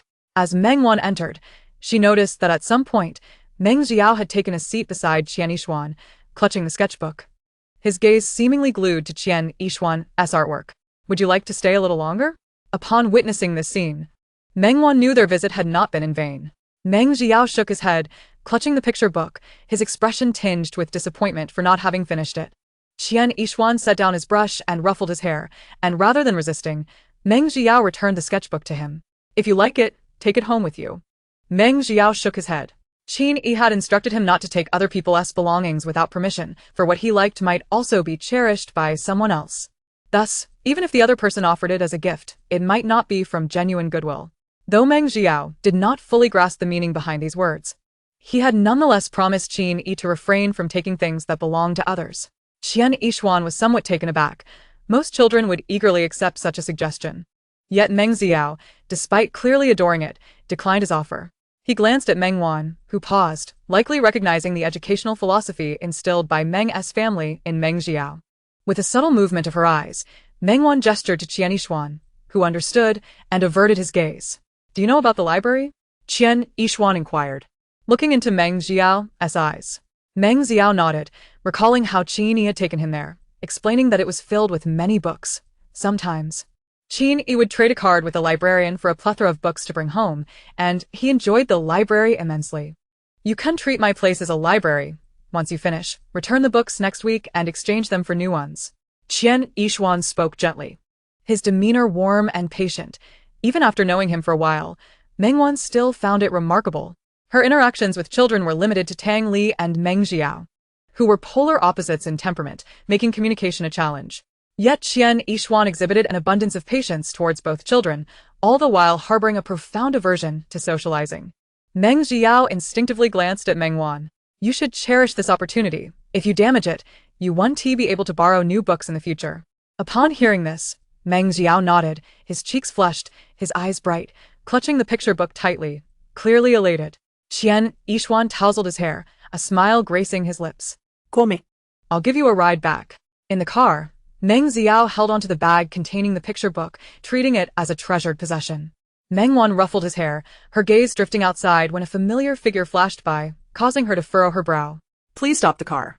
Qian Yishuan reacted swiftly, pulling over to the side of the road. What's wrong? I think I saw Tang Li. Meng Wan rolled down the window and glanced back. Tang Li. The second young master of the Tang family? Yes. Meng Wan unbuckled her seatbelt and paused at the car handle, casting a look at Meng Jiao, who was lost in his own world. Would you like to come down with me, or would you prefer to wait in the car with Brother Yishuan? As she posed the question, Meng Wan held no high expectations, subconsciously believing Meng Jiao would choose to remain in the car. Yet, unexpectedly, Meng Jiao grasped her clothing. Meng Wan was taken aback. She was not particularly sentimental, yet at this moment, she felt a strange sense of comfort. It was akin to the joy she felt when Tang Li first called her sister. Chapter 59, A New Brother. There might be a crowd. Are you okay with that? Meng Wan softened her tone. Meng Jiao remained silent, but stubbornly refused to let go. Very well, let us go. Meng Wan pinched his soft cheek and took his hand, leading him out of the car. The trio walked along the path, and as anticipated, they spotted a familiar dog outside a fast food restaurant. Through the glass window, the dog's owner was engrossed in their phone, with fries, a burger, and cola laid out on the table, appearing quite at ease. After calming the excited dog, Meng Wan led Meng Jiao directly to where the dog's owner sat, while Qian Yishuan took his time, ordering food at the counter. Oblivious to the impending danger, Tang Li continued playing his mobile game, cursing under his breath without a moment's pause. Meng Wan found herself both amused and exasperated, reaching over to snatch away his phone. Who was that? Meng Wan? As Tang Li looked up, his bravado diminished upon seeing Meng Wan. I wasn't cursing. Upon meeting Meng Wan's bemused gaze, Tang Li's first instinct was to stand up and defend himself, but the moment he caught sight of Meng Jiao beside her, he exploded like a cat whose tail had been stepped on. Meng Wan, you actually brought this little squirt to the fast food place. You've never taken me here before. And you took my phone. You were going to scold me. Tang Li's eyes widened, his voice rising in volume and intensity. Unable to tolerate it any longer, Meng Wan stepped forward and covered his mouth. Fortunately, the fast food restaurant was relatively empty at this hour, with only a few scattered glances cast in their direction. Quiet. Or I'll delete your account. Tang Li's eyes brimmed with indignation, yet he fell silent. Meng Wan gestured for Meng Jiao to sit down and took her place beside him, resuming their previous playful exchange. In the chat box, they were cursing him for being idle, yet Meng Wan remained unresponsive, her fingers gliding swiftly across the screen. The effects erupted on the display, and within a mere 10 seconds, she claimed 2 kills, successfully silencing the teammates who had been berating her. Tang Li, with his cheeks puffed out, stared intently at Meng Jiao, his gaze betraying an unmistakable resentment. Meng Jiao bit her lip, clutching her bag a little tighter, appearing small, helpless, and pitiable. At that moment, Qian Yishuan approached with a children's meal, taking a seat beside Tang Li. Eat up, you need to fill your stomach first. Children are often unable to resist the allure of fast food, yet Meng Jiao merely licked her lips, remaining unmoved. Go ahead and eat, Meng Wan said, ruffling his hair, her gaze still glued to her phone. Upon receiving her consent, Meng Jiao finally began to eat, albeit at a leisurely pace, displaying an elegance reminiscent of dining on steak in a high-end restaurant. In contrast, Tang Li, witnessing Meng Wan's actions, scoffed at Meng Yao and retaliated by shoving a handful of fries into his mouth, cheeks bulging. The game did not last long. Upon seeing the word victory, Meng Wan set her phone down on the table. After playing for so long, being this bad is one thing, but cursing is quite impressive, isn't it? I told you. If I hear you cursing again, I'll sell your gear. You sold it? Tang Li instinctively reached for his phone, but Meng Wan's reflexes were quicker, and she firmly pressed down on it. Tang Li gritted his teeth, unable to express his anger. Speak up. Tang Chi has gone back. Why are you still here? The old man thinks I'm rude, so he told me to stay in the country for a while. Tang Li pouted, his face emblazoned with defiance. So, you ran away to avoid etiquette classes? Tang Li was caught off guard by Meng Wan's remark. Knowing he was in the wrong, he merely huffed but did not retort. Eat. Once you're done, I'll have someone take you back. I won tea. You let me go as soon as you see me.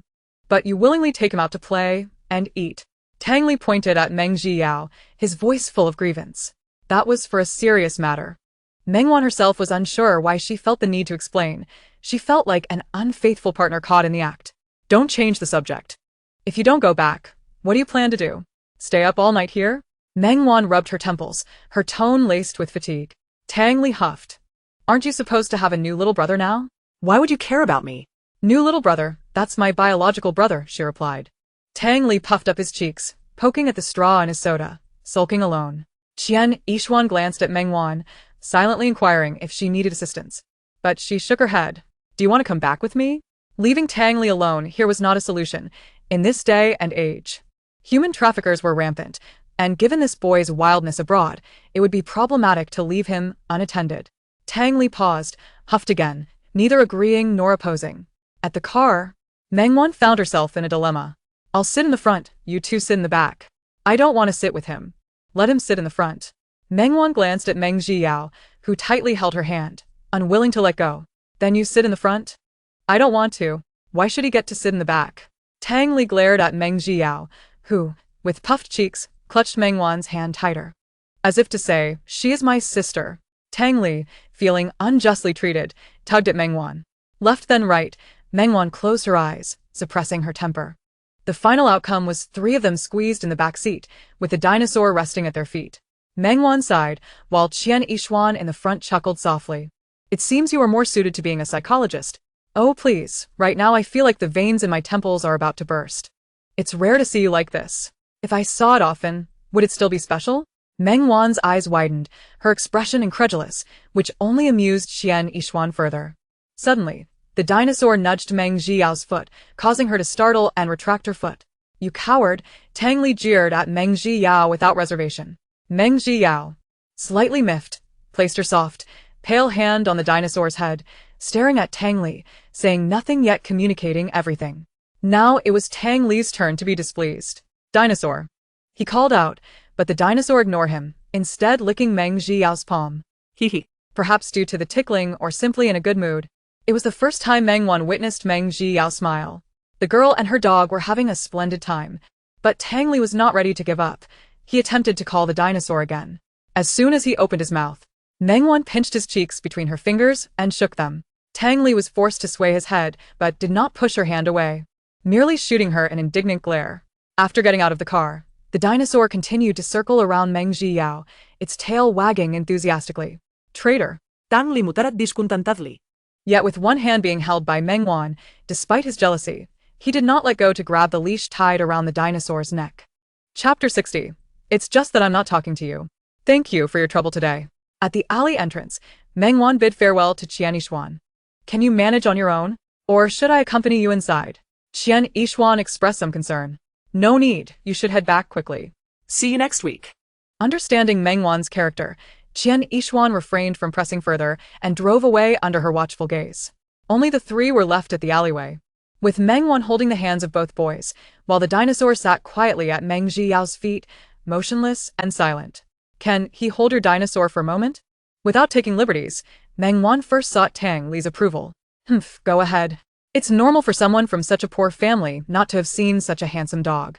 Tang Li averted his gaze, his tone lacking in derision, but more so tinged with a sense of pride. Noticing his flushed ears, Meng Wan scoffed and ruffled his hair. Little brat, can't you speak properly? Tang laughed in discontent. Meng Wan, unwilling to argue with the child, turned her attention to Meng Zhiyao, her tone softening. The dinosaur really likes you. Could I trouble you to hold it well?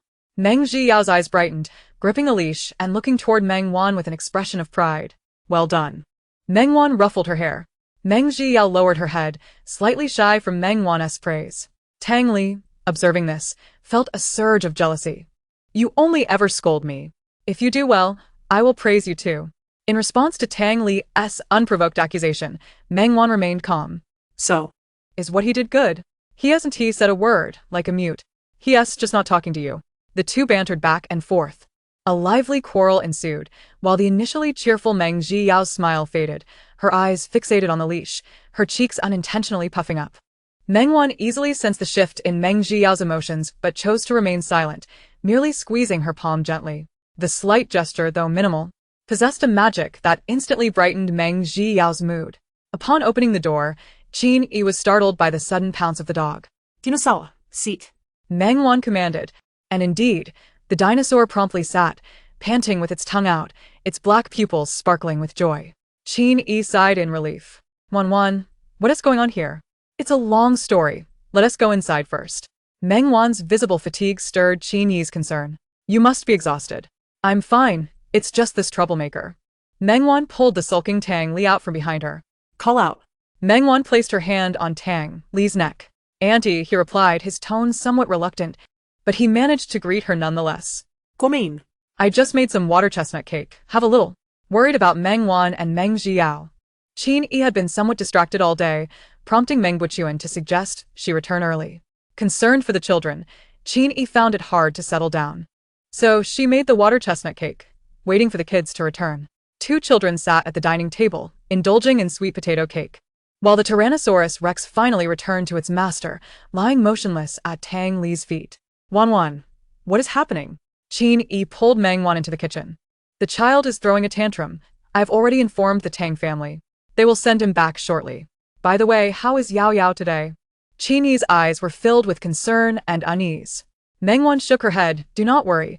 The outcome is far better than anticipated. Oh, and Mom. I need to take him over again next week. Is that alright? Of course. Qin Yi's expression visibly relaxed. Honestly, I find it astonishing that Yao Yao is willing to go out with you. Despite his demeanor, he completely ignores others, even towards Ji. Vinny said. Quickly changing the subject. You and Yao Yao have only known each other for a short time, yet he listens to you and is eager to accompany you. It seems he truly likes you. As a parent, witnessing one's children getting along harmoniously brings immense comfort. After sending him off, I will visit the traditional medicine clinic. I want to be back for dinner. Traditional medicine clinic? Are you unwell? Qin Yi furrowed her brows, reaching for Meng Wan's forehead. Meng Wan smiled slightly, having transitioned from feeling awkward about such concern to now being able to accept it with ease. Isn't second brother studying at the clinic? I'll go visit him and check on Master. Alright, I will prepare some sweet potato cake for you to take along. I intentionally reduced the sugar so the elderly can enjoy it. Qin Yi promptly began to pack the pastries, not forgetting to place a small portion on a plate for Meng Wan. You should eat a piece to tide you over. Taking care of children is quite exhausting. Rest for a bit. With that, she gently pushed Meng Wan out of the kitchen. The two children turned to Meng Wan simultaneously. The latter shook her head helplessly yet bore a smile. Such casual conversations were once unimaginable in the Tang household, yet now they were a tangible part of her daily life. At the dining table, the three savored their afternoon tea. Tang Li's mouth was busy, yet his eyes flickered between Meng Wan and Meng Zhiyao. I have notified the Tang family's driver. I will take you down shortly. I am not going back. Tang Li's face scrunched in displeasure. Do you still want the number? You only use that to threaten me, Tang Wan. Can you not be a bit more creative? Tang Li pouted, reluctantly stabbing a piece of cake into his mouth, chewing with evident frustration. As long as it serves its purpose. Meng Wan did not spare him a glance. Tang Li seemed aggrieved, puffing out his cheeks, abandoning his food, and slumping back in his chair with his arms crossed. Meng Wan cast a sidelong glance at Tang Li, pondering how next time he should come in a more dignified manner. Sneaking out daily was hardly commendable. One day he might be kidnapped, and no one would know. Understood. Tang Li muttered softly, images flashing through his mind. Realizing that Tang Li still remembered that incident eased Meng Wan's worries, knowing fear would deter him from such reckless behavior in the future. Just then, Meng Wan's phone vibrated, and she had just finished eating. "Let us go, I'll take you down." Meng Wan took the leash, extending a hand to Tang Li. Being a child, Tang Li attempted to feign indifference, but his lips betrayed him, curving upward. The moment their hands clasped, he glanced smugly at Meng Xiao. The latter remained impassive, merely placing down his fork and sitting still at the dining table. "Meng Xiao, after finishing, go back to your room." Meng Wan, tugged by both the boy and the dog, could only manage to leave this instruction before exiting. "Don't pull. Close the door properly, or you might get your fingers caught." "Got it, nagging ghost." "Mom, I'm leaving." Before the door closed, Meng Wan remembered to bid farewell. Then you responded. And as she stepped out, the door clicked shut behind her. Turning around, she found the dining table already devoid of occupants. This child. Chini glanced at the closed door, muttering softly, yet she refrained from approaching and instead began tidying up the table. Inside the room, Meng Xiao set the bag aside and picked up a box of paints from the table, the latest Cass family paint that Meng Wan had promised to buy him if he accompanied her outside. They had spent the entire day together, leaving Meng Wan no time to prepare. The only plausible explanation was that she had purchased it long ago. Chapter 61. It seems you have found a wonderful family. At the alley entrance, a black car stood idling. "Miss Meng, long time no see." "Indeed, long time no see." Meng Wan was surprised to see Butler Chen. He observed Meng Wan, initially expecting her to be disheartened upon arrival, only to realize his narrow-mindedness. Meng Wan stood tall, her posture straight. Despite residing here, her demeanor seemed at odds with the surroundings, now imbued with a softness she had not possessed while at the Tang family. "It appears you have a wonderful family." Butler Chen genuinely felt happy for Meng Wan. Meng Wan's lips curled slightly, yet she did not respond to his remark. "The child is returned to you." Meng Wan ruffled Tang Li's hair. "Thank you for your trouble." Butler Chen bowed to Meng Wan before opening the back door of the car. As the vehicle started, Tang Li rolled down the window, both he and the dog poking their heads out. "Tang Wan, if you want to leave, just tell me." Such a clever little rascal. Meng Wan flicked his forehead lightly. It wasn't hard, but it left a red mark. "Buckle your seatbelt, and by the way, I haven't changed my phone number. So don't sneak out, but you can call me." Tang Li sat in the car, realizing his phone was in his pocket without knowing when he had put it there. His gear had not been sold, and the latest battle report signaled victory. He exited the game and opened his contacts. The empty list contained only 2 characters. Tang Wan. He closed his phone, feeling a twinge of envy for Meng Xiao. His mother was wonderful, making delicious pastries and speaking to him gently. Although their home was shabby and small, he seemed genuinely happy. Yet, he also felt a pang of jealousy, for the one person who treated him unconditionally also seemed to have been taken away. 2 years ago. "Young master, the teacher is already waiting for you." Butler Chen stood outside Tang Li's room, gently knocking on the door. Inside, Tang Li lay on his bed, engrossed in a game on his tablet. "Young master. I won't learn. Let him go back where he came from." Annoyed by the nagging, Tang Li threw a pillow at the door, which fell to the floor beside it due to the door's obstruction. Butler Chen, feeling somewhat helpless, had no choice but to call Tang Xing for guidance. The response was blunt and straightforward. Butler Chen was instructed to unlock the door, or, if that failed, to break the lock. After receiving the directive, Butler Chen fetched the key, but by the time he returned to unlock the door, the room was empty. He immediately had the driver take him down the mountain to search, but unexpectedly, the clever little rascal Tang Li had hidden in the bushes, only emerging once he saw the Tang family car depart. "Ha, successfully escaped." Tang Li hummed a disjointed tune as he walked down the hillside. A journey that usually took 10 minutes by car, he managed to traverse on his short legs. The road was deserted, and as he walked along the sidewalk, he paused intermittently, feeling quite at ease, unaware that he was already being watched. "Whose little master has run out?" After lying in wait for so long, they finally spotted one. His expensive attire indicated he could yield a profit. "Keep your voice down, or he'll get scared off." How far can that little carrot run? Have Sam bring the car over and wait at the foot of the mountain. 2 men trailed Tang Li closely, their eyes fixated on him, fearful of losing sight of him. Tang Li glanced back at the 2, seeing them walk normally, so he ignored them and continued downwards. Suddenly, the 2 men lunged forward. One seized Tang Li, carrying him away at a run, while the other kept a vigilant eye on their surroundings. "Let me go." Who are you? "Let me go." Tang Li struggled incessantly with his slender legs, his head shaking desperately to evade the man's hand that covered his mouth. Be quiet, or you'll feel some pain, young master. The man warned. Indeed, we only desire money. Just remain silent, and once we obtain it, we shall release you. Let me go. Let me go. Help. Oh, help. Tang Li cried out, but the man's large palm enveloped his entire face. Undeterred, he bit down fiercely, causing the man to flinch and release his grip momentarily. Seizing the opportunity, Tang Li's cries grew louder, his eyes reddened, yet he refrained from shedding tears. Instead, he continued to struggle and plead for rescue. The car has arrived. Hurry and shove him in, one man urged. This kid is as slippery as an eel. He's hard to catch. The man opted to pin Tang Li under his arm. Suddenly, a backpack struck him on the back. He grunted in surprise and loosened his grip, allowing Tang Li to break free. Another man reached out to grab him, but an unexpected flying kick sent him crashing to the ground. Damn, who did that?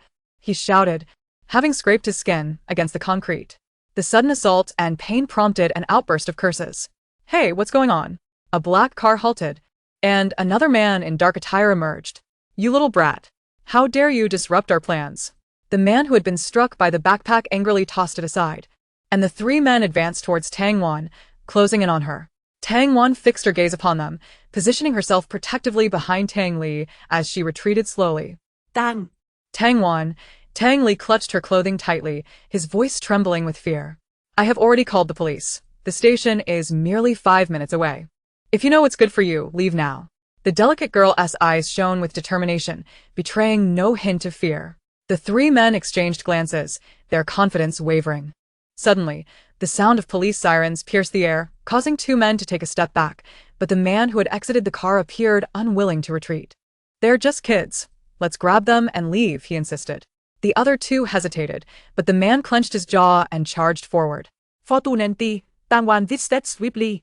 Aiming a kick at his groin, yet he deftly caught her foot and pulled her toward him. With her face taut, Tang Wan executed a roll, using the man's momentum to throw him to the ground, as the other two rushed in to assist. Even Tang Wan found herself somewhat overwhelmed by the three larger men. Tang Li, crouching nearby, glanced around frantically and, disregarding the prickliness of the bushes, dove into them. When he emerged, he grasped a long branch, thin but adorned with sharp thorns. Ah! He shouted, wildly waving the branch as he charged toward the three men. Damn it! The thorns snagged on the exposed skin of one man, eliciting a series of sharp jabs that irritated him further. In a fit of frustration, he seized the flailing branch.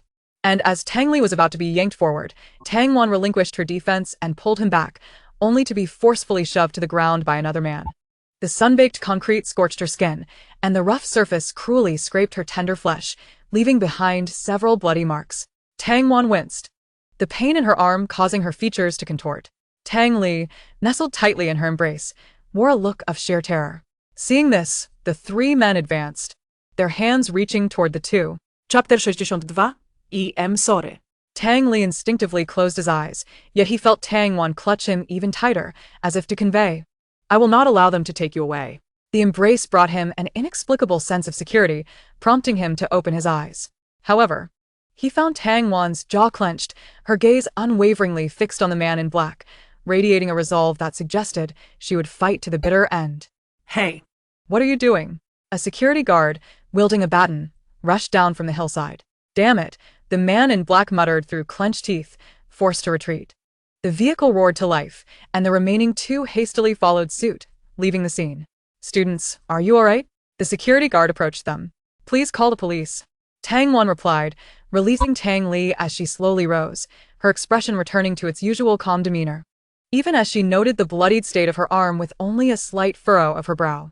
Tang Wan, are you okay?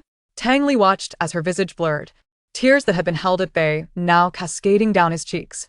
He wiped his eyes, but it was in vain. The tears continued to flow. His hands were riddled with tiny wounds, his hair disheveled with leaves tangled within, and his clothes bore a tear, rendering him reminiscent of a little beggar. Tang Wan had initially intended to scold him, but ultimately, she merely plucked the leaves from his hair and affectionately ruffled it. Student, is this your phone?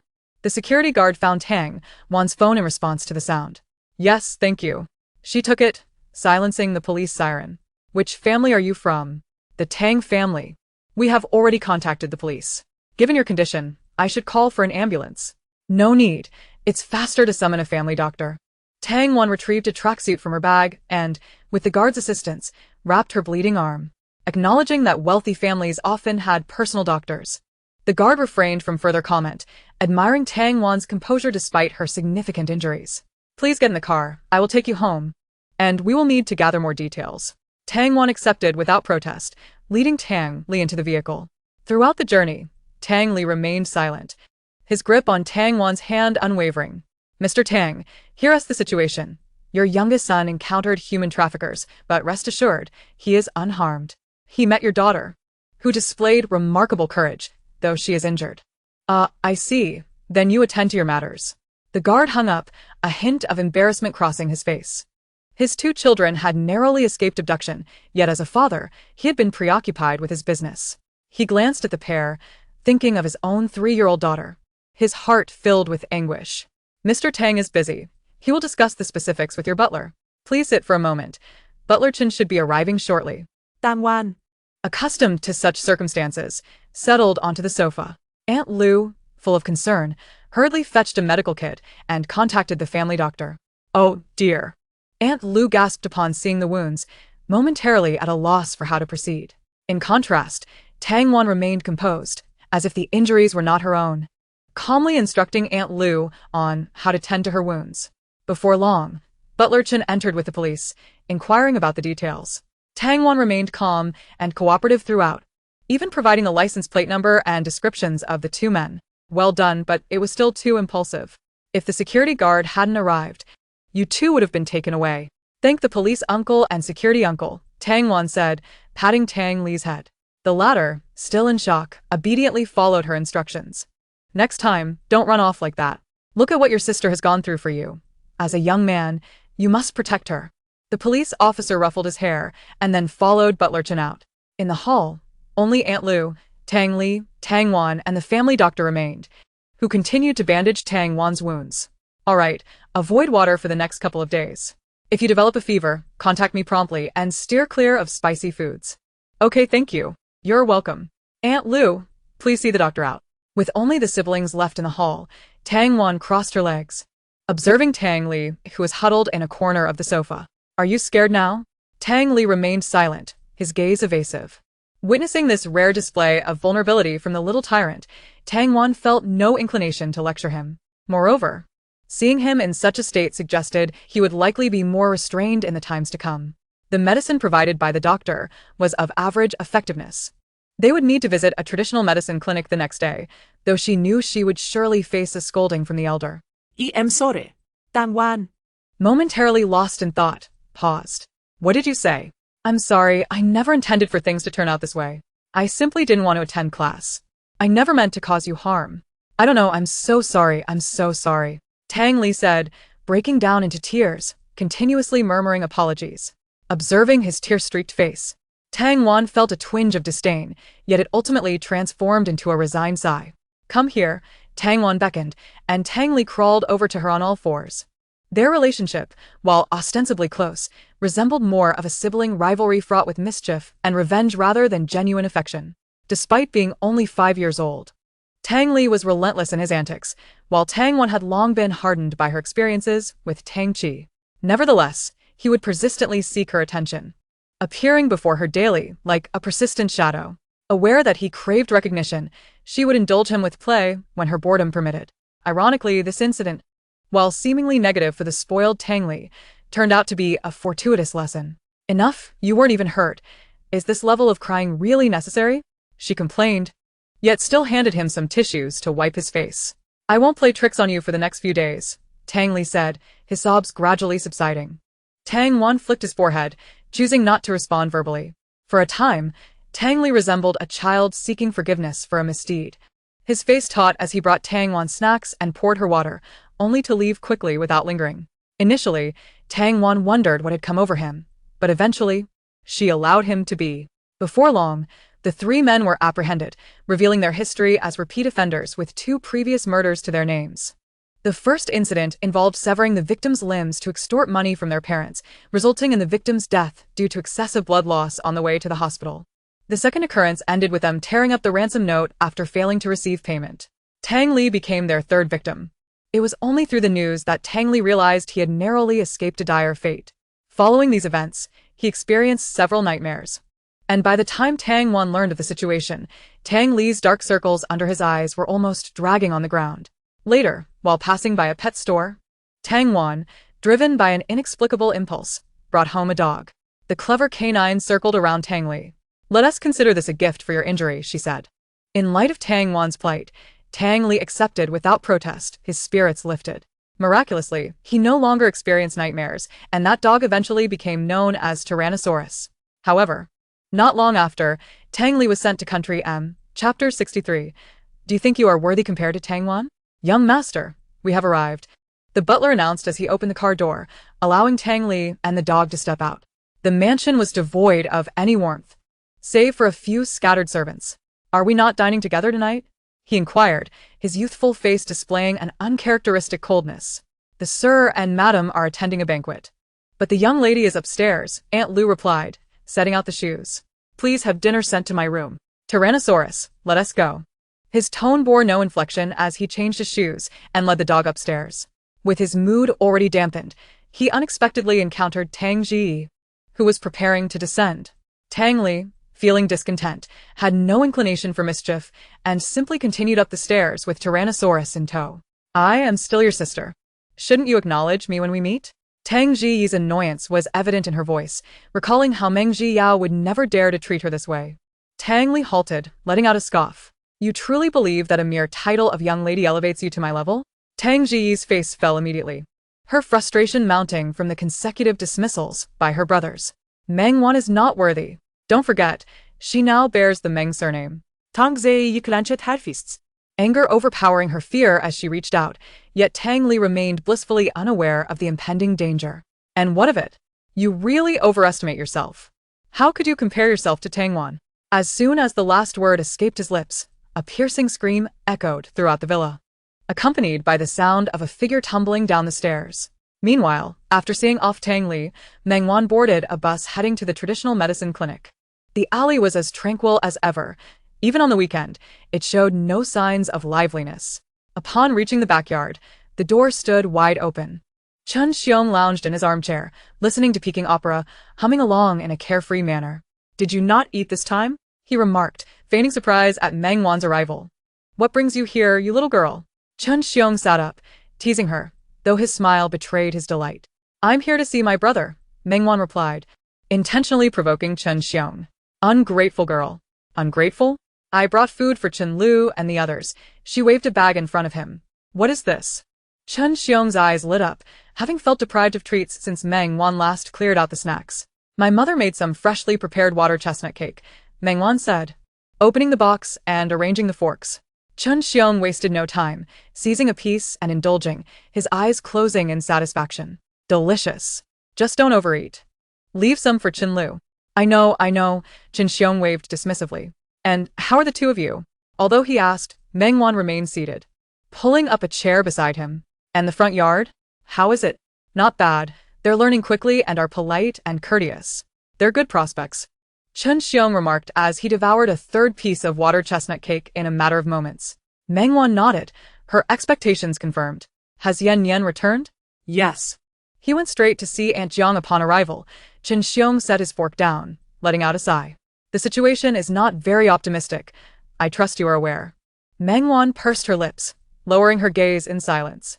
Of course, she knew, as did Yan. Yet, he remained tight-lipped, and she would not pry. Everyone must retain a glimmer of hope. They firmly believed that effort outweighs miracles, thus they would strive with all their might, pouring in 200 effort to achieve their goals. Yet now, they found themselves yearning for a miracle to occur. "Master, here is the order list for the supplies. Please confirm, Wan." During the silence, Meng Li rushed in, holding a sheet of paper. Upon spotting Meng Wan, he paused momentarily, then broke into a smile. "Brother, how are you? Are you getting accustomed?" Meng Wan waved at him, realizing her relationship with the Meng family had become more intimate, though she herself seemed unaware. Quite well. "When did you arrive?" "Just now. Mother made some water chestnut cake and asked me to bring it for the master to taste." How is Yao Yao? "Pretty good.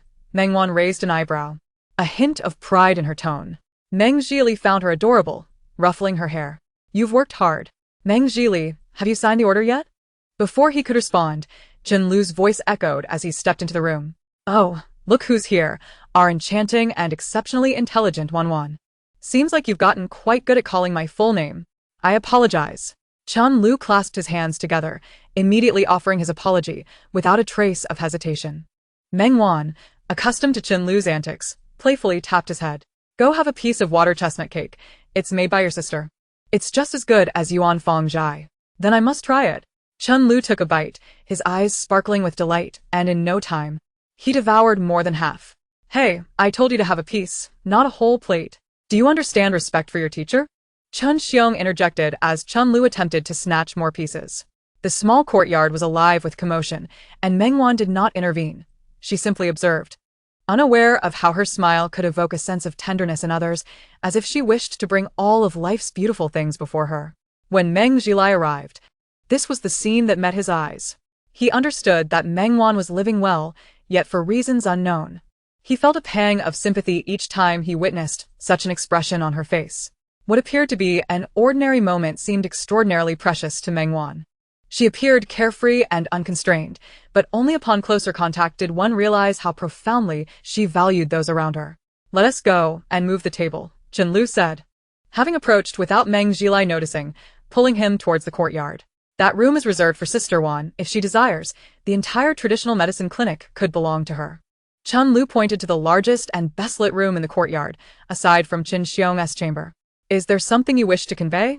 Meng Zhilai discerned the underlying meaning in Chenlu's words. If Sister Wan had not brought you here, you wouldn't TC25. Chenlu's statement left Meng Zhilai momentarily stunned. Chenlu shot a glance at him, displaying no surprise. You likely don't realize the gravity of the situation. If you don't believe, I believe, Meng Zhilai interrupted Chenlu. He was well aware of the state of his health. He had presumed that merely extending his lifespan by a few years would be a fortunate outcome, and thus had never shared these thoughts with his family, harboring no hope for improvement. Yet, according to Chenlu, it was clear he could indeed be cured. Observing Meng Zhilai's astonished expression, Chenlu smirked. Knowing or not knowing, it matters little. What I wish to express is that I acknowledge your capabilities, but if Sister Wan were to face any grievances within your Meng family, not only would Master undoubtedly expel you, but I, Chenlu, would be the first to deliver a thrashing before ejecting you. Chapter 60. Then go ahead and give me a beating. A 13 or 14-year-old boy, devoid of his usual carefree demeanor, spoke with utmost seriousness and unwavering determination in his gaze. Very well, if I truly disappoint Wan, then you may beat me and throw me out. Meng Zhilai could sense the boy's sincerity, leading him to respond earnestly without pretense. As dinner neared its conclusion, a low rumble of thunder echoed from the sky. It's going to rain, Qin Xiong remarked, glancing upward at the darkened heavens, where nothing was discernible. Then we shan't linger. Tomorrow is a school day, so take an umbrella on your way back to avoid getting drenched. Qin Xiong, who had initially intended to invite Meng Wan to stay the night, suddenly remembered that the next day was Monday. Go fetch me an umbrella. Meng Wan did not specify who should retrieve it. Yet Chenlu immediately finished the last morsel of his meal and dashed toward the front yard. As soon as the two had departed, another rumble of thunder sounded, and soon the rain began to patter down in a gentle drizzle. Chenlu sat on the threshold, watching the raindrops fall into the courtyard, gradually forming small puddles. His gaze growing distant. The sky darkened, and the rain intensified. A boy just over 10 years old hurriedly ran into the alley, splashing water from the puddles onto his already worn-out shoes, whose soles had long since given way. Observing his deteriorated canvas shoes and glancing back, the boy clicked his tongue and huddled in the corner, planning to wait until the rain ceased before moving on. He removed his shoes, confirming they were beyond repair, and set them aside. With his hair soaked, he paid no mind to his appearance, pulling a t-shirt that was oversized to the point of being ill-fitting over his head, wiping his damp hair before staring vacantly at the rain. It was the season of the plum rains, with frequent downpours, and the boy had already been drenched several times without an umbrella. Nestled in the corner, he sought a more comfortable position to rest, intending to take a nap. Yet fate had other plans. Frowning, the boy stood up, clutching his shoes as he moved towards the source of a commotion. Miss, if you kindly part with a little money, we'll let you go. After all, you're from the Noble Academy. This amount is hardly significant to you, is it? Please have mercy on us, young lady. I haven't eaten in 3 days, the blonde-haired boy said, exchanging glances with his companion before bursting into laughter. They cornered a girl dressed in an exquisite school uniform, each taking turns to taunt her with their obnoxious laughter. The girl held an umbrella, obscuring her expression. Hey. What are you up to? The boy rubbed his head, feeling a surge of irritation. The two thugs jumped in surprise, their initial tension easing upon recognizing him. Oh. It's just the orphan little Lou. Hey, what do you mean orphaned? His mother merely ran off with another man. Exactly. The blatant mockery and derision caused Chun-Lu's expression to darken. Blondie. Is it that I didn't teach you a lesson hard enough last time for you to remember? The intensity in his gaze made the blonde boy instinctively shrink back. What a lunatic. The blonde scoffed. Last time, he merely mentioned my mother being a whore, and that kid went berserk, smashing a brick over my head. I still feel the ringing in my ears. Did he hit you? His companion scrutinized Chun-Lu, his eyes filled with disdain. I advise you to mind your own business and get lost. Chun-Lu's temper flared, and he hurled his shoes away. The blonde boy's companion raised his hand to block, sending the shoes flying off to the corner, isolated and forlorn. Tang Wan tilted her umbrella slightly backward, locking eyes with Chun-Lu. Just walk straight out. Chun-Lu's words only served to aggravate the blonde boy's companion further. What? You want to play the gallant protector? The blonde's companion attempted to drape an arm over Tang Wan's shoulder, but she casually deflected him with her umbrella. Protecting or not, I simply can't stand you. Despite being a malnourished boy of just over 10, facing two teenagers who towered above him, his resolve remained unyielding. Words fell short, and Chun-Lu glanced left and right, seizing a stick next to a trash bin, balancing it in his hand. Dragon brother. That kid's a little maniac. Let us go. The blonde boy, sensing a shift, whispered to his companion. Unlike them, Chun-Lu stood alone, unburdened by any concerns. And when it came to fighting, he was unrelenting. None who dared to mock him ever emerged unscathed. Over time, the locals had learned to avoid provoking him, only occasionally indulging in verbal jabs. Why fear? Can two of you not handle a mere child? What will people say about me, Long? The blonde boy pushed back against his companion, disdainful of his hesitation. Enough. Long interrupted impatiently. Keep an eye on that girl, and don't let her escape. Seeing this, the blonde gritted his teeth, stepping back to block the alley entrance. At that moment, Chun-Lu charged forward, wielding the stick and aiming for Long's shoulder. Long, being considerably larger than Chun-Lu, quickly subdued him. The stick was discarded, yet Chun-Lu showed no signs of retreat. He dodged each of Long's punches, utilizing his height and agility to evade the blows. Frustration mounted as every strike fell short, prompting Long to curse under his breath as he ensnared Chun-Lu by the neck. Ah! Suddenly, the tip of the umbrella jabbed sharply into Long's back, catching him off guard and draining his strength, allowing Chun-Lu to slip away. Furious, Long turned to confront Tang Wan, but in that instant, Chun-Lu lunged at him, wrapping his arms around Long's neck and pulling back. Damn it, come help me! Long shouted in exasperation, prompting the blonde to hurriedly rush over, only to be tripped by Tang Wan's umbrella, crashing to the ground. Useless fool. Long cursed, one hand gripping Chun-Lu's wrist while the other rummaged through his pocket. A glint of cold steel flickered, and Chun-Lu inhaled sharply, feeling himself thrown to the ground.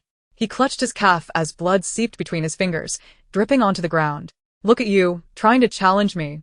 Go to hell. Aaron's voice was harsh as he swung a small knife towards the ground where Xiaoyuzi lay, but a mere umbrella deftly flicked it away from his grasp. Immediately, Aaron lunged for the umbrella, yet Tang Wan was swifter in retracting it. As the umbrella turned in her hands, it struck Aaron squarely on the bridge of his nose just as he turned around. Blood trickled from his nostrils, and upon touching it, his fingers were stained crimson. Consumed by rage, Aaron was met with Tang Wan's unwavering calmness, contrasting sharply with the slicing sound that accompanied her swing of the umbrella. Instinctively, Aaron stepped back, intending to call for Huang Mao's assistance, only to find him sprawled on the ground, his hands twisted in an unnatural manner, his face contorted in pain.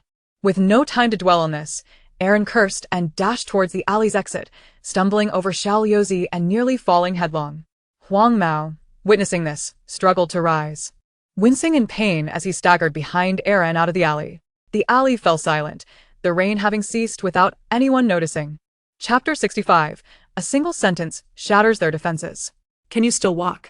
Tang Wan extended her hand, the pristine girl prompting Xiaoyozi to retract his outstretched hand. Gritting his teeth, he attempted to rise but lost balance, falling backward. Fortunately, Tang Wan was quick enough to catch him. "Thank you." Xiaoyozi leaned against the wall. "Sorry for getting you dirty," he muttered, avoiding her gaze. Her attire bespoke of a privileged upbringing, and while he could confront delinquents, the sight of these immaculate students filled him with an inescapable sense of inferiority. "Dirty? Where?" The girl's voice was as refreshing as a clear spring. Xiaoyozi looked up to find Tang Wan bemusedly inspecting the pristine school uniform adorning her. It bore no trace of mud whatsoever. Xiaoyozi's mouth opened and closed, words failing him. "So filthy. Where did this little beggar come from? Mommy, he smells horrible. How pitiful. Are you all right? Get away." An orphan, so wretched. A wild child.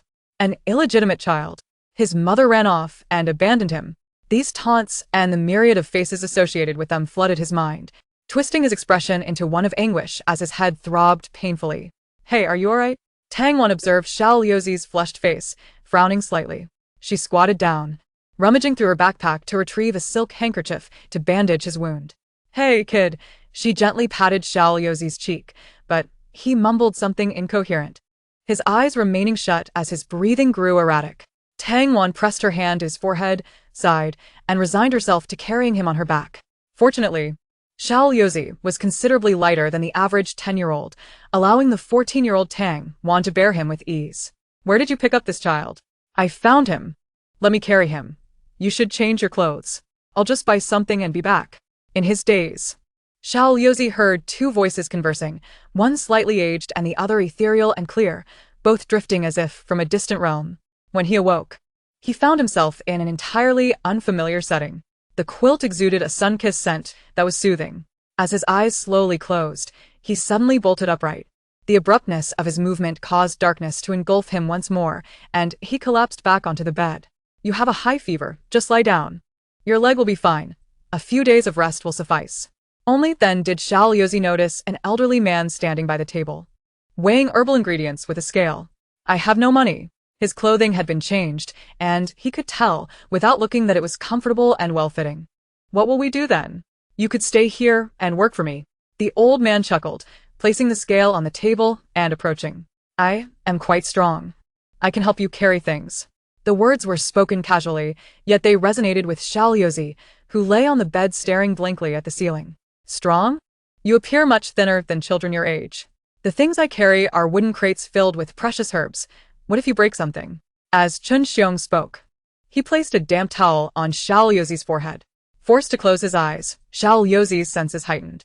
"I am skilled in fighting." This isn't a gang. "What do you want me to do then?" "What to do? That requires some thought." With that, the old man's footsteps receded. "Where are you going?" "I'm not going anywhere, just rest easy. I have no intention of hiring a sick person." "What about the person who brought me here?" "Are you referring to Wan Wan?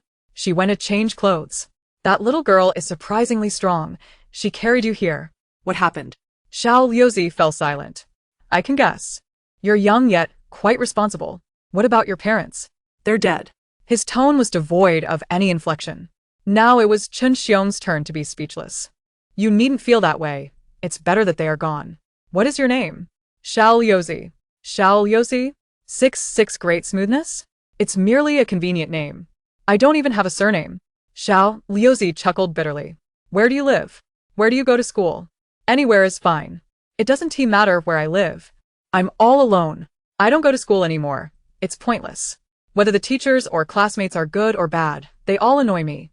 Chun Xiong was at a loss for words, unsure of how to respond. The door creaked open, and Tang Wan entered, holding a shoebox. Master. Have you drunk the ginger tea?" "I have." Tang Wan opened the shoebox and placed a pair of shoes by the bedside. Rising, she removed the towel, only to discover that Xiaoyozi was awake. "Awake? Your shoes sacrificed themselves heroically. Here is a new pair as a token of gratitude for your assistance." Her tone was casual, as though she were inquiring about the weather. "They were already broken." "Then it's fortuitous you have new shoes now." Tang Wan replaced the towel on his head. Xiaoyozi was momentarily taken aback by her response, prompting Chun Xiong to chuckle.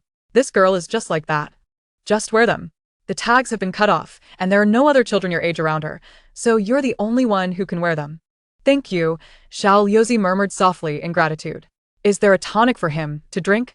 Tang Wan picked up one of the herbs, sniffed it, and then set it down. His physical constitution is quite good. He's just a bit malnourished. We'll adjust his diet first, and once he's well nourished, he'll grow properly. No need, I'll leave soon. Xiao Yozi was aware she was referring to him. Leave? Where to? Will you come back tomorrow? I need to prepare for you, or else if you only grow to 1.50 meters, you want to find a wife. I want to come back. I'll repay you once I earn the money. Xiao Yozi removed the towel, using his experience to sit up slowly. You can't work before you're 18, right? Are you planning to rob or steal? Even if you manage to repay me at 18, that'll be in 8 years. Considering inflation, it's not worth it. Tang Wan turned to face him, arms crossed, observing him intently. What do you want me to do? Xiao Yozi pressed his lips together tightly. I actually have an idea. Tang Wan's words made Xiao Yozi instinctively look at her. You seem to be struggling. Would you like to stay here? Tang Wan assessed him. Are you pitying me? Is there anything about you that deserves my pity? Her retort left Xiao Yozi speechless, yet she continued speaking as if unaware. You seem all right. Coincidentally, my master is getting older and needs a helper. Would you like to give it a try? Just so you know, meals and lodging are provided, but there's no salary. Essentially, you would be working for free. Working for free, getting old. A single sentence shattered their defenses. Chapter 66, Taking You Home. I suppose I haven't reached that point yet. All right. Before Chen Xiong could finish his words, Xiao Yozai immediately agreed. He wasn't too foolish. Nor did he feel that this would hurt his pride. For a 10-year-old boy like him, having a place to eat and sleep was already a considerable blessing. What more could he hope for? Could he defend his so-called dignity by wandering the streets like a stray dog, getting into fights with others? Tang Wan was pleased with his understanding. If he insisted on leaving, she would not stop him. Opportunities come but once. And whether to seize it was entirely up to him. Holding on to him forcefully would serve no purpose. Do you have a household registration? Xiao Yozai asked, puzzled. What is that? Tang Wan frowned. Chen Xiong had called her over and whispered a few words in her ear. Watching the two, Xiao Yozai felt an inexplicable sense of unease. He did not wish to see expressions of pity or sympathy. He had seen too much of that. People often presumed to understand him, while he felt perfectly capable of living well on his own, and did not see himself as pitiful. Yet it was a relief that Tang Wan did not exhibit such expressions at all. Her tone remained calm, imbued with a sense of professionalism that did not feel overbearing but rather comforting. In a couple of days, I'll take you to register your household and handle your school enrollment. For any courses you miss, I will arrange for someone to teach you separately. School? Is there a problem? You'll need to be able to at least recognize some words. Rest assured, the investment made in you now will automatically extend your time helping here. Old Zhou, Xiao Yozai grumbled, though he felt a surge of happiness. An extension of his helping time meant he had a place to stay and food to eat. Most importantly, he could attend school. My surname is Tang, not Zhou. Tang Wan attempted a rare joke, which only served to chill the atmosphere. Xiao Yozai looked at her with mild disdain, while she simply touched her nose and pretended to gaze out the door. Chen Xiong observed the two children with a light chuckle before returning to his work. Would you like to change your name? Tang Wan inquired before they departed. Anything is fine. If you have no preference, would you like to take my surname? Chen Xiong smiled warmly, appearing quite benevolent. How about Chen Lu? It sounds quite auspicious. Doesn't it? Smooth sailing in all endeavors, achieving success in everything. Indeed, a lovely name. Chen Lu. I have no wife, nor children. If I did, my grandson would likely be around your age. If you don't mind, you could take my surname. Xiao Liuzai, fiddling with his nails, lowered his head, feeling an unusual shyness wash over him. He sniffled, suppressing the sting in his nose. I don't mind, thank you. Tang Wan was highly efficient. Within a week, all necessary documents were processed, and Chen Lu smoothly enrolled in school. One day, as Tang Wan entered the clinic, she found Xin Xiong preparing to leave with an umbrella. Master, where are you going? Is that you, Wan Wan? It looks like it's going to rain today. Xiao Lu rushed off to school without his umbrella this morning. So I'm taking it to him. With your old bones, what if you slip on the wet road? Let me go instead. My old bones are just fine. Chen Xiong playfully threatened her with the umbrella, though he only lightly tapped her. Tang Wan did not flinch, accepting it with docility. Yes, yes. You're as nimble as a 20-year-old. Chen Xiong laughed and scolded her lightly, handing her the umbrella. Be careful on the way. It's slippery. Understood. You should rest at home. Tang Wan waved her hand and left without looking back. Halfway there, The rain began to patter down. Though not heavy, it was enough to make one uncomfortable. Oh no, it's raining. I brought an umbrella. Let's go together. Students gradually filtered out of the teaching building. Chun-Lu stared blankly at the increasing rain. Chun-Lu, didn't you bring an umbrella? I forgot. I didn't bring one either. But my mom is coming to pick me up. We can go back together. That's not necessary. Chun-Lu shielded his head with his backpack. Isn't your mom coming to get you? Chun-Lu remained silent. He disliked discussing his personal affairs. I'm leaving first. Just as he was about to step out, a voice called out to him. Chun-Lu. He retracted his foot and looked up to see Tang Wan approaching him gracefully, holding an umbrella and another in her hand. Strolling through the rain. Chun-Lu, who is that? Your sister? She's so beautiful. Chun-Lu replied perfunctorily, following her gaze. What brings you here? I'm here to take you home. Chun-Lu bit his lip, his pupils constricting slightly. It had been so long since he had heard the word home. Was he now someone who had a home? Let us go. Tang Wan took a couple of steps forward, only to find Chun-Lu still rooted in place. He finally responded, falling in step beside her. After a few paces, he halted again, glancing back at his classmates. My family is here to pick me up. I'm leaving first. See you tomorrow. His classmate waved cheerfully. See you tomorrow, Chun-Lu echoed, returning the gesture with a smile on his face. As they reached the clinic's entrance, the rain ceased. Tang Wan folded the umbrella and opened the door. Back already? Chun Xiong stepped out to greet them. Yes. I'm back. I'm back, Chun-Lu murmured softly. It seems the plum rain season has passed. Xiao Lu, why are you sitting at the door? Gomain. Don't catch a cold. Chun Xiong's nagging pulled Chun-Lu from his wandering thoughts. Coming. He stood up, brushed off his clothes, and entered. Outside. The rain intensified as the two waited at the bus stop for their ride. A ringtone echoed, and Meng Wan took out her phone, signaling to Meng Li before stepping aside to answer. Wan, as you mentioned, Zhang Su has published remarks online directed at the company, and it's trending now. Should we initiate public relations? No need. Let him stir the pot for a while longer. What about He Tong and the others? He Tong is on his way. And Meng Lian is still training in the studio. Good. Contact Tian Wei to pick me up. I'll head over now. Prepare for a meeting in half an hour and include the PR team. Should we inform General Yan? Meng Wan pondered briefly, then decided against it. No. He just finished a project. Let him rest for a few days. Understood. I'll contact Tian Wei now. After hanging up, Meng Wan stowed her phone away. Is everything all right? Just a minor issue. I want to be going back with you. Is it serious? Can I help? Meng Li looked worried. It's just a small matter. Someone will come to pick me up shortly. I want to be home tonight, so please let my parents know. When did I start having to report my whereabouts? The thought struck Meng Wan as surprising. Chapter 67. To address the most pressing matters. When Tian Wei arrived, Meng Li still looked unconvinced. I'll go with you. No need. It's just that it'll be late when I return. And I wouldn't want to disturb my parents' rest. They've been quite busy with renovations and are exhausted. Don't worry, it's nothing to be concerned about. I know you're capable, but don't overexert yourself, all right? Meng Li warned as she clung to the car window before leaving.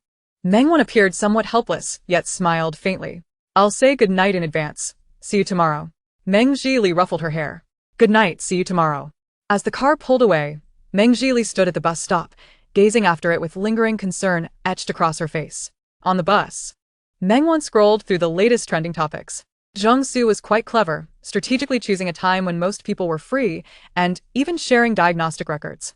He skillfully concealed his actions while emphasizing that the company was only looking out for He Tong and promoting a newcomer through the back door, deliberately creating a situation to force him to terminate his contract. His eloquent arguments made it seem as if he was the victim, eliciting sympathy from passers-by, not to mention his fans. However, the fighting spirit of He Tong's fans is formidable. The two factions are engaged in a fierce clash, and they are now demanding a statement and the truth from the company's official account. Some have even begun to boycott the debut of newcomers. How is the collaboration with the Zheng family progressing? I await your instructions. The signing meeting was halted yesterday, and it appears the other party is still unaware of what their son has done. They will soon find out. One must bear the consequences of their actions. Meng Wan set her phone down and gazed out the window. The lawyer has already rushed over, and the relevant evidence has been gathered. 3 victims are willing to go on camera, while the remaining victims are ready to lend their voices in support. There's no need for video footage. The recordings must be altered for anonymity, as some have already suffered enough harm. We cannot inflict secondary trauma upon them. Tian Wei tightened her grip on the steering wheel, her exemplary professionalism enabling her to keep her temper in check. I understand. Meng Wan exhaled deeply, rubbing her temples. Initially, she only intended to unearth his dark secrets. But unexpectedly, she stumbled upon these sordid matters. There truly is an abundance of filth in this world. Tian Wei felt a pang as she thought of her mother, who still lay in a hospital bed. Indeed, how can there be so much garbage? The two remained silent, and by the time they arrived at the company building, Tian Wei had composed herself.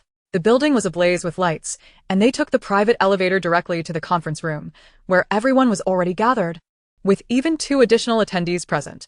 Yan Yan raised his hand in greeting and indicated the empty seat beside him. Without unnecessary pleasantries, they dove straight into the agenda. Everyone should be aware of the events online. There is not much of a problem. The Public Relations Department can promptly issue a statement highlighting Zheng Su's non-cooperation with the company and Zhu Shi's abuse of power in violation of company terms. Relevant evidence and videos must be included to ensure there are no loopholes for exploitation. Once Meng Wan took her seat, her commanding presence filled the room. Yes.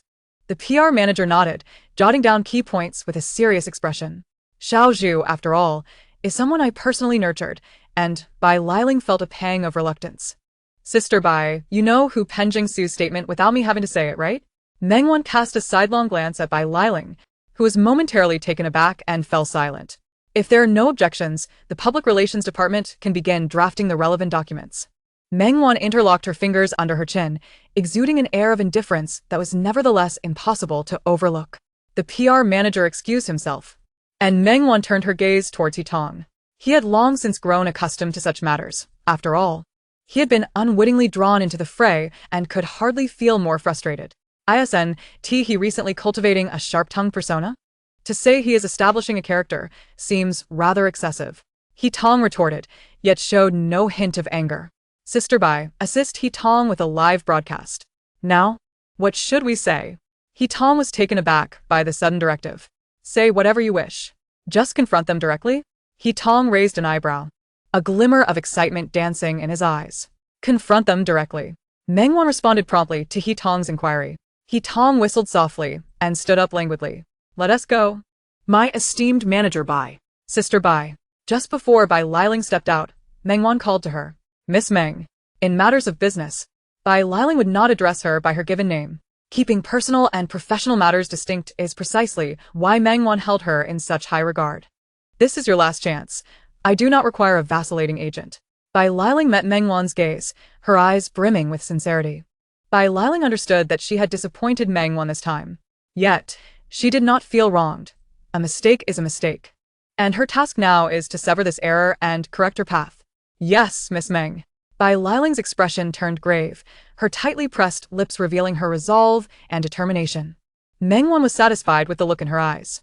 Go on, and remember to manage the situation well. Although allowing Tang to confront them directly was the plan, she was also wary of him saying something inappropriate that could become a point of contention. 2 more individuals departed from the conference room. Meng Zilian and Meng Wan exchanged glances. The former feigned calmness, but the tension in his jaw betrayed his anxiety. Don't worry. I merely wish to inquire about your progress. Recently, discussions with Jason regarding composition ideas have been relatively smooth. The company's rules cannot be broken. But since Zheng Su has prematurely revealed your existence, we shall take advantage of it. What does that mean? Like Zheng Su, you will sing and play on social media, then release it through the official website. The only difference being, you will remain unseen. Alright, will we need an original piece? If it's just a short segment, I can guarantee a song within a week to solidify the fanbase. Specifically, Tian Wei, please lead the publicity department to devise a plan for discussion. And we must act quickly while the heat remains. Yes. Tian Wei replied. If there is nothing else, brother, you may go rest. Meng Zilian looked at Meng Wan, hesitating to speak. What is it? Meng Zilian shook his head and exited. What could he say? Don't tire yourself too much. Get plenty of rest? Or perhaps, it's alright brother is here? Just empty words. Meng Zilian closed the door, once more acutely aware of his own inadequacy. For every matter, he felt powerless to assist. And he could even become a burden. Without hesitation, he descended the elevator, heading straight to the practice room. He needed to strengthen himself quickly. Only then would he earn a voice and be able to protect those he wished to safeguard. In the conference room, only 5 people remained: the lawyer, Tianwei, Yao Qinglin, Yan Nian, and Meng Wan. All right, let us address the most pressing matter. Meng Wan cracked her neck, a smile gracing her lips, radiant enough to captivate anyone's gaze. Chapter 68, Trending Topics. The relevant evidence has been compiled, and once the Public Relations Department issues a statement, I will submit the necessary materials to file a lawsuit against Zheng first thing tomorrow morning. The lawyer handed the documents to Meng Wan, who skimmed through them before passing them to Yan Yan. Tianwei, suspend the collaboration with Makera, replace the originally designated spokesperson with an A-list ambassador. Will we continue to collaborate moving forward? That will depend on whether President Zheng values the company or his son more. Understood. The partnership between the companies managed by Wan Yan and Tianwei is inherently intertwined. Wan Yan is led by Bai Liling, while Tianwei's company handles publicity and negotiations with other companies. Each fulfills their role, yet overall, they remain united. All right, I appreciate your efforts today. It appears we will have to pull an all-night. I will go prepare now. Tianwei's expression remained unchanged, while the lawyer merely adjusted his glasses and exited the conference room alongside her. Let us see if there is anything that requires assistance. Yao Qinglin nodded and followed suit. With a monthly salary of 200,000, it was his duty to handle such matters. In the blink of an eye, only 2 individuals remained in the conference room. Why are you here? Meng Wan reclined in her chair as Yan Yan approached from behind, skillfully massaging her temples. The perfect pressure combined with professional technique allowed Meng Wan to instantly relax. I saw the trending topics and came over. I figured you would want to shoulder this alone. He understood Meng Wan's capabilities. After all, he had nurtured her himself. Seeing her excel filled him with pride, yet privately, he wished for her to avoid excessive strain. However, he also understood Meng Wan's character, so he would not intervene, only stepping in at opportune moments to allow her to showcase her talents without overburdening her. Moreover, Meng Wan also wished to lighten his load. This company is a shared labor of love for both of them, and their objectives have always been aligned and unwavering. Go take a break. I'll handle the rest. In the early days of the company's establishment, Meng Wan often resided there, naturally receiving her own dedicated office and lounge. Though she no longer frequented the company after it gained traction, her belongings remained, and a dedicated housekeeper came regularly to clean. Meng Wan opened her eyes, meeting his gaze. Who is tired? Your dark circles are practically touching the floor. Meng Wan's words carried a hint of reproach and tenderness, which Yan Yan found quite endearing. He playfully pinched her cheek, acknowledging that, indeed, her charm had diminished somewhat. Upon hearing this, Meng Wan withdrew his arm and sat up straight, taking his hand and leading him to her office. Yan Yan obediently followed, watching as Meng Wan grinned while holding his hand, feeling a tinge of disappointment when she released it. Unbeknownst to her, Meng Wan was engrossed in rummaging through her drawer. Still here? He inquired. Just as he opened his mouth, a pair of sunglasses was placed upon his face. There we go. The charm is back. Meng Wan teased, playfully rubbing his face. Oh my, whose handsome lad is this? Yan Yan stifled a laugh and mimicked Meng Wan by cupping her face with his hands. It was small, barely larger than his hands. Yours. A tad greasy, she feigned disdain, though her eyes sparkled with delight. It can be even greasier, he replied, sliding the sunglasses down his nose and giving her a wink. Unable to contain her laughter, Meng Wan turned her face away. They both shared a silly laugh, finally embodying the childishness and immaturity characteristic of their age. By the way, the house has been chosen. I will send you the address shortly. When do you plan to move? Not yet, he replied, tousling her hair, his eyes filled with affection. In the live stream studio, Tang had begun broadcasting. After confirming with Bai Liling and the staff, she took her seat just outside the camera's view. Good evening, everyone, Tang said, casually flipping her hair, appearing both relaxed and free-spirited. Viewers streamed in, and gifts began to flood the screen. Tang and the staff signaled one another and soon disabled the gifting feature. Instead of diving straight into the topic, Tang first answered some casual questions from her fans. After warming up the atmosphere, Zheng Su's fans entered, and the previously harmonious comments abruptly turned contentious. Bai Liling monitored the official website's updates, and as soon as news broke, she gestured to Tang. Tang withdrew her gaze, remarking, "Who would have thought that one day I, Tang, would be accused of oppressing my juniors? It seems the longer one lives, the more one witnesses." She spoke with a smirk, as if viewing the situation as a mere jest. The younger generation's standards have plummeted. Me? I'm practically an elder now. Little Hitan? Although I've aged, I'm still alive. Surely they wouldn't seek a stand-in for me, would they? Has the company issued a statement? Good children. Don't argue. Is it my face that's lacking allure, that you'd rather bicker than watch me? I just wrapped filming recently. A new song? Behave yourselves. And it will come out sooner. While Tang appeared casual with her fans, there was a palpable sincerity in her demeanor. The entertainment industry has few genuine individuals left, with two-thirds being in their twilight years, and among them, the diligent ones are represented by Tang, who prides herself on her devotion to her fans. With both looks and talent up to par, and being part of a nurturing system, it is only natural for her to have a loyal following. Yet, rather than succumbing to arrogance, she continually strives to enhance her skills, even garnering favorable opinions from casual observers. The live stream persisted for nearly an hour, during which Tang reiterated her plea to avoid conflict and trouble before concluding the broadcast. Shortly thereafter, the trending topics saw new developments. Tang live stream, late years statement. No fighting, Jung-soo injured, Jung-soo, late years assault incident, Jung-soo statement, late years newcomer and boycott connections. Following the company's announcement, Jung-soo also took to video to explain his side. While they considered a live stream, they found that most viewers were captivated by Tang, forcing them to settle for a recorded video. However, Xiao Zhu thought this might not be entirely unfavorable, given Jung-soo's temperament. She feared he might engage in a heated argument with netizens. Good evening, everyone. I apologize for occupying public resources, but as a worker facing unequal contracts and unjust treatment, I feel compelled to stand up and utilize the law to safeguard my rights. If I, a blogger with 1 million followers, am treated this way, what about others? I signed a contract with Late Years on August 15th, and my agent assured me of a solid fan base, promising I would debut within a month, and even promoting a single for me. However, as the debut approached, your company decided to push a newcomer and snatched my rightful song. I argued my case, but was assaulted by the company representative, resulting in a dislocated arm. I seek no compensation. I merely hope for an explanation from your company, and for my fans to receive one as well. I simply desire an apology.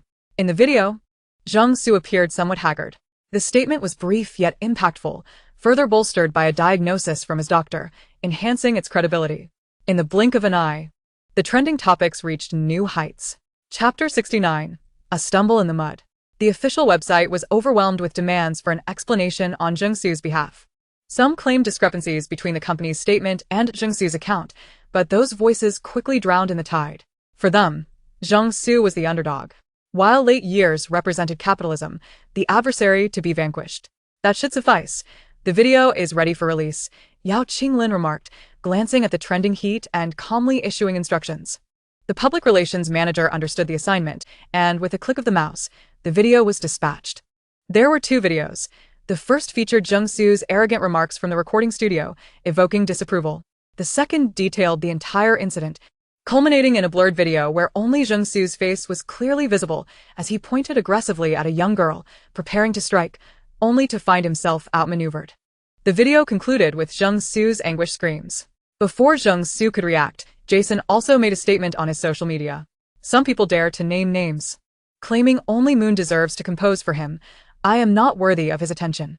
Though unnamed, the statement pointedly directed suspicion at one individual, quashing rumors of Meng Jillian having stolen Jung-soo's song. While Moon was indeed talented, she only collaborated with Tang.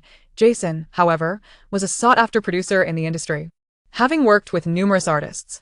Once the statement was made public, several collaborating artists were quick to express their support, some genuinely sympathetic while others opportunistically seeking to strengthen connections.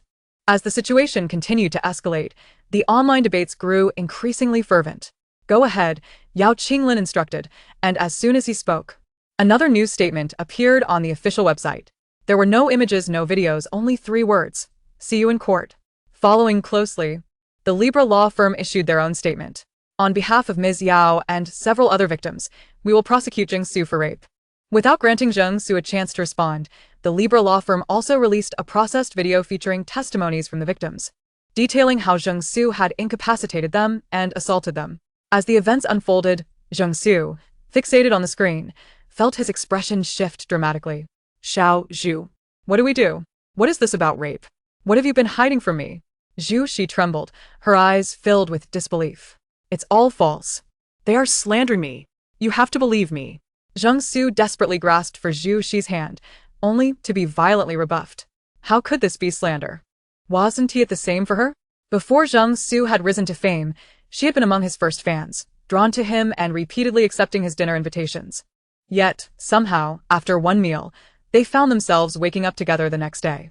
Zheng Su showered her with apologies and sweet nothings, lavishing her with luxurious gifts, and she, caught in his charm, agreed to become his girlfriend in exchange for an early debut. Watching the video, Zhu Shi suddenly realized the truth. Her teeth clenched, and her eyes brimmed with tears. She closed her eyes, inhaled deeply, and when she opened them again, tranquility enveloped her gaze. The lawyer from the Libra law firm had exited the scene. It was time for you to hastily call your father for assistance, for I can no longer aid you. One misstep leads to another. She should have had a promising future, yet it was tragically squandered in her own youth. How ironic. Zheng Su, too, was in a state of panic, oblivious to Zhu Shi's emotional shift as he frantically searched for his phone. Suddenly, the ringtone pierced the air. It was Zheng's father. Zheng Su swallowed hard, his trembling hand nearly disconnecting the call. Dad, what reckless things have you done? Before Zheng Su could finish his plea, his father's furious roar erupted on the other end, clear even without the speakerphone, penetrating Zhu Shi's ears. She chose not to linger, grabbing her bag with the intent to leave. Zhu Shi. Zheng Su instinctively reached out to detain her, but she shook him off. With a resounding bang, the door closed, sealing the two apart. Zheng Su pounded his fist against the door, cursing vehemently. Are you really taking your anger out on me? No, Dad, I'm not. I'm your son.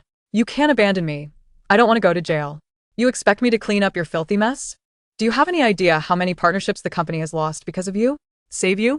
You've put the company on the brink of bankruptcy. Dad. I was wrong. I promised to turn over a new leaf and be a better person. You can't give up on me. I'm your only son. Zheng Su pleaded, his face a portrait of palpable distress. A rotten seed cannot be nurtured. I'll consider you no son of mine from now on. Dad. Ignoring his desperate cries, the call was ruthlessly terminated. What awaited Zheng Su was the unyielding hand of the law. When Meng Wan awoke, it was nearly noon. Stepping out of the lounge, Yan was outside, attending to the final details. I've already taken care of your leave. First, have some water to soothe your throat. Yan handed Meng Wan a cup of warm water. How is everything progressing? All sorted. This is the plan from Tianwei and the others. I've reviewed it. And they've already begun preparations. Meng Wan nodded, glancing at the documents on the table before setting them aside. Do you have classes this afternoon? Yan observed Meng Wan, playfully twirling a strand of her hair around his fingers, reveling in the moment.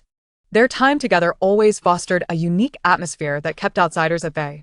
Yes, Lan Xing just messaged me, saying she wants to discuss something. I'll accompany you. Meng Wan pinched his cheek playfully.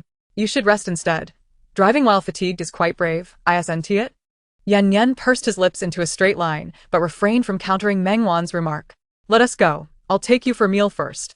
Yan meticulously smoothed out the hair he had tousled earlier. In the afternoon, Meng Wan was escorted to school by Tianwei. Wan, good afternoon. Good afternoon. Did you oversleep this morning? Do you think I'm like you? Classmates passing by greeted Meng Wan, who returned their salutes one by one. Sister Wan? I thought you weren't coming this afternoon. Pengzhe appeared from behind Meng Wan, clutching a basketball. Where's Lan Xing? I just saw her at the supermarket. Meng Wan nodded, having just set her bag down when Lan Xing entered, holding 2 bottles of water. Wan. Lan Xing placed the water on her desk. What did you want to talk about? Look around. Who else hasn't he arrived? Lan Xing raised an eyebrow, her gaze drifting toward a particular spot. Tang Ziyi? Lan Xing feigned seriousness, nodding in affirmation. I heard she was pushed down the stairs by the second young master of the Tang family and ended up in the hospital. Chapter 70. She. Bad. Tang Lang? Meng Wan was taken aback. Yes, it seems the second young master of the Tang family truly despises his own sister. Lan Xing expressed with some melancholy. Regardless of how much Tang Ling dislikes her, I don't believe he would push her down the stairs. Meng Wan pondered, her pupils shifting as her fingertips tapped the table, deep in thought. Are you suggesting there's more to the story? Lan Xing showed no doubt in Meng Wan's judgment. I'll make a call. Meng Wan rose, leaving no time for Lan Xing to respond. Lan Xing raised an eyebrow, observing her friend's apparent indifference, yet worry lingered. Sister Wan, why the rush in and out? What's going on? Mind your own business. Peng Zhe leaned in, only to be pushed back by Lan Xing, who pressed a finger against his forehead. At the staircase, just as Meng Wan was about to dial, Qini's call came through first. Mom, what's wrong? Wan, Tang Ling suddenly showed up at her house. His demeanor seems off. He doesn't answer when I ask him questions. Should you come back to check? Tang Ling is at home. Yes. He just arrived and is sitting in the living room now. I cut some fruit for him, but he won't eat, just sitting on the sofa with the dog, staring blankly. It's quite unsettling. I understand, Mom. Keep an eye on him. I'm heading back now. All right, but don't rush. I'll keep watch. You can relax. Okay. Meng Wan hung up and returned to the classroom. I have to go. Meng Wan slung her bag over her shoulder. Where to? Tang Ling is at my house.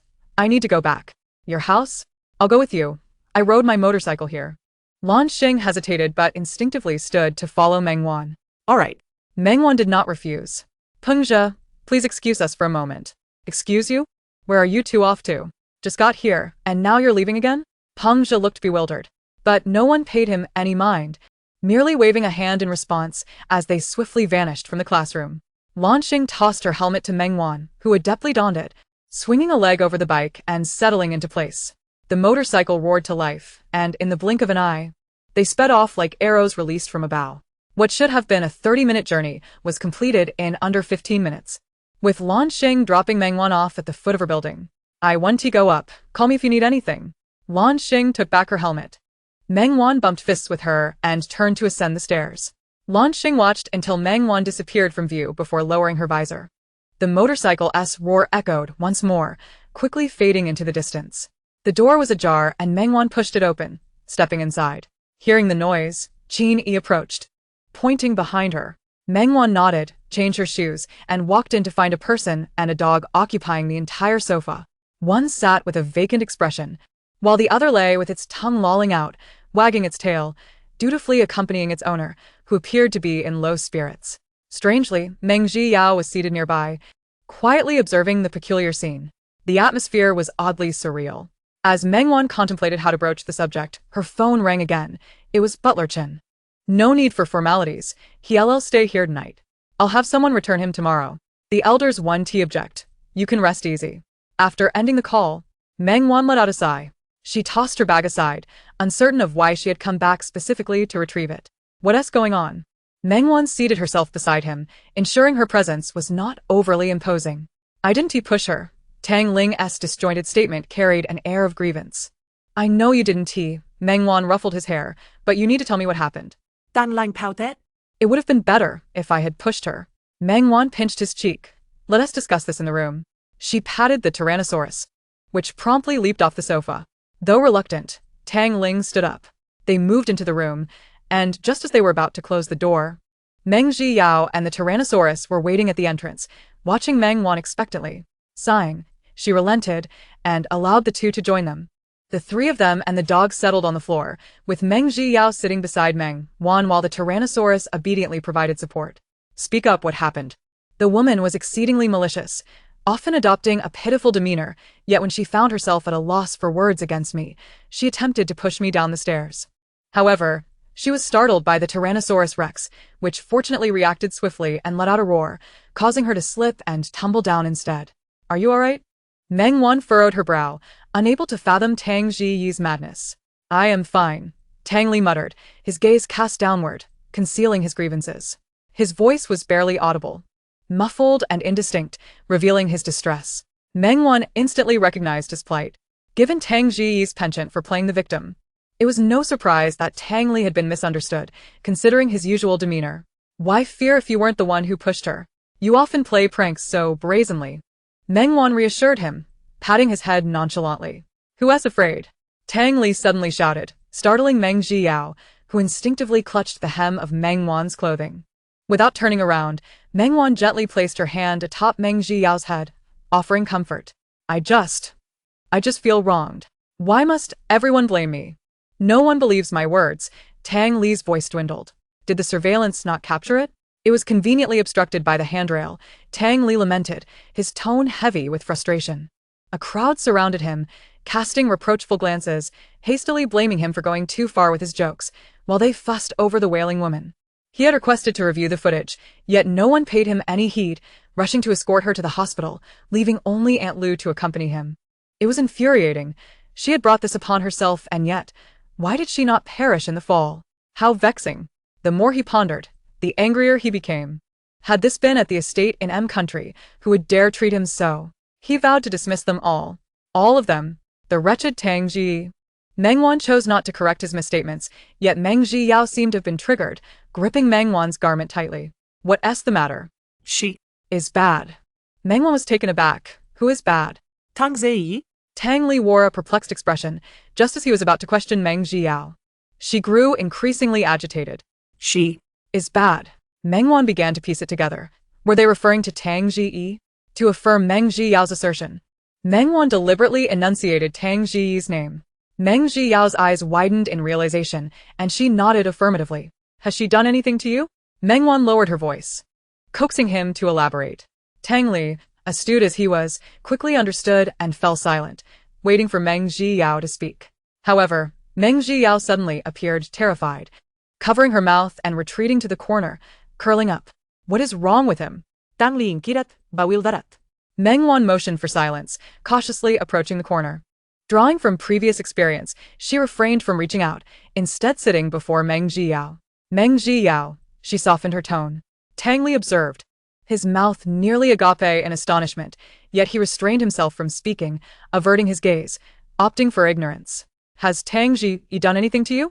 Cannot say, it hurts. Meng Ji Yao's speech had regressed from years of silence, rendering her words less fluent than those of a 3-year-old, though she comprehended well. Nevertheless, Meng Wan and Tang Li grasped her meaning. Had that woman bullied her? This was entirely plausible, had it not been for the Tyrannosaurus Rex. It could very well have been me lying in a hospital bed now. What a wicked woman. More malicious than I. Meng Wan chuckled lightly at the irony. You are quite self-aware, aren't you? Tang Li scoffed, finding pride in what should have been shameful. With his expression, there was no trace left of the earlier pitiful demeanor. Meng Wan redirected her focus to Meng Ji Yao, extending her hand, palm up. Come here. It won't hurt anymore. Meng Ji Yao's gaze was as innocent and clear as a fawn in the forest. As she looked at Meng Wan, her fear gradually dissipated, and she placed her hand in Meng Wan's palm. Meng Wan smiled, her expression softening. She ruffled Meng Ji Yao's hair playfully, her demeanor brightening. Come here. Mangban bekunat Tang Li. What is it? He grumbled, exhibiting a slight sulk, yet he complied, slowly shuffling over. Meng Wan waited patiently for him to approach, observing his gradual movement. How is she? I heard she has a fracture and is currently at Renan Hospital, Tang Li replied, scoffing with disdain. I want to return to M country. This place is intolerable. Meng Wan recognized his pout as a display of childish frustration and pinched his cheek lightly. Stay put. Behave yourself. Are you going? Tang Li sudan li realiza. Didn't you take the blame? It's only fair to return the favor. Meng Wan rose, her expression shifting. There are matters that must be clarified. Tang Li's eyes brightened. I'll go with you. Where do you think you're going? Stay put. Meng Wan gently pressed him back down. You two must get along. No fighting or quarreling. I will be back shortly. The two children exchanged glances, instinctively turning away, clearly uninterested in amicable interaction. Meng Wan sighed but chose not to press further, quietly exiting the room. Mom, I'm stepping out for a bit. Please keep an eye on Tang Li. If he causes any trouble, call me. Where are you rushing off to? Qini inquired, glancing at the open door. Quickly following behind. He's staying over tonight. I'll return him tomorrow. He's been acting up at home. All right. Qini nodded, still concerned, peering out at Meng Wan as she turned a corner, hesitating before entering the house. The two children clearly harbored animosity, yet they did not seem inclined to engage in conflict. The Tyrannosaurus Rex gazed at Qini, wagging its tail in a bid for affection, while Qini merely offered an awkward smile, hesitant to enter the room. Lie, it was the first time anyone had called him that, and Tang Li almost didn't register it. Are you hungry? Auntie can whip up something delicious for you, Qini offered. Tang Li had intended to feign indifference, but his stomach betrayed him, growling audibly. He hadn't eaten since the previous night and had hardly slept, his mood darkening further as the morning wore on, leading him to flee without a meal. He had initially lingered at a fast food joint, but after being questioned repeatedly about his parents, he had run away. The streets were bustling, and he had no destination in mind, hailing a cab almost absent-mindedly, eventually finding himself in this vicinity, retracing his steps from a previous visit. I Want to eat water chestnut cake, Tang Li said, avoiding eye contact with Qin Yi. Noticing his flushed ears, Qin Yi stifled a laugh, only to realize he couldn't see her. All right, Auntie will make it for you. Just be good, she replied, glancing over at Meng Ziyao. Yao Yao. Be nice to Lai Lai, okay? Mommy is going to make water chestnut cake for you. Just play quietly in the room. Don't wander off or fight. Meng Ziyao nodded. Although Qin Yi felt a twinge of unease, she made her way to the kitchen. Inside the room, the two children ignored one another. Meng Ziyao approached her desk, extracting her paints, ready to begin her artwork. Tang Li, feeling bored, began to explore the small room that had been divided into two spaces. Is Tang Wan really alright in her head? Refusing to stay at the estate and insisting on cramming into this tiny place, Tang Li pouted, shaking his head, hands clasped behind his back, striking a pose of a little adult. No wonder Alan says women are the most incomprehensible creatures in the world, he murmured to himself. But Meng Ziyao paid him no mind as she sat obediently in front of the easel, gradually infusing the canvas with colors that satisfied her. With no one to engage in banter with, Tang Yi found himself a tad bored. His pupils darted about, and he slowly made his way to sit beside Meng Ziyao. What are you painting? He inquired, eyeing the striking blend of red and black that made him somewhat uneasy. Meng Ziyao ignored him, engrossed in her work. Her lashes were long and curled, casting shadows beneath her eyes. Tang Yi stole glances every couple of seconds before becoming restless again. He glanced around and picked up a book resting atop the paint supply cabinet. After flipping through a few pages filled with various illustrations, his interest waned rapidly. Just as he was about to return it, Meng Ziyao caught sight of his little antics. Feeling inexplicably guilty, Tang Yi clutched the book to his chest, momentarily forgetting to set it back down. What are you doing? He stammered, swallowing hard. Meng Ziyao remained silent and reached for the book, prompting Tang Yi to instinctively raise his hand higher. With wide, accusing eyes, Meng Ziyao stared at him. Putting down her brush, she attempted to retrieve the book. But Tang Yi, with a mischievous grin, stood up, holding the book further away. Hey, I'm not giving it back. Not a chance, he teased, sticking his tongue out at her while flaunting the book with a sense of pride. Meng Ziyao stood up and reached for it, but Tang Yi merely lifted his hand higher. Whenever she withdrew, he would place the book right in front of her, teasing her back and forth. Breathing heavily, Meng Ziyao lunged at Tang Yi. He stepped back, and as he stumbled, his hand instinctively grasped her outstretched hand. However, Meng Ziyao seized the book instead. With a tearing sound, accompanied by Tang Yi's fall, the book split in two. Chapter 72, Remember to Apologize Properly. The air seemed to freeze as both of them became momentarily dazed. Meng Ziyao pouted, her expression a mix of impending tears. Tang Yi, frustreret. Realized he had never bullied someone his own age or younger. He usually played pranks on those older than him. He had merely sought to amuse Meng Ziyao. Never anticipating such an outcome, he swallowed hard and hurriedly gathered the scattered pages, holding them out to her. When she refused to take them, he grabbed her hand and placed it in his palm. I didn't mean it. Please don't cry. I can buy you a new book, how about that? Or would you prefer 10? 100? Oh dear, I truly didn't intend for this to happen. Please don't cry. Tang Yi felt tears welling up in his eyes. Perhaps crying was the only option left, but he mused that he couldn't tell Tang Wan about it, or she'd definitely delete his gaming account. Indeed, the young Tang Yi was oblivious to the consequences of bullying a peer upon learning of his misdeed. Tang Wan had unceremoniously deleted his entire gaming account and forced him to apologize. From that day forth, he never bullied anyone his age or younger again. Seeing Meng Ziyao silence, Tang Yi was consumed by regret. The Tyrannosaurus Rex approached Meng Ziyao, nudging her gently with its head. This gesture finally prompted Meng Ziyao to move. She stood up, returned the book to the cabinet, and instead of crying, she resumed her place at the easel. Picking up her brush, she painted over the solitary yellow flower with black, rendering the entire canvas chaotic and disordered. Observing her, Tang Yi se anjeti escalated. He cautiously touched Meng Ziyao's arm, inadvertently disrupting the lines she had drawn.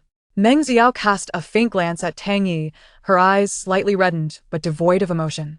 Tang Yi averted his gaze. Please don't be angry. I genuinely didn't mean it. It was just a book. I'll bring you 100 tomorrow. Meng Ziyao remained unresponsive, and Tang Yi gritted his teeth, seemingly making a difficult decision. How about I lend you the Tyrannosaurus Rex for 2 days? 3 days at the most. I've never lent it to anyone before. The Tyrannosaurus Rex seemed to understand and nuzzled Meng Jiao's hand. Just as the painting was nearly restored, it became chaotic again. A loud bang echoed as the door slammed shut. Hearing the noise, Qin Yi emerged from the kitchen, witnessing Tang Yi and the dog staring at each other in confusion. What's wrong, Lulu? Did you have a quarrel with Yao Yao? Tang Yi remained silent, unsure of what to say. Having raised 5 children, Qin Yi typically refrained from intervening in their conflicts unless they escalated to physical fights. She preferred to let them resolve issues on their own or provide guidance once they calmed down. This time, she intended to take a similar approach. Would you like to help, Annie? Tang Yi gazed at Qin Yi, who wore a gentle expression he had never seen on Su Yao's face. In his memory, Su Yao was always stern, appearing hurried and disappearing just as quickly. They had shared so few meals together that he couldn't even recall the last time, possibly when he was 3 or 4. Even after he moved to M Country, Su Yao had never visited him, not even when he fell ill. He nodded slightly, responding quietly. As they stood in the kitchen, Qin Yi had brought over a small stool for Tang Yi to stand on while helping. In truth, this pampered young master was of little assistance. Simply ensuring that 2 bowls didn't tea break would be an accomplishment. Noticing his low spirits, Qin Yi began to speak, her hands continuing their work. Yao Yao doesn't he have any friends his age, and he hardly talks to us, always seeming like a little monk. Knowing you can make him angry makes Auntie rather pleased. Tang Yi wrinkled his nose, unsure how to respond. But it's too dangerous for you to run off alone. Next time, you must let your family know or tell your sister Wan Wan. The moment she hears you've gone out, she rushes back from school. Tang Yi said, Suppressing a smirk. She just wants to avoid trouble for herself and can't wait to get rid of me. Vin Yi chuckled lightly. Though Wan Wan had just returned, a mother-daughter bond was palpable. I can sense that Wan Wan truly cares for you, her brother, even if she doesn't express it overtly. Really? Tang Yi's eyes shimmered with hope. Of course. Qin Yi met his gaze earnestly. So, if you find yourself feeling wronged, don't run away alone. If you're unsure where to go, just come to Auntie. I'll make you something delicious. Thank you. Tang Yi's face flushed, and he lowered his head, fidgeting with the bowls to alleviate his embarrassment. And Lulu, you're so clever and cheerful. It would be wonderful if you could become good friends with Yao Yao. I accidentally tore his book. But I didn't mean to. I just wanted to tease him. It was an accident. I promised to replace it. And then I got kicked out. Tang Yi spoke rapidly in his anxiousness, bewildered as to why a mere book could incite such anger. Yet Qin Yi nodded knowingly, understanding his distress.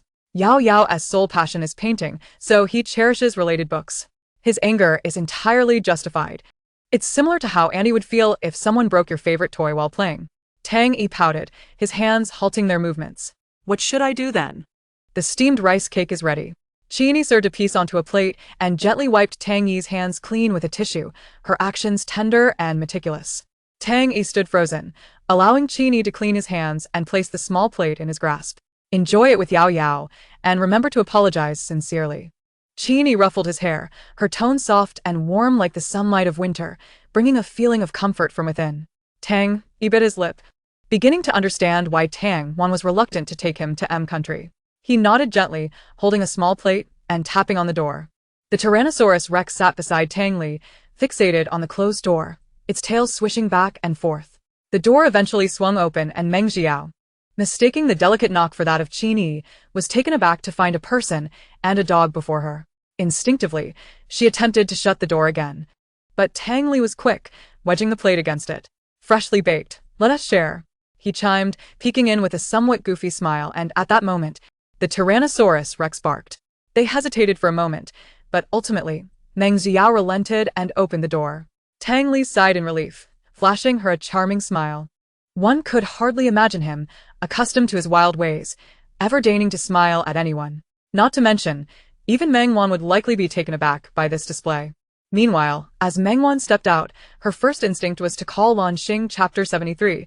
Is Tang Li being coerced by Meng Wan? Is he going to find Tang Zi? Before Meng Wan could speak, Lan Xing had already surmised the situation. I'm at the coffee shop at the end of the alley. A smile crept onto Meng Wan's lips. I'll be right there. Having known each other since primary school, their unspoken understanding was palpable. By the time Meng Wan arrived, Lan Xing was already waiting in the car. Which hospital? As Meng Wan donned her helmet and placed her hand on Lan Xing's waist, the latter twisted the throttle. The roar of the motorcycle echoed, the wind howling past her ears. At the hospital, however, another individual had arrived first. Sun Lu, having taken the afternoon off upon hearing the news in the morning, found Tang Zi in a fit of rage, with only the housekeeper Chen present in the ward. "Give me my father's phone." Tang Li pushed me down the stairs. "He wants to kill me. Get him out of here." Fortunately, being in a VIP single room, Tang Zi's screams did not disturb others. Listening to the commotion from within, Sun Lu refrained from entering immediately, instead leaning against the wall, waiting for the right moment. Her visit was not of her own volition but rather a request from her father. As he had put it, this was the opportune moment to cultivate a relationship with Tang Zi. If she could encounter Tang Sheng, it would also bolster the Sun family's business prospects in the future. Despite having lost faith in her father, she felt compelled to follow his directives to foster a bond with Tang Zi, lest they lose their current affluence to a homewrecker. Alas, her father could never fathom that the Tang family harbored no concern for their daughter, who had been lost for 17 years. The hope of leveraging Tang Zi to connect with the Tang family was nothing short of a delusion. Naturally, Sun Lu would not disclose to her father that he was wasting his efforts. Her mother was already gathering evidence of his infidelity, and once the time was ripe, they would seize half of his fortune to start anew abroad. Mr. Tang is busy and currently unavailable to take your call. The doctor has informed us that you merely have a fracture, and with a month of rest, you'll be well again. There is no need for concern." In the face of Tang Zi's uproar, the housekeeper Chen remained remarkably composed. "What about Tang Li? Is this going to go unaddressed? Am I not entitled to an explanation? This is attempted murder." "Miss, the surveillance footage does not indicate that the second young master pushed you," Chen replied, his expression steadfast and professional. "Just because the footage does not show it means he didn't push me? Am I to believe I simply fell on my own?" Chen remained silent, further inciting Tang Zi's ire. She seized a glass from the bedside and hurled it at the housekeeper, shattering it at his feet and splattering water on his trousers. Nevertheless, Chen remained unmoved. "Miss, you should focus on resting. Once the observation period is over, I will arrange for your return. Let me speak to my father. He is busy. Mississippi, please prioritize your recovery. I shall call in someone to clean up." The door swung open, and Sun Lu straightened, nodding slightly to Chen as a greeting. Chen bowed slightly, stepping aside to allow her entry. The previously expressionless face transformed into one of urgency the moment she stepped inside. "Dee, are you alright? What on earth happened?" Sun Lu glanced at the shards on the floor, her expression one of surprise as she cautiously maneuvered around them to sit on the chair beside the bed. Lulu, what are you doing here?" Tang Zi, who had been fuming, now smoothed her hair and forced a somewhat stiff smile. "As soon as I heard you were in trouble, I rushed over. How are you holding up?" Just as Tang Zi began to complain, the housekeeper returned with a janitor, and they did not leave until the shards were cleared away. Once the door was locked, Tang Zi's facade crumbled. "What's going on?" Sun Lu observed her, a hint of confusion in her eyes. Tang Zi's eyes welled with tears as she grasped Sun Lu's hand, her expression one of deep grievance. Seeing this, Sun Lu hurriedly embraced her, gently patting her back in a gesture of comfort. "Don't cry, I'm here. What have you endured? Does anything hurt?" After a brief, symbolic consolation, Sun Lu released her, offering a tissue. Tang Zi clutched the tissue in her hands. "I know I can't compete with Meng Wan and their closeness, but we are family. I just want to get along with them, yet he pushed me down the stairs. He's only 7. How could he be so malicious? Are you suggesting that Meng Wan incited Tang Li?" Sun Lu discerned the implications behind Tang Zi's words. I don't know, but he came back from my foster parents' house that day, and right after, he pushed me down the stairs. I was just about to go down for a meal when I ran into Tang Li at the stairway. I greeted him, and instead of being friendly, he let his dog scare me and then pushed me." Tang Zi's eyes were filled with fear. "I was lucky this time, it was just a fracture. What if I'm not so fortunate next time?" As she spoke, her fingers dug into Sun Lu's shoulders, causing her face to contort momentarily. Nevertheless, Sun Lu swiftly regained her composure. "Z, calm down for a moment. Do not be afraid, as we have no evidence." Sun Lu frowned. "Have you discussed this with your parents?" "No, the housekeeper won tea let me contact my father. I suspect they all look down on me, wanting Meng Wan to return. The household staff treat me with disdain.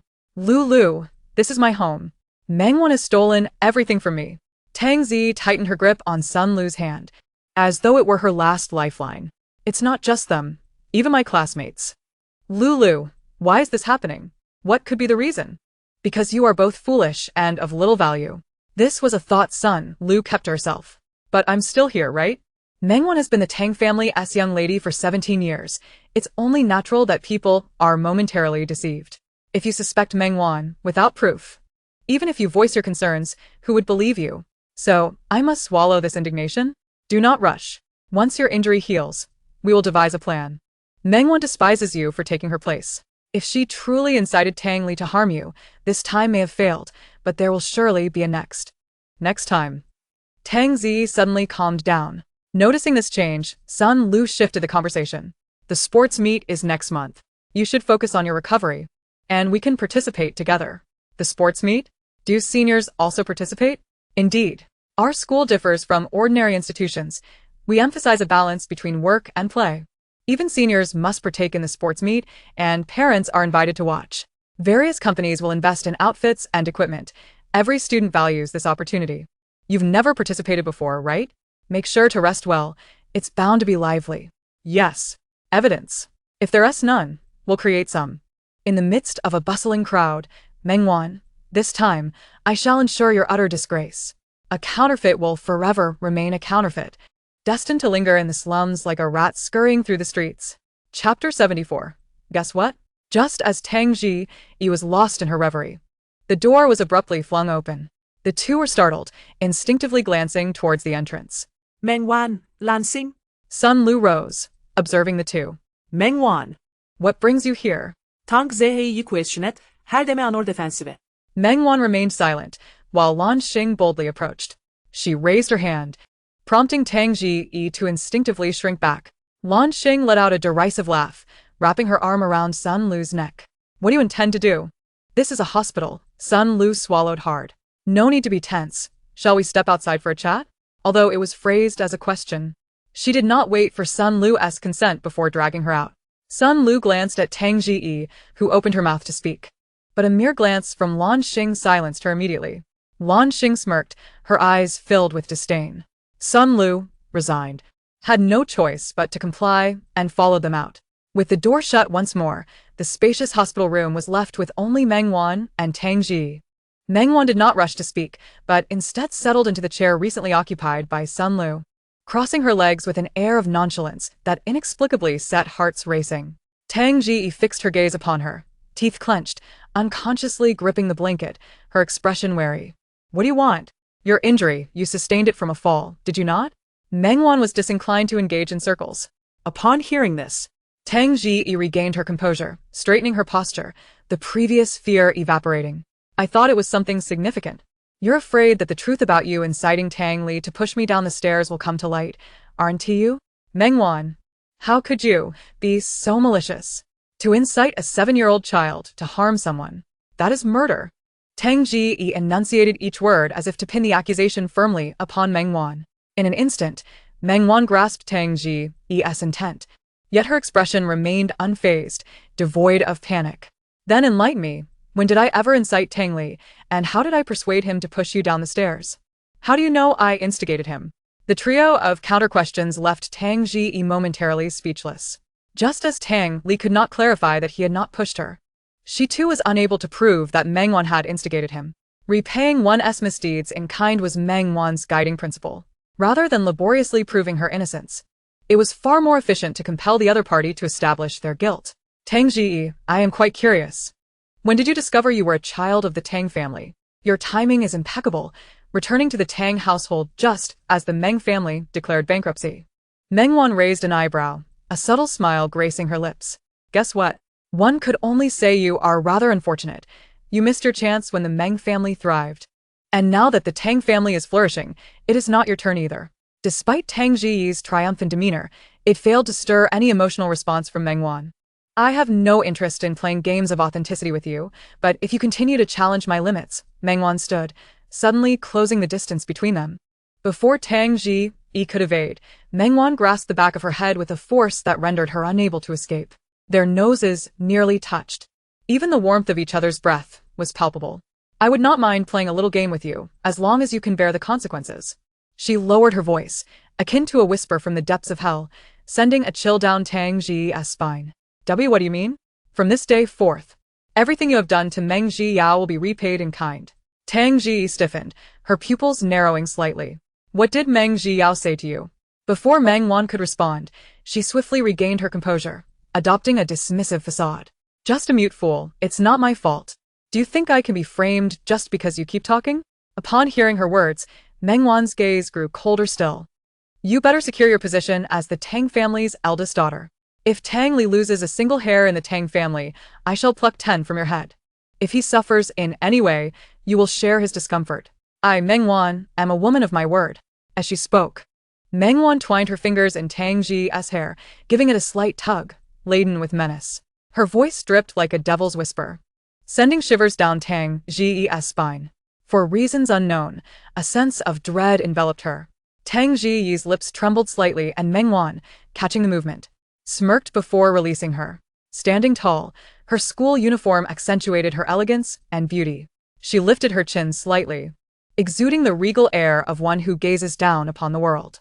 As the Tang family's eldest daughter, I shall indulge you in this little game. Meng Wan, I will not be defeated. I am the Tang family's eldest daughter, and all riches and glories belong to me. I will not lose. As the door swung open, Tang Ji's voice rang out, sharp and piercing, prompting Lan Xing and Sun Lu to turn their attention toward her. Finished? Lan Xing raised an eyebrow, releasing Sun Lu. Meng Wan nodded and shut the door, cutting off Tang Ji's voice. Her expression was inscrutable, yet Lan Xing discerned her anger. I shall go teach her a lesson. Without hesitation, Lan Xing moved to enter, only to be halted by Meng Wan. Shaking her head, Lan Xing complied and stopped. She pouted, her frustration unexpressed, and shot an annoyed glance at Sun Lu. To her, both were equally culpable, entangled in a web of deceit. Let us go. Meng Wan spared not a glance at Sun Lu, draping her arm over Lan Xing's shoulder as they exited. Sun Lu watched the two retreating figures, regaining her senses only after they vanished around the corner. Taking a deep breath, she pushed the door open and rushed inside. Are you alright? Sun Lu inquired. Concern etched across her face. On the bed, Tang Ji wore a pallid expression, her heart racing, overwhelmed with anxiety. Fine. Seeing Sun Lu, she forced a smile. What did Meng Wan say to you? Nothing much, just warned me not to speak carelessly. She's probably afraid of my dad discovering her instigation of Tang Li. Is that so? I didn't expect her to still be so arrogant after leaving the Tang family. Perhaps she is unaware of who truly holds the power now. While Sun Lu was aware that Tang Ji was concealing something, she chose not to press further, recognizing it as a matter between her and Meng Wan, one she preferred to avoid entanglement in. Yet, her words evidently pleased Tang Ji. I don't understand why she treats me this way. The two exchanged trivial remarks, while Lan Xing and Meng Wan had already exited the hospital. What did she say? It's rare to see you angry. She accused me of inciting Tang Li to push her down the stairs, Meng Wan began, but before she could finish, Lan Xing erupted. What? How audacious. No way. I cannot let this go, without teaching her a lesson. Lan Xing halted, her voice drawing the attention of passers-by. Meng Wan swiftly clasped her mouth, urging her to remain calm. With her mouth pinched shut, Lan Xing nodded, mimicking a zipper gesture, and Meng Wan finally released her hand, resuming the conversation that had been interrupted. And regarding Meng Yao, I probed a bit. His current demeanor likely correlates with Tang Ji. Are you suggesting she has mistreated your brother? Lan Xing rubbed her arms, now covered in goosebumps, her face contorted in disgust. Chapter 75. I prefer to speak with evidence. I believe he is merely 7 years old. Isn't? This woman has lost her mind. Is she psychologically disturbed to target a child? Even if we consider that he was her biological brother at that time, I doubt the Meng family ever wronged her, did they? Jealousy is a terrifying thing. Meng Wan appeared remarkably composed. Thus, I suspect she has long known she is a child of the Tang family. How could she know that when both families remain oblivious? Although Lan Xing was puzzled, she never doubted Meng Wan's judgment. That is precisely the point that perplexes me. So, what do you intend to do now? Lan Xing lowered her voice. Play a little game with her. Lan Xing's eyes brightened, a somewhat sinister smile spreading across her face. But what? However, it is imperative to first ascertain what she has done to Meng Zio. Meng Wan furrowed her brow. Are you going to inform the Meng couple? Words alone are insufficient. Are you afraid they will not believe you? Lan Xing suddenly understood the implication behind Meng Wan's words. After 17 years of raising a daughter, and with your biological daughter, who has just returned home for less than a month, what do you think? A smile lingered on Meng Wan's lips, though it did not reach her eyes. What if? Lan Xing uttered these words with a hint of uncertainty, brushing her nose to mask her embarrassment. Meng Wan affectionately patted her head. I prefer to speak with evidence.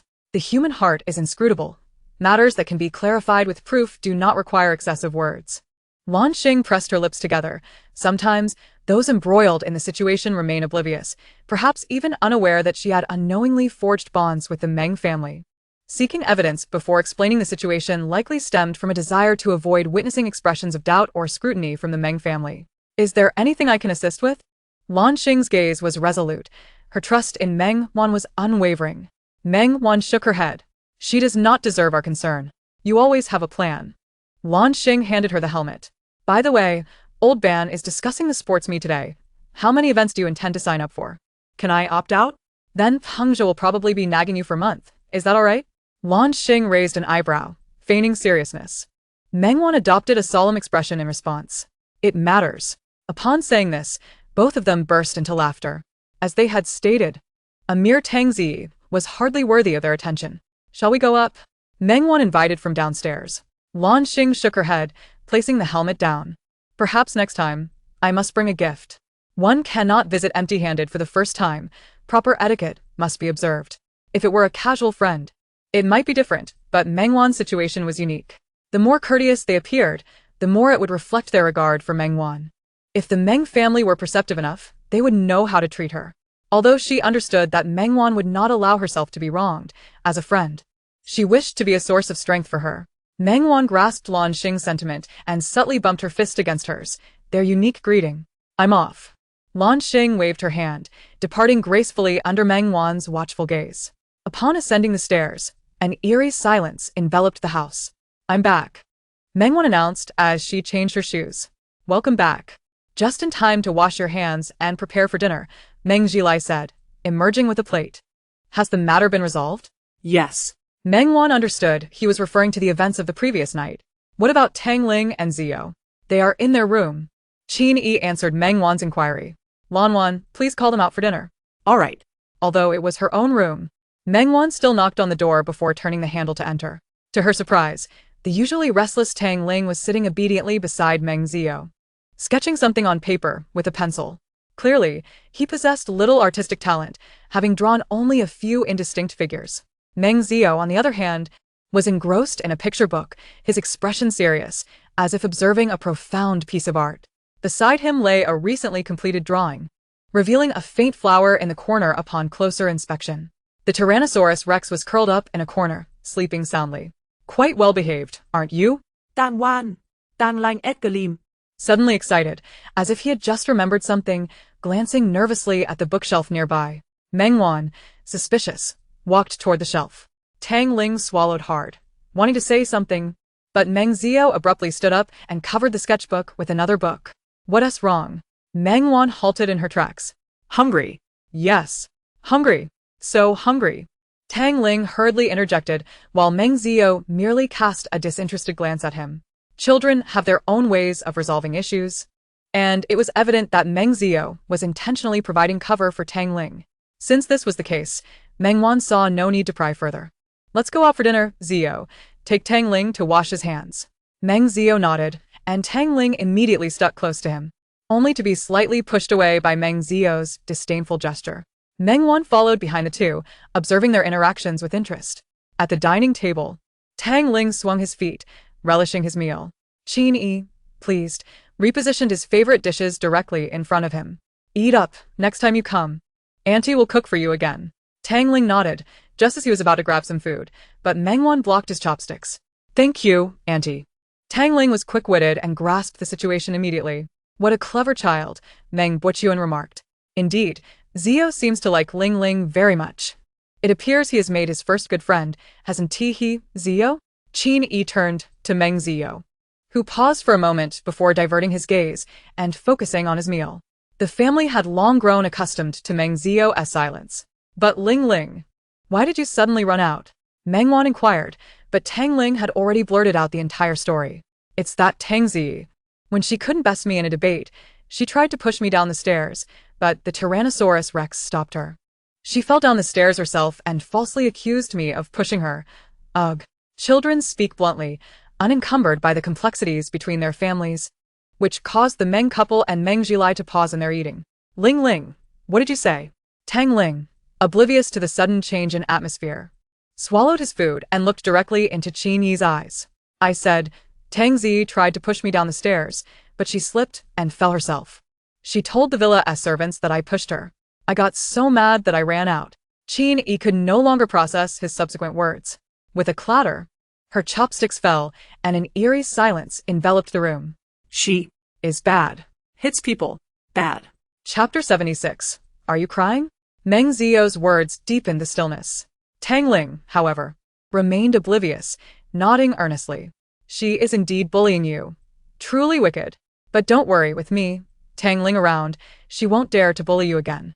If she tries anything, I'll let the Tyrannosaurus Rex bite her. The Tyrannosaurus Rex, engrossed in its meal, roared upon hearing Tang Ling call for it.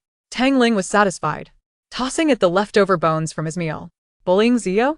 Qin Yi's voice trembled. Yes, Tang Ling confirmed. This was Meng Wan's first encounter with such a scenario, and she was at a loss for words. Fortunately, Tang Ling was somewhat oblivious. After speaking, he resumed his meal, enjoying it the most at the table. Meng Zio, being more sensitive, sensed the change in atmosphere and lowered his head, counting grains of rice with his chopsticks, refraining from speaking further. Zio, you mean? Qin Yi struggled to articulate her thoughts. Meng Buchuan gently patted her hand. Don't worry, it might be a misunderstanding.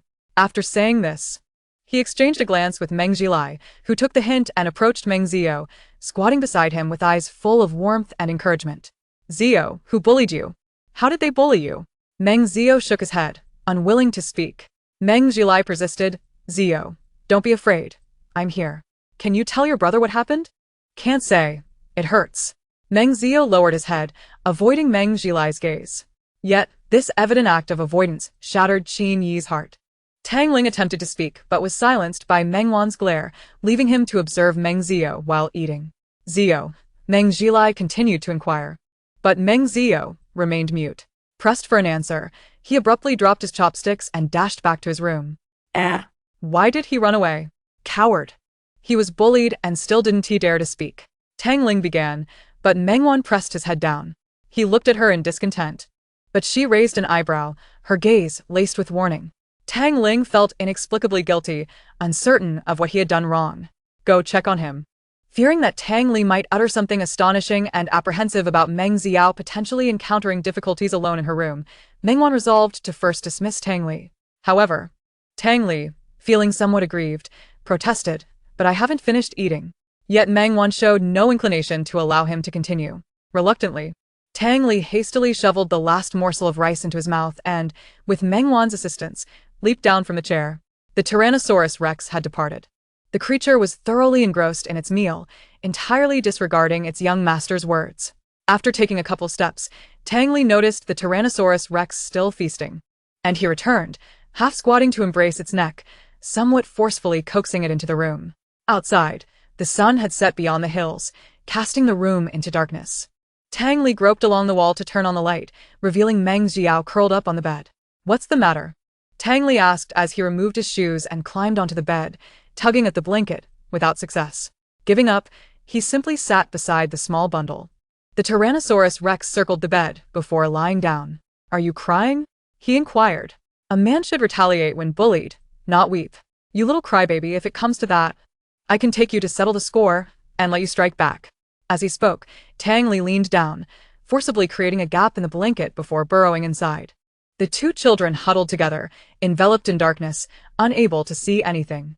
Meng Xiao, tell me quietly, how did that woman bully you? If you're afraid to retaliate, I will assist you. Rest assured, I won't disclose it to anyone.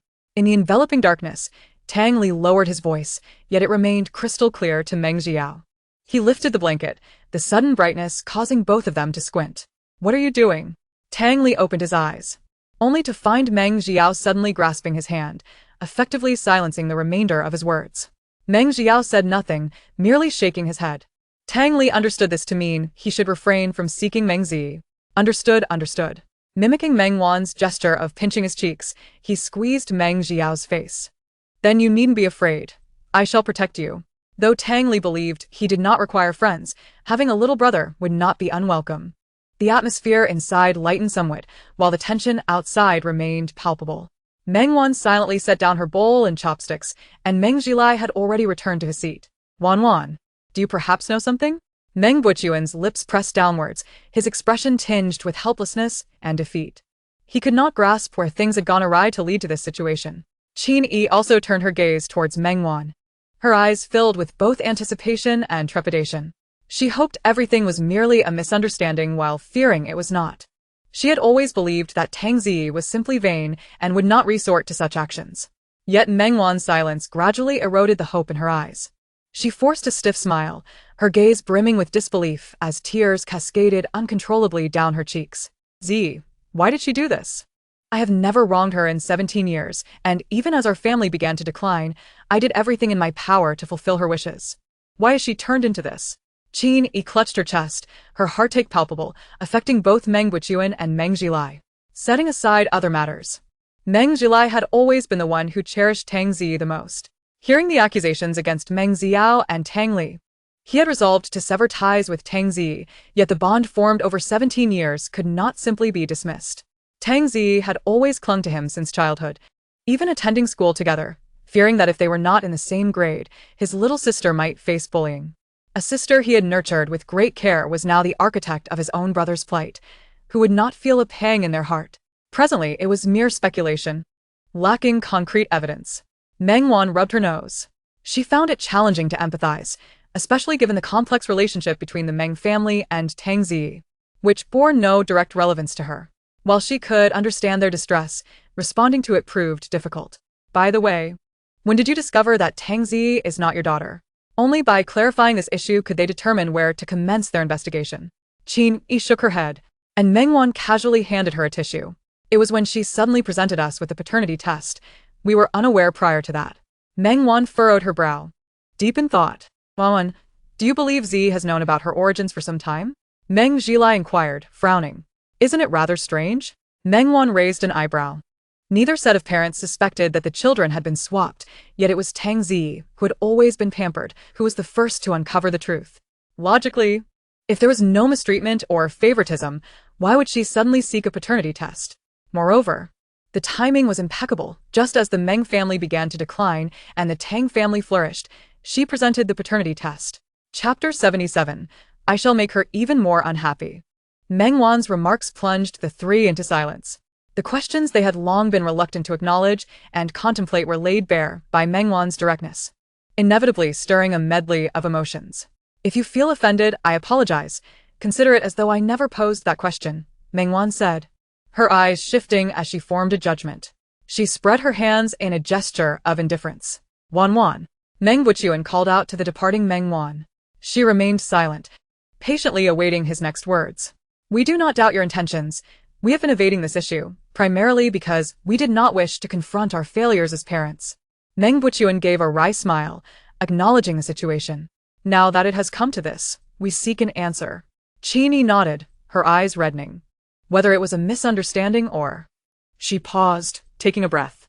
We are uncertain when Zi discovered her origins, but her personality began to shift after she entered middle school. As a mother, she was always the first to perceive changes in her child.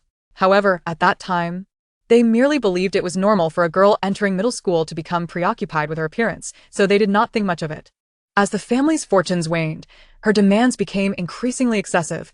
She would shout and scream at the slightest inconvenience. Her eyes were filled with sorrow.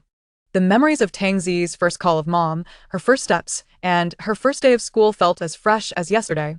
Yet all of it seemed like a fleeting illusion, as if it had never existed at all. Where did it all begin to go wrong? Qin Yi felt a sharp pang in her heart, yet she had to accept this reality. So, the turning point was in middle school? Meng Wan's indifference stood in stark contrast to the trio's emotional turmoil. Yes, after Yao Yao was born, she began to intentionally assert her presence. We understood that girls can be sensitive, so we indulged her more than before. During our time in middle school, Yao Yao often had health issues and naturally, Everyone paid more attention to her, leading us to believe that was why Z's personality changed. When did the company begin to face difficulties? Meng Wan adopted the demeanor of a police officer interrogating a victim, calm and rational. 3 years ago, Meng Buchuan answered her inquiry. Yes.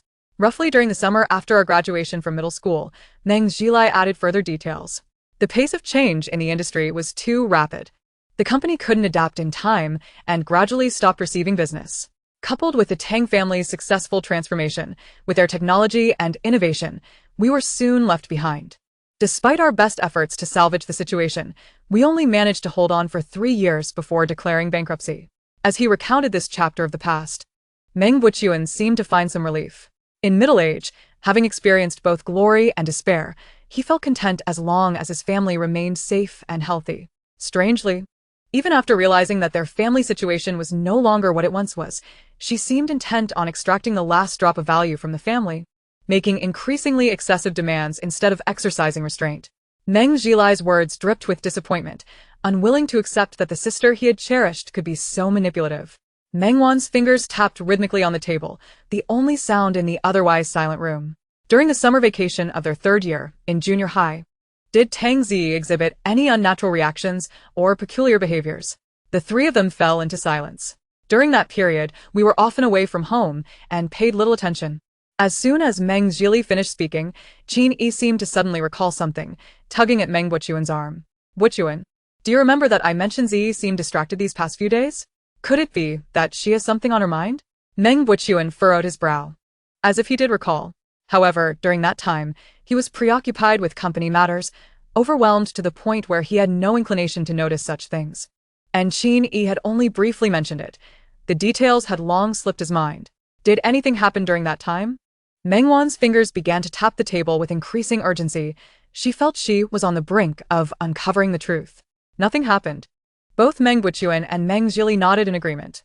The trail of clues had come to a halt, leaving Meng Wan somewhat frustrated. Yet, at least she had a direction to pursue. I'll ask my elder brother and Jillian if they can recall anything. Meng Wan nodded and stood up. Turning, she saw the 3 individuals with their heads bowed and let out a soft sigh. You need not be overly anxious. Qian Yishuan mentioned that Jiao's condition is significantly better than that of other children with autism. It appears that the changes stem from psychological trauma. Over the next few weeks, I will take him to Qian Yishuan for psychological counseling. As for Tang Zi, Qin Yi and Meng Wan locked eyes. I visited her today. She has a fractured tibia and will be discharged after a month of recovery. Let me make myself clear. If she repeats her previous actions against Tang Li and the others, do not blame me for being unsympathetic. While she disdained Tang Zi's antics, this time Tang Zi had undoubtedly crossed her line. She ought to be grateful that it was her who fell, for had Tang Li been incapacitated for a month, Meng Wan would ensure that her latter years would be spent confined to her bed. With this thought, Meng Wan's gaze grew colder. I, Meng Wan, am not a benevolent person. One might even say I harbor a vengeful spirit. For me, there has never been a notion of retreating for the sake of broader horizons. If you upset me, I will ensure that you are even more distressed. I understand that you have spent 17 years with Tang Zi, forming bonds that are difficult to sever. But that is your affair, not mine. Therefore, I lay it out plainly should there be another incident. Even if you plead for leniency, I will not spare Tang Zi. Meng Wan was aware that her words were somewhat resolute. Had it been anyone else, she would not have spoken so definitively. She typically preferred to leave room for negotiation, a principle she had learned well from the Tang family. Yet for reasons unknown, she felt an overwhelming irritation, wishing only to extinguish every source of her displeasure equally. As for whether the Meng family would take offense to her words, that was of no concern to her. 1-1. Meng Zhili hesitated, unsure of how to respond, but felt that if he remained silent, the fragile bond they had painstakingly nurtured would dissipate. Qin Yi was equally taken aback. Meng Wan's cold demeanor stirred an inexplicable sense of panic within her, as if something precious was on the verge of being irrevocably lost. Zi severed ties with us the day she returned to the Tang family. If she truly committed such inhumane acts, it would be her own doing. Meng Buchuan's words jolted both Qin Yi and Meng Zhili into awareness. They nearly allowed a treacherous ingrate to sever their hearts from their own daughter and sister. Chapter 78. Aren't you going to school? Indeed. 1-1. Pursue whatever you wish. We are family. They had just realized their folly. With Yao Yao in such a state, they were still. Din yigiritte tertit. A look of frustration etched on her face. Meng Zili wore a similar expression of regret. For 17 years, they had favored another over their own, all the while ignorant of Meng Wan's life. Ultimately, to Meng Wan, they were mere strangers bound by blood. Overnight, she had fallen from the status of a cherished daughter to her current plight, yet she bore no complaints and selflessly assisted each member of the family. They labeled Tang Zi as an ingrate, yet were they not guilty of the same? Meng Wan merely hummed in acknowledgement, saying nothing further. To her, the Meng family was merely a haven prior to her coming of age. She ought not to care. Cultivating connections was one matter, but investing too much emotion was another entirely. The Meng family was reasonably decent, so aiding them could be seen as a reciprocal gesture, nothing more. That night, the two little ones squeezed onto a single bed. "This bed is so small and cramped," Tang Li complained, jostling closer to Meng Jiu. Though Meng Jiu was displeased, she could not push him away and had to curl inward. The two tossed and turned, causing the bed to creak. "If you keep moving, you'll end up sleeping on the floor like a tyrannosaurus." Beyond a curtain, Meng Wan's voice came through. Tang Li paused, promptly lying still, too afraid to complain further. The room finally settled into quietude. Meng Wan, unable to find sleep, leaned against the headboard while scrolling through her phone. "Tang Li, are you asleep?" His voice drifted softly. Speak. "What did you discuss with that woman today? Boys who gossip won't attract any girls." Tang Li pouted, "But I'm so handsome." Meng Wan remained silent, a smile tugging at her lips. "If she did something to you, do you know what to do? Let the Tyrannosaurus bite her." "Very good, just like that." Meng Wan nodded, her expression one of approval. Showing mercy to such individuals is tantamount to cruelty to oneself. "Sleep now. Tomorrow morning, Butler Chin will come to pick you up." Tang Li understood that resistance was futile and refrained from saying anything more. The room fell into silence, once more, the steady breaths indicating that the two children had finally drifted into slumber. On the other side, Jeannie tossed and turned, eventually sitting up and switching on the bedside lamp. Still pondering over Z, Meng Buchuan sat up alongside her, wrapping an arm around her. "I simply cannot fathom why she would act this way." Jeannie leaned against Meng Buchuan, her eyes filled with sorrow. "Before Yao Yao was born, I indulged her in everything. She did as she pleased.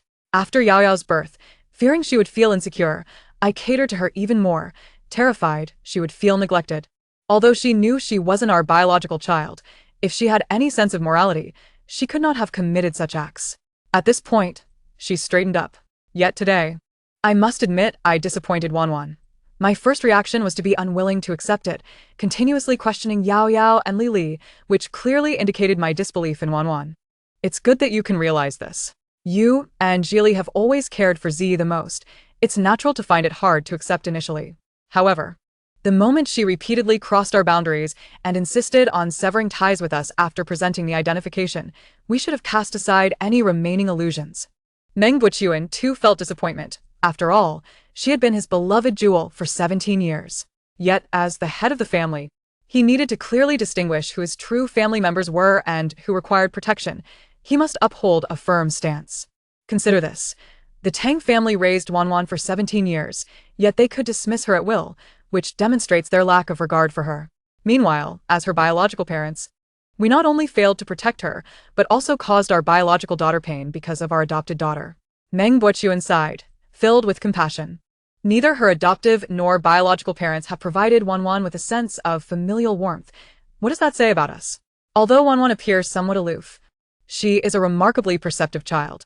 She tirelessly works for our family. Do you genuinely believe that the smoothness of affairs since her arrival is purely coincidental? Even if it were a stroke of luck, it wouldn't be this fortuitous. Meng Buchuan could easily surmise that Meng Wan had played a significant role in these developments. Without mentioning them, let us focus on our own affairs. Now that the shop has been renovated and Jili's health is stable, without Wan, how can we bear the weight of these matters pressing upon our hearts and still feel the same ease and contentment as we do now? The more Meng Buchuan spoke, the guiltier and more self-reproachful Qin Yi felt. What should we do? What have I even done? As Qin Yi began to cry, Meng Buchuan hurriedly handed her 2 tissues to wipe her tears, his actions gentle and meticulous. He embraced Qin Yi, patting her back reassuringly. "Do not fret. Wan is a good child. Since we have made mistakes, we shall make amends." We need to ensure she feels the warmth of home and truly senses her integration into this unfamiliar environment. Equally restless was Meng Li. After sharing his troubles with his two brothers last night, he had undoubtedly faced their scorn. One chastised him for his lack of clarity, while the other criticized his indecisiveness and overly compassionate nature. Being brothers, their reprimands were fierce and piercing. As he observed the incessant stream of messages in their group chat, Meng Li could not help but smile bitterly. He thought to himself that he might indeed deserve a couple of punches from Chenlu. Upon waking the next morning, all three bore dark circles under their eyes, resembling drained husks. When they caught sight of one another, they sighed in unison, regret evident in their gazes. Meng Wuchuan seemed a bit better off, while Qin Yi and Meng Li shared strikingly similar personalities. To put it charitably, they were gentle and kind. To put it less charitably, they were indecisive. After Meng Wuchuan and their brothers had persuaded them, their remorse was palpable. "Do I have to leave now?" "I do not wish to go back," Tang Li said, swinging his legs at the dining table, his spoon hovering over his bowl of congee. "Skipping classes every day, are you planning to become an illiterate buffoon?" Meng Wan admonished, tapping his hand with her chopsticks to warn him against wasting food. "What is a buffoon?" Tang Li retorted, his lips pouting. He had always found himself at a loss against Meng Wan. He turned to Meng Yao. "Do you know what a buffoon is?" Meng Yao chose to ignore him. "You are a buffoon too," Tang Li concluded, having received no response. "Hurry up and eat. Butler Chen is waiting downstairs." I know. Though Tang Li feigned a look of grievance, his feet swung with a light-hearted rhythm. "But Meng Yao, are you not going to school? Would you like to join us? If you become my little brother, I can reluctantly protect you." The three who had been too timid to speak finally dared to raise their heads to look at Meng Yao, who paused mid-scoop with his spoon, but remained silent. "Do you have much to say? Eat quickly." Meng Wan playfully tapped his head, placing 2 peeled eggs into the bowls of the 2 boys. In the next moment, Qin Yi and Meng Li also added their peeled eggs to her bowl. Meng Wan found it both exasperating and amusing.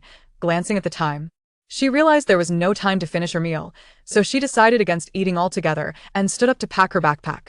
She left with Tang Li, and both Qin Yi and Meng Li turned to Meng Wuchuan, who shrugged, indicating he was equally at a loss. With little time to spare, Meng Li hastily grabbed his backpack and followed after them. Chapter 79. Did you give me a choice? After seeing off Tang Li, the two walked silently toward the bus station, boarded the bus in silence, and sat side by side in silence. Meng Wan gazed out at the trees retreating outside, reflecting on the whirlwind of events over the past 3 days. As they returned to the rhythm of normal school life, the tension in her mind finally began to ease. Turning his head, Meng Li caught sight of the dark circles under Meng Wan's eyes. Her fair skin, under the bright light, made even the faintest bruises on her face stand out starkly. Reflecting on how she had been tirelessly managing family affairs while handling her own issues, Meng Li felt increasingly inadequate. He was not just a negligent brother. He felt unworthy as a human being. Last night, he had tossed and turned, pondering this very question, even sitting up to slap himself twice before he could finally fall asleep. Now, seeing Meng Wan's pallor reignited his feelings of guilt. He truly was not a good person. Meng Li scolded himself internally. "You must be exhausted these past few days, right?" After a moment of internal struggle, he finally spoke up, but immediately felt foolish for asking such a trivial question. Sure enough, Meng Wan paused, momentarily taken aback. "Well then." The two fell into silence once more, an inexplicable awkwardness lingering between them until they arrived at their respective schools without uttering another word. The moment Lan Xing spotted Meng Wan, she raised her hand in greeting, while Peng Zhe waved energetically, his eyes sparkling as he fixed his gaze on Meng Wan as she approached. "What's up? Wan Jie, the annual sports meet is just around the corner," Peng Zhe said, presenting a sign-up sheet with both hands. "What events do you plan on entering this year? Did you give me a choice? 1500 meters high jump, long jump. What do you think?" Peng Zhe's face wore a sycophantic smile. There was no other option. The 1500 meters rarely attracted participants, while the high jump and long jump boasted specialized athletes from other classes. If Meng Wan did not compete, they stood no chance. If they could secure wins in these 3 events, they would undoubtedly rank among the top 3 in the school. If it were not for the limit of 3 events per person, Peng Zhe would have eagerly filled in Meng Wan's name for every event. Pointless chatter ensued, and Meng Wan took the sign-up sheet, signing her name with an air of decisiveness and flair. Miss Lansing. We also need your help with the shot put this year. Pengzhe smoothly handed another sign-up sheet to Lan Xing, who signed her name without further ado. By the way, just as Pengzhe's bottom barely touched the chair, he sprang up and leaned over between the two. What is it now? Lan Xing tapped his head with her pen. Pengzhe winced, quickly retreating his head and sitting up straight, one hand rubbing the spot where she had tapped him.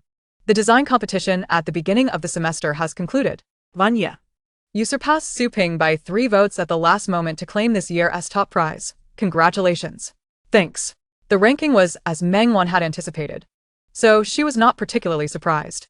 Wanjie, this time it's not just a cash prize. I've heard that WP will fulfill one of your garment requests. Seeing Meng Wan's lack of reaction, Pengzhe clasped his hands together, looking at her with pleading eyes.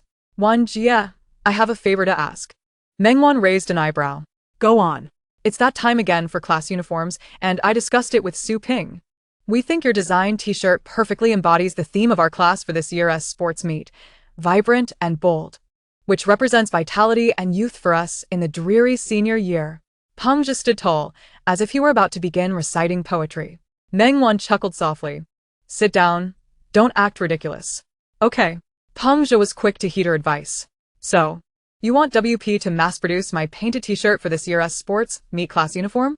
Wanjie, you truly are the top student, so astute. Pengzhe flattered her.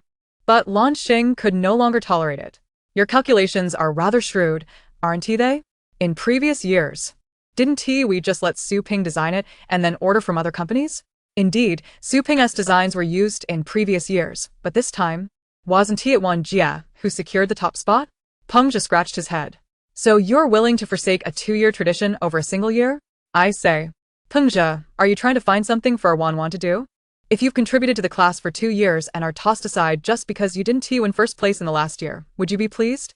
Lan Xing, irritated by Pengzhe, raised her hand as if to teach him a lesson in decency.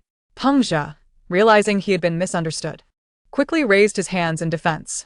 Oh, dear Miss Lan, am I that kind of person? This idea was proposed by Su Ping herself. I even advised her against it. She insisted on using Wanjie's design, which is why I approached Wanjie about it. Really? Lan Xing scrutinized Pengzhe with suspicion. Pengzhe, feeling helpless, scanned the room just as Su Ping returned from getting water. Su Ping. Pengzhe's sudden exclamation startled Su Ping. She approached, still clutching her cup. What happened? You should quickly explain to these 2 young ladies. They seem to think I've lost my conscience and are planning to teach me a lesson. Su Ping frowned. Her expression one of confusion. Observing this, Meng Wan succinctly summarized the situation. Yes, it was my proposal. Meng Wan's design this time is rather splendid. Being our final year, I thought we might as well embrace a more youthful flair, marking a fitting finale. However, since this is your reward, I asked Pengzhe to discuss it with you. Meng Wan glanced at Su Ping before turning her gaze back to Pengzhe. Then let us proceed as you suggested. Su Ping nodded, as if certain that Meng Wan would acquiesce, and returned to her seat. Among the 4 of them, Pengzhe displayed the most exuberant reaction. With hands clasped before his chest, he looked at Meng Wan with gratitude. Sister Wan, you are my savior. Meng Wan, somewhat disdainful, silently turned away. Lan Xing pursed her lips in annoyance and leaned closer to Meng Wan, whispering, Are we really going to mass-produce this? Meng Wan nodded. By the way, take a look at this. Lan Xing pulled out her phone and opened a video for Meng Wan. The screen began black, then, as if a television had been switched on, a slender, fair hand with distinct knuckles and a simple guitar gradually came into view. The image froze. And as the guitar strings were gently plucked, a melodious tune captivated the listener's emotions. Comments flooded in, some praising the performer, others admiring the melody, and a few offering lukewarm critiques, but overall, the feedback was predominantly positive. After about 10 seconds, a slightly deep voice emerged, in harmony with the melody. It felt as though one were being transported into a romantic waltz on a rainy night, strolling down the street with the singer. The comments continued to pour in, and within a day, the video had amassed nearly 1 million views. I could tell that was your third brother's voice the moment I heard it. With those view counts, he has definitely hit the big time, gaining 300,000 followers overnight. Impressive. Chapter 80. Because of concern, one becomes angry. In contrast to Lan Xing's astonishment, Meng Wan remained composed, as the outcome aligned closely with her expectations. It was inevitable that Meng Jilian would rise to prominence. 80% of Zheng Su's million followers were active fans. Prior to his downfall, he had mentioned the company's intention to promote newcomers, and out of curiosity and judgment, they would undoubtedly follow Meng Jilian's developments. Conservatively estimating, half of those million views were likely contributed by Zheng Su's fans. Meng Wan scrolled through the comments, noting inquiries about the song, curiosity about the performer's appearance, and some disparaging Zheng Su. Overall, the positive feedback outweighed the negative, prompting her to return the phone to Lan Xing. After lunch, Meng Wan ventured alone to the design studio, where Su Ping had already been waiting. "You arrived quite early," Meng Wan remarked, observing as Su Ping skillfully traced lines. "What made you suddenly decide to use my design? Weren't we initially set on using your proposal for negotiations? It aligns perfectly with the sports event theme, and it won first place in the design competition, sufficiently attention-grabbing and a seamless way to utilize the reward. It's a win-win," Su Ping stated, her hands never pausing as a gown began to take shape under her deft touch. "You have certainly calculated everything clearly. The plan remains unchanged. Only the protagonist has shifted. As long as we achieve our goal, that is what matters. The branch office is already prepared. This sports event will serve as a live advertisement for them without affecting the main company's high-end, exclusive custom route." At this point, Su Ping set her pencil down and turned to Meng Wan. "You truly are a talent." Meng Wan, expecting a different comment, responded with an amused snort. Once the discussion concluded, she chose not to linger. Glancing at the design draft, she stood up to stretch. For the off-shoulder section, using sapphire would yield a better effect than emerald. With that, Meng Wan departed, leaving Su Ping to stare at the design for a moment before erasing her notes and writing sapphire in bold letters. She felt fortunate that Meng Wan was not an artist. Otherwise, she feared the path ahead would be insurmountably steep. After school, Meng Wan remained behind to discuss the athletic uniforms, so she asked Lan Xing to relay a message for Meng Li to head home first. By the time she finished, it was nearly 6 o'clock. "I'll give you a ride," Su Ping offered, rolling down the car window. Meng Wan shook her head. "It's nothing. I'll take the bus back." Neither of them were inclined to engage in lengthy conversations. One asked, the other declined, and they parted ways without further pleasantries. It is quite surprising that the two of them decided to start a company together.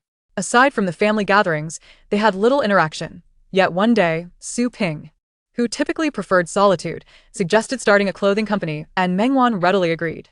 Lan Xing even felt slighted, suspecting that Meng Wan had secretly developed a closer relationship with Su Ping. However, in truth, it was a casual decision. One proposed, the other promptly agreed. One recognized Meng Wan's capabilities, while the other appreciated Su Ping's designs. Most students at their academy were affluent and leisurely, often supported by connections and family, making entrepreneurship a common and accepted pursuit. From bubble tea shops to investment firms, many embarked on such ventures, and the school did not hinder these endeavors, recognizing that most students would eventually take over family businesses. Thus, gaining experience was beneficial from any perspective.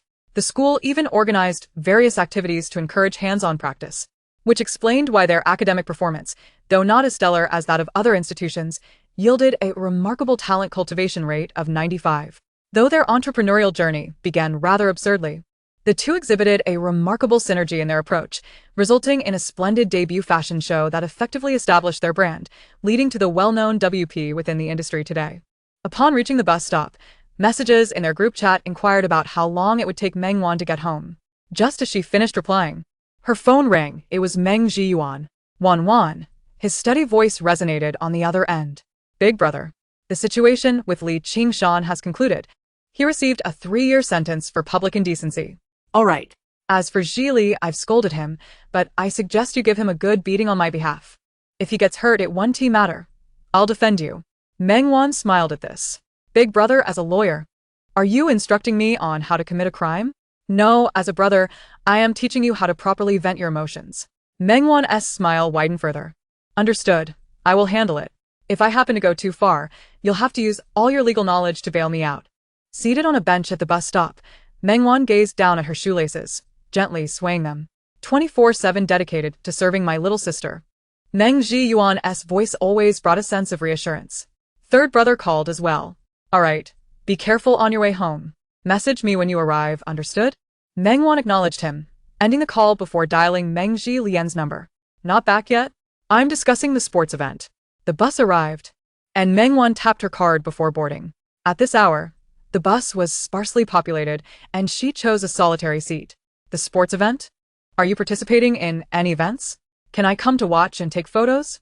My photography skills are decent, and with my sister looking so lovely, I'm sure I can capture some stunning shots. Sure, I'll save you a spot. Each student can invite 2 guests from outside the school. In previous years, it was usually given to Pringja. Meng Jili, with his laid-back demeanor, despite excelling academically, often reacted slowly in daily life, frequently realizing his mistakes only after the fact, which likely left him hesitant to speak with you today. He always exhibited this behavior when he had erred. Recalling Meng Jili's peculiar behavior today, Meng Wan chuckled and nodded, though she realized that Meng Jilian could not see her actions through the phone. Just as she was about to say something, it seemed someone was calling for Meng Jilian on his end. Unable to contain my frustration, I shall wait for your return to administer a few punches to him. Let it be known, dear sister, I acknowledge only you as my one and only sibling. Indeed. Even Meng Wan herself was unaware that her current smile radiated an abundance of tenderness. The supervising teacher has arrived. I must go train. Remember to inform me about the sports meet. I shall certainly return to cheer for you. Be cautious on your solitary journey home this evening, and if hunger strikes, do stop by the corner to purchase some of your favorite snacks to satiate your appetite. I have already transferred the money to you. All right. No sooner had Meng Wan spoken than the call from Meng Jilian was terminated. She held her phone, gazing out the window, exhaling a breath laden with discontent. Text message after text message, phone call after phone call poured in. For 17 years, Meng Wan had felt a distinct lack of connection with the term family. Yet now she found herself the object of their concern and care. Arriving home late would elicit calls inquiring whether she had eaten. Upon returning home alone, there would always be someone waiting at the alley to escort her back. There would be concern for her well-being, whether she had eaten properly, whether she slept soundly, and her efforts would be recognized, never taken for granted. A moment of realization struck Meng Wan. She seemed to comprehend why she had been so upset yesterday. It was precisely because she cared that she had felt anger. Chapter 81. I will grow to one. 88 meters after alighting from the bus, Meng Wan walked home alone, her backpack slung over her shoulders. The once familiar path now felt like one she could traverse with her eyes shut. The sky had begun to dim, and the streetlights flickered before casting their warm, yellow glow. As she lifted her gaze, a familiar figure stood beneath the streetlight. Wan, it's time to come home for dinner, Meng Jilai called, waving to her. As she approached, she noticed the bruise on his face. What happened to your face? Meng Jilai shook his head, but remained silent. Meng Wan furrowed her brow but ultimately refrained from pressing further. Have matters been settled? Almost, he replied. If there are still discussions to be had tomorrow, I'll be waiting for you in the first high school's classroom. I plan to look for some exercises in the library. Have you eaten? No. Our parents just returned not long ago, so dinner is about to be served. They continued to exchange mundane pleasantries as though nothing had transpired previously. In the blink of an eye, the weekend arrived. The Meng couple busied themselves with last-minute preparations for the opening, while Meng Ziyuan and the others persevered along their chosen paths of ambition. After finishing breakfast, Meng Wan prepared to take Meng Ziyu out. Upon opening the door, she was greeted by a familiar duo, a person and a dog. Tang Wan. You're sneaking out again, with Meng Ziyu, Tang Li exclaimed, his eyes wide with indignation and accusation. Meng Wan, however, wore a neutral expression and calmly closed the door. Why have you come again? This time, I informed the housekeeper, Tang Li replied, standing tall, with a sense of pride. Meng Wan smirked, ruffling his hair in approval. Well done. Surprised by her praise, Tang Li's cheeks flushed, though he maintained a proud demeanor. I can do whatever I set my mind to. In the next moment, his gaze fell upon Meng Ziyu, who was holding a bag and obediently holding Meng Wan's hand, causing his expression to sour. So, where are you two going without me? To return some books. Meng Ziyu suddenly interjected, catching Meng Wan off guard, while Tang Li appeared somewhat embarrassed. He scratched his nose and awkwardly handed the bag to Meng Ziyu. Here. Tang Li's gesture was tentative, lacking his usual domineering flair. Meng Ziyu looked puzzled, glancing up at Meng Wan, who nodded and released his hand to allow him to take the bag. Upon receiving it, Meng Ziyu peered inside to find an unopened book, the very one Tang Li had previously torn. In reality, Qin Yi had later approached Meng Ziyu to inquire about the reason for their quarrel. Meng Ziyu had shown her the damaged book, and Qin Yi had subsequently purchased him a new one, advising him to apologize sincerely to Tang Yishuan when they met over the weekend. Believing Tang Li had surely forgotten about the incident, Meng Ziyu was surprised to see him come early on Saturday just to return the book. "Thank you," Meng Ziyu murmured, omitting the detail that Qin Yi had already replaced it. "It was indeed my fault. I'm not the sort to remain oblivious to my own mistakes," Tang Li huffed, his ears tinged with crimson. "What did you do wrong?" Meng Wan shot a glance at the bag, prompting Tang Li to immediately backtrack. "Adults shouldn't pry into children's matters," he said, standing protectively in front of Meng Ziyu, though he was hardly taller than him. Meng Wan compared their heights and let out a laugh, her mockery unmistakable. "I will grow taller," Tang Li declared, his face flushed. "Well, you best drink plenty of milk, if you don't reach 188 meters. No girl will ever look your way. I will reach 188 meters. The little one shouted. Meng Wan suppressed a smile. "All right, best of luck." Seeing Meng Wan's skepticism, Tang Li was about to argue, but she preempted him. "I'm taking him out to paint for the entire day, so I won't have time to accompany you. You should head back today and come tomorrow instead." "I want to go too," Tang Li insisted without a moment's hesitation. "It'll be boring. You won't be able to sit still." "I can sit still." The two exchanged glances, Tang Li puffing out his cheeks in a way that suggested he would throw a tantrum if he were not included. "What do you think?" Meng Wan turned to Meng Ziyu for a decision. Clutching the bag tightly, he nodded. Meng Wan shrugged. "Then off we go." Tang Li's eyes lit up as he grinned, eagerly reaching for the bag in Meng Ziyu's hands. However, the latter refused to relinquish it. Having learned from past experiences, Tang Li wisely opted not to snatch it forcefully, instead giving up and grasping the leash around the dinosaur's neck. Meng Wan observed their interaction without interference, walking ahead while the two little ones, along with the dog, followed closely behind. "I knew I saw the Tang family's car. It turns out to be the second young master of the Tang family." Qian Yixuan was already waiting downstairs, opening the car door for the trio. Meng Wan raised her hand in a brief wave, a casual greeting. "Oh, I remember you," Tang Li remarked, pointing at Qian Yixuan, his demeanor a stark contrast to Meng Ziyu's. "My name is Qian Yixuan. You can call me Brother Yixuan." Qian Yixuan's eyes sparkled with warmth, his appearance devoid of any intimidating quality. Although Tang Li did not voice any objections, it was clear he had no aversion to him. "Good morning," Qian Yixuan said, squatting down to greet Meng Ziyu. Having spent time together the previous week, Meng Ziyu was no longer as hesitant as before. He stood in front of Qian Yixuan, looking somewhat anxious. "Did you finish reading the book?" Qian Yixuan inquired. "A couple of days ago, I bought a few new picture books. Would you like to read them together?" At this, Meng Ziyu's eyes brightened momentarily before dimming again. He handed one of the bags to Qian Yixuan, his lips pressed tightly together, betraying his nervousness. Qian Yixuan looked puzzled but opened the bag to peek inside. It contained a book that had been torn but was painstakingly repaired, along with a brand new, unopened book. "Did it get damaged?" Qian Yixuan's smile remained gentle, devoid of any reproach. "I'm sorry," Meng Ziyu said, his fingers nervously tugging at the strap of the bag Tang Li had given him. Qian Yixuan placed a comforting hand on his head, gently ruffling his hair. "Let us make a pact. Next time, promise me you won't damage the books again, all right? You must take good care of them. Can I still borrow them?" Seeing Meng Ziyu was now able to converse with him, Qian Yixuan's delight was palpable. "Of course. As long as you promise to protect these picture books next time." "I will," he replied, his voice soft yet resolute. Meanwhile, Tang Li began to understand why Meng Ziyu had been upset. It turned out the book wasn't even his. Feeling a bit embarrassed, he suddenly blurted out, "It was me who accidentally damaged the book. It has nothing to do with Meng Ziyu." I'm sorry. The usually arrogant Tang Li spoke with an unusual sincerity. Chapter 82. "Do you want Meng Ziao to attend school with you?" Qian Yixuan smiled faintly, gently ruffling Tang Li's hair.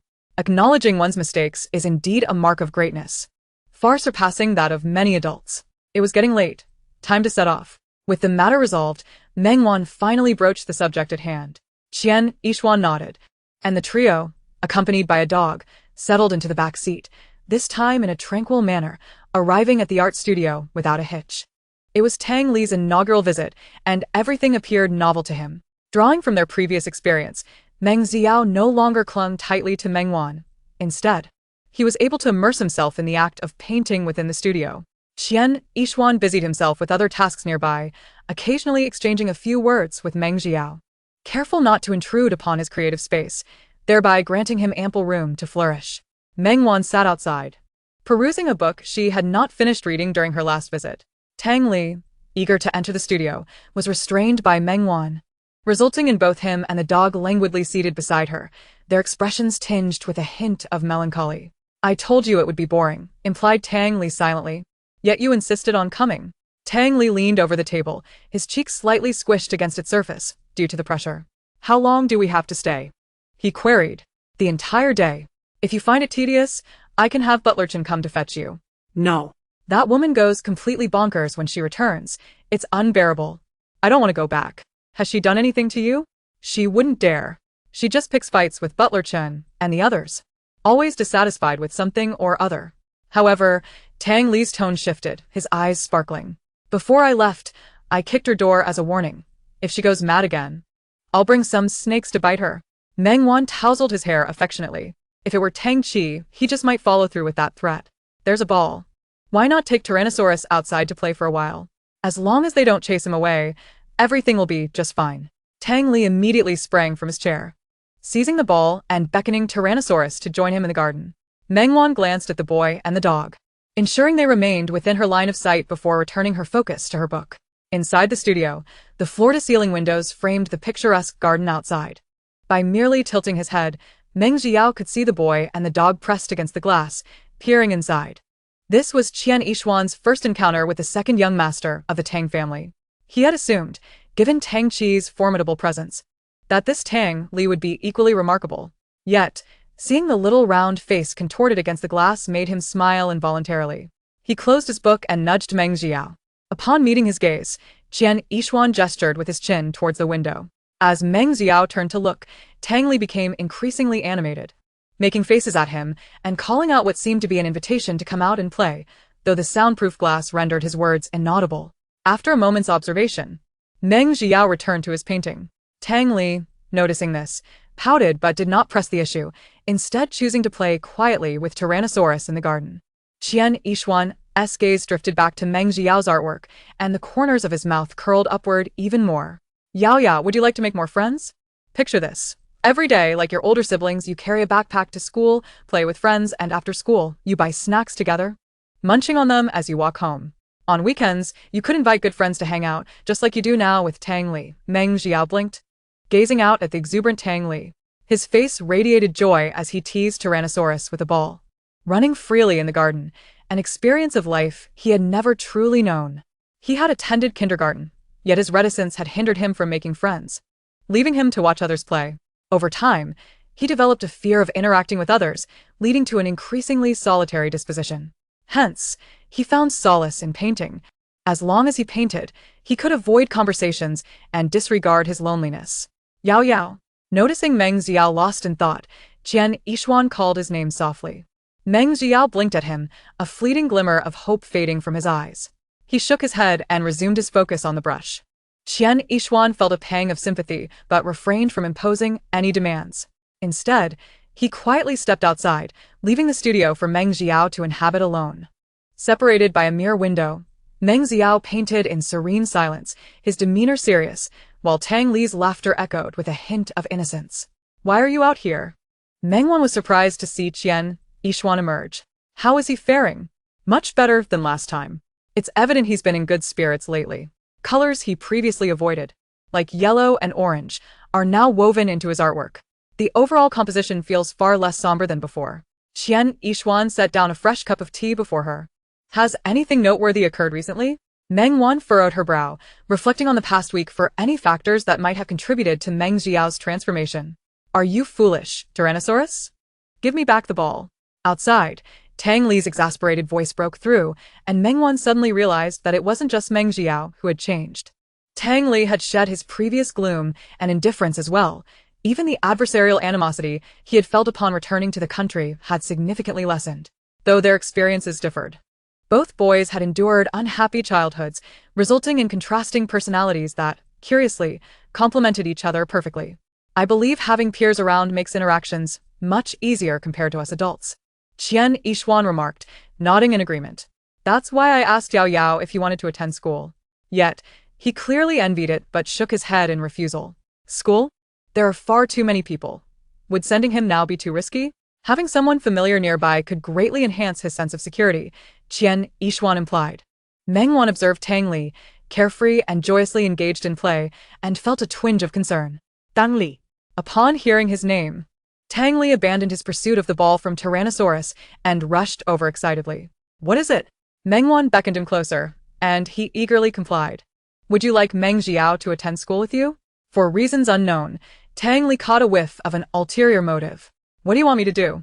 Being a child raised in the Tang family, he may have appeared simple-minded, yet he was sharp when it mattered. Weren't you the one who said he should join your school? You even promised to protect him? Tang Li paused. Indeed. Those were his words spoken at the Meng family dinner table. What?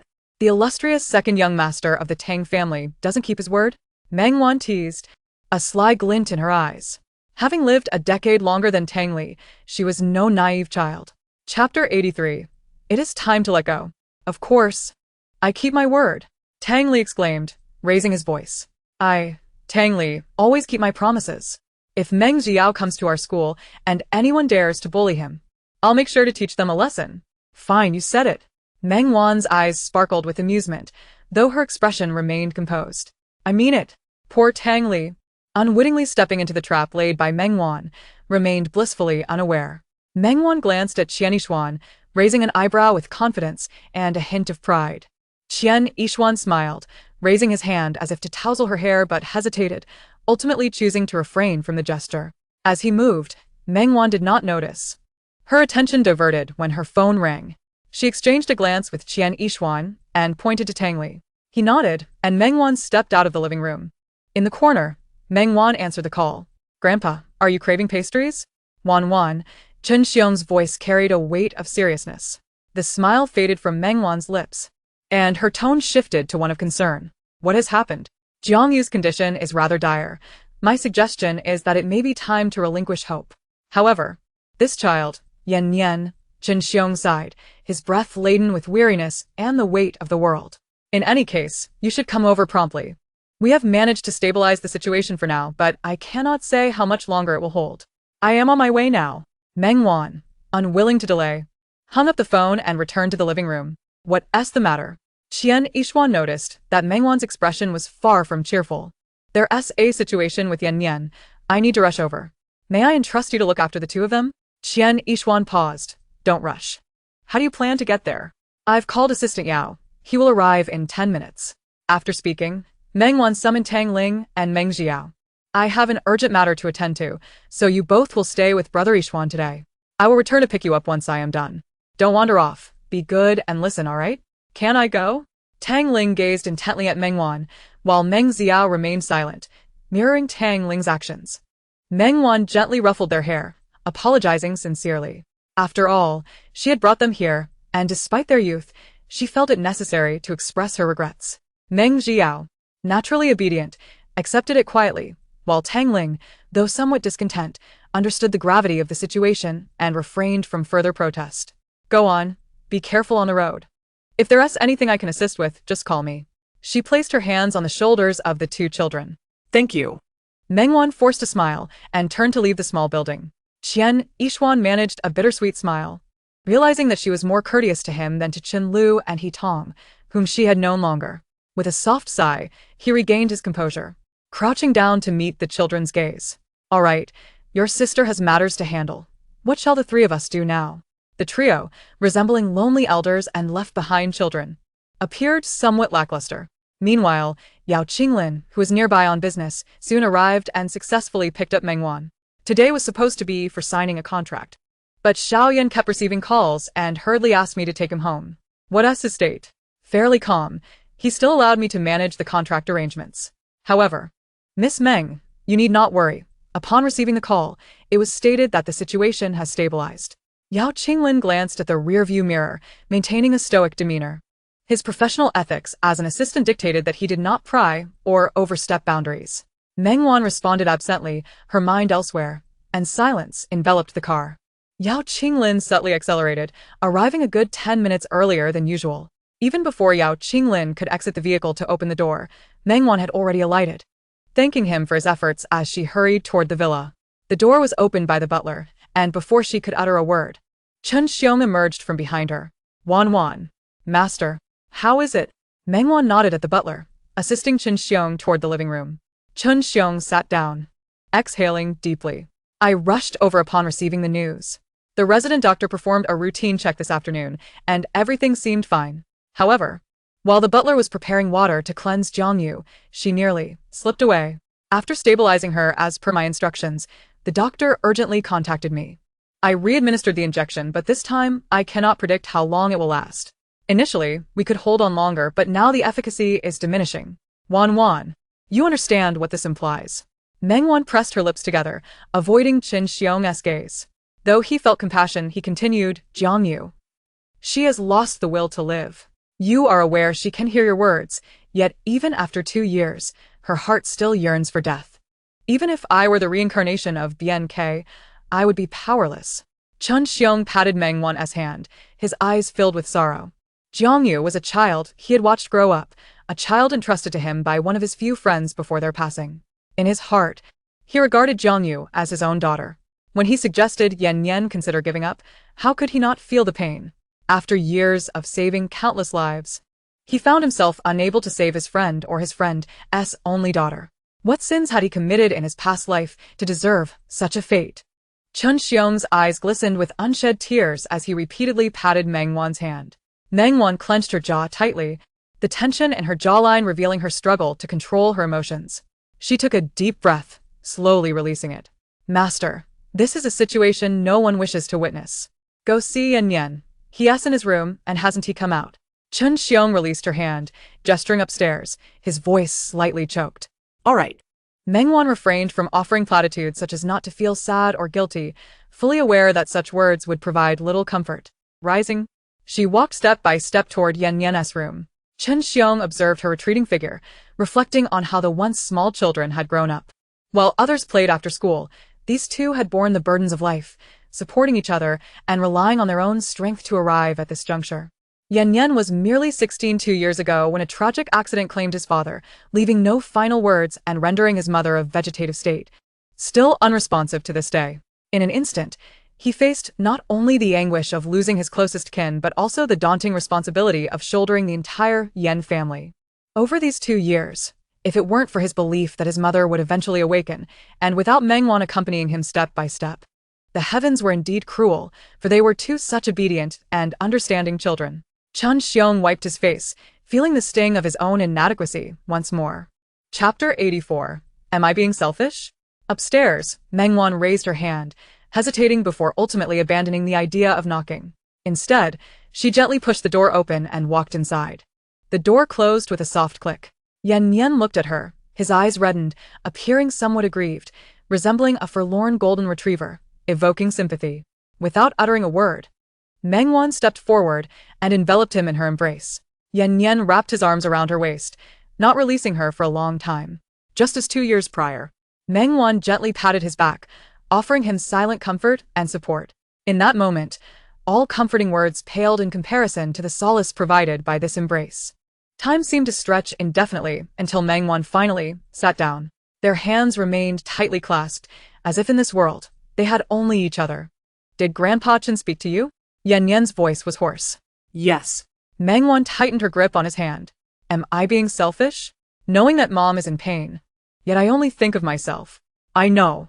I understand all your thoughts, all your unspoken pain. Grandpa Chen mentioned he has a way to awaken Mom, but after that, no matter what happens, it will be beyond our control.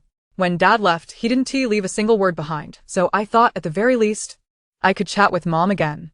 Regardless of whether the needle is administered, Jiangyu's life continues to ebb away. Yan was acutely aware of this. Yet he selfishly wished for Jiangyu to remain by his side a bit longer. Though he also feared that even she might not have the chance to leave behind a final message.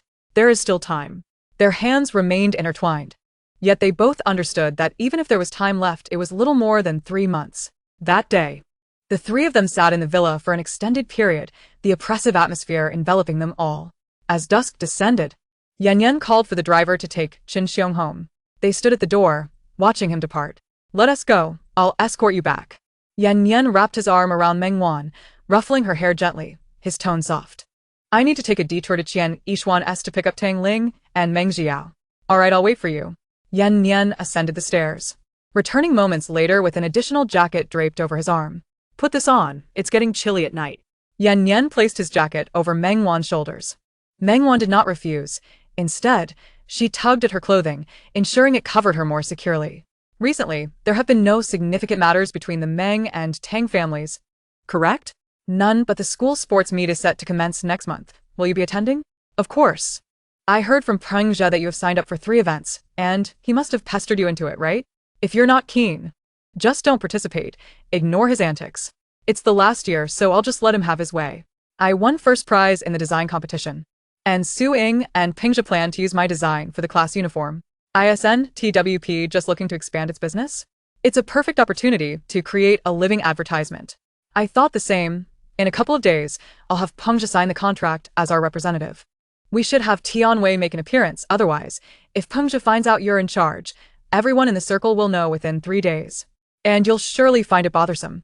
At this point, Yan Yan finally wore a smile, seemingly envisioning Meng Wan's adorable yet exasperated expression as she dealt with trivial matters with a stern demeanor. That's precisely my plan. I'll leave the rest to Su Ying. After a brief pause, she continued, the Su family is quite oblivious.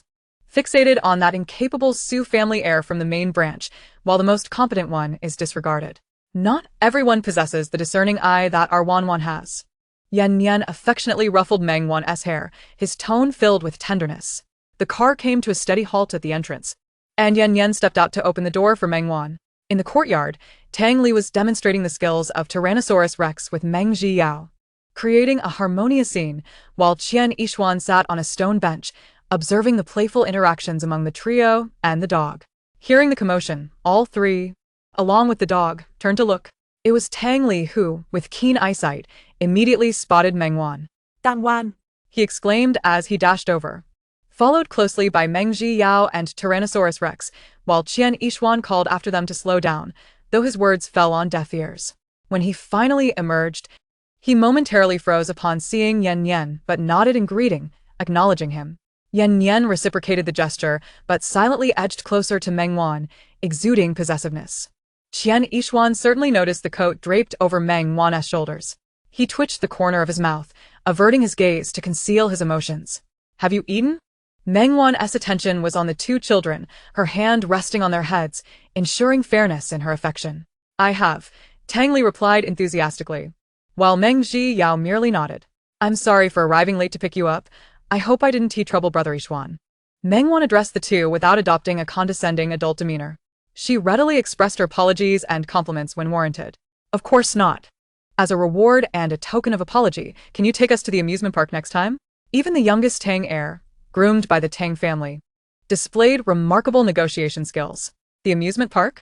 Meng Wan responded, somewhat surprised. Tang Li's eyes sparkled with anticipation. However, he had been there twice before. Once, he had sneaked out, surrounded by many children his age, but seeing others with their parents, he felt inexplicably disheartened. The second time, he had reserved the entire venue, thinking it would be entertaining to play alone, yet he left after less than an hour. Meng Wan nodded and turned to Meng Zhiyao. What about you? Meng Zhiyao fidgeted with his hands and nodded. Unlike Tang Li's exclusive visits, he had never been to an amusement park, feeling the loneliness of going alone. What if you agree to one condition? Meng Wan half squatted down. What condition? Meng Zhiyao's face reflected some unease. How about going to school? With Tang Li? At the mention of his name, Tang Li tugged at Meng Zhiyao, urging him to look his way, thumping his chest. Don't worry, I'll protect you. With me around, no one can bully you. Meng Zhiyao's pupils constricted slightly, his mouth moved, but he ultimately couldn't utter the affirmative. Tang Li puffed out his cheeks, sighing with a sense of disappointment.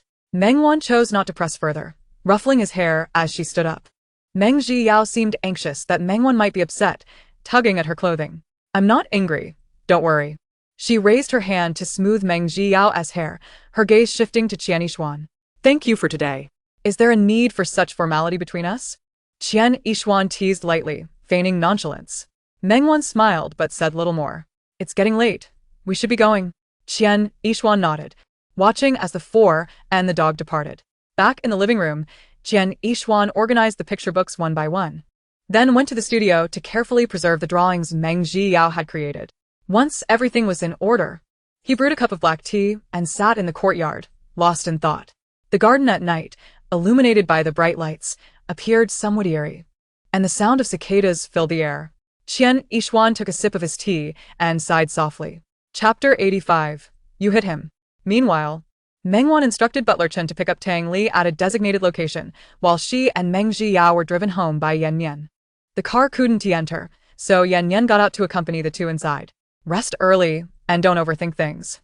Meng Wan held Meng Zhiyao's hand, her eyes filled with concern and care as she looked at Yan Yan. Don't worry, I'll take good care of myself. Yan Yan tucked a stray lock of Meng Wan's hair behind her ear. Next time, I'll come bearing gifts to formally visit your parents. Meng Wan nodded. Don't stay up too late, the Yan family can manage without those few deals. She understood the burden Yan Yan carried, and, knowing his strong nature, he would not let the Yan family decline under his watch.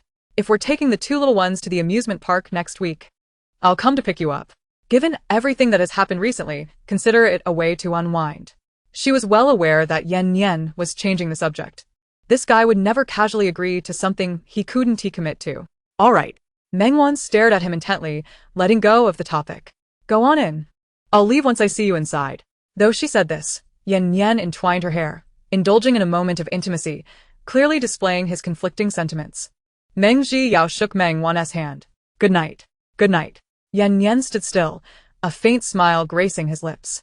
The typically decisive Meng Wan only hesitated when confronted with Yan Yan. Yet, was Yan Yan any different? The next morning, Meng Wan set out alone for the traditional Chinese medicine clinic. Meng Zhili was busy preparing for the store opening the next day, so he wouldn't be accompanying her today. She pushed open the door with familiarity, only to find it unexpectedly locked. After a few knocks, Chen Lu soon arrived to open the door. Miss, what brings you here at this hour? Chen Lu asked, surprised. Has something happened with the Meng family? I've been saying you should stay over. I never liked that Meng Zhili. When he came to say he had made a mistake, I gave him a left hook. You hit him? Meng Wan recalled the dark bruise on Meng Zhili's face when she returned home that day. Yes, indeed. Chen Lu appeared somewhat taken aback by her question, feeling inexplicably guilty. Why did you hit him? Meng Wan was puzzled. Didn't he upset you? Chen Lu also looked confused. Meng Wan began to understand Meng Zhili's thought process, but set those musings aside for the moment. Where's the master? He's been holed up in the pharmacy since he returned last night. I even had to bring him his meals. If I hadn't insisted he go to bed last night, he likely would have worked through the night. When I got up this morning and didn't see him in the courtyard, I thought he was still asleep, but he was already busying himself in the pharmacy. Chen Lu frowned. Is something going on? Next time, don't act impulsively. Meng Wan flicked his forehead and headed toward the pharmacy. Chen Lu rubbed his forehead, utterly perplexed. Is this about feeling wronged or not? Chen Lu murmured to himself as he picked up the broom he had placed beside the doorframe, resuming the sweeping of the courtyard that he had left unfinished. Meanwhile, Meng Wan hurried towards the pharmacy, but paused at the door, knocking gently. Let's set breakfast aside for now. I shall eat later, she thought. Master, it's me, Meng Wan. After a brief silence, a voice from within invited her in. With the permission granted, Meng Wan pushed the door open to find Shen Xiong seated at the table, surrounded by a multitude of ancient medical texts. Adjusting his reading glasses with a fingertip as he looked up, he remarked, I knew you would come. Is there truly no other way? Meng Wan gazed at the disordered books on the table. Though she already anticipated the answer, a flicker of hope still lingered within her. Chen Xiong sighed, closing the book. Wan, I wish more than anyone that there were alternative methods. Meng Wan fell silent. They both knew these ancient texts intimately, able to pinpoint any queried information to its exact page and line. Yet here they were, one probing question leading to an all-night search, clearly at an impasse. Nevertheless, hope persisted. What if, perchance, she had overlooked a crucial chapter due to carelessness? What of Yan Yan? Meng Wan shook her head. Chen Xiong appeared even more aged now. This child is strong-willed and stubborn, rarely revealing her emotions. Wan, you must be more attentive during this period. I understand. Despite failing to find the answer she sought, Meng Wan did not lose heart, continuing to scour the medical texts alongside Chen Xiong until nightfall, yet without uncovering any useful information. On Monday, the breakfast shop officially opened. Meng Zhilin and the Meng couple arrived before dawn to prepare. After finishing her breakfast, Meng Wan decided to take a detour to the breakfast shop for a quick visit. The business was thriving. The Meng couple was bustling about, while Meng Zhilin helped with the cash register and packaging. Wan, have you eaten breakfast? Vinyi. Just coming down from the upstairs, spotted Meng Wan at the door. I have eaten. It was still early, so I thought I would come take a look. Chini glanced at the clock on the wall. It's about time. Jillian, stop working and hurry off to school. You two high school seniors must prioritize your studies. You can come back to play after classes. Caught off guard by being shooed away so quickly, Meng Wan and the bewildered Meng Jilin exchanged glances. Take these 2 cups of soybean milk with you on the way. I'm a bit busy here, so be careful on your way to school. The boss's wife is truly fortunate. Both children are so handsome, and the other must be from the prestigious academy. Indeed, the children are exceptional. Both are top of their class. Chini graciously accepted the patron's compliments, her complexion flushed, a stark contrast to the pale and frail figure Meng Wan had first encountered. Oh. Both are top of their class? Other patrons chimed in, including parents dropping off their children for school, eagerly inquiring about Chini's methods of nurturing such talented kids. Chini responded to each with warmth, subtly praising her children as self-discipline and excellence, all while her hands remained busy. Meng Buchuan took over Meng Jilin's duties at the cash register, waving the siblings off, signaling them to hurry to school. The 2 siblings shared a knowing glance, each perceiving the shared sense of helplessness. Let us go, Meng Jilin said, inserting a straw into the soybean milk before handing it to Meng Wan. Then repeating the action with a cup in her hand, taking a sip. I went to the Chinese medicine clinic yesterday. Meng Wan savored a sip of the sweet soybean milk, its rich bean flavor distinctly different from that of other establishments. Eldest brother and Jillian were busy, so I asked Master for leave to come help. Rest assured, I haven't been idle. I remember everything Master taught me and review it several times daily. Not daring to slack off, Meng Jilin, unable to even finish his soybean milk, hurriedly explained, apprehensive that Meng Wan might think he was taking the opportunity for granted or that she would be disappointed in him again. That bruise on your face was from Qinlu, right? Chapter 86. Only one person. You know? Meng Jilin felt a bit embarrassed. What is the point of seeking a beating? Qinlu doesn't hold back. If one does something wrong, they deserve to be punished. However, we had agreed on this from the start. He chuckled, not feeling any fault in receiving the blow. After all, he had willingly sought it. There was no blame to be placed on Qinlu. Wan. Meng Jilin called out to Meng Wan. What is it? I apologize sincerely for my earlier lapse in judgment. With that, he bowed deeply to her. I assure you, such an incident will never occur again. Meng Wan curled the corners of her lips into a faint, enigmatic smile, uttering a vague "oh" as she made her way to the bus stop. Meng Jilin found her response inscrutable, but dared not inquire further. He stepped forward to walk alongside Meng Wan, and as he lowered his head, he caught a glimpse of the faint smile at her lips, causing his heavy heart to finally ease. He resolved never to repeat such a foolish mistake. Fully recognizing who truly deserved his care and attention, no longer hesitating, everything proceeded smoothly. The restaurant's offerings were both affordable and of high quality, and with its prime location, the Meng couple found themselves perpetually occupied yet fulfilled. Although it was primarily a breakfast shop, patrons also frequented it during lunchtime, and even children would stop by after school for a bowl of noodles. However, this left them unable to prepare meals for their own school-going children, prompting the couple to consider hiring a capable cook. Eldest brother Meng Ziyuan, leveraging his internship experience and one-on-one training from Su Jingjin, had successfully secured 2 major cases, becoming engrossed in work to the point of resembling a workaholic. His exceptional professional skills and adaptable demeanor earned him the recognition of his colleagues at the firm. Second brother Meng Jilin diligently studied the identification of various herbs and, having laid a solid foundation, began delving into deeper studies. Chen Xiong gradually assisted him in restoring his health. After several rounds of treatment, Meng Jilin had shed the initial pallor and weakness. Third brother Meng Jilien quickly gained popularity after covering Heilong's debut song, maintaining exposure through a mysterious aura and consistent quality output. According to his dance instructor, he worked exceptionally hard in practice and was a naturally gifted performer, often competing with Jason for recognition. Yes, possessing a remarkable musical sense. Meng Zilien had become a prized asset in Jason's eyes, who eagerly anticipated collaborating with him to create a timeless classic. Had the Meng family not fallen from grace, Meng Ziyuan would have graduated smoothly and opened a law firm with like-minded friends. Meng Jilin would have enrolled in a Chinese medicine university post-entrance examinations to become a doctor. And Meng Jilien would have thrived in school, learning to compose even more exceptional music. Before the downfall, they lived orderly lives, but once the decline struck, the once smooth road turned into a rugged path. The stark contrast made them acutely aware that opportunities could slip away if not grasped. and dreams once within reach might vanish like stars, visible yet unattainable. Now, with Meng Wan providing a chance to seize those stars once more, they were determined not to disappoint her, nor to endure the pain of missed dreams again, and thus, they committed themselves to relentless effort and perseverance. As for Meng Xiao, she ultimately joined Meng Wan and the others at the amusement park. Have you finished your tasks? The project has been wrapped up. There's no need for concern. Just ensure you're sleeping and eating well. Yan Yan gently massaged Meng Wan's brow, a subtle smile gracing his lips. That's more like it. Meng Wan wore a hint of complaint, but felt relieved nonetheless. Being the weekend, the amusement park was teeming with visitors. The two adults squeezed between the two children, each holding one by the hand. Although they were accustomed to physical activity, the children's boundless energy was undeniable. After a round of fun, rather than feeling fatigued, they only grew more exuberant. Stepping down from the roller coaster, Meng Wan and two companions settled themselves at the entrance of the ice cream parlor, basking in the cool air while sharing smiles with two children. Glancing at the time, Meng Wan found herself for the first time perceiving how remarkably slow time could flow. With a tinkling sound, Yan Yan emerged from the ice cream shop, balancing a petite wooden tray adorned with 4 dainty cups of ice cream.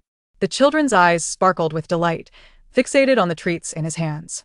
At last, with something to savor, they fell into a momentary hush, their legs swinging playfully, revealing their buoyant spirits. Despite the lingering warmth of September, their fair faces flushed with a rosy hue. Meng Wan reached out, prompting Yan Yan to retrieve a pack of wet wipes from his bag. He handed her a corner after extracting one. She pressed a wipe to her forehead, feeling a modicum of relief. Tang Li's gaze flitted back and forth between them, tinged with mischief. Are you dating Tang Wan? Where did you learn such words? Meng Wan countered with a laugh, intrigued by Tang Li's penchant for peculiar expressions. Tian Chi told me, he replied, that he's dating a girl from the neighboring class. Meng Wan playfully placed a wipe on Tang Li's forehead, the sudden coolness causing him to squint in comfort. Meng Zhiyao stared intently at Meng Wan, who, understanding his silent plea, took another wipe and gently placed it on his forehead. Meng Zhiyao shut his eyes, swaying his legs with a smile gracing his face. So, is it dating then? Meng Wan had thought Tang Li's memory was fleeting, only for him to turn back to his games.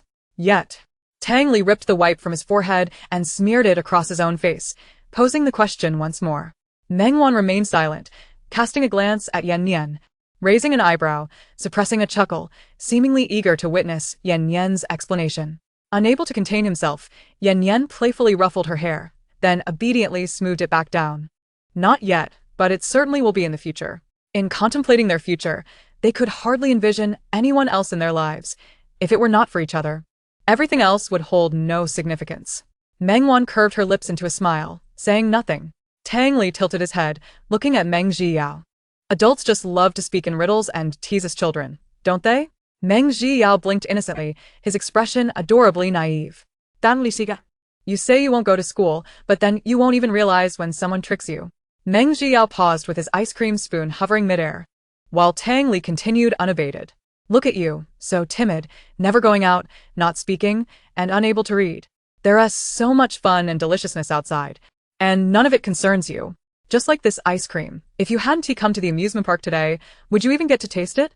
With that, Tang Li deliberately took a huge spoonful of ice cream in front of Meng Zhiyao but, regrettably, ended up grimacing from the chill.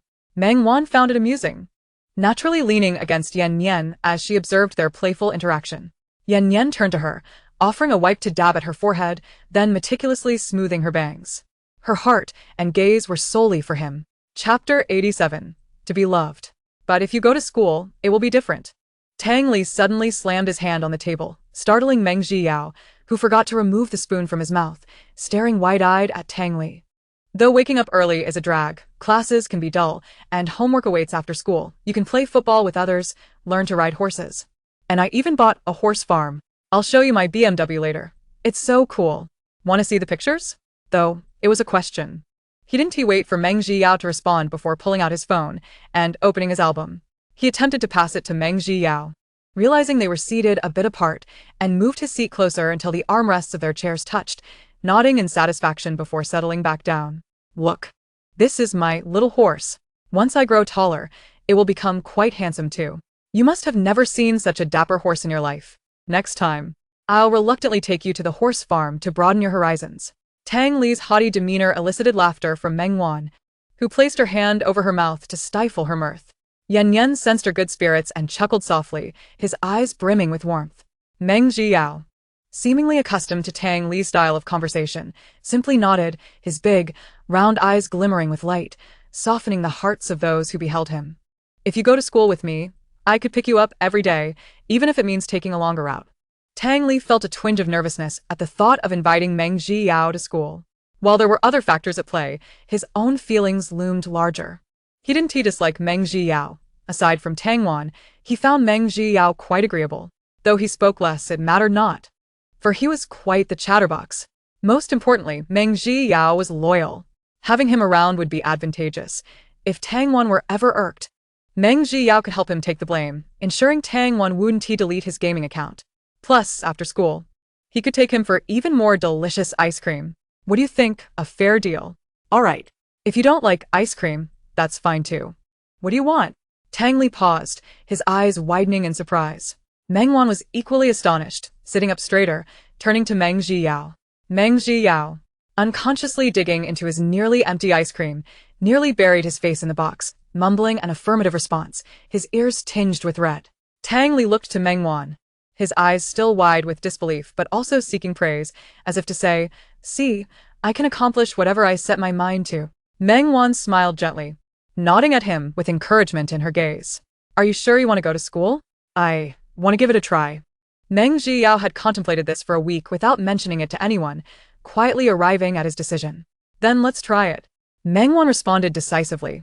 That evening, upon hearing the news, the couple was momentarily taken aback. Qini dropped her pen, while Meng Buchuan's finger slipped on the calculator, inadvertently hitting the reset button. "Yao Yao, what did you say?" Meng Wan stood behind Meng Zhiyao, gently patting his shoulder, offering silent encouragement. "I want to go to school." "That's wonderful. Hasn't it?" Qini glanced at Meng Buchuan in disbelief. "Tomorrow, Dad will find you a school." Meng Buchuan finally snapped back to reality, pushing himself up from the chair, though his hand faltered. "Let me handle the school arrangements," Meng Zhiyao interjected, sensing the unusual nature of his situation. Meng Wan shook her head, asserting that it was a positive step for Zhiyao to take, and that Qian Yishuan believed he should indeed engage with the outside world. However, having someone familiar nearby would be beneficial, providing Zhiyao with a sense of security. Placing him in an entirely unfamiliar environment could prove counterproductive. Meng Buchuan frowned, but eventually settled back down. Meng Wan's reasoning was sound. A gradual approach was essential. The school's bustling atmosphere could overwhelm Meng Zhiyao. And if he were thrust into a completely foreign environment without the ability to speak, it might mirror his experiences in kindergarten. While it was commendable that Meng Zhiyao was taking this step, a misstep could exacerbate his situation, leading to regrettable consequences. "So, what are you suggesting, Wan?" Qini asked, a hint of unease in her tone. "I plan to enroll Zhiyao in Berlin Elementary School." "Berlin Elementary?" Meng Buchuan exclaimed, his voice laden with surprise. The institution was as prestigious as Meng Wan's own academy, renowned for its elite curriculum. The breadth of courses offered was unparalleled by ordinary schools, emphasizing the cultivation of well-rounded talents, with disciplines like horseback riding and archery being mere trifles. It also featured specialized planners and psychologists, focusing on joyful learning without imposing pressure on students. Berlin has the capacity to tailor each student's curriculum based on their aptitude assessments. For gifted children like Yao Yao, Berlin would undoubtedly provide a more suitable environment than a conventional school. "I understand your perspective, Wan. There is no doubt that Berlin Primary School is excellent. However, the current predicament is not about whether we should send Yao Yao there, but rather that, given our present circumstances, the school would not accept her." Meng Wan tilted her head, her expression radiating confidence. "That is why I said to leave it to me. Do you have a plan?" Meng Wan nodded. The principal and chairperson of Berlin Primary School experienced a sudden health issue while hiking, and coincidentally, she was there. He possesses a special internal referral channel, and if a gifted student is recommended and passes the assessment, all fees will be waived. I happen to have an internal referral slot that I had completely forgotten about. Now it can be put to good use. Qini covered her mouth, her eyes reddening, her heart aching. Her biological daughter had never enjoyed the glory at home, and upon returning, she not only had to endure hardships alongside them but also tirelessly supported everyone in the family. Yet, she clearly had the ability to thrive on her own without being a burden. But she said nothing, quietly providing stability and endless positive reinforcement to her family. Wherever she went, this child would be cherished, yet as parents, they allowed their flesh and blood to suffer for someone unworthy. She truly felt muddled, so muddled. Chini approached and embraced Meng Wan tightly. The suddenness of the action startled Meng Wan. What's wrong? Meng Wan was somewhat at a loss, her hand hovering in the air as she heard Chini's sobs, ultimately patting her back awkwardly. It's just a small matter, merely sending an email. Meng Wan was unsure how to comfort her, thinking that Chini was simply overwhelmed with emotion due to resolving Meng Jiao's situation. I'm sorry. Van, I'm sorry. Mom made you suffer. I'm so sorry. Chini repeatedly apologized to Meng Wan, her tone sincere and filled with remorse. Meng Wan glanced at Meng Buchuan, who merely shook his head with a smile. Meng Wan understood that Chini was referring to the incident at the dinner table that day. She curled her lips and gently patted Chini's back. It was indeed a bit unfair, but it was all in the past now, for she had clearly sensed that she was loved. Chapter 88. I am proud to have such a handsome friend. I heard you took that kid Tang Li out for a good time? At 9 o'clock at night, Tang Chi suddenly called, converting the time. It was 9 in the morning on his end. At that moment, Tang Chi stood by the floor-to-ceiling window, observing the vehicles below that appeared as miniature toys. One hand held a cup of coffee, while the other held the phone, his rolled-up sleeves revealing a watch worth $500,000, exuding an air of exquisite elegance. Heard? Well, you seem to have quite the ears. Meng Wan was not surprised that Tang Chi knew. I was afraid you wouldn't know, so I called. Little white-eyed wolf. Tang Chi's lips curled slightly, the last 4 words dripping with a hint of fondness. What did I not know? Meng Wan placed the towel on the chair and leaned against the headboard. While you were out, Aunt Lu fractured her wrist. However, by this time, she should have already been discharged from the hospital. Butler Chen granted her a month's leave and compensated her with 100,000 yuan. But she said she had nowhere to go and asked the butler not to terminate her leave. A fracture? Again, was it Tang Zi? Meng Wan straightened, a trace of concern flitting across her face. Tang Chi wouldn't make a point of calling to inform her of a servant's situation unless there was a significant reason. And he was curious to see how she would handle it. This had always been his amusement, ever since childhood. Aunt Lu was one of the few people she genuinely cared about in the Tang household. She was honest and diligent, meticulous in her work. It is only human to feel for someone who truly cared for her in the Tang family, and naturally, Meng Wan was worried about her. While trying to discreetly dispose of the little creature Tang Li had raised, she had not anticipated that the creature would be clever enough to run back indoors. Aunt Lu came out to protect it, and in the ensuing struggle, she fell down the steps and fractured her wrist. Tang Chi raised an eyebrow, his tone nonchalant, as if it were merely a scraped knee, not worthy of his concern. In truth, had he not known that Meng Wan would be worried about Aunt Lu, he wouldn't have inquired further. The blood running through the Tang family's veins was cold to the core. Meng Wan's expression darkened instantly. Call me brother, and I'll have her thrown out of the Tang family. Tang Chi placed his coffee on the table, reclining back in his chair. His tone was utterly indifferent, as if whether Tang Zi stayed or left was merely a matter of his command. I'll handle it myself. Tang Chi had anticipated Meng Wan would respond this way. Then go ahead, the Tang family's door is still open. Your wicked sense of humor remains unchanged. Meng Wan realized that whatever she did to Tang Zi tonight, the Tang couple would remain oblivious. After hanging up, Tang Chi set his phone back on the table, muttering, Tang Wan, you haven't changed at all. Was it that kid from the Yen family who altered you, or is this your true nature? Tang Chi tapped on the table, eagerly awaiting the unfolding events. Meanwhile, Meng Wan, after ending the call, did not immediately head out but instead walked into the living room. Mom, Dad, I need to discuss something with you. What is it? The couple was taken aback, their tone laced with surprise and delight, as it signified that their child finally needed them. Moreover, the child in question was Meng Wan. Aren't you hiring at the store? I'd like to recommend someone. In truth, there are many better positions available, but she understood Aunt Lu's nature. Too gentle. She would not only refuse, but might also incessantly express her gratitude, lowering her own stance. Meng Wan did not favor such dynamics. Although working at the store was somewhat more laborious than at the Tang residence, Aunt Lu's character would be more accepting of it. However, I haven't spoken to her yet. You needn't worry about work. She's quite nimble. That's wonderful. Before Meng Wan could finish her sentence, Chin clapped her hands. Your father and I were still deliberating on where to find new hires. The store is too busy. And I barely have time to return to cook for you. Moreover, Jilly is back to manage things, and you are in your crucial senior year. Yao Yao is still growing. If her nutrition falls behind, it could be troublesome. Indeed, but the interviews haven't been going smoothly these past few days, and we're quite worried. Wan. Your willingness to recommend someone proves that this person must be reliable. Meng Wan concurred. If they still doubted Meng Wan's capabilities at this juncture, they would truly be foolish. However, you mentioned you haven't spoken to her yet. Will she be willing to come? I'll step out for a moment. Now? So late? Let Jilly accompany you, or your father can go with you. It's unsafe for a girl to be out alone at night. No need. I've called a friend. Meng Wan glanced at the time. It was already late enough, so there was no need for concern. No way, I'll accompany you down. It's too late. Meng Wan was not at ease, and Chini echoed his concern. Meng Wan felt somewhat helpless, but despite their insistence, she ultimately nodded in agreement. When the trio arrived in front of Lan Xing, he seemed momentarily stunned before quickly dismounting his motorcycle, holding out the helmet he intended to give to Meng Wan. This is Lan Xing, my best friend. Meng Wan stood beside Lan Xing, confidently introducing her friend to the Meng couple. Good evening, uncle and auntie. Lan Xing, typically carefree, appeared somewhat nervous, fearing that his earlier demeanor would leave a poor impression on the Meng couple. Quite impressive for a girl to ride a motorcycle, Chini remarked.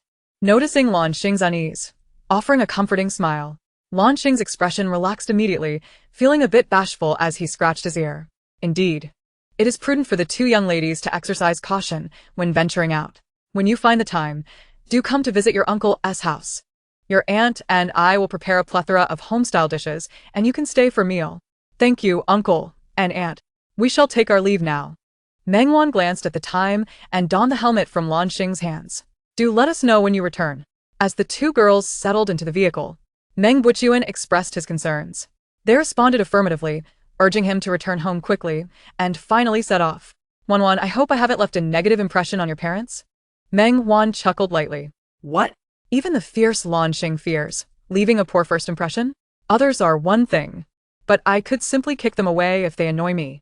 However, these are your parents. It's not the same, is it? Should I consider altering my demeanor for my next visit to your home to make a better impression? Meng Wan turned her back to her, a smile unable to be concealed beneath her helmet. There's no need for that. What? The wind was too loud, combined with the roar of the motorcycle, making it difficult for Lan Xing to hear. As they reached a red light, Lan Xing came to a stop. What did you say? I said, there's no need. Just be yourself. As my friend, you need not concern yourself with others' opinions. You look incredibly dashing right now, and I am proud to have such an attractive friend. Lan Xing's ears flushed beneath her helmet, and she suppressed a giggle with a shy radiating a charming innocence. Chapter 89. If you wish to stay at the Tang family's residence as the yellow light illuminated, the motorcycle roared back to life. With the green light, they surged ahead. Just as Tang Chi had mentioned, the gates of the Tang residence stood open, allowing them to enter smoothly. However, they did not head directly to the main house, but took a detour to the servants' quarters. To suddenly announce your arrival at the Tang residence at this late hour had startled you, didn't it? Lan Xing teased, noting Meng Wan's delayed response. I thought you knew. Given your prompt reply 10 minutes later, Lan Xing playfully nudged Meng Wan with her elbow, and Meng Wan reciprocated, their camaraderie evident. But why not go into the villa? What brings you here? As they circled back to the front entrance, Steward Chen awaited them. Meng Wan nodded at Lan Xing, who understood the cue and mimicked a zipping motion. Good evening, Miss Meng, Steward Chen greeted with a slight bow. Please lead the way. Meng Wan instructed without indulging in pleasantries, diving straight into the matter at hand. Steward Chen nodded and turned, guiding the two into the servants' quarters. Though curious, Lan Xing chose not to pry and quietly followed Meng Wan. They trailed Steward Chen to the end of the corridor, where Lu Mei awaited them. I'm in trouble, Meng Wan muttered as Steward Chen departed. I want to intrude. I'll wait for you here, Lan Xing said, shrugging and indicating a corner. Upon seeing Lan Xing leave, Meng Wan knocked on the door. A faint sound emanated from within, and shortly after, the door creaked open. Miss Lu Auntie blinked, momentarily bewildered at the sight. Lu Auntie. It has been a long time. What brings you here at this hour? Lu Auntie opened the door wider, revealing her arm in a plaster cast. I heard you were injured, so I came to check on you. Is it alright if I come in? Of course, please do. Though the room is a bit cramped. I haven't had time to tidy up since injuring my hand, so please pardon the mess. She stepped aside, inviting Meng Wan into the room. Having worked here for over a decade, Lu Auntie belonged to the same cohort as Steward Chun, and didn't he have to share a room with the other servants? Although modest in size, the room was well-equipped and thoughtfully arranged, radiating a sense of simplicity and authenticity, much like Lu Auntie herself. "I apologize, but I only have water," Lu Auntie said. "The cups are clean, so you need not worry." Lu Auntie, with her slightly darker complexion, seemed to carry the weight of past prejudices, always fearing others might find her unclean. Fortunately, her exceptional culinary skills kept her in the Tang household for so long. Meng Wan was somewhat picky with her food, leading Lu Auntie to devise ways to prepare easily palatable home-style dishes, which explained why the Tang family had cycled through multiple chefs. A proper chef could not compare to a capable maid. Otherwise, what purpose would they serve? "Lu Auntie, I am no longer the Tang family's eldest daughter. If you don't mind, you may simply call me Wan Wan," Meng Wan declared, taking a sip of water. A gentle smile adorned her face, appearing soft and lovely under the light. That cannot be." Lu Auntie fidgeted, appearing somewhat flustered. Why not? "From the time you entered the Tang family until my departure, your care for me far exceeded what was expected of a mere maid. Now that I am no longer the Tang family's eldest daughter, the hierarchy has dissolved. What is wrong with you calling me Wan Wan?" Lu Auntie's expression was a mix of awkwardness and gratitude. "You have always been so well-behaved and understanding. If it were someone else, they would surely adore you. I have merely done what I was supposed to do." Lu Auntie hailed from the mountains and was pushed into marriage at a young age to a man she had never met. After bearing 2 daughters who were abandoned, her pleas fell on deaf ears. Eventually, her husband perished in a landslide, leaving her a widow, subjected to scorn. The village's vagrants had fixated on her, leading to an unfortunate incident where she accidentally killed one, resulting in a few years of imprisonment. Upon her release, she could only find menial work. Perhaps Meng Wan was too young to remember, but when the eldest son of the Tang family had taken her to a restaurant, they happened upon Lu Auntie seeking work. Young Meng Wan had pointed her out, and from that day forth, she had remained in the Tang household. "I am no longer the eldest daughter. If you continue to call me that, it would imply. I mean no such thing, not at all." Lu Auntie waved her hands frantically. Seeing this, Meng Wan ceased to press her. "Lu Auntie, my biological parents have opened a small restaurant. They are a bit overwhelmed and wish to find a skilled helper. You were the first person I thought of. However, it will certainly be more laborious than your time at the Tang family. Would you be willing?" Meng Wan disliked forcing others. If they were amenable, it would be a delightful situation. If they were unwilling, she would not pursue the matter further. Opportunities come but once. "I am typically disinclined to engage in disputes. Of course, should you wish to remain at the Tang family, I, Meng Wan, will never intrude upon you again." After a moment of silence, just as Meng Wan believed Lu Auntie would decline, preparing to take her leave, Lu Auntie suddenly called out to her. Miss. No, Ban Guan. Meng Wan raised an eyebrow, a hint of a smile gracing her lips. "I am but a solitary soul. Without you, I would have no means to assist at the Tang family. Now that you are no longer here, my presence in the Tang household holds little significance. Rather than endure scorn, I would prefer to follow you. I am capable of handling menial tasks. All work is service-oriented, so why should I remain here to suffer? Very well, I shall arrange for your accommodation. You may take a month to recuperate, and I will send someone to fetch you in 3 days." "Thank you, Miss Wan Wan." Upon meeting Meng Wan's gaze, Lu Auntie hurriedly covered her mouth, her face breaking into a smile. "You should rest early. I will take my leave now." Lu Auntie wished to accompany Meng Wan to the door, but was gently declined. Reluctantly, she stood at the entrance, watching Meng Wan depart. Back in her room, she surveyed her surroundings. For her, any place could serve as a dwelling. Her feelings for the Tang family were rooted in Meng Wan. With Meng Wan's departure, those sentiments faded, leaving her to fulfill the duties expected of a maid. As Meng Wan left, Lu Auntie felt a pang of longing, but was more so filled with happiness. After all, she had witnessed the way the Tang family treated Meng Wan over the years. Such a remarkable child, yet she was overlooked and undervalued merely for being a girl. Lu Auntie knew Meng Wan. If others treated her poorly, she would never voice her grievances. Now, to hear her speak up and offer assistance suggested that she had found a truly wonderful family. At long last, the heavens have opened their eyes. The eldest daughter of her family is indeed a cherished child deserving of love. She often ponders whether her 2 children, had they remained in this world, would have blossomed into intelligent, beautiful, and kind individuals like their elder sister. Even if they were not particularly clever or attractive, it would suffice as long as they could grow up with a kind heart, living peacefully. Contemplating this, Aunt Lu brushed away a tear. Meanwhile, Meng Wan and Lan Xing stormed towards the villa, forcefully kicking open the door to Tang Ji's room. Chapter 90. A lesson for you. Damn that beast. I should have just bought poison to kill it. And that maid. Once my parents return, I will ensure she is dismissed. What happened in the end? Sun Lu's voice crackled through the phone as she sat at her desk, idly spinning a pen. It's all that Butler Chen's fault.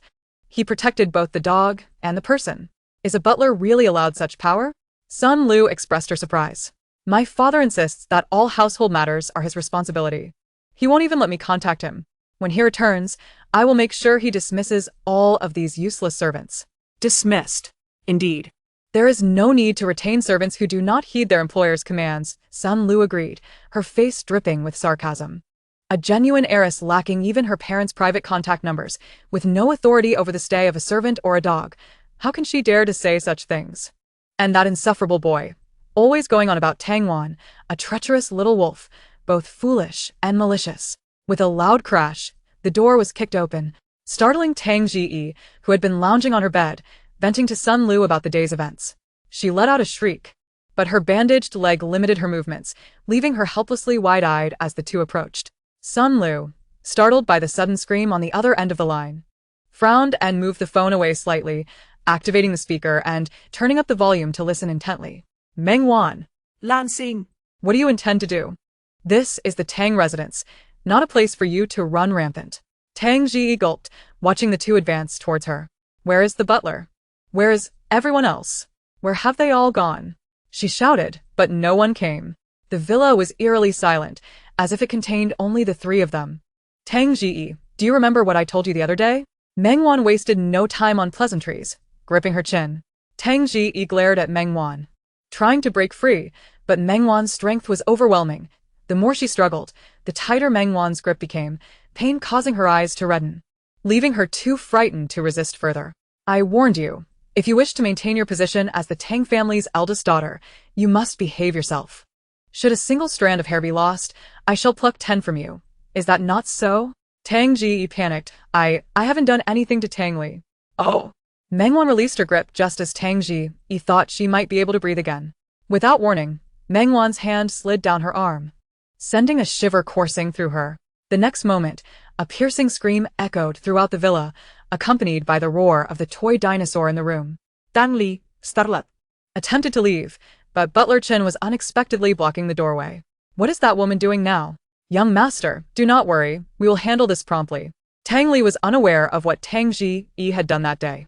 He had little interest in her, and after Butler Chen's statement, he simply shut the door again. Inside the room, Tang Ji's face contorted in agony, her forehead slick with sweat, her lips trembling, devoid of color. She watched her limp arms dangle helplessly, her eyes filled with terror.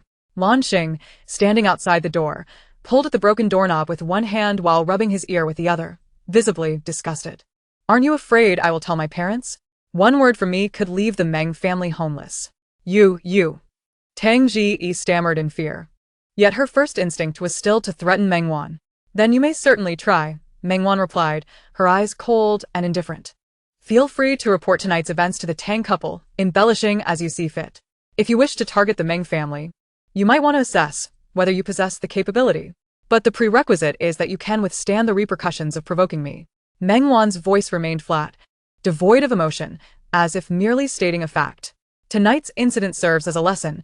Should I discover any of your sordid deeds again, it will not be a matter of just this once, understood? As soon as she finished speaking, with a swift motion, Meng Wan restored Tang Ji's arm, leaving her in a state of shock. Prolonged suffering numbs the nerves, and such a simple act of control over her pain instilled a profound fear deep within her. She bent down, the overwhelming pressure making Tang Ji instinctively want to retreat, yet there was nowhere to hide. Remember this, Tang Ji.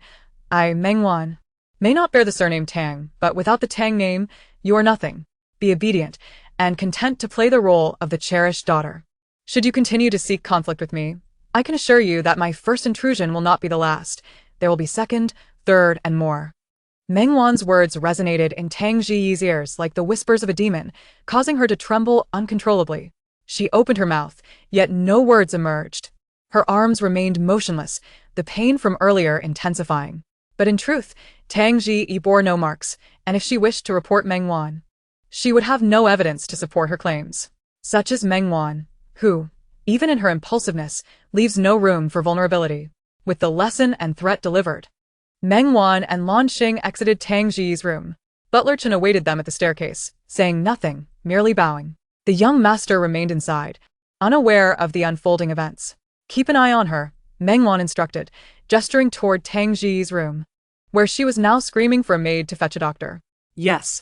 After issuing her instructions, as the two were about to descend the stairs, a childlike voice chimed from behind, laced with surprise, accompanied by an excited bark from a dog. Tang Wan. You're back. Lan Xing raised an eyebrow at Meng Wan. As if to say, we're in trouble now, the Tang family's second young master has noticed. Meng Wan sighed and made a hand gesture to Lan Xing. Lan Xing gave an okay sign and went out to fetch his motorcycle. Meng Wan turned to Tang Li, who was holding a toy dinosaur in one hand and 3 moving toy snakes in the other. What are you up to? That woman is making a racket. I plan to scare her a bit, he said, shaking the toy snakes. Go to bed. Don't you know that staying up late stunts your growth? Meng Wan replied, somewhat exasperated, extending her hand. Tang Li reluctantly tucked his hands behind his back. Meng Wan did not press, and after a tense standoff lasting less than 10 seconds, Tang Li ralanta. Here, take them, he huffed, childishly stuffing the toy snakes into Meng Wan's hands. Chapter 91. No evidence. You saw nothing tonight. Go to bed obediently and prepare for school tomorrow, Meng Wan said, ruffling his hair. Aren't you coming back? Tang Li respunda, visibly disappointa. Meng Wan pinched his cheek, bidding him good night. When will Meng Zhiyao start school? Tomorrow. Well, that's acceptable then. Tang Li, with the temperament of a child, could switch from sulking to joy in an instant. All right, off to bed now. Just as Meng Wan finished her sentence, Tang Jiyi's wailing echoed throughout the villa once more. Meng Wan shot a glance at Butler Chen, who immediately understood, and headed to Tang Jiyi's room. What did you do to her? Tang Li asked, curiosity gleaming in his eyes. What does a child need to know about such things? Meng Wan replied, playfully flicking his forehead. It is merely a shallow red mark, devoid of pain. Tang Li rubbed his brow, displaying a look of discontent. Only you can play pranks, he muttered, his words clearly audible to Meng Wan. The corners of Meng Wan's lips curled into a faint smile before she quickly resumed a serious demeanor. If you don't sleep now, I will send Meng Zhiyao to another school. I understand. Tang Li turned back multiple times as he closed the door under Meng Wan's watchful gaze. Once assured that Tang Li would not reemerge, Meng Wan finally departed, leaving the rest to Butler Chen to handle. Is it all settled? Meng Wan remained silent, tossing a realistic snake in his direction. Blue Star jumped in surprise and reflexively threw it away. What on earth is this? After throwing it, Blue Star finally took a look. A realistic snake.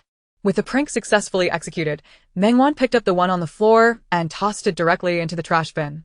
Is this from the Tang family as second young master? Meng Wan nodded. Such a young age, and already with such a wicked sense of humor, quite impressive. Hearing Blue Star's heartfelt praise, Meng Wan felt a twinge of helplessness. Let's go. All right, young lady. Blue Star tossed her a helmet, his tone laced with teasing. How long do you think she will stay quiet now? That depends on whether she remembers, Meng Wan replied. Blue Star whistled, utterly enamored by Meng Wan's little antics. In Tang Jiyi's room, Butler Chen's arrival finally brought a semblance of calm to her. Quick. Call the police. Arrest Meng Wan. She hit me. At that moment, Tang Jiyi, with her hair disheveled, resembled a shrew. She pointed accusingly at Butler Chen, her eyes filled with animosity. Miss, where are you injured? Butler Chen inquired with an unflinching demeanor, maintaining his composure. My hand. Tang Jiyi's expression turned frantic as she pointed at Butler Chen's hand, which miraculously appeared healed, devoid of any pain. Recalling Meng Wan's earlier actions sent a chill of fear through her. Get me a phone. I need to tell my father that the daughter he has raised for 17 years is trying to harm his biological daughter, intruding in the dead of night. Yes. Trespassing. I will sue her. I want to sue her. Miss, there is no evidence. No evidence? How can there be no evidence? Is the villa surveillance merely decorative? Are you all just ornaments? Meng Wan has been here for so long. Have you all gone deaf or blind? If you can't do your job, just get lost. What use are you worthless fools? As Tang Ji spoke, she suddenly regained her composure. It's you. You let her in on purpose. Butler Chun.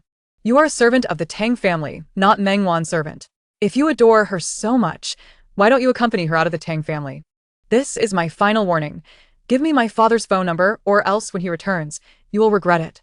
Faced with Tang Ji's accusations, Butler Chen retained the elegance of an English butler from the last century. Miss, if I were you, I would act as if nothing has happened. Do you not understand by now? The person who is not giving you Mr. Tang's phone number is not me. The one who allowed Miss Meng to enter is also not me. I am loyal to the Tang family, to Mr. Tang, and to the two young masters of the Tang family, but not to you. The refusal to provide the phone number is Mr. Tang's directive. Tang Ji had already lost much of her value in Mr. Tang's eyes when she botched the recognition banquet. No family in the upper echelons would accept a daughter-in-law who is emotionally unstable and embarrassed herself in front of guests over trivial matters. As for allowing Meng Wan to enter, that was undoubtedly Tang Chi's idea. Meng Wan's authority at home stemmed largely from Tang Chi's attitude, while Tang Ji was of no concern to anyone. She could command others, but she could not command Butler Chen, who managed all affairs of the Tang family. It is getting late. You should rest early.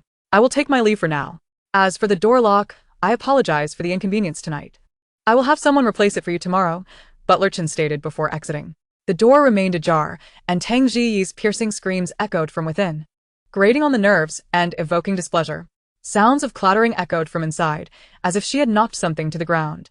Butler Chen did not linger, heading directly downstairs. After a night of chaos, dawn finally broke. Meng Wan's efficiency was remarkable. She had resolved matters concerning Meng Zhiyao overnight. What was described as a test was merely to tailor a more suitable curriculum for him, and even if he did not pass, it would not hinder his enrollment.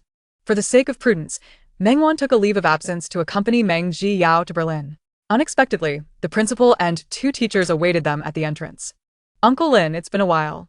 Meng Wan held Meng Zhiyao's hand, subconsciously providing him with some reassurance. Wan, I have finally received a call from you. Lin Xin, nearing 50, appeared vibrant, looking more like someone in their early 40s. I am aware of the situation, so I did not bring anyone else. I have brought Tang Li's homeroom teacher and the testing instructor as per your request.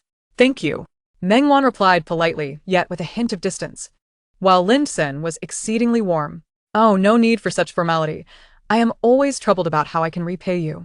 You are so outstanding at such a young age, not the least bit arrogant. Have you considered my son? Although he is 5 years older, he still has good looks and intellect. Meng Wan felt exasperated. Uncle Lin, I am only 17, not even at the point of taking the college entrance examination. You must seize the opportunity while you can. With your talents, once you enter university, won't suitors line up to Rome? We must ensure my son gets in line first. If you keep talking about this, I might just leave. Knowing persuasion was futile, Meng Wan feigned an intent to depart. Oh no, don't go. It's not often you take the initiative to speak. Lin Xin hastily grasped her hand. The two teachers exchanged glances, astonished to witness the usually serious principal in such a light-hearted manner, speculating about the identity of this remarkable young girl. This must be the Meng Zhiyao you mentioned, right? I have been informed of the situation. Let us head inside and discuss it further in the office. Lin Xin cleared his throat and quickly returned to his serious demeanor. In the testing classroom, Meng Zhiyao was engrossed in drawing under the teacher's guidance. After greeting him, Meng Wan proceeded to the principal's office. Lin Xin prepared tea and beckoned Meng Wan to sit. Hello, Miss Meng. I am Zhiyao's future homeroom teacher. My surname is Huang. Hello, Teacher Huang. I have already familiarized myself with the details. Do you wish for Zhiyao to be paired with Tang Li? No. Meng Wan shook her head. She preferred Meng Zhiyao to integrate into the collective rather than binding the two together. Both were independent individuals with their own circles, and forcing them together would only detract from the purpose of schooling. You need not worry too much, teacher. Although Zhiyao's situation is unique, he generally prefers solitude. Excessive attention from you may make him uncomfortable. Teacher Huang, being new this semester, felt somewhat anxious encountering such a situation for the first time, fearing the imposition of unreasonable demands. Upon hearing this, she visibly relaxed. I understand. Rest assured, while some children in the class may be a bit mischievous, they are inherently good-natured. I believe Zhiyao will quickly adapt to the group. Thank you, Meng Wan replied with a smile. Teacher Huang, please go check on the testing results. After their discussion, Lin Xin interjected appropriately. Teacher Huang understood and stood to leave, remembering to close the door behind her. As a new pot of water boiled, Lin Xin adeptly prepared the tea, placing it before Meng Wan after 3 taps. I heard from old Chen that you introduced your second brother to him as a disciple. He has talent, so I brought him over. They happened to click, and thus it came to pass. Lin Xin chuckled softly. That's good. Old Chen has no children of his own. It's a relief to find 2 promising disciples who each have their own aspirations. At last, he can rest easy, knowing his lifelong teachings will be carried on. Meng Wan finished her tea, nodding in agreement, her humble demeanor further endearing her to Lin Xin. Is Wan planning to nurture new talent? It's rare to encounter a few gifted individuals. It's merely a gentle push in the right direction. My son and his friends have started a company, and I've heard it's quite impressive. What do you think, Wan? Are you interested in learning more? Meng Wan sighed. Uncle Lin, here you go again. Lin Xin understood Meng Wan's sentiment and refrained from further comments, fearing it might scare her away. All right, I won't say anything more. He turned away and coughed a couple of times. Have you been taking your medicine on time? Meng Wan frowned. I have, though I've caught a slight cold recently. Don't worry, I've seen old Chen. Despite his reassurances, Meng Wan still took his pulse. See, I didn't deceive you, did I? You and my master are quite alike. One loves sweets while the other enjoys icy treats. Neither of you makes it easy for me. Lin Xin felt a sense of guilt and dared not retort. A knock sounded at the door, and Lin Xin responded, allowing the visitor to enter. Principal, Miss Meng. The teacher who entered was holding a painting created by Meng Jiao. Jiao and Teacher Huang are still in the testing classroom, so I brought Jiao's artwork over first. What do you think, Teacher Li? Simply brilliant. Teacher Li exclaimed with excitement, laying the painting on the nearby desk. Lin Xin became intrigued and stood up to take a look. The collection Meng sent previously had already been astonishing, showcasing exceptional color application. The last work that left a lasting impression was Qian Yishuan's piece. This time, I specifically had him use charcoal. The play of light and shadow is impeccable. With this level of skill, calling him a genius is hardly an exaggeration. Teacher Li's eyes sparkled, as if he envisioned the next Qian Yishuan. However, the strokes still bear some naivety. If he could strengthen his foundational skills, it would be even better. Lin Xin nodded.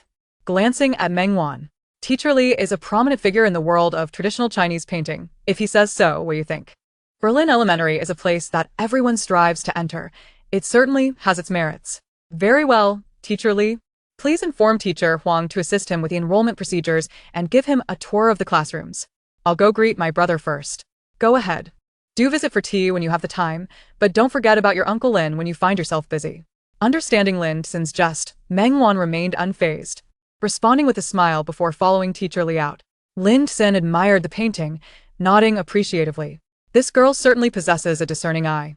In this era, although there are many geniuses, they are hard to find, and they all seem to gravitate towards her. Lin Xin's words were filled with admiration. He carefully stored the painting in a nearby cabinet. I can only accompany you this far today. The rest is up to you. Is that all right? Meng Wan crouched down to meet Meng Jiao's gaze. Meng Jiao's eyes reflected unease as he tightly gripped his backpack, yet he nodded at Meng Wan. She smiled gently, an uncommon softness in her expression. Placing her hand on Meng Jiao's head, she spoke softly, Tang Li will bring you home after school. If anything arises, just call me, and I'll come to get you. Meng Jiao nodded and tapped his smartwatch, indicating to Meng Wan that he had memorized how to use the device. A clever child. Meng Wan ruffled his hair and turned to Teacher Huang. Thank you for your assistance, Teacher Huang. You're too kind. It's my duty, Teacher Huang replied promptly. She couldn't help but marvel once more at the distinction of children raised in affluent families. Their presence was indeed remarkable, making one wonder if they were subordinates to this girl. Once Meng Xiao's matters were settled, Meng Wan returned to school. She initially planned to pick up Aunt Lu directly, but Aunt Lu mentioned needing to handle some matters, so Meng Wan decided to wait until after school to fetch her. Meanwhile, Meng Xiao followed Teacher Huang to the classroom, just in time for the end of a lesson, with half the students already having left. Jiao, can you sit here for now? Both he and Tang Li had transferred midway, and even without deliberate arrangements, their seats happened to be adjacent. Meng Xiao glanced at the messy seat beside him and nodded. It's break time now. The teacher will introduce you to your classmates when class starts again. Can you stay here by yourself? Meng Xiao surveyed the other students, who were also observing him. He hugged his backpack and nodded. Great. Once the count here reaches 20, it will be time for class. The teacher is going to get your textbooks, so don't worry. Everyone here is a good kid. Upon finishing, she turned to the remaining students, clapping her hands to capture their attention. Everyone, this is our new classmate Meng Xiao.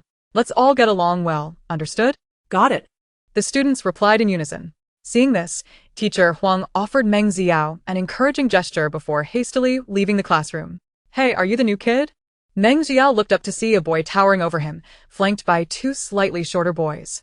The three encircled him, and the others who were playing quieted down, turning their attention to this little corner. Meng Xiao pressed his lips together, wanting to say hello, but for some reason, his voice caught in his throat, rendering him mute. The other boy grew impatient and pushed him slightly. Hey, are you deaf or blind? What's your name? Meng Xiao stared at him, suddenly feeling breathless. His complexion turned pale, and he pressed his hand to his chest, gasping for air. This reaction startled the three boys. Hey. I didn't do anything to you. What's wrong with you? The boy who pushed him panicked. I didn't use much force. I just asked your name. Zhao Tianqi, hit someone. Zhao Tianqi, hit someone. Tell the teacher, Zhao Tianqi hit someone. A voice yelled from behind, further unsettling Meng Xiao. I didn't hit anyone. I didn't.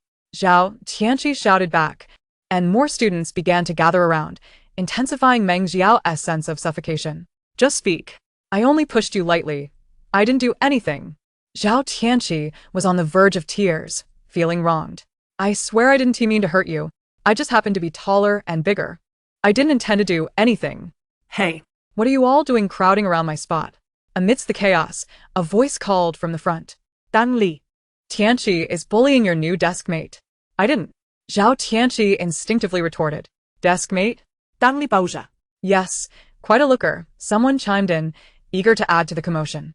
Tang Li seemed to ponder for a moment, and the next second, he dashed forward. The surrounding crowd quickly parted to let him through. Hey, Meng Xiao, are you alright? Seeing Meng Xiao huddled up, Tang Li was frantic, unsure where to place his hands. Meng Xiao, Tang Li. How are you? Do you feel unwell? Meng Xiao remained silent, causing Tang Li to grow increasingly anxious. He turned to Zhao Tianqi. What did you do to him? The angry shout startled Zhao Tianqi, who trembled, tears streaming down his face, filled with grievance. I didn't do anything. I just pushed him a little. I swear I didn't mean it. Zhao Tianqi cried, snot running down his face, while the onlookers laughed, further agitating Tang Li. Everyone, step back. Seeing Tang Li genuinely angry, the crowd silently retreated a few steps. He crouched down in front of Meng Xiao, placing his hand over Meng Xiao's hands, which were clasped over his ears. Meng Xiao, Tang Li. It's okay now. I'm here. How are you? Please say something, don't scare me. Foreheads pressed together, Meng Xiao's world gradually quieted, the cacophony receding like the tide, leaving only Tang Li's voice. Tang Li, this marked the first instance of Meng Xiao uttering his name, soft and laced with a sense of helplessness. In stark contrast to the grating cries of Zhao Tianqi, who wailed at the top of his lungs, Meng Xiao, with his delicate complexion, bore his grievances in serene silence. A mere reddening of his eyes evoked sympathy. I'm here. Please don't cry. How did he bully you? I'll make him pay, he said, grasping Tang Li's hand as if it were the last lifeline, finally managing to regain some composure. Tang Li, he called out once more. I'm here. Mimicking Meng Wan, Tang Li gently patted his head. How are you feeling? I'm fine, Meng Xiao exhaled, shaking his head. He glanced at Zhao Tianqi, who was sobbing behind Tang Li, a hint of apology on his face. It's my fault. I scared him. Meng Xiao struggled to articulate, though each word was deliberate. I'm sorry, I didn't mean to push you. You weren't saying anything. Zhao Tianqi choked on his sobs. You pushed me without me speaking. Don't you know how strong you are, you tall guy? Tang Li retorted without a second thought, but it was Meng Xiao's gentle tug that restrained his temper. With an impatient click of his tongue, Tang Li muttered, Get lost. What are you even good for? Teachers here. The students immediately scattered like birds. Upon seeing the scene, Teacher Huang inwardly lamented the situation. What happened here? Placing a book on Meng Xiao's desk, he scrutinized the three of them with a serious expression. Who started this? Zhao Tianqi. Zhao Tianqi bullied the new student. The class chimed in, while Zhao Tianqi, desperate to defend himself, let fresh tears stream down his face. Observing this, Meng Jiao retrieved a tissue from his bag and handed it to Zhao Tianqi, then tugged at Tang Li, prompting him to clarify the matter. Reluctantly, Tang Li rolled his eyes but yielded to Meng Jiao's insistence and recounted the events. Teacher Huang sighed. You did well this time, defending your new desk mate. Everyone, please read quietly. I'll be back shortly. With that, he took Zhao Tianqi out of the classroom. Once the teacher left, the class erupted into chatter again. Tang Li, disinteresta. Returned to his seat and carelessly tossed the books on his desk into the drawer. Thank you, Meng Jiao said, pulling out candy from his bag. A gift from Qin earlier that morning.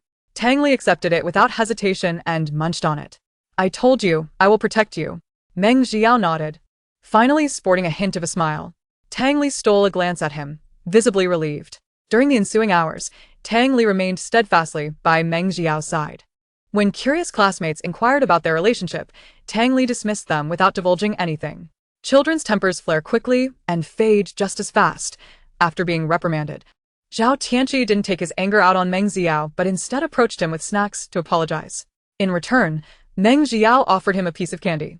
Tang Li felt a twinge of jealousy, prompting Meng Jiao to share the rest of his treats, which successfully cheered him up. I'll walk you home after school. Tang Wan said she'd take you to the shop. Do you know the way? Meng Jiao nodded. Does your family own a shop? What kind? Zhao Tianqi, overhearing, leaned in eagerly. A breakfast shop.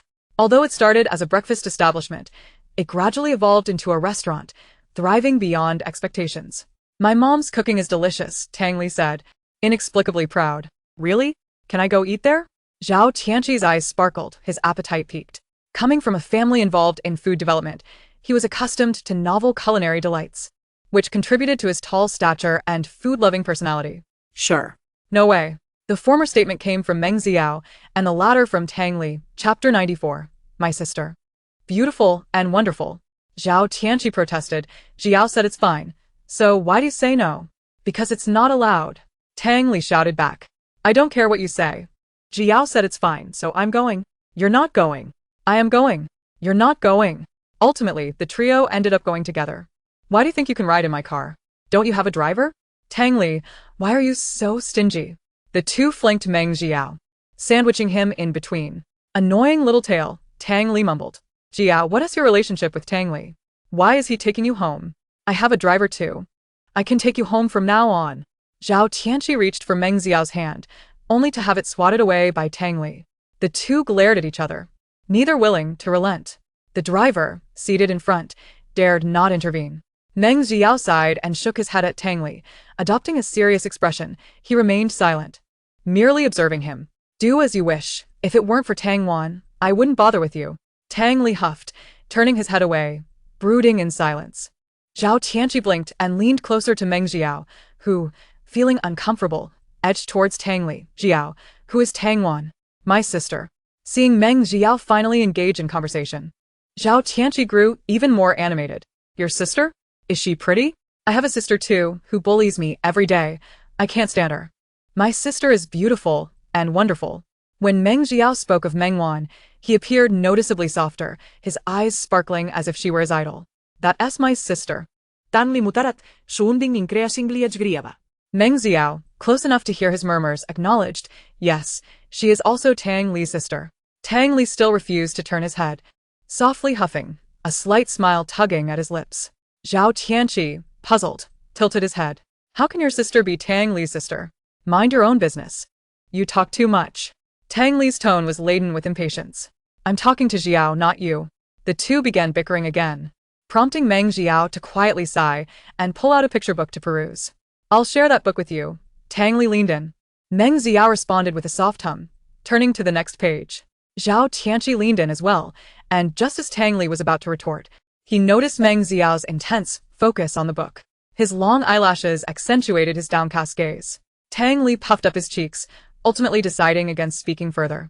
The three finally settled into a comfortable silence, and the driver, who had been anxiously anticipating a fight in the back, breathed a sigh of relief. Each of these pampered young masters was delicate. He couldn't bear the thought of any harm befalling them. He silently thanked Meng Jiao, whose maturity and reticence among peers were exceedingly rare. Meanwhile, Meng Wan had arrived at the residential building not far from the shop after school. Aunt Lu had been waiting, two large bags at her side. Aunt Lu, have you been waiting long? No, Wan, I just arrived. Butler Chen brought me here. Typically, while at the Tang residence, her hair was tied up in a bun, but now, with her arm in a cast, her hair fell freely, thick and lustrous, as though all her vitality had been absorbed by her hair, leaving her looking rather frail. She smiled shyly, brushing her hands against her clothes. This is... She glanced at Meng Jili. This is my second brother, Meng Jili. Hello, Aunt Lu, you can call me Jili. Meng Jili, with a gentle demeanor, was the type that elders would instantly take a liking to. Oh, how handsome. Meng Jili, slightly bashful, scratched his face. Let us go. I'll take you upstairs. All right. As Aunt Lu spoke, she reached for the luggage, but Meng Jili quickly stopped her. Your hand is injured. Allow me to handle it. Oh. I couldn't possibly. If I get dirt on my uniform, it'll be hard to clean. I can manage. Aunt Lu, you called him over to help. With your hand like that, he should carry the luggage, or what are we two young people for? Meng Wan raised her head and noticed numerous residents in the corridor of the apartment building observing them. Aunt Lu quickly realized the situation and immediately released her grip. Having come from the village, she was well aware of the sharp tongues of women. Thus, she ceased her objections regarding Meng Jili carrying the items and followed Meng Wan upstairs. Once they entered the room, she hurriedly urged Meng Jili to set down his burden, repeatedly apologizing, which only made him feel rather embarrassed. Aunt Lu, take a look. The room isn't vast. Just a one-bedroom with a living area. Are you satisfied? Meng Wan deftly shifted the subject, thereby rescuing Meng Jili from awkwardness. Of course, I am satisfied. Aunt Lu exclaimed, glancing around the living room, which was considerably larger than the one at the Tang residence. It boasted a kitchen and a bathroom, facing south, and was blissfully quiet. There was truly nothing to criticize. Thank you, Wan. This place must cost quite a bit each month, right? Rest assured. The store covers meals and accommodation. Isn't that right, brother? Indeed. Meng Jili, momentarily taken aback, quickly regained his composure. Aunt Lu had a substantial salary at the Tang household, but her frugality and the fact that she donated most of her earnings to support girls in the mountainous regions left her little savings. To her, money was a transient entity, neither brought into the world nor taken away upon departure. Lacking children, she found no purpose in hoarding wealth, preferring instead to donate to those less fortunate, praying for the two children she had lost before they could even glimpse the world, hoping they might find kinder families in their next lives. Meng Wan understood this deeply, which was why she extended such help. I've already arranged for the place to be cleaned. You can take your time settling in, she said. All right. Aunt Lu nodded. Understanding Meng Wan did not wish to hear her express gratitude or apologies incessantly, thus stifling her words. The store is just across the street, so it will be convenient for you to visit. For now, take some time to rest, and once you're well, you can sign the contract. I've had it printed and left it at the store for you. Meng Wan paused, seemingly contemplating any potential oversights. Meng Jili observed her, feeling a swell of affection. Aunt Lu, I'd like to go over and say hello first, if that is all right? Aunt Lu inquired cautiously. I feel it's only right to greet them since the store is so close. Of course, that is perfectly acceptable. The store isn't busy at this hour, and we were just about to head over as well. We can show you the way, Meng Jili interjected, with Meng Wan nodding in agreement. Aunt Lu sighed in relief, glancing around. But I don't have much with me. Is there a market nearby? I'd like to buy some fruit. There's no rush. We have plenty of time, Meng Wan reassured her. In their brief exchange, Meng Jili discerned Aunt Lu's character, knowing that denying her the opportunity to buy something would only leave her feeling uneasy. As expected, Aunt Lu's demeanor relaxed, muttering that she couldn't go empty-handed next time. Chapter 95. New friends. When the trio arrived at the store, it was relatively quiet, with a table occupied by 3 children, one of whom was significantly taller than the others. Ban, Zili. The cashier, Chini, was the first to spot them. Is this Aunt Lu? The 3 children turned their heads at the commotion. Tang Wan. Tang Li waved enthusiastically as he descended from his chair, followed closely by Meng Jiyao. Zhao Tianqi, looking confused, also approached when he saw the others getting down. Meng Wan affectionately ruffled Tang Li's hair and turned to Meng Jiyao. How have you been? Meng Jiyao nodded, pulling Zhao Tianqi closer. New friends? Meng Wan and Zhao Tianqi exchanged glances, the latter brightening up and greeting Meng Wan sweetly. Hello, sister. Zhao Tianqi. What new friends? Puffed. You almost made Meng Yao cry this morning. Tang skufa. Meng Wan glanced at Meng Yao, who shook his head. It was a misunderstanding. I didn't bully Yao. Otherwise, why would he bring me here? Right, Yao? Zhao Tianqi hastily defended himself, eager to leave a good impression on Meng Wan. Meng Yao nodded, just about to speak, when Tang Li interrupted. Puffed. You clearly just hitched a ride with my car. Tang Li. As tensions rose between the two, Meng Wan firmly pressed Tang Li's head down. Let us eat first. We can discuss your matters later. Tang Li pouted, finally noticing Aunt Lu behind Meng Wan. Second young master. Aunt Lu? What are you doing here? Tang Li inquiret. Hands behind his back, adopting an air of superiority. Second young master, I've resigned and will no longer be working at the Tang residence. Resigned? Was it because that woman pushed you? Did she fire you? Come back with me. I'll stand up for you. How could that woman be so cruel, trying to sell my pet dinosaur and pushing you down? No wonder they say the most venomous hearts are found in women. As soon as Tang Li finished speaking, Meng Wan delivered a light smack to his head. What was that for? Was I wrong? Think about your last statement and see if it holds true. Tang Li realized his gaffe, awkwardly rubbing his nose. I wasn't referring to you, he mumbled, retreating under Meng Wan's warning gaze. Is it that Tang Ji again? Qini remarked, a forced smile on her lips. Having worked for so many years at the Tang household, Aunt Lu could hardly speak ill of her former employer's daughter, merely smiling awkwardly. I'm aware of this situation, Meng Wan replied, her expression neutral. Tang Ji attempted to sell Tang Li's dog while we were at the amusement park, and the clever dinosaur sought refuge in the house. Coincidentally, Aunt Lu was there to intervene, but Tang Ji ended up pushing her down the stairs, resulting in a fracture. Qin and Meng Li exchanged shocked glances. Disappointment etched in their eyes. Actually, I've said enough. Yesterday, I went out to confront Tang Ji. I didn't harm her. I merely dislocated her shoulder to make her feel a bit of pain, Meng Wan added casually. What? Qin and Meng Li exclaimed in disbelief, thinking Meng Wan might be blamed for hurting their precious foster daughter. Did you leave any evidence? Meng Li's retort left Meng Wan momentarily stunned. What? Yes. If she decides to sue you, what then? No. We must call Ji Yuan back immediately to discuss a strategy. We cannot allow her to have any leverage against us. Meng Wan was at a loss for words. A what? Zili, oui. Call Ji Yuan and ask him to find a way to return for a visit. Aren't you supposed to discuss my dislocating Tang Ji's shoulder? Foolish child. That's precisely what we need to discuss. Qini's expression reflected disbelief at how this usually astute child was so dim-witted at this moment. What if she decides to undergo an injury assessment and sues you? We must prepare a counter-strategy. You'll be taking your college entrance examination next year. You cannot allow issues to arise now. Though it was impulsive, it was still the right thing to do. Don't worry. I'll do everything in my power to protect you. Meng Wan couldn't help but smile, promptly taking Meng Li's phone. Rest assured. I've got this covered. She won't be able to touch me. Really? The two were skeptical. Absolutely. Don't worry. Before the call connected, Meng Wan hung up and returned the phone to Meng Li. It's fine. Qin sighed in relief, while Meng Li patted Meng Wan's shoulder, signaling her commendable actions.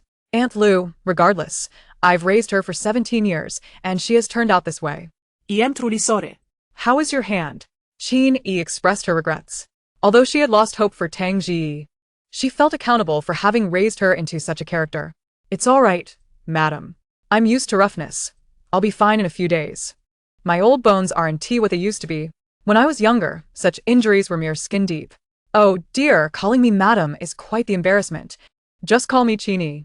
Meng Wan has spoken highly of you, saying you are exceptionally capable. Once you've recuperated, feel free to come over. It will finally ease my mind. Are you busy? If not, why not sample my cooking? As they conversed, they made their way upstairs. In a moment of bewilderment, Meng Wan watched Meng Li, who was smiling as he sent two individuals upstairs, while three children huddled in the corner indulging in pastries. Are you not going to mention how I injured Tang Ji? Meng Wan had steeled herself for a confrontation, yet was taken aback by the duo's response. Why should we talk about you? Meng Li chuckled, affectionately ruffling her hair. You haven't done anything wrong. The one at fault is her. Besides, who constitutes a family? We are the true family. Should we really be turning our elbows outward? Meng Wan remained silent, a faint smile gracing her lips. Meng Li mirrored her expression, affectionately tousling her hair again, brimming with tenderness. I'll go check if anyone needs assistance. Dad is upstairs as well. Can you manage these three little rascals? Meng Wan nodded. And as she watched Meng Li ascend the stairs, she settled down at the table with the children. Hello, big sister. Zhao Tianqi's sweet words elicited a response of disdain from Tang Ling. Meng Wan pinched his cheek, smiling as she nodded at Zhao Tianqi. The latter's face flushed, and he leaned closer to Meng Yao's ear, whispering, Your sister is truly beautiful, even more so than the girl next door. Meng Yao nodded, oblivious to who the girl next door was, yet fully aware of Meng Wan's beauty. Their rapport blossomed swiftly, while Tang Ling felt a twinge of discomfort, sulking as he thought, had he known, he wouldn't have let him go to school. New friends forget old ones, so heartless. Who is it that bullied you this morning? Who was it that protected you? He hastily consumed the last piece of pastry on his plate, as though venting his frustrations. Meng Yao, mistaking his actions for a fondness for sweets, silently offered him a piece from his own plate. Tang Ling regarded him, and as Meng Yao remained silent, a gentle smile on his lips, Tang Ling's irritation dissipated. You go ahead and eat, I'm full. It's precisely this delicate demeanor that invites bullying. Chapter 96, The Sports Day. Meng Li, Meng Kun, and the two brothers had discussed the situation regarding Tang Ji, relieved to know that Meng Wan was unscathed, and they refrained from further inquiries. Meng Yao successfully enrolled in school, with Tang Ling responsible for his drop-off and pickup. The presence of Tang Ling and Zhao Tianqi, both lively characters in the class, was evidently uplifting as the Meng family felt gratified. Meng Wan also noted that while Meng Yao continued to draw every day, he had begun to incorporate brighter colors into his work, showing signs of change. Although Aunt Lu's hand had not fully healed, after a lifetime of labor, she found herself at a loss when told to rest for a month. Consequently, she came to the shop daily to lend a hand, wiping tables and tidying dishes. Initially, Qin Yi and Meng Kun were reluctant, but hearing her reasoning, and with Meng Wan's tacit approval, they acquiesced, ensuring she received her regular pay. Time passed steadily, and at last, the day of the sports event arrived. The Meng family nearly faced their first domestic discord over the matter of 2 tickets. Ultimately, Meng Li and Meng Yao, due to their schooling, stepped back, and Meng Kun and his wife, burdened with the responsibility of supporting the family through their shop, were compelled to withdraw, allowing Meng Yuan and Meng Lian to secure the tickets. Before departing, the two brothers felt invigorated, while Meng Wan had to prepare in advance. Heading to school early with Meng Li. We mustn't embarrass Wan. Fortunately, we didn't lose the camera. Let us capture plenty of moments. Our family lacks photos of Wan, Meng Kun urged. Rest assured, Dad, you can trust my photography skills, Meng Lian replied, fiddling with the camera before snapping a couple of pictures to ensure everything was in order before securing it around his neck. Let's cheer for Wan. No defeatist remarks. Even if we don't win. I'll return early this afternoon to make her favorite desserts, Jeannie chimed in, patting Meng Yuan's arm. All right, we're off. The brothers departed under their parents' watchful eyes, while Meng Wan, upon entering, was handed her class uniform by Su Ping. This is yours. Everyone else has gone to change. We'll gather at 9 o'clock sharp, as per the old class teacher's instructions, Su Ping informed her. Where's Lan Xing?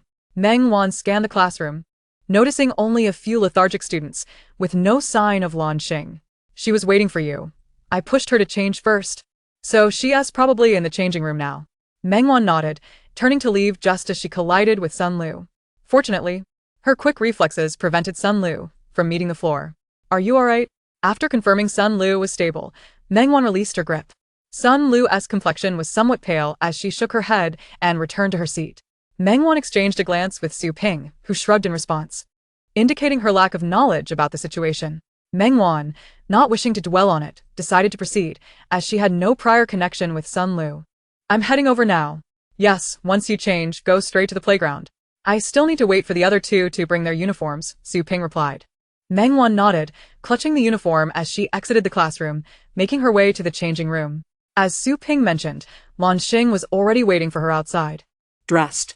Who from your family is coming today? My eldest brother and third brother. They argued all night yesterday. Lan Xing smiled. How wonderful. 2 more people to witness your victory. The tickets for the event were non-transferable, allowing each student to bring a maximum of 2 guests. In previous years, Meng Wan had typically discarded them, but being able to use them in her final year genuinely filled her with joy for her own sake. Once they were changed, The two girls proceeded to the playground, where Pengzhe, serving as the sports committee member, brightened at the sight of Meng Wan. Sister Wan, you've finally arrived. This year, it's you who carry the banner, the pride of our class. As soon as you step out, victory is assured, he exclaimed, thrusting the class banner into Meng Wan's hands. The banner, crafted by the class's art students and designed to complement the uniforms, stood out amidst the sea of various banners and uniforms. As the students lined up, family members gradually entered the venue. A fleet of luxurious cars parked at the entrance drew the attention of students from the first high school, who peered through the railings. Wow, these must be worth millions. Million? That first one is valued at 30 million. 30 million. If only I could get a fraction of that. The disparity was stark. As one stood separated by a wall while one's sister reveled in opulence at the sports event, leaving the brother to watch helplessly. A sense of pity evident on his face. Hey, Zhili, isn't your sister studying in there? Why aren't you attending the sports day? Meng Zhili's desk mate inquired out of curiosity. Perhaps he's afraid of being embarrassed by his sister, Hong Yingqi interjected with a smirk. Separated by a wall. While the sister mingled with the elite at the grand event, the brother was left to languish in his own situation, shaking his head in mock sympathy. In response to Hong Yingqi's provocations, Meng Zhili's desk mate felt a bit awkward, realizing that he had initiated the conversation. However, Meng Zhili remained unfazed, his expression unperturbed, as if nothing could rattle him. Let us go. The class bell is ringing. Oh, right. The desk mate quickly followed Meng Zhili out, while Hong Yingqi, frustrated by the failed provocation, seethed silently. Let us go, Yingqi. We have a math quiz coming up. Hong Yingqi clenched his teeth, feeling a dull ache in his stomach. What's wrong? It's nothing. After several deep breaths, Hong Yingqi slowly calmed himself. Such was the fleeting moment of tension. As from the luxurious car worth 30 million, a figure emerged. Mr. Yen, the school board members and other investors are already in the conference room. Yao Qinglin opened the car door, and Yen stepped out, his tailored suit bestowing a sense of maturity upon his youthful visage. What time does the sports event commence? At 9:30. The meeting primarily concerns explaining the financial flows to the investors, and it will last for half an hour. Yen glanced at his watch, noting that the meeting would conclude just 15 minutes before the opening ceremony. As he approached the school entrance, numerous parents who had arrived early greeted him warmly. Yen reciprocated politely, yet continued towards the conference room without engaging in lengthy conversations. Just as Yen entered the teaching building, Meng Zhiyuan and Meng Zhilian stepped through the gates of the academy. As the two brothers approached on foot, many gazes were cast upon them, yet no one dared to initiate a conversation. For them, this athletic gathering transcended mere observation of the children's performances. It represented a pivotal opportunity to forge connections with influential individuals or to negotiate previously unattainable collaborations through discussions centered around their offspring.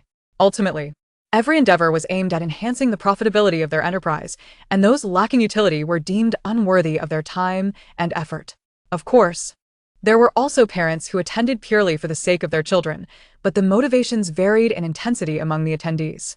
The brothers, however, remained indifferent to such dynamics, promptly taking their seats as per the allocation indicated on their tickets. No sooner had they settled in than Meng Zhilian caught sight of a familiar figure.